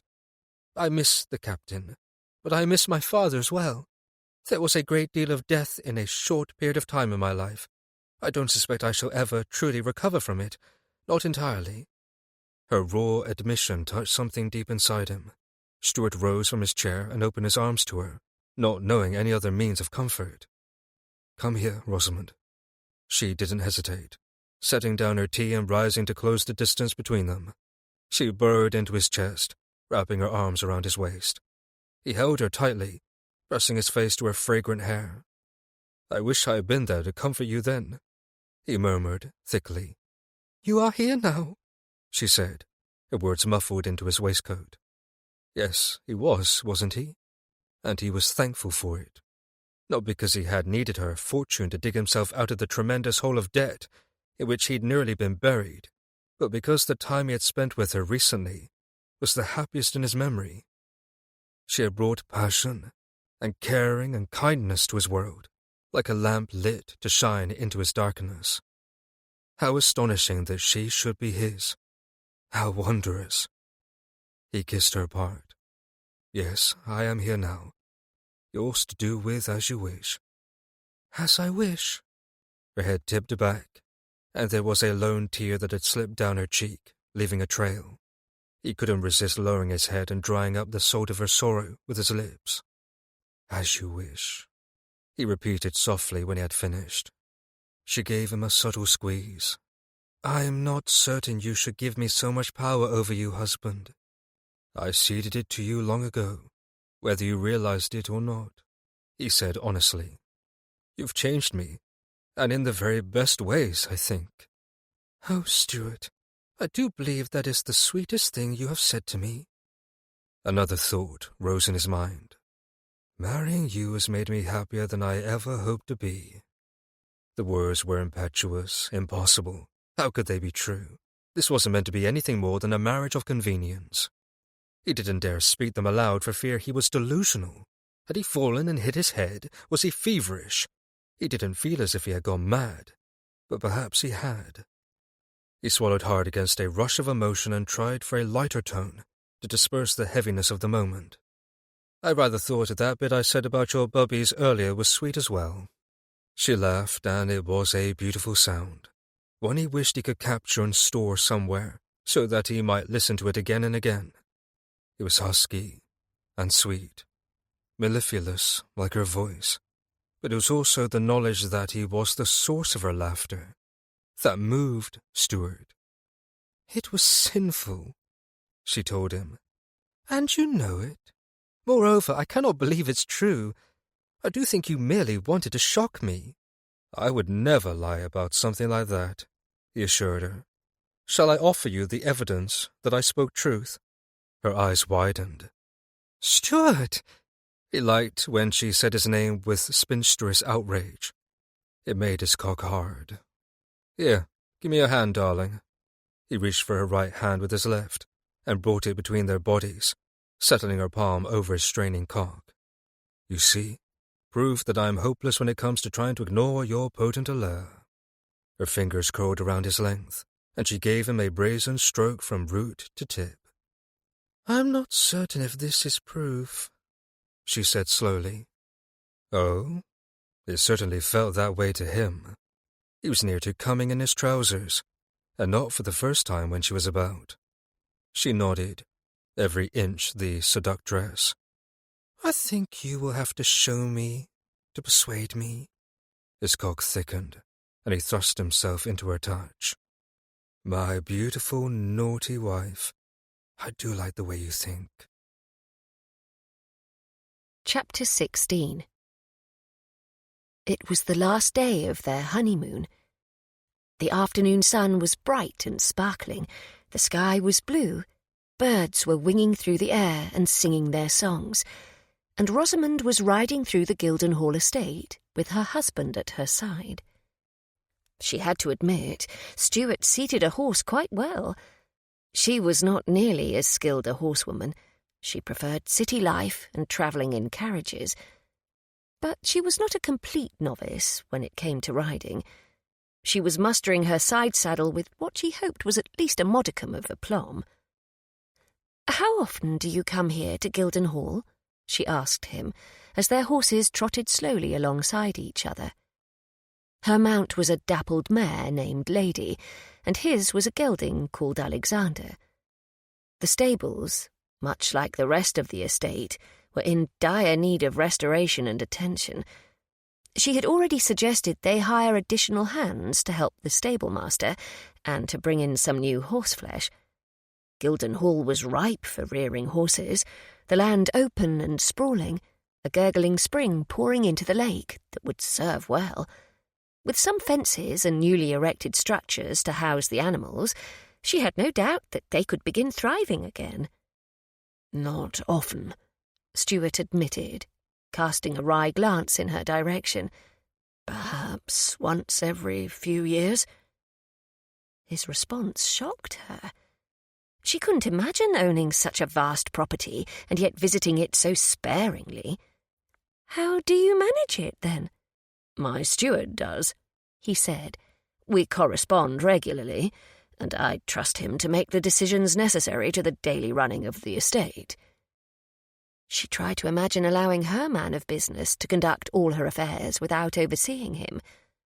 To imagine never paying a call to the shipping yard, never directing the opening of shipments, never visiting mines and factories, nor hearing the voices of those who worked within. "That is rather ducal of you, I suppose," she allowed, trying to be politic. She had been born and raised into a different social circle than his. Her father had been in trade all his life. Her mother was from a genteel family that was not aristocratic, but of modest means. Here was another reminder of how differently they must have been raised. "You disapprove?" Stuart said, more statement than question. "I am merely surprised," she countered. "From the time I was a small girl, my father took me along with him on all his business calls. I didn't realize it then, but he was preparing me to be the one who would one day take the reins. After his death, I assumed his responsibilities. I couldn't do it without my man of business, Mr. Watts, of course. He has sometimes travelled on my behalf to pay calls to our mines and factories in the north, and I regard his counsel highly." "You were close with your father, then?" Stuart asked. Her heart gave a pang. "I was very close to him, yes. There is not a day that passes without missing him." She blinked furiously as tears sprang to her eyes. "I suspect most of his associates thought him quite eccentric for carting his daughter about as he did. When I was small, he would hold me on his shoulder, rather like a parrot. It was a wonderful height from which to view the world." "Little wonder you are so fond of the feathered menace," Stuart said teasingly, as if he sensed her need for lightness to distract from the heaviness of grief. She smiled. "I'm sure I don't know who you're speaking of. My Meggs is not a menace." "On this, Duchess mine, we shall agree to disagree," he quipped. They rounded a copse of trees in silence, the plodding of their horses' hooves and the cries of birds overhead the only sounds. Rosamond was grateful for this time to learn more about her husband. "What of you and your father?" she asked, curious. "You said he was a wastrel, and that your brother is in his mould. Was there no love lost between the two of you?" It was a probing question, the sort she would never have dared ask him not long ago. But their honeymoon had brought them closer, and she found that she yearned to know everything there was to know about Stuart. He was quiet for a few moments before he answered her. "I don't think my father was capable of loving anything other than his vices. He was callous at best, and mercilessly cruel at worst. He spent the later years of his life gambling his way through what remained of the ducal coffers, drinking himself to oblivion and bedding his mistress, until one day he died in her arms. No one, I dare say not even that unfortunate woman, misses him."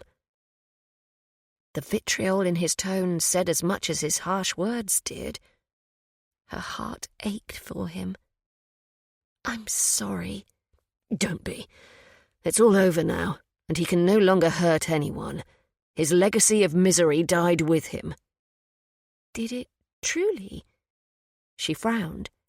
"What of your brother?" A muscle tensed in his jaw. "I'll own that Wesley was his whipping boy. For all my brother's failings, it isn't entirely his fault that he's become what he is. Sometimes I feel as if I'm to blame. I wonder if I had been able to protect him, would he have become the man that he is now?" "I'm certain you did everything for him that you could, Stuart," she said soothingly. One thing she had learned about her husband was that he was a good man, compassionate and kind-hearted. He was benevolent with his servants, he loved his mother fiercely, and he allowed his brother far more patience than Wesley deserved. He always treated Rosamond with courteous care and concern. He was nothing like the last Duke of Camden, Of that, she was sure. Stuart shook his head, his countenance taking on a haunted expression. I could have done more. I should have. Had I known. His words trailed off, and he sighed heavily. She longed to comfort him, but she didn't know how. You mustn't blame yourself. Lord Wesley is his own man, and he has chosen the path upon which he finds himself. I am sorry for the pain he's caused you, Stuart said, holding her gaze. If I could take it on myself, I would. And just like that, the realities of what would face them when they returned to London hit her. She would be beneath the same roof as Lord Wesley again. I learned an important lesson from him, one I shan't forget, she said, summoning a smile. And now I'm made of much sterner stuff. He didn't break me. He only made me stronger. He didn't deserve you. I don't either. But I find I'm a selfish man where you're concerned. I'm damned glad you're mine, Rosamond. His words warmed her. She hadn't known how this marriage of convenience would fare. It had been a risk, but thus far it was one she was pleased she had taken. Thank you, she said softly. That is kind of you to say. I mean it, he insisted, his expression earnest. Part of her still found it impossible to believe that he would want her for herself, that he respected and appreciated her instead of merely needing her fortune. These were dangerous notions to her pride and her heart. She had trusted once before, and she had discovered just how easily fooled she had been. But something deep within her wanted to believe this was different. If Stuart had only wanted her for her fortune, he wouldn't have brought her to Gilden Hall on a honeymoon. He wouldn't make love to her as he did. Nothing between them felt like duty. Rather, it had begun to feel alarmingly genuine. And that was a concern as well. What will you do about Lord Wesley's gambling debts? She asked, needing to change the subject. He sighed again. I'm at my wits' end with him. Wesley knows that I will do whatever I must to protect our mother, and he has been using that weakness against me for years. Here was her chance to speak with him about the blackmail as well, she realised. But she would have to do so with care. You love your mother very much, don't you? She asked. I do, he instantly affirmed. She is the only good to have come from the damned house of Gilden. She did everything in her power to keep my father's wrath and the worst of his sins from us. I would lay down my life for her. Rosamond studied Stuart, sensing the turbulent emotion rolling off him. What do you protect her from? They had approached a small cluster of ash trees, and he slowed his mount.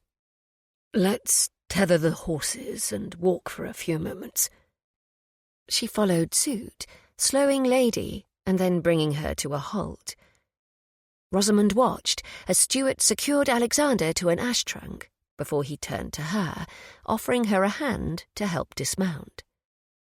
Though they both wore gloves, the placement of her hand in his still sent a jolt of awareness through her.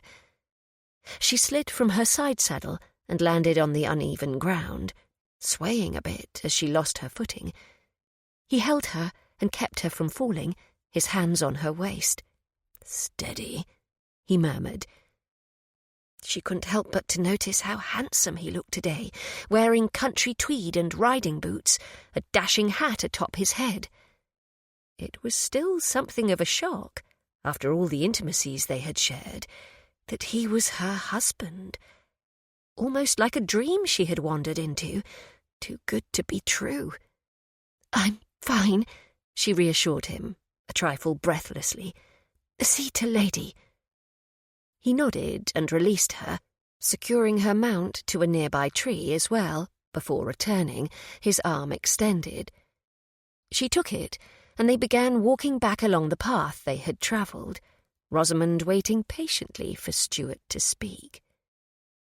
"My mother is an invalid, as you know," he began. "She suffered a stroke that nearly killed her. In the years since, she has gradually convalesced as best as she is able. However, her physician made it plain that she is not to endure anything that would cause her upset."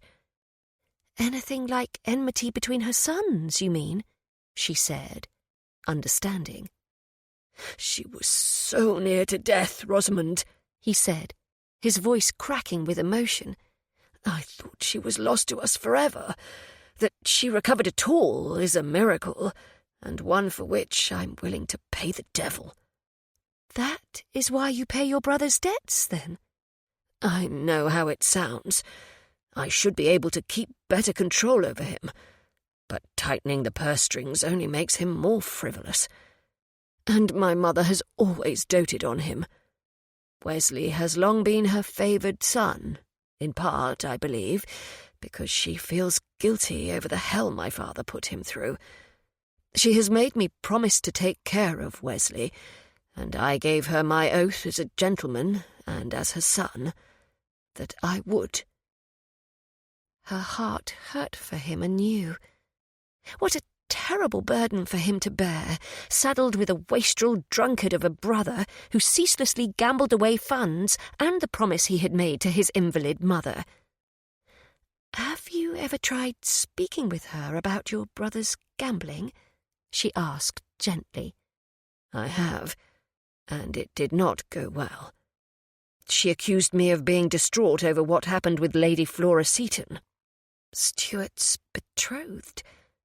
Hearing the other woman's name aloud sent a spark of jealousy shooting through her before she could tame it. "This is a marriage of convenience," she reminded herself sternly. "Besides, Lady Flora was in the past. There was no need for Rosamond to be envious." She gave his arm a gentle squeeze of compassion. "Were you distraught?" "At the time it happened, of course I was. But it was years ago now, and my anger toward Wesley runs far deeper than that lone betrayal." Perhaps not entirely the answer she had sought, but she appreciated his honesty. Even if the notion of Stuart being heartbroken over another woman left her feeling vaguely ill. "Did you explain that to your mother?" she asked.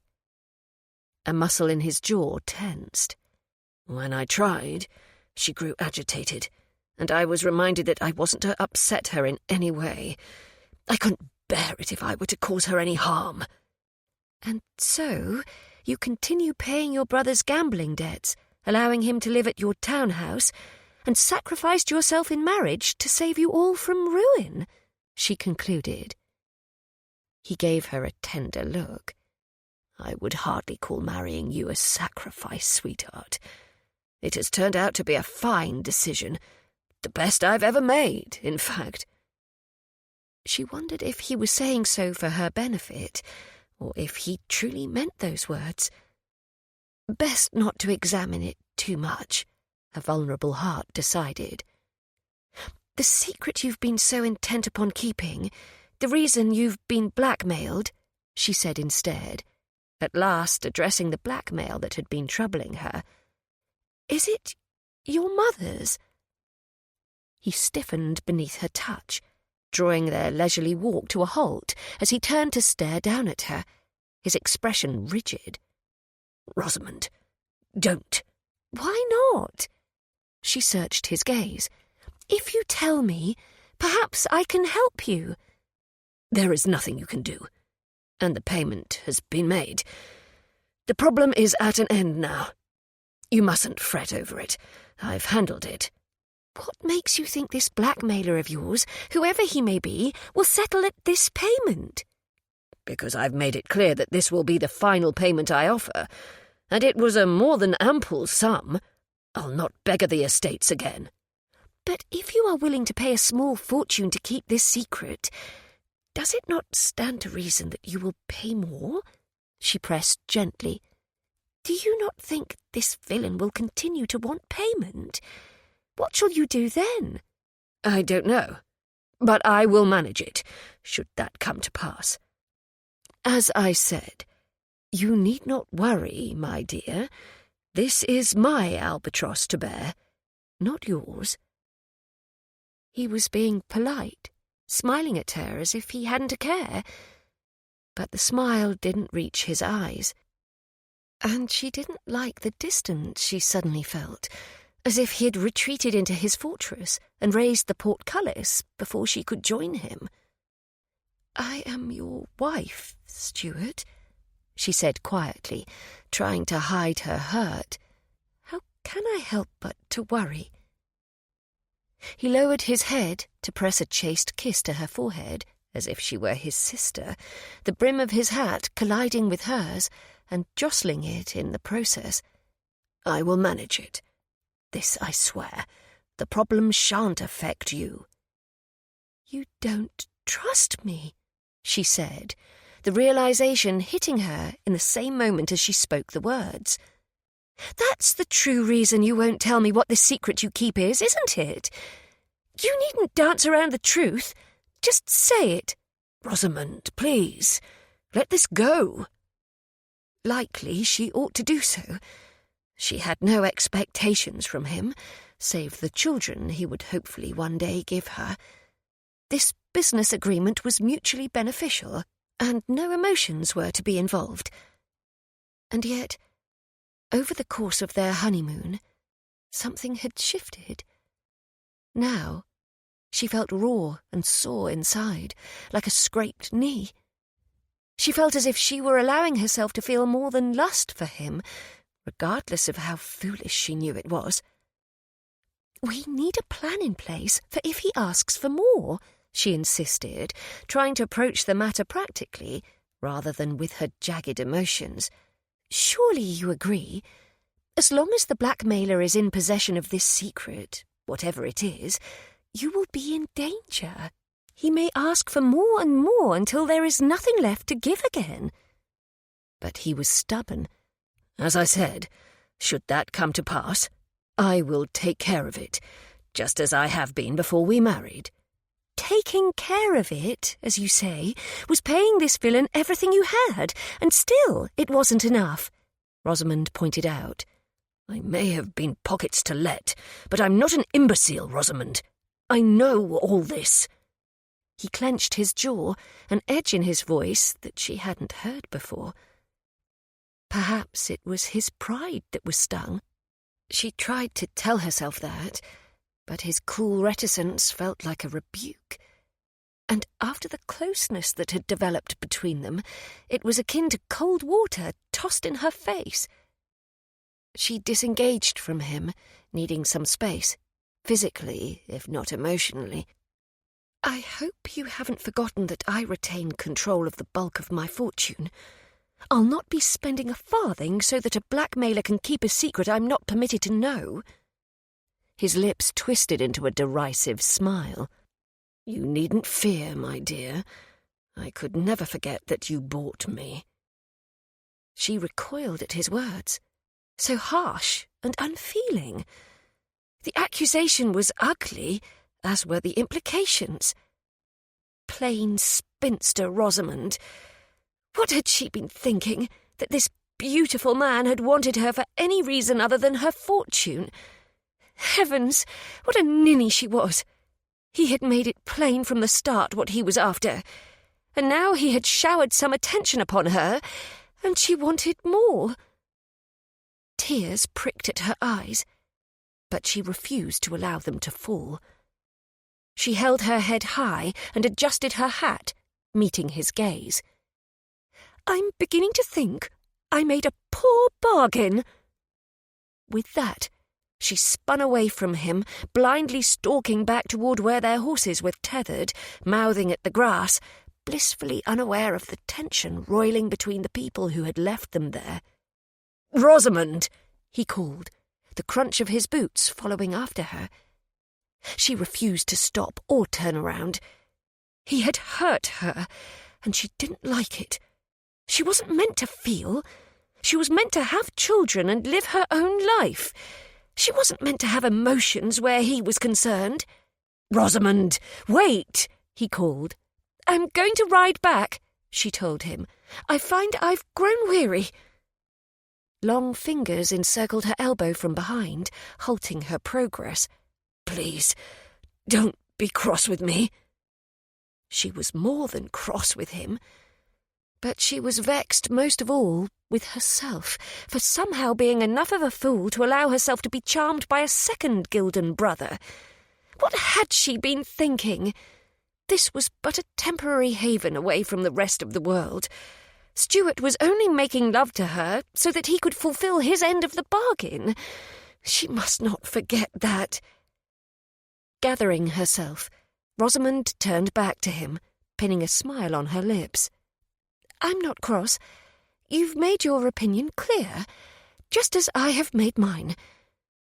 But I would like to return now. You are free to continue with your ride, of course. I wouldn't want to be a burden." A muscle worked in his jaw. "You're not a burden." "I am weary, Stuart," she said quietly. "I wish to return."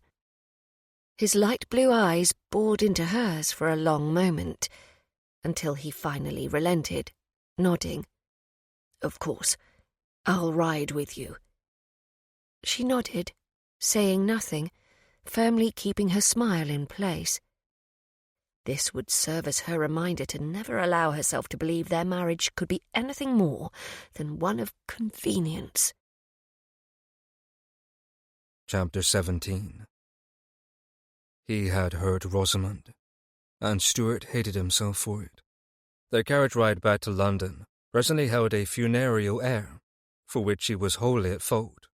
After he and Rosamond had ridden back to Guildhall yesterday, she had pleaded a headache and taken dinner in her room.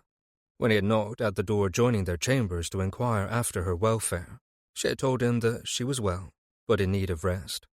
By breakfast she had still been unsmiling and quiet, avoiding his gaze and keeping her conversation painfully polite. Even when he had helped her into the carriage, she had kept her gaze carefully averted, just as she was now, looking out the window at the slowly passing scenery, instead of at him. From her place in the covered cage on the floor between them, Meg's made a kissing sound. "Gormless shite," she proclaimed, and for once he was completely in accord with the feathered menace.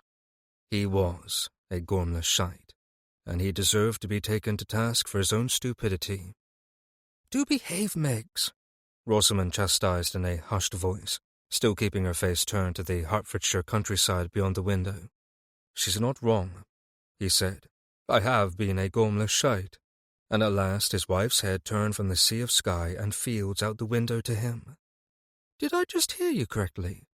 "Yes, you did." He raked a hand through his hair. "I'm sorry for distressing you yesterday.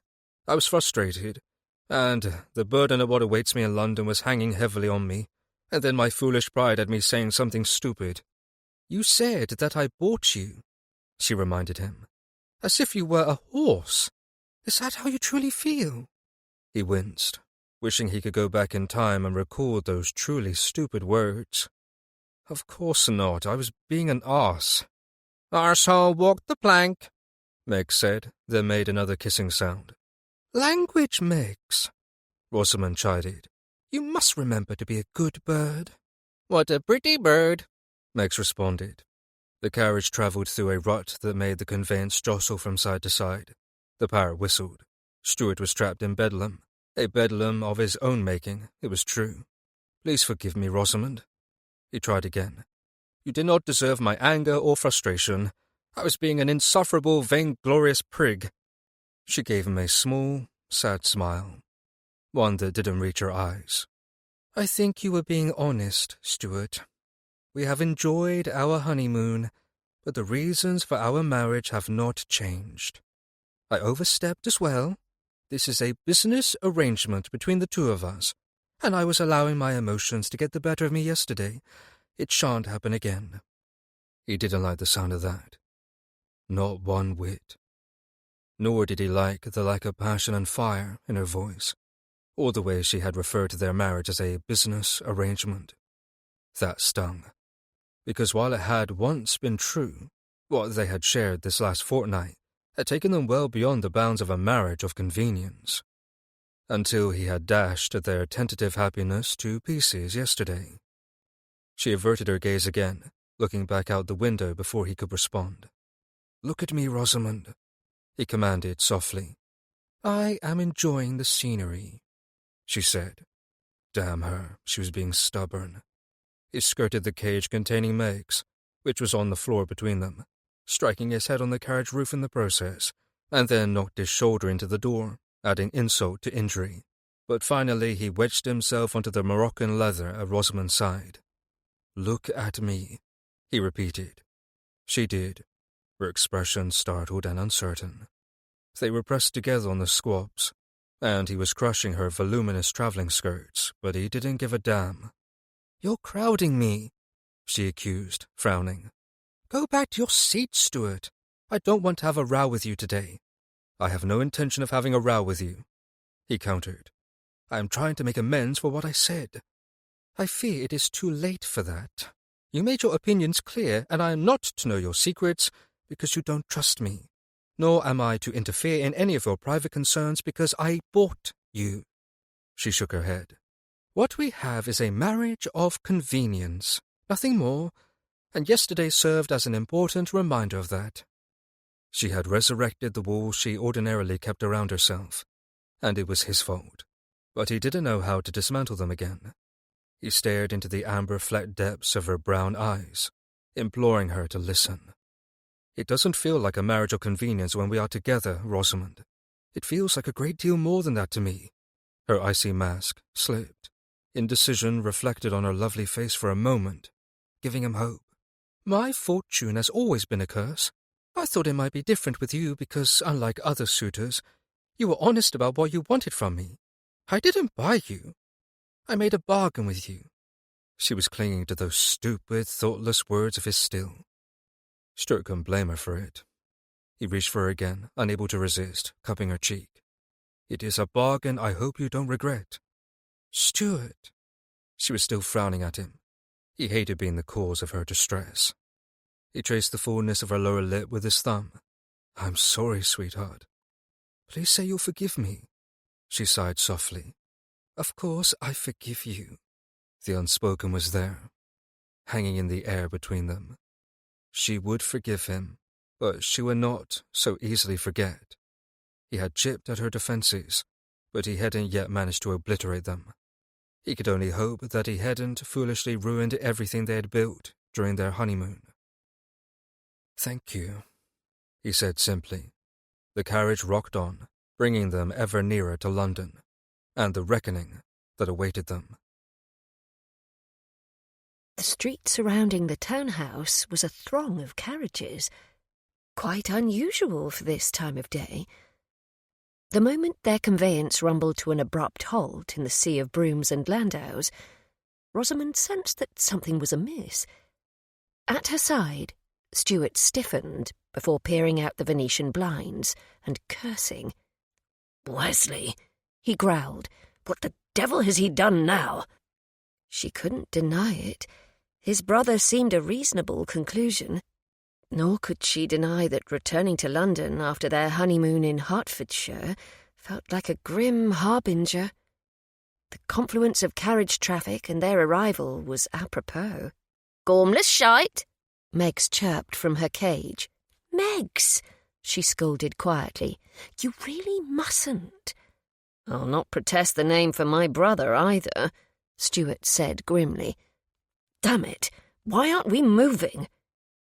He gave the roof an irritable rap, and still the carriage remained where it was, blocked from further travel by the snarl of conveyances ahead.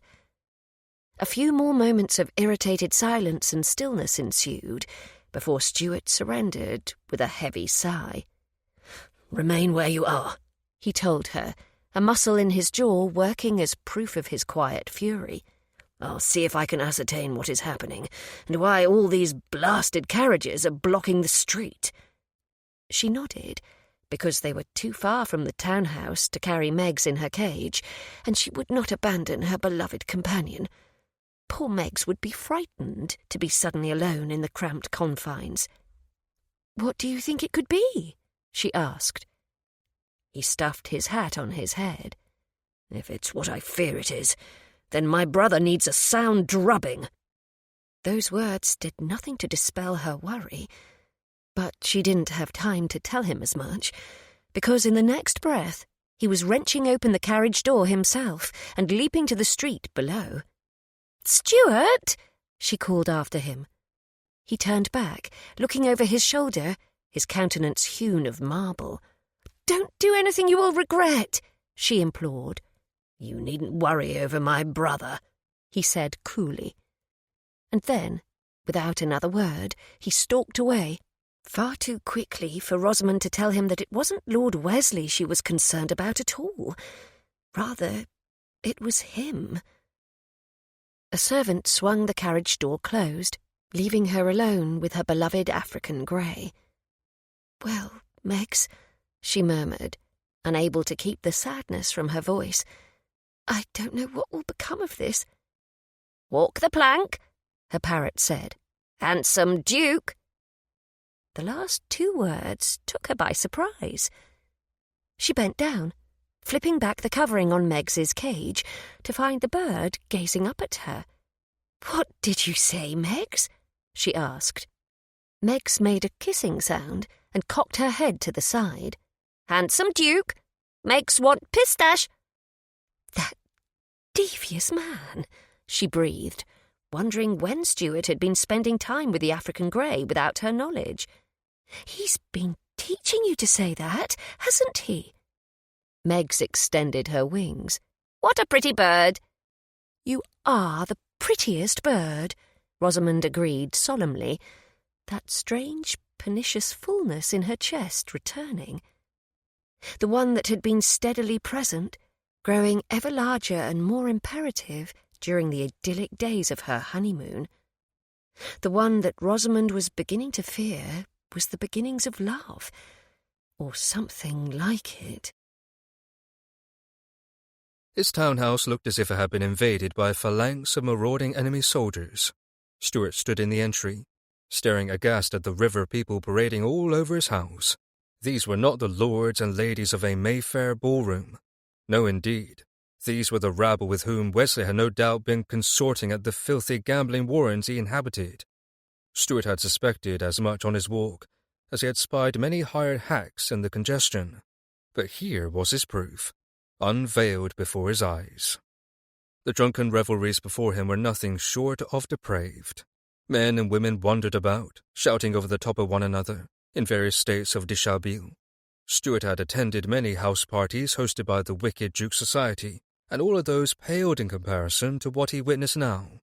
A bare-breasted woman laughed as she clutched a bottle of wine in one hand, a red-faced older gent not far behind her. In the main hall, a man had a woman pressed to the faded damask wall, her skirts up and his hand beneath them. Two women were locked in a heated kiss in the doorway of his blasted drawing-room. The floor was sticky with spilled wine. The raucous voices and laughter were hideously loud, and there were at least 3 different tables where cards were being dealt and dice were being cast. In his absence, his brother had turned the townhouse into a combination of a house of ill repute and a gambling den. "Fleetwood!" he called out, hoping his poor, sainted butler was somewhere within earshot. "Fleetwood, are you here?" But his butler was nowhere to be found. Instead, an unfamiliar fellow with a long moustache stumbled past Stuart before tossing up his accounts in a nearby potted palm. "By God! Where is Lord Wesley?" he hollered over the din of revelries. "What's that, love?" asked a red-haired woman who stumbled into his chest, her bubbies bursting out of her bodice. "Did you say you're looking for Alice? All right here, my love." He took her arms in a gentle yet firm hold and thrust her away from him, feeling nothing but ill. "The host of this fete," he shouted above the din. "Where is he?" "Who is it?" she asked, her eyes wide. "I haven't seen him, love. Supposed to be a Grand Duke's house, this is. What do ye think?" He was going to throttle his brother for this abomination. He had just arrived back home with his wife, their relationship tentative, thanks to his own foolish mistakes, and his carriage was being waylaid by traffic because Wesley was having a goddamn bacchanal, without Stuart's approval and expressly against his wishes. "I'm the damned Duke!" he shouted, trying to be heard and to vent his fury all at the same time. "This is my house! Out, all of you!" Alice blinked at him, blearily, mouth parting in an "oh" of complete confusion. No one else even paid him any heed, and a sudden thought overcame every other consideration in his mind. Mother. Good God, where was his mother as all of this mayhem was carrying on? His heart leapt into his throat. If one of these drunken fools had dared to hurt her in any way, he would tear them apart with his bare hands.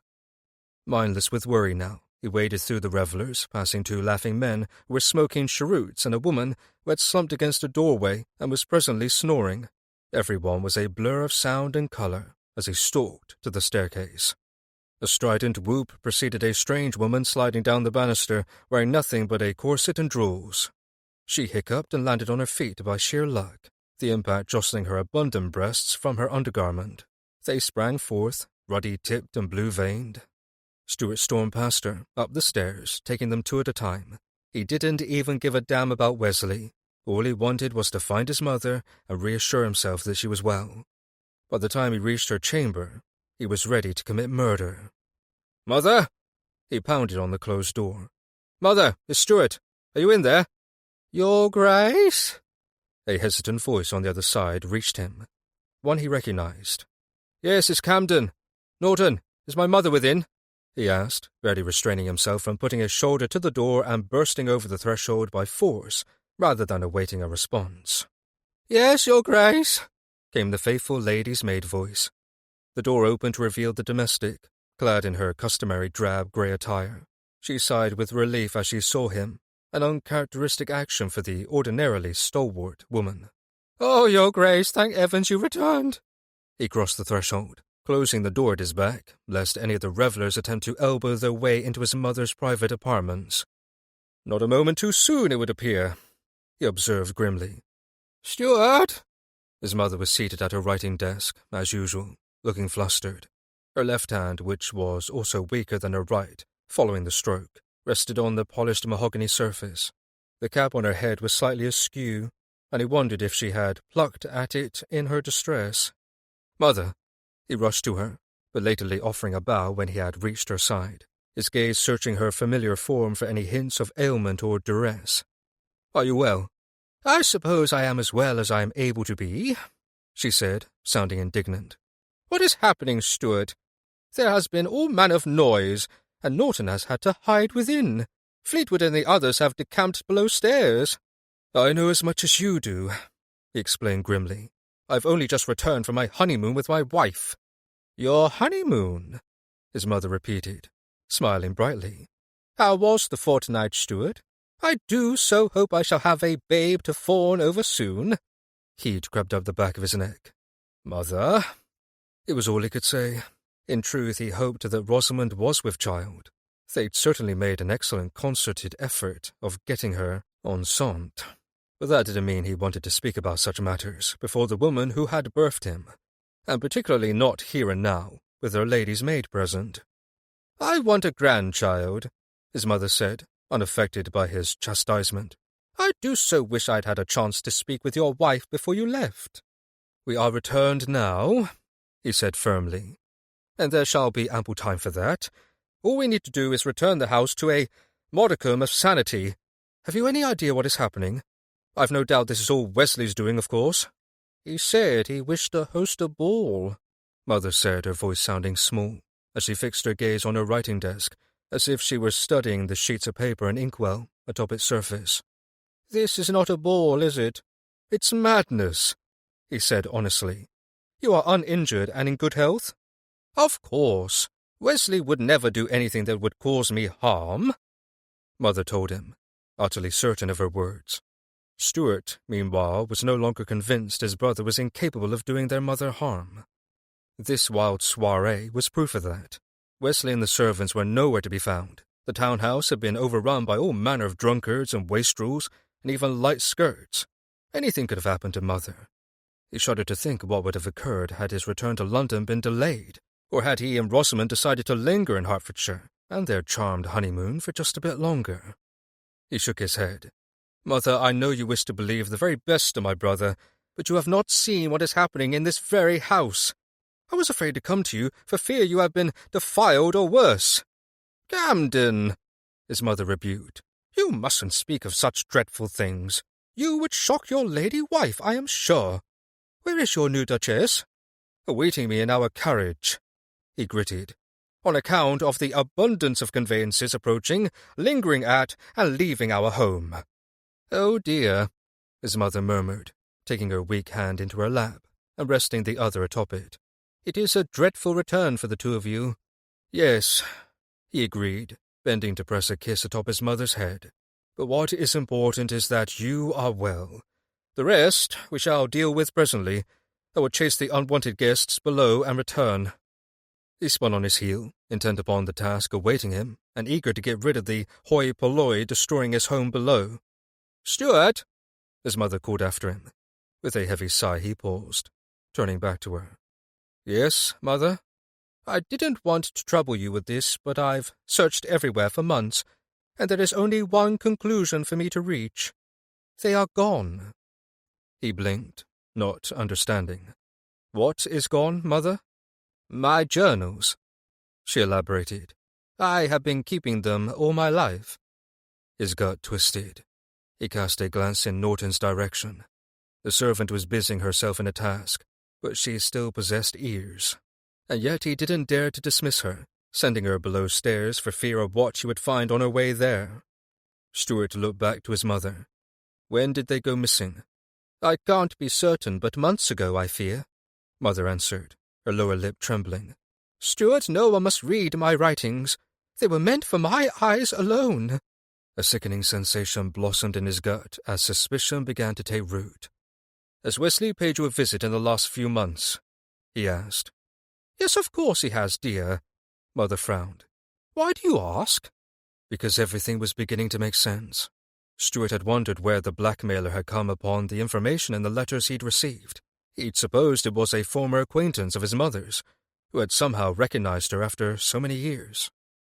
"No reason," he lied, not wanting to burden his mother with more worries, until he had proof that Wesley was behind the blackmail letters. "I must clear out the house now, but I will return. Don't open your door to anyone but me." "Of course, dearest," his mother agreed. Stuart left her room and stalked down the hall to the chamber his brother kept. Not even bothering to knock, he threw open the door with so much irate force that it slammed into the wall, making a deep divot in the plaster with the door handle. But he didn't give a damn. He was a man on a mission, intent to find some manner of evidence to prove Wesley had been behind the blackmail letters. The room was, as usual, strewn with garments that had been left where they'd been thrown. Stuart started with the writing desk, finding nothing but blank paper, a pen, and a capped inkwell. He moved to the bedside table next, then the wardrobe, systematically making his way through every piece of furniture in the room. Nothing. "Damn it," he muttered, returning to the desk. There had to be something somewhere.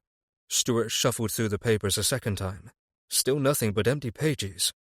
He was about to stop his search when he suddenly recalled that the writing desk, which had once belonged to his father, had a hollow, secret compartment. Running his fingers over the bottom lip of the desk, he searched for the hidden mechanism that allowed the desk drawer to open. He found the cool metal of the catch and pressed. The drawer popped open a scant few inches, and Stuart pulled it the rest of the way. There it was, the evidence of his brother's complicity. The compartment was brimming with papers, letters, and small bound leather books. Correspondence from Messrs. Dolan and Rowe, drafts of notes written to Stuart, the wording precisely the same as the missives he'd received, then burned to ash. There was no other way for these letters to be in his brother's possession other than he had written them himself. It was apparent that Wesley had made an effort to disguise his handwriting. Flipping open the books revealed his mother's tidy penmanship and private words. Stuart's gut churned. His brother had stolen their mother's private journals and had not just read them, but then used the information within to blackmail Stuart. knowing he would do anything in his power to protect their mother and her delicate health. Little wonder Wesley had been thick in funds. Undoubtedly, the thousands of pounds he had claimed to have won at the tables had been unwittingly provided by Stuart himself. Grimly, Stuart collected everything from within the hidden compartment, arms laden with journals and incriminating letters. He stalked to his own chamber, secreting everything in his wardrobe. Then he descended the stairs to the mayhem below. It was time to face his bastard of a brother. Chapter 18. "Out!" Stuart shouted above the din of the unruly and uninvited revellers filling his house. "Get out of my house, all of you, now!" Some had already begun filing out of the townhouse, leaving a mess in their wake of discarded gloves, hats, and even shoes. A corset had been left dangling over the banister of the staircase, its owner either too soused to care or woefully ignorant of its whereabouts. There was a pile of vomit in one of the potted palms, thanks to the mustachioed chap, and another palm stank wretchedly of piss. The faded carpet was an abandoned battlefield of broken glass and spilled spirits, and only God knew what else. The men and women who had been carousing for what must have been hours staggered past him in bleary-eyed shock that their den of sin was being so abruptly curtailed. Order, unfortunately, would take a great deal of time to be restored. The townhouse was virtually in ruins, and in the midst of it all his brother stood, eyes bloodshot and glazed, wearing the same trousers and stained shirt and waistcoat he'd likely been sporting for days. Stuart had never wanted to plant someone a facer more. "What the devil do you think you're doing?" Wesley wanted to know. He held his brother's gaze. So much righteous fury ignited in his chest that his hands trembled with its force. "I'm doing what I should have done years ago. I'm taking control over this bloody mess you've made. You need to leave." Wesley barked out an incredulous laugh. "Leave? This is my home." He shook his head, his decision made. "Not any longer it isn't. You are not welcome here." His brother sobered, apparently sensing the intent in Stuart's voice. "But we've been through this before. Mother would never want you to deny me a place to live. It is bad enough that you've stolen my birthright. You cannot keep me from a roof over my head. I belong here every bit as much as you do." "You would be wise to keep our mother's name out of your mouth," he snapped. "After all the sins you've committed, it's the least you can do. Moreover, I didn't steal your birthright. I am the firstborn, and I am the Duke of Camden. You are nothing but a drunken wastrel who has preyed upon everyone in your life like a leech sucking the blood from its host." More revellers moved past them, to the door, stumbling over the various abandoned objects littering the floor. Stuart didn't pay them any heed. His servants had re-emerged from hiding below stairs, and Fleetwood and a pair of burly footmen were now applying themselves to the task of chasing a pair of lingering interlopers from the house. The door closed on the last of the intruders, and the domestics moved into other rooms quietly, beginning the endless task of cleaning up after the mayhem that had so recently reigned. Stuart had no doubt that they were giving him and his brother some privacy as well. He didn't care who heard what needed to be said now, however. He had held his tongue long enough. Wesley had to pay for what he had done. "Fuck you," Wesley spat. "Why should you have everything while I have nothing?" "You've had more than your fair share," he said coldly. "But apparently I didn't give you enough funds to support your gambling and whoring habits. You needed to blackmail me for more, did you not?" Wesley paled, realization dawning on his countenance. "I didn't blackmail you. What the hell are you talking about?" His frayed patience snapped, and Stuart caught his brother's rumpled cravat in his fist, giving him a shake. "Don't lie to me. I know everything. I saw what you've been keeping in the hidden compartment of your writing desk. I know you are the one who has been blackmailing me and threatening to go to the Times with delicate family secrets that would destroy our mother's frail health and send her to her grave. I know what you've done, and I'm not going to tolerate another bloody second of it. Do you hear me? Not another second. Get out of my fucking house!" He was shouting by the time he reached the last words of his tirade, but it couldn't be helped. Stuart didn't recall ever being so overcome with anger. He was seething. He'd had more than enough of his brother's manipulations and deceptions. They ended today. But Wesley remained defiant, pushing Stuart off him. "I need money, damn you! I'm not going anywhere without collecting what I'm owed. I just paid you a fortune a fortnight ago," he snarled, ready to tear down the walls with his bare hands. "Use that until you run out of funds. I don't give a goddamn what you do after that. Just don't come here. You'll not get another farthing from me. I spent that already. I need more." Wesley's demeanor had changed, some of the customary smugness seeping away. "How the hell did you spend £10,000 in a fortnight?" he demanded. "I had a bad night at the tables," his brother said, "and then I needed supplies for tonight's soiree, which you've thoroughly ruined. If you don't get out of here now, I'm going to beat you to within an inch of your life," he warned, meaning those words to his core. "I will never forgive you for what you were willing to do to our mother just so that you could continue gambling. You truly intend to cut me off without anything?" Wesley demanded. "Yes," he answered without hesitation. "I do." Wesley's jaw clenched. "But I'm your brother. You're no family of mine. Now leave." "What makes you think I won't go to the Times with the story now?" Wesley asked, his bravado ringing false. Stuart's lip curled. "You have no evidence. The journals are in my possession, and I have every intention to make it known that you've gone mad. Who do you think polite society will believe? A drunken wastrel who can't even be bothered to wear clean clothes, or a peer of the realm?" And Stuart would do it too. Wesley had hurt Rosamond, and he had threatened their mother. He had manipulated, deceived, and stolen. It was time for him to pay for his sins. Wesley went ashen. "But Stuart, you can't do that. I have nothing. Nowhere to sleep, nothing to eat, not a farthing to my name." He refused to allow himself to be moved. "I don't bloody well care, brother. Get out." "Go to hell!" Wesley roared, and then he spun away, storming from the entry hall and from Stuart's life. He hoped that this time it was for good. Rosamond stood in the entryway of Stuart's townhouse, surveying the damage before her. She wasn't sure which was more appalling, the scent of sour spirits and urine assaulting her senses, or the curious assortment of abandoned belongings strewn about. She took a tentative step forward, and the sole of her boot crunched on a piece of glass.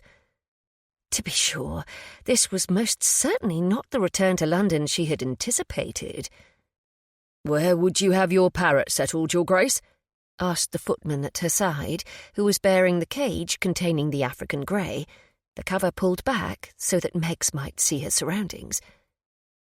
With so much transpiring, Rosamond had been forced to entrust the young servant with her beloved companion. "Walk the plank," Meggs announced. "Please see that she is taken upstairs to her normal spot," she told the footman with a tight smile. "I'll be awaiting His Grace in the drawing-room for some tea." If tea was even to be had in this disaster, that was. "Of course, Your Grace," huffed the footman. He was a strapping fellow, but Meggs's cage was large and heavy. Thankfully, the crush of conveyances had moved away from the townhouse. She had watched from the carriage, nonplussed, as men and women had swarmed out the doors. Stuart had come to fetch her at last, giving a cursory explanation of what had happened. "My brother was hosting a fete," he had said curtly, displeasure dripping from his voice, his jaw hard as granite. "You needn't worry he will cause us any further trouble, however. He is no longer welcome in our home." Without saying more, he had helped her to alight from the carriage and had remained outside to give directions to the servants overseeing the unpacking. She moved toward the drawing-room, picking her way through shards of glass, forgotten stockings, and what appeared to be a lady's shoe. The footman followed in her wake. "Dear heavens! What has happened here?" the shocked gasp from above had her turning to find an older woman dressed in a gown that was quite fine, if outmoded by a decade. Her silver hair was confined in a neat chignon at her nape, and she clutched a cane in her right hand as she slowly descended the staircase, each step looking painful. It was the Dowager Duchess, Rosamond realised. Before she could answer, her husband came striding into the main hall. "Mother, what are you doing out of your bedchamber?" "Attempting to see what manner of mayhem has been happening," she answered, working her way down another step. "You shouldn't see this," he argued gently. "It's far too distressing." But his mother continued her descent, looking determined. "It is distressing to remain in my room, not knowing what has been unfolding down here. I heard a great deal of cacophony, Camden." "You ought to be resting," Stuart fretted. "The servants are cleaning and restoring the house. You needn't worry about anything." "Too late for that," his mother said sadly. "Perhaps you would both care to join me in the drawing-room for some tea," Rosamond suggested, trying to smooth the waters between the two. Her mother-in-law smiled. "That would be lovely, my dear. You must be my Camden's Duchess. I hope you can forgive me for missing the wedding and for not having the opportunity to speak with you before you left on your honeymoon." "Of course," she replied dutifully. "The wedding was a whirlwind, and then we were off to Hertfordshire the very next morning. How are you feeling today, Your Grace?" The Dowager reached the bottom of the stairs at last, and, out of breath, sighed, her pale eyes so much like her son's that it was startling. "I am feeling my age today." "I wonder if you are also feeling like a woman who ought to have remained where she is most comfortable," Stuart grumbled pointedly, though he dutifully offered his mother the use of his arm for the hand not holding her cane. The Dowager took it, and together the two walked to the drawing-room, which had not fared much better than the rest of the house, though it did appear that some of the servants had swept the carpets of debris. A tea service was already awaiting them, a welcome sight. The three of them sat, and Rosamond took it upon herself to pour. "This was Wesley's doing, was it not?" the Dowager asked Stuart. "Mother," he protested, looking torn. She thumped her cane on the floor for emphasis. "Tell me, my son. I need to know." "Yes," he allowed, his tone grudging. "Wesley is responsible. He was soused. He'd just gambled away what was left of his funds, and he decided to host a party for an assortment of unscrupulous characters from his gaming den. When I arrived with Rosamond, it was to find the house teeming with strangers who were drinking, carousing, and engaging in all manner of scandalous behaviour." Rosamond had finished preparing the tea, and they each had a cup steaming before them. It didn't escape her notice that none of them took a sip. The air was too fraught with tension and uncertainty.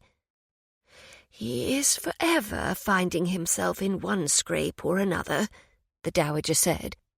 "But inviting the rabble to your home is beyond the pale, even by his standards." "I'm afraid that's not the worst of his sins," Stuart said, passing a hand through his hair, his expression pained. "What else has he done?" his mother asked, looking concerned. "He stole your journals," Stuart said. "He was using them to blackmail me." Rosamond gasped. "Your brother is the one who has been blackmailing you." The Dowager looked shocked. "Wesley stole my journals? How can you be sure?" "Because I found them secreted in a hidden compartment in his writing desk," Stuart answered. along with correspondence from the solicitors he was using to collect the funds I provided and the copies of the missives he sent me. He appeared to be practicing them so that he could sufficiently disguise his handwriting and make it difficult for me to recognize it."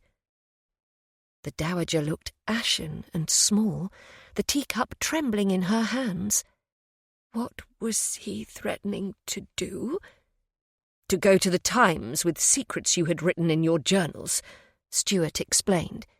"He knew I would do anything to protect you from scandal. I never imagined it was him until you told me today that the journals were missing.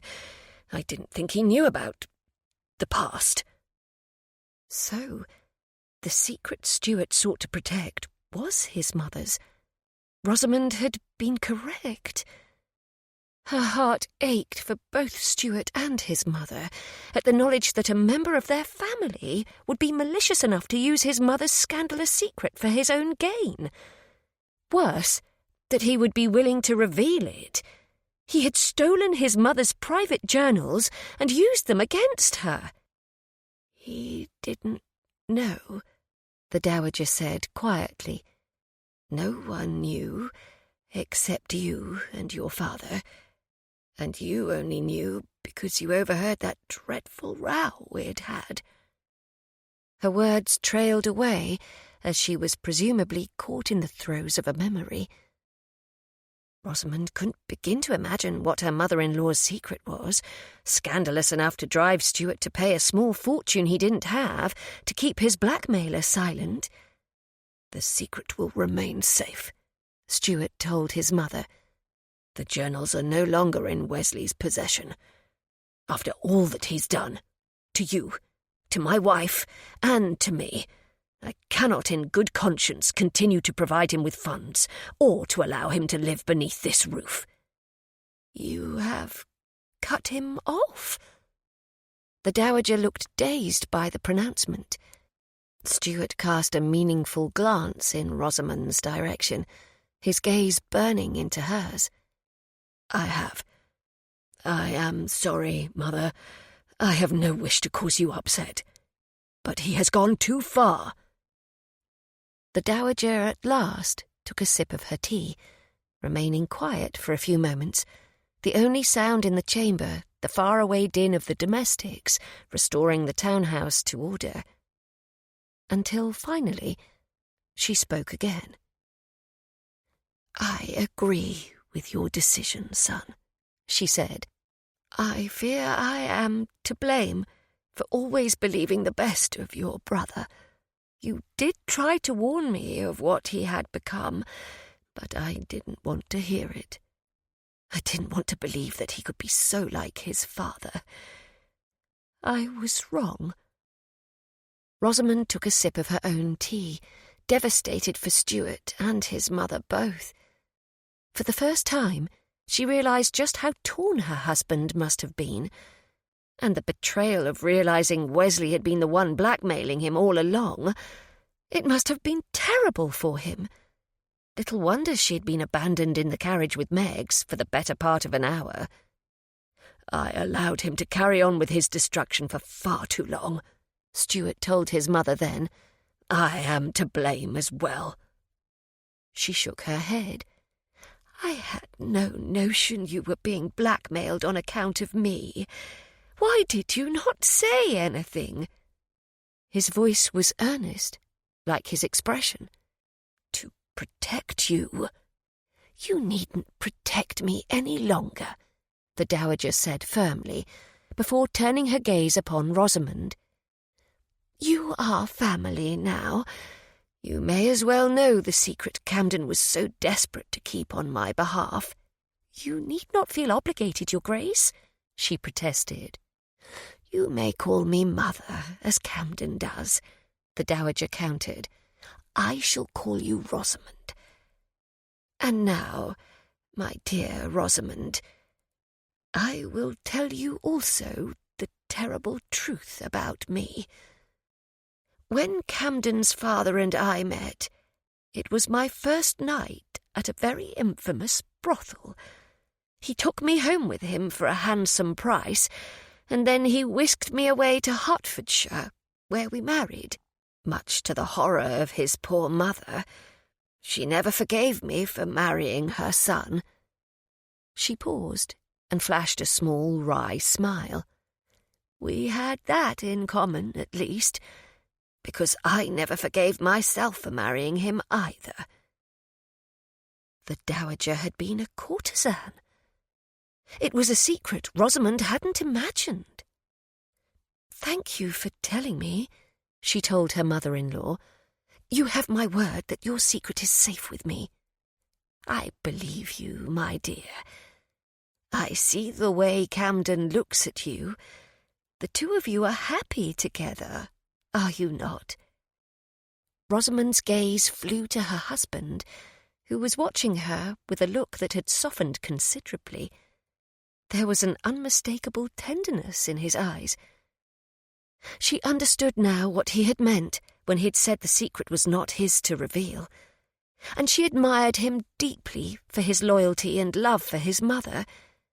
He was a good man, not the brother she had once thought she would marry, but she realised in that moment that what she'd once felt for Wesley had been naught compared to what she felt for Stuart. She had never been in love with Lord Wesley Gilden, but she had fallen in love with his brother. True love, real love, deep and abiding love. And now she knew the difference. It terrified her, being so vulnerable, but she couldn't change the way she felt. It was indelible. Rosamond turned back to the dowager, smiling even as tears swam in her vision. "We are quite contented together, yes." She could only hope that one day he might grow to return her feelings, and that their marriage of convenience could blossom into a love match. Chapter 19. The day was a dreary one, a fine mist falling and the sun blotted out by fog and clouds hanging overhead. Rosamond pulled her wrap about her more closely and hastened her steps. She had paid a call to Mr. Watts this afternoon, a necessary visit to her man of business after having been gone from London for a fortnight. The news had been good, and yet she couldn't seem to shake a knot of dread in her stomach, a deep-rooted feeling of foreboding that seemingly had no source. It was likely silly. She was overreacting. Their ignominious return to London the day before had left her at 6s and 7s, and it was understandable, with so much upheaval, from the dreadful mess awaiting them in the townhouse to Stuart's unexpected revelations about his brother, and realising she'd fallen in love with her husband. Naturally, she was guarding that discovery close to her heart. If she confessed her feelings to Stuart and he didn't return them, she would be devastated. No, it was best to bide her time and... A hand gripped her elbow in a harsh grasp. At the same time, something hard was shoved into the small of her back. The scent of spirits and hair grease and unlaundered clothing assailed her. "Don't make a sound, or I'll put a bullet in your back," Wesley warned in her ear. "What are you doing?" she asked, fear making her mouth go instantly dry. He led her in a different direction and pushed her toward a waiting carriage that wasn't hers. "Walk." Her instinct was to run, to tear away from him and flee. But the damning pressure of the pistol's barrel in her back told her that running would be a terrible mistake. If Wesley shot her, she would die in the street. And she couldn't die. Not now. Not when she and Stuart were just beginning their life together. Not when she was so close to having the family she had always yearned for. "This is madness," she hissed, frantically looking around for someone who might aid her somehow. But no one was looking in her direction. The busy street filled with merchants and hacks and horses, everyone going about their day, so caught up in their own routines that no one took note of her plight. "Shut up," Wesley bit out, jamming the pistol into her back with so much force she knew it would leave a bruise. He moved close to her, keeping a tight hold, the pistol hidden from view. To any observer, they likely looked as if they were a couple, Lord Wesley escorting her to their conveyance. Not like a desperate man with a gun, attempting to spirit away his unwilling sister-in-law for heaven knew what purpose. Icy fear licked down her spine. She was afraid she knew what purpose. "You can't kidnap me like this," she countered. "Wesley, please. Let me go, and I won't mention this to Stuart. I'll pretend as if it never happened."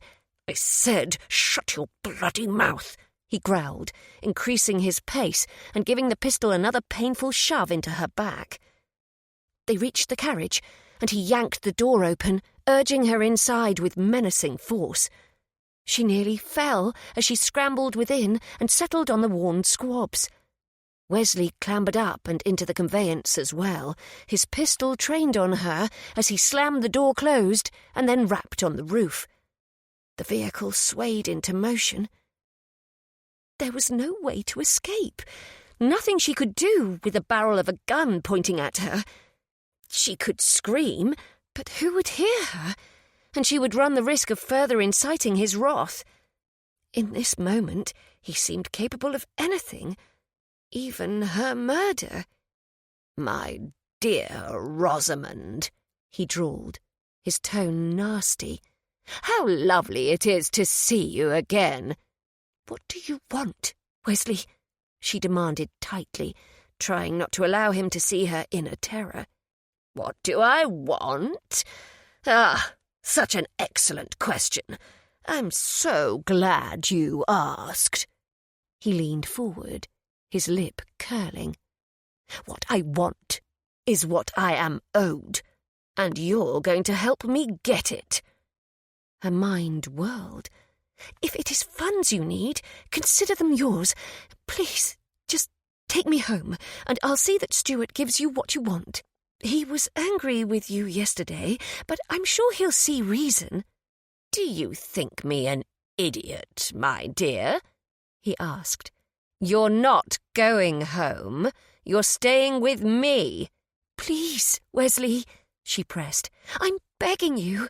Take me home and we can forget all about this. Stuart will help you. There is no need to hurt anyone." "Enough," he snapped, interrupting her. "Stop talking. Nothing you say will alter my course. My brother has left me with no other choice." "There is always another choice," she countered. "He cut me off without a farthing, threw me into the street like a common thief." Wesley shook his head. No, the time for choices is done. I'm doing what I have to do, what I should have done a long time ago." "What is that?" she dared to ask, fear making her stomach clench. He smiled, and it was an ugly smile, a sinister smile, the smile of a man with nothing left to lose. "Taking what's rightfully mine." "How was the house party at Wingfield Hall?" Stuart asked the Duke of Kingham as they sat, nursing brandy and soda water in his study. Thanks to his wedding and honeymoon, he had missed the most recent house party being held by their club. Not that he minded. While their wild house parties had once held endless allure to him, their appeal had waned. He was a new man now. A married man. A married man who was hopelessly, helplessly besotted with his wife. And although the old Stuart would never have been able to conceive of such connubial bliss, the new Stuart wouldn't change a bloody thing, because he'd realized something astounding last night as he'd held Rosamond in his arms. He had fallen in love with her. He just hadn't told her yet. "It was deadly dull," King said, taking a meditative puff of his cheroot. "Whitby spent the entirety of the house party sniffing the skirts of a scandalous divorcee. Riverdale was as exciting as a wheel of mouldy cheese. Richford was in one of his terrible moods. And neither you nor Brandon attended because you're married." King shuddered dramatically at the last word. You make it sound as if we've contracted the plague and died, he observed wryly. Because I've scarcely seen or heard from you in weeks, King returned, giving him a disdainful look. Although if I were wearing a fusty waistcoat like that, I would hide myself away at home too. Stuart glanced down at his waistcoat. What's wrong with it? King shook his head. My poor lad, have you learned nothing from me? He grinned. Not to drink any of your potions before 8:30 in the evening. A wise lesson, his friend agreed. But please, for the love of all that is pure and holy in this world, stop wearing paisley waistcoats during the day. You're in desperate need of paying a visit to my tailor, and now that you're flush in funds, I strongly encourage you to do so. Stuart laughed. Send me his direction, and I'll make the time. Damned right you will, or I'll refuse to be seen in public with you. King grumbled good-naturedly. Now then, do tell me why your study stinks of stale piss. Does it? Stuart sniffed the air. All I smell is your cheroot. I have a sensitive nose, as you know, King drawled. There is a distinctive odour in here. I recommend having the carpets replaced. Last, I can thank my arsehole brother for that. Your brother has a propensity for pissing in the corners of rooms? King asked mildly, as if they were discussing something as mundane as the weather, before taking a slow inhalation of his cheroot. No, he has a propensity for making me want to throttle him, Stuart growled, before explaining the chaos he had returned to the day before and how he had finally banished Wesley from the townhouse and his life. He had just finished his tale when a rap at the study door interrupted them. Come, Stuart called, frowning as he wondered what could be the cause of the intrusion. The door opened to reveal a pensive-looking Fleetwood. Forgive me for interrupting, Your Grace. However, there is a matter of some urgency, which I thought you might like to immediately be apprised of. He didn't like the sound of that. Go on, Stuart urged. What is it? Her Grace's carriage has returned without her, the butler said. The coachman says that Lord Wesley told him to proceed home, that he would escort Her Grace. He also gave him this missive. Dear God, Wesley had taken Rosamond. Dread and fear collided within him. Stuart rose to his feet, striding across the room like an automaton to take the missive from his butler's hand. Thank you, Fleetwood, that will be all, he muttered, tearing open the missive and reading its contents. The butler bowed and took his leave, as Stuart's world shattered around him. What is it? King's voice cut through the din in his brain. What's happened? The words swam before him. My brother has kidnapped my wife and is holding her for ransom. This is instructions for where I am to meet him, and how much money I am to bring. He felt numb, helpless, stupid. How had he failed to realize that Wesley would retaliate? Why had he allowed Rosamond to leave for her father's offices? Why had he not accompanied her? You're not going alone, King told him, giving him a reassuring clap on the back. I'm coming with you.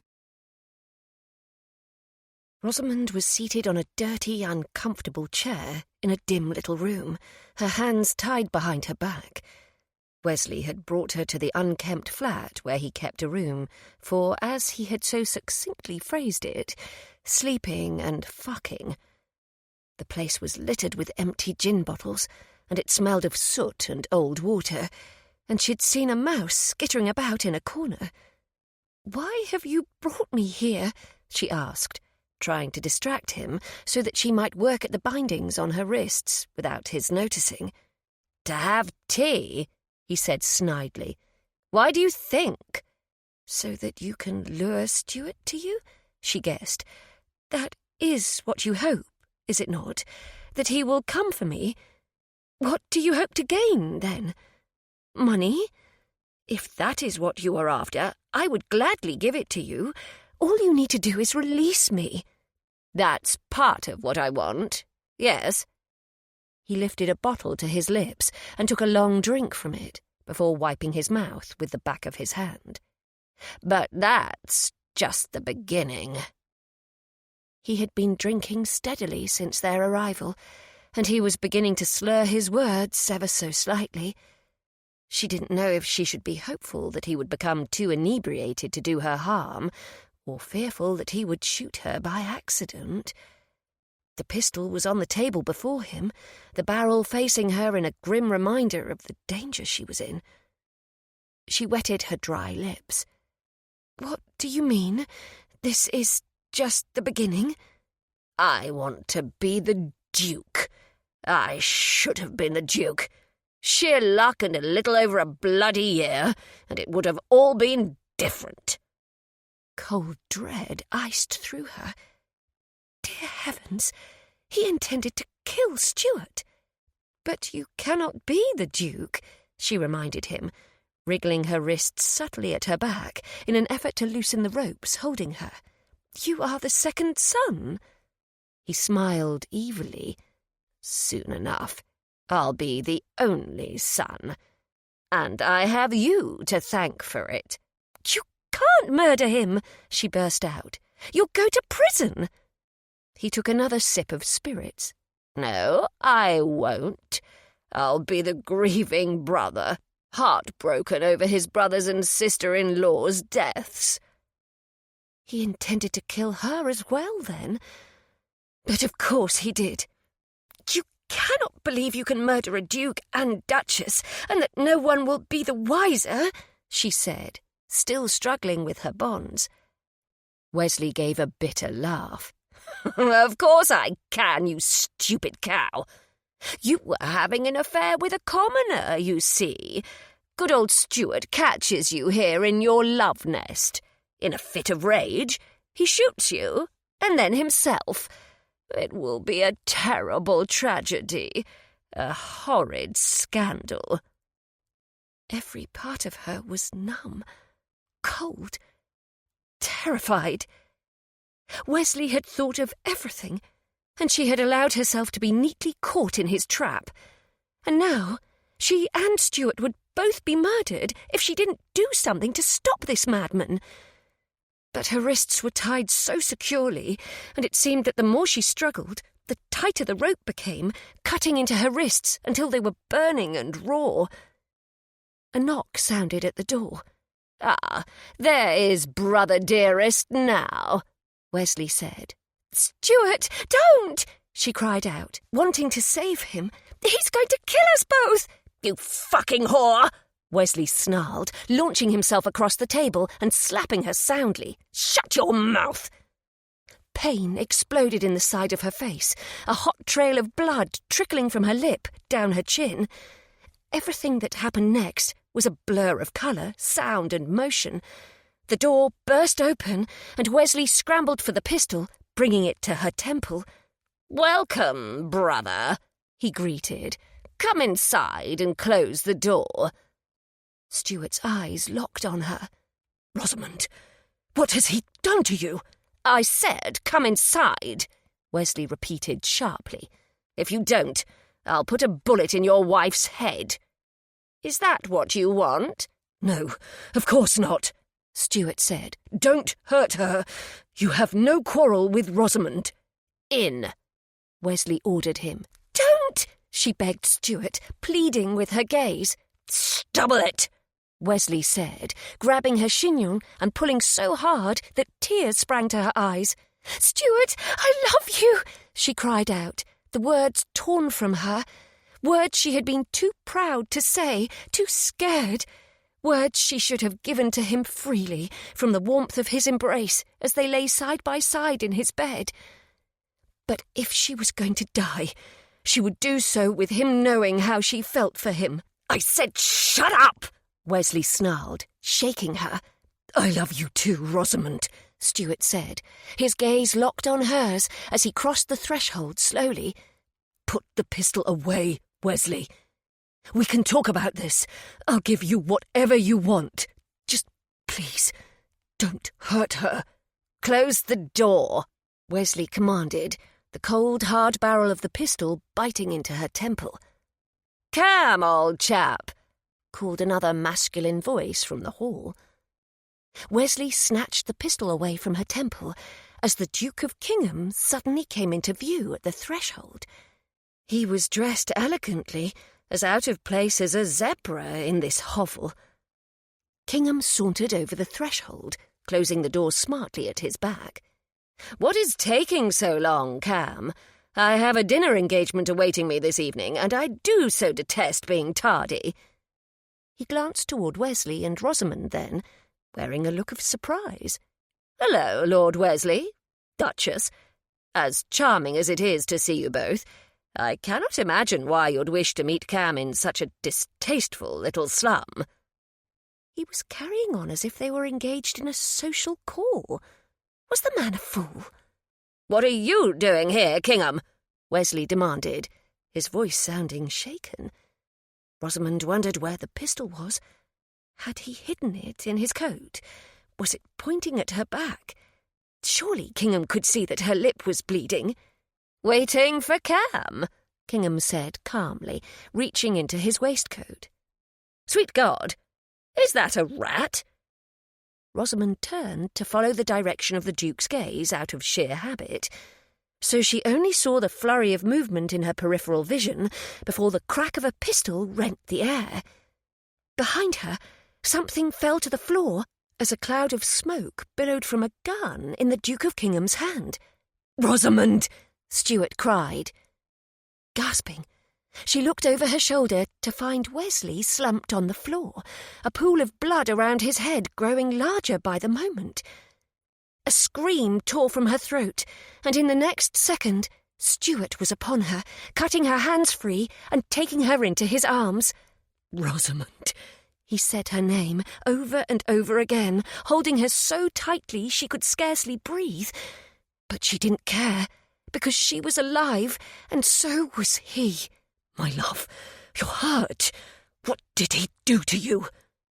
She inhaled the beloved scent of him, sandalwood and musk, and the man she loved, his heart a steady, reassuring thump in his chest. "I'll be fine. What about you? What happened?" "You're safe now," he said grimly. "We all are. It's over." "Did the Duke of Kingham—" She allowed her words to trail away, unable to finish her question. "Yes," Stuart said simply. "Wesley is dead. He can't hurt you or anyone else ever again." Her eyes fluttered closed, and a sob shuddered through her, shock making her knees go weak. Stuart gathered her up in his arms, keeping her from falling, and she didn't protest, beyond speech. "I'm going to take you home now, sweetheart." "Yes," she said, half plea. Dimly, she was aware of him making arrangements with Kingham, who spoke coolly and calmly, as if he had not just killed a man and saved their lives. The dichotomy of the fashionable rake and the merciless hero was something she would make sense of later, when her overwrought mind could properly function again. For now, it was enough that he had saved her and Stuart both with his unwavering precision and clever distractions. She clung to Stuart tightly, burying her face in his chest, and somehow they were in the carriage, and it was rocking over the rutted streets, taking them away from the death and horrors in that dank room. He held her on his lap, his face buried in her hair, and for a few moments neither of them spoke. They just held each other. "What did he do to you, my love?" Stuart asked at last. "Will you tell me?" He came upon me when I was leaving Mr. Watts at my father's offices," she managed, her breath catching. "He pressed a gun to my back and forced me into a carriage and took me to that room. He was intending to kill the both of us. He wanted to be the Duke. He planned to make it look as if I was having an affair, and you had caught me and killed me, and then yourself." "My God, sweetheart," he murmured, tipping her head back so that he could see her face, tenderly caressing her bruised cheek. "I am so sorry. I had no notion he was capable of something like this. If I had, I never would have let you out of my sight this morning. To think that I could have lost you." His eyes glistened, and wetness shone on his cheeks. Stuart was weeping, she realised, and so was she.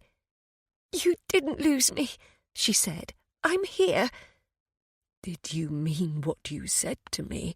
he asked softly, his gaze searching hers. Rosamond swallowed down a lump of emotion in her throat. "That I love you?" He nodded. "That—" "Of course I meant it," she answered, cupping his cheek gently and smoothing her thumb over the wet trail of a tear he'd shed over her.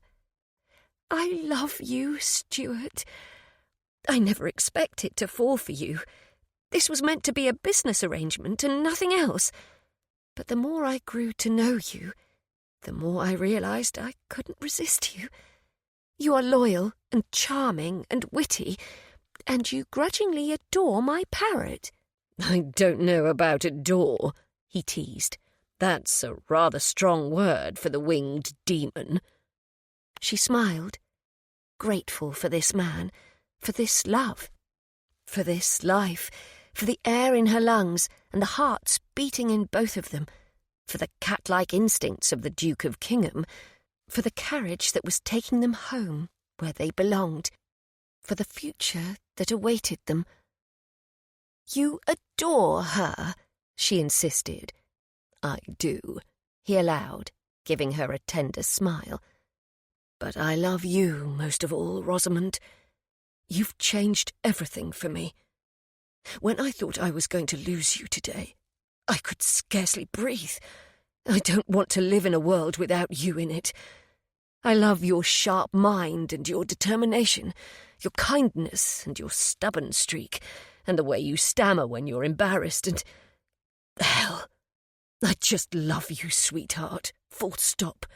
I love you more than I ever imagined possible." "Oh, Stuart!"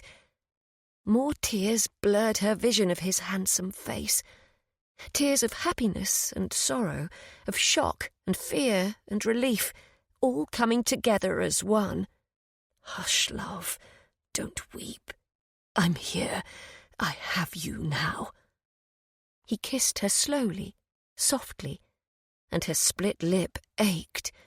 But she didn't care, because they had faced death and emerged alive, and because she loved him so much it hurt. They kissed and kissed, until at last he lifted his head, and they gasped for precious air, staring at each other in awe. "I have you forever," he added. And Rosamond believed him, because here, in the loving circle of her husband's arms, was exactly where she had always belonged. Epilogue. "Handsome Duke," Meggs chirped. From her perch, the African grey flapped her wings and made a kissing sound. "What a pretty bird you are," Stuart praised her, extracting a nut from the pouch Rosamond kept filled with Meggs's favourite treat. "Would you like a pistachio?" The parrot made another kissing sound with her beak. "Meggs want pistache. Handsome Duke." Rosamond laughed at both of their antics, then flattened her palm over her bodice. "Soon you'll have to teach her a new word again." "Oh?" Stuart held out the pistachio, and Meggs took it in her beak. "And what word is that?" "Baby," Rosamond told him, happiness rising within her, like the sun ready to glow and give new life to everything in its path. His head jerked toward her, a question in his expression. "Baby?" She nodded, then gently patted her stomach. "Baby." "You're—" he began, only for the rest of his words to trail away as he spluttered, "It's—" He ran his fingers through his hair. "Truly, sweetheart?" "Truly." Rosamond laughed, amused by his awestruck countenance and his stunned reaction. "You sound like I do, whenever you say something wicked to me because you want to make me blush." Stuart grinned at her.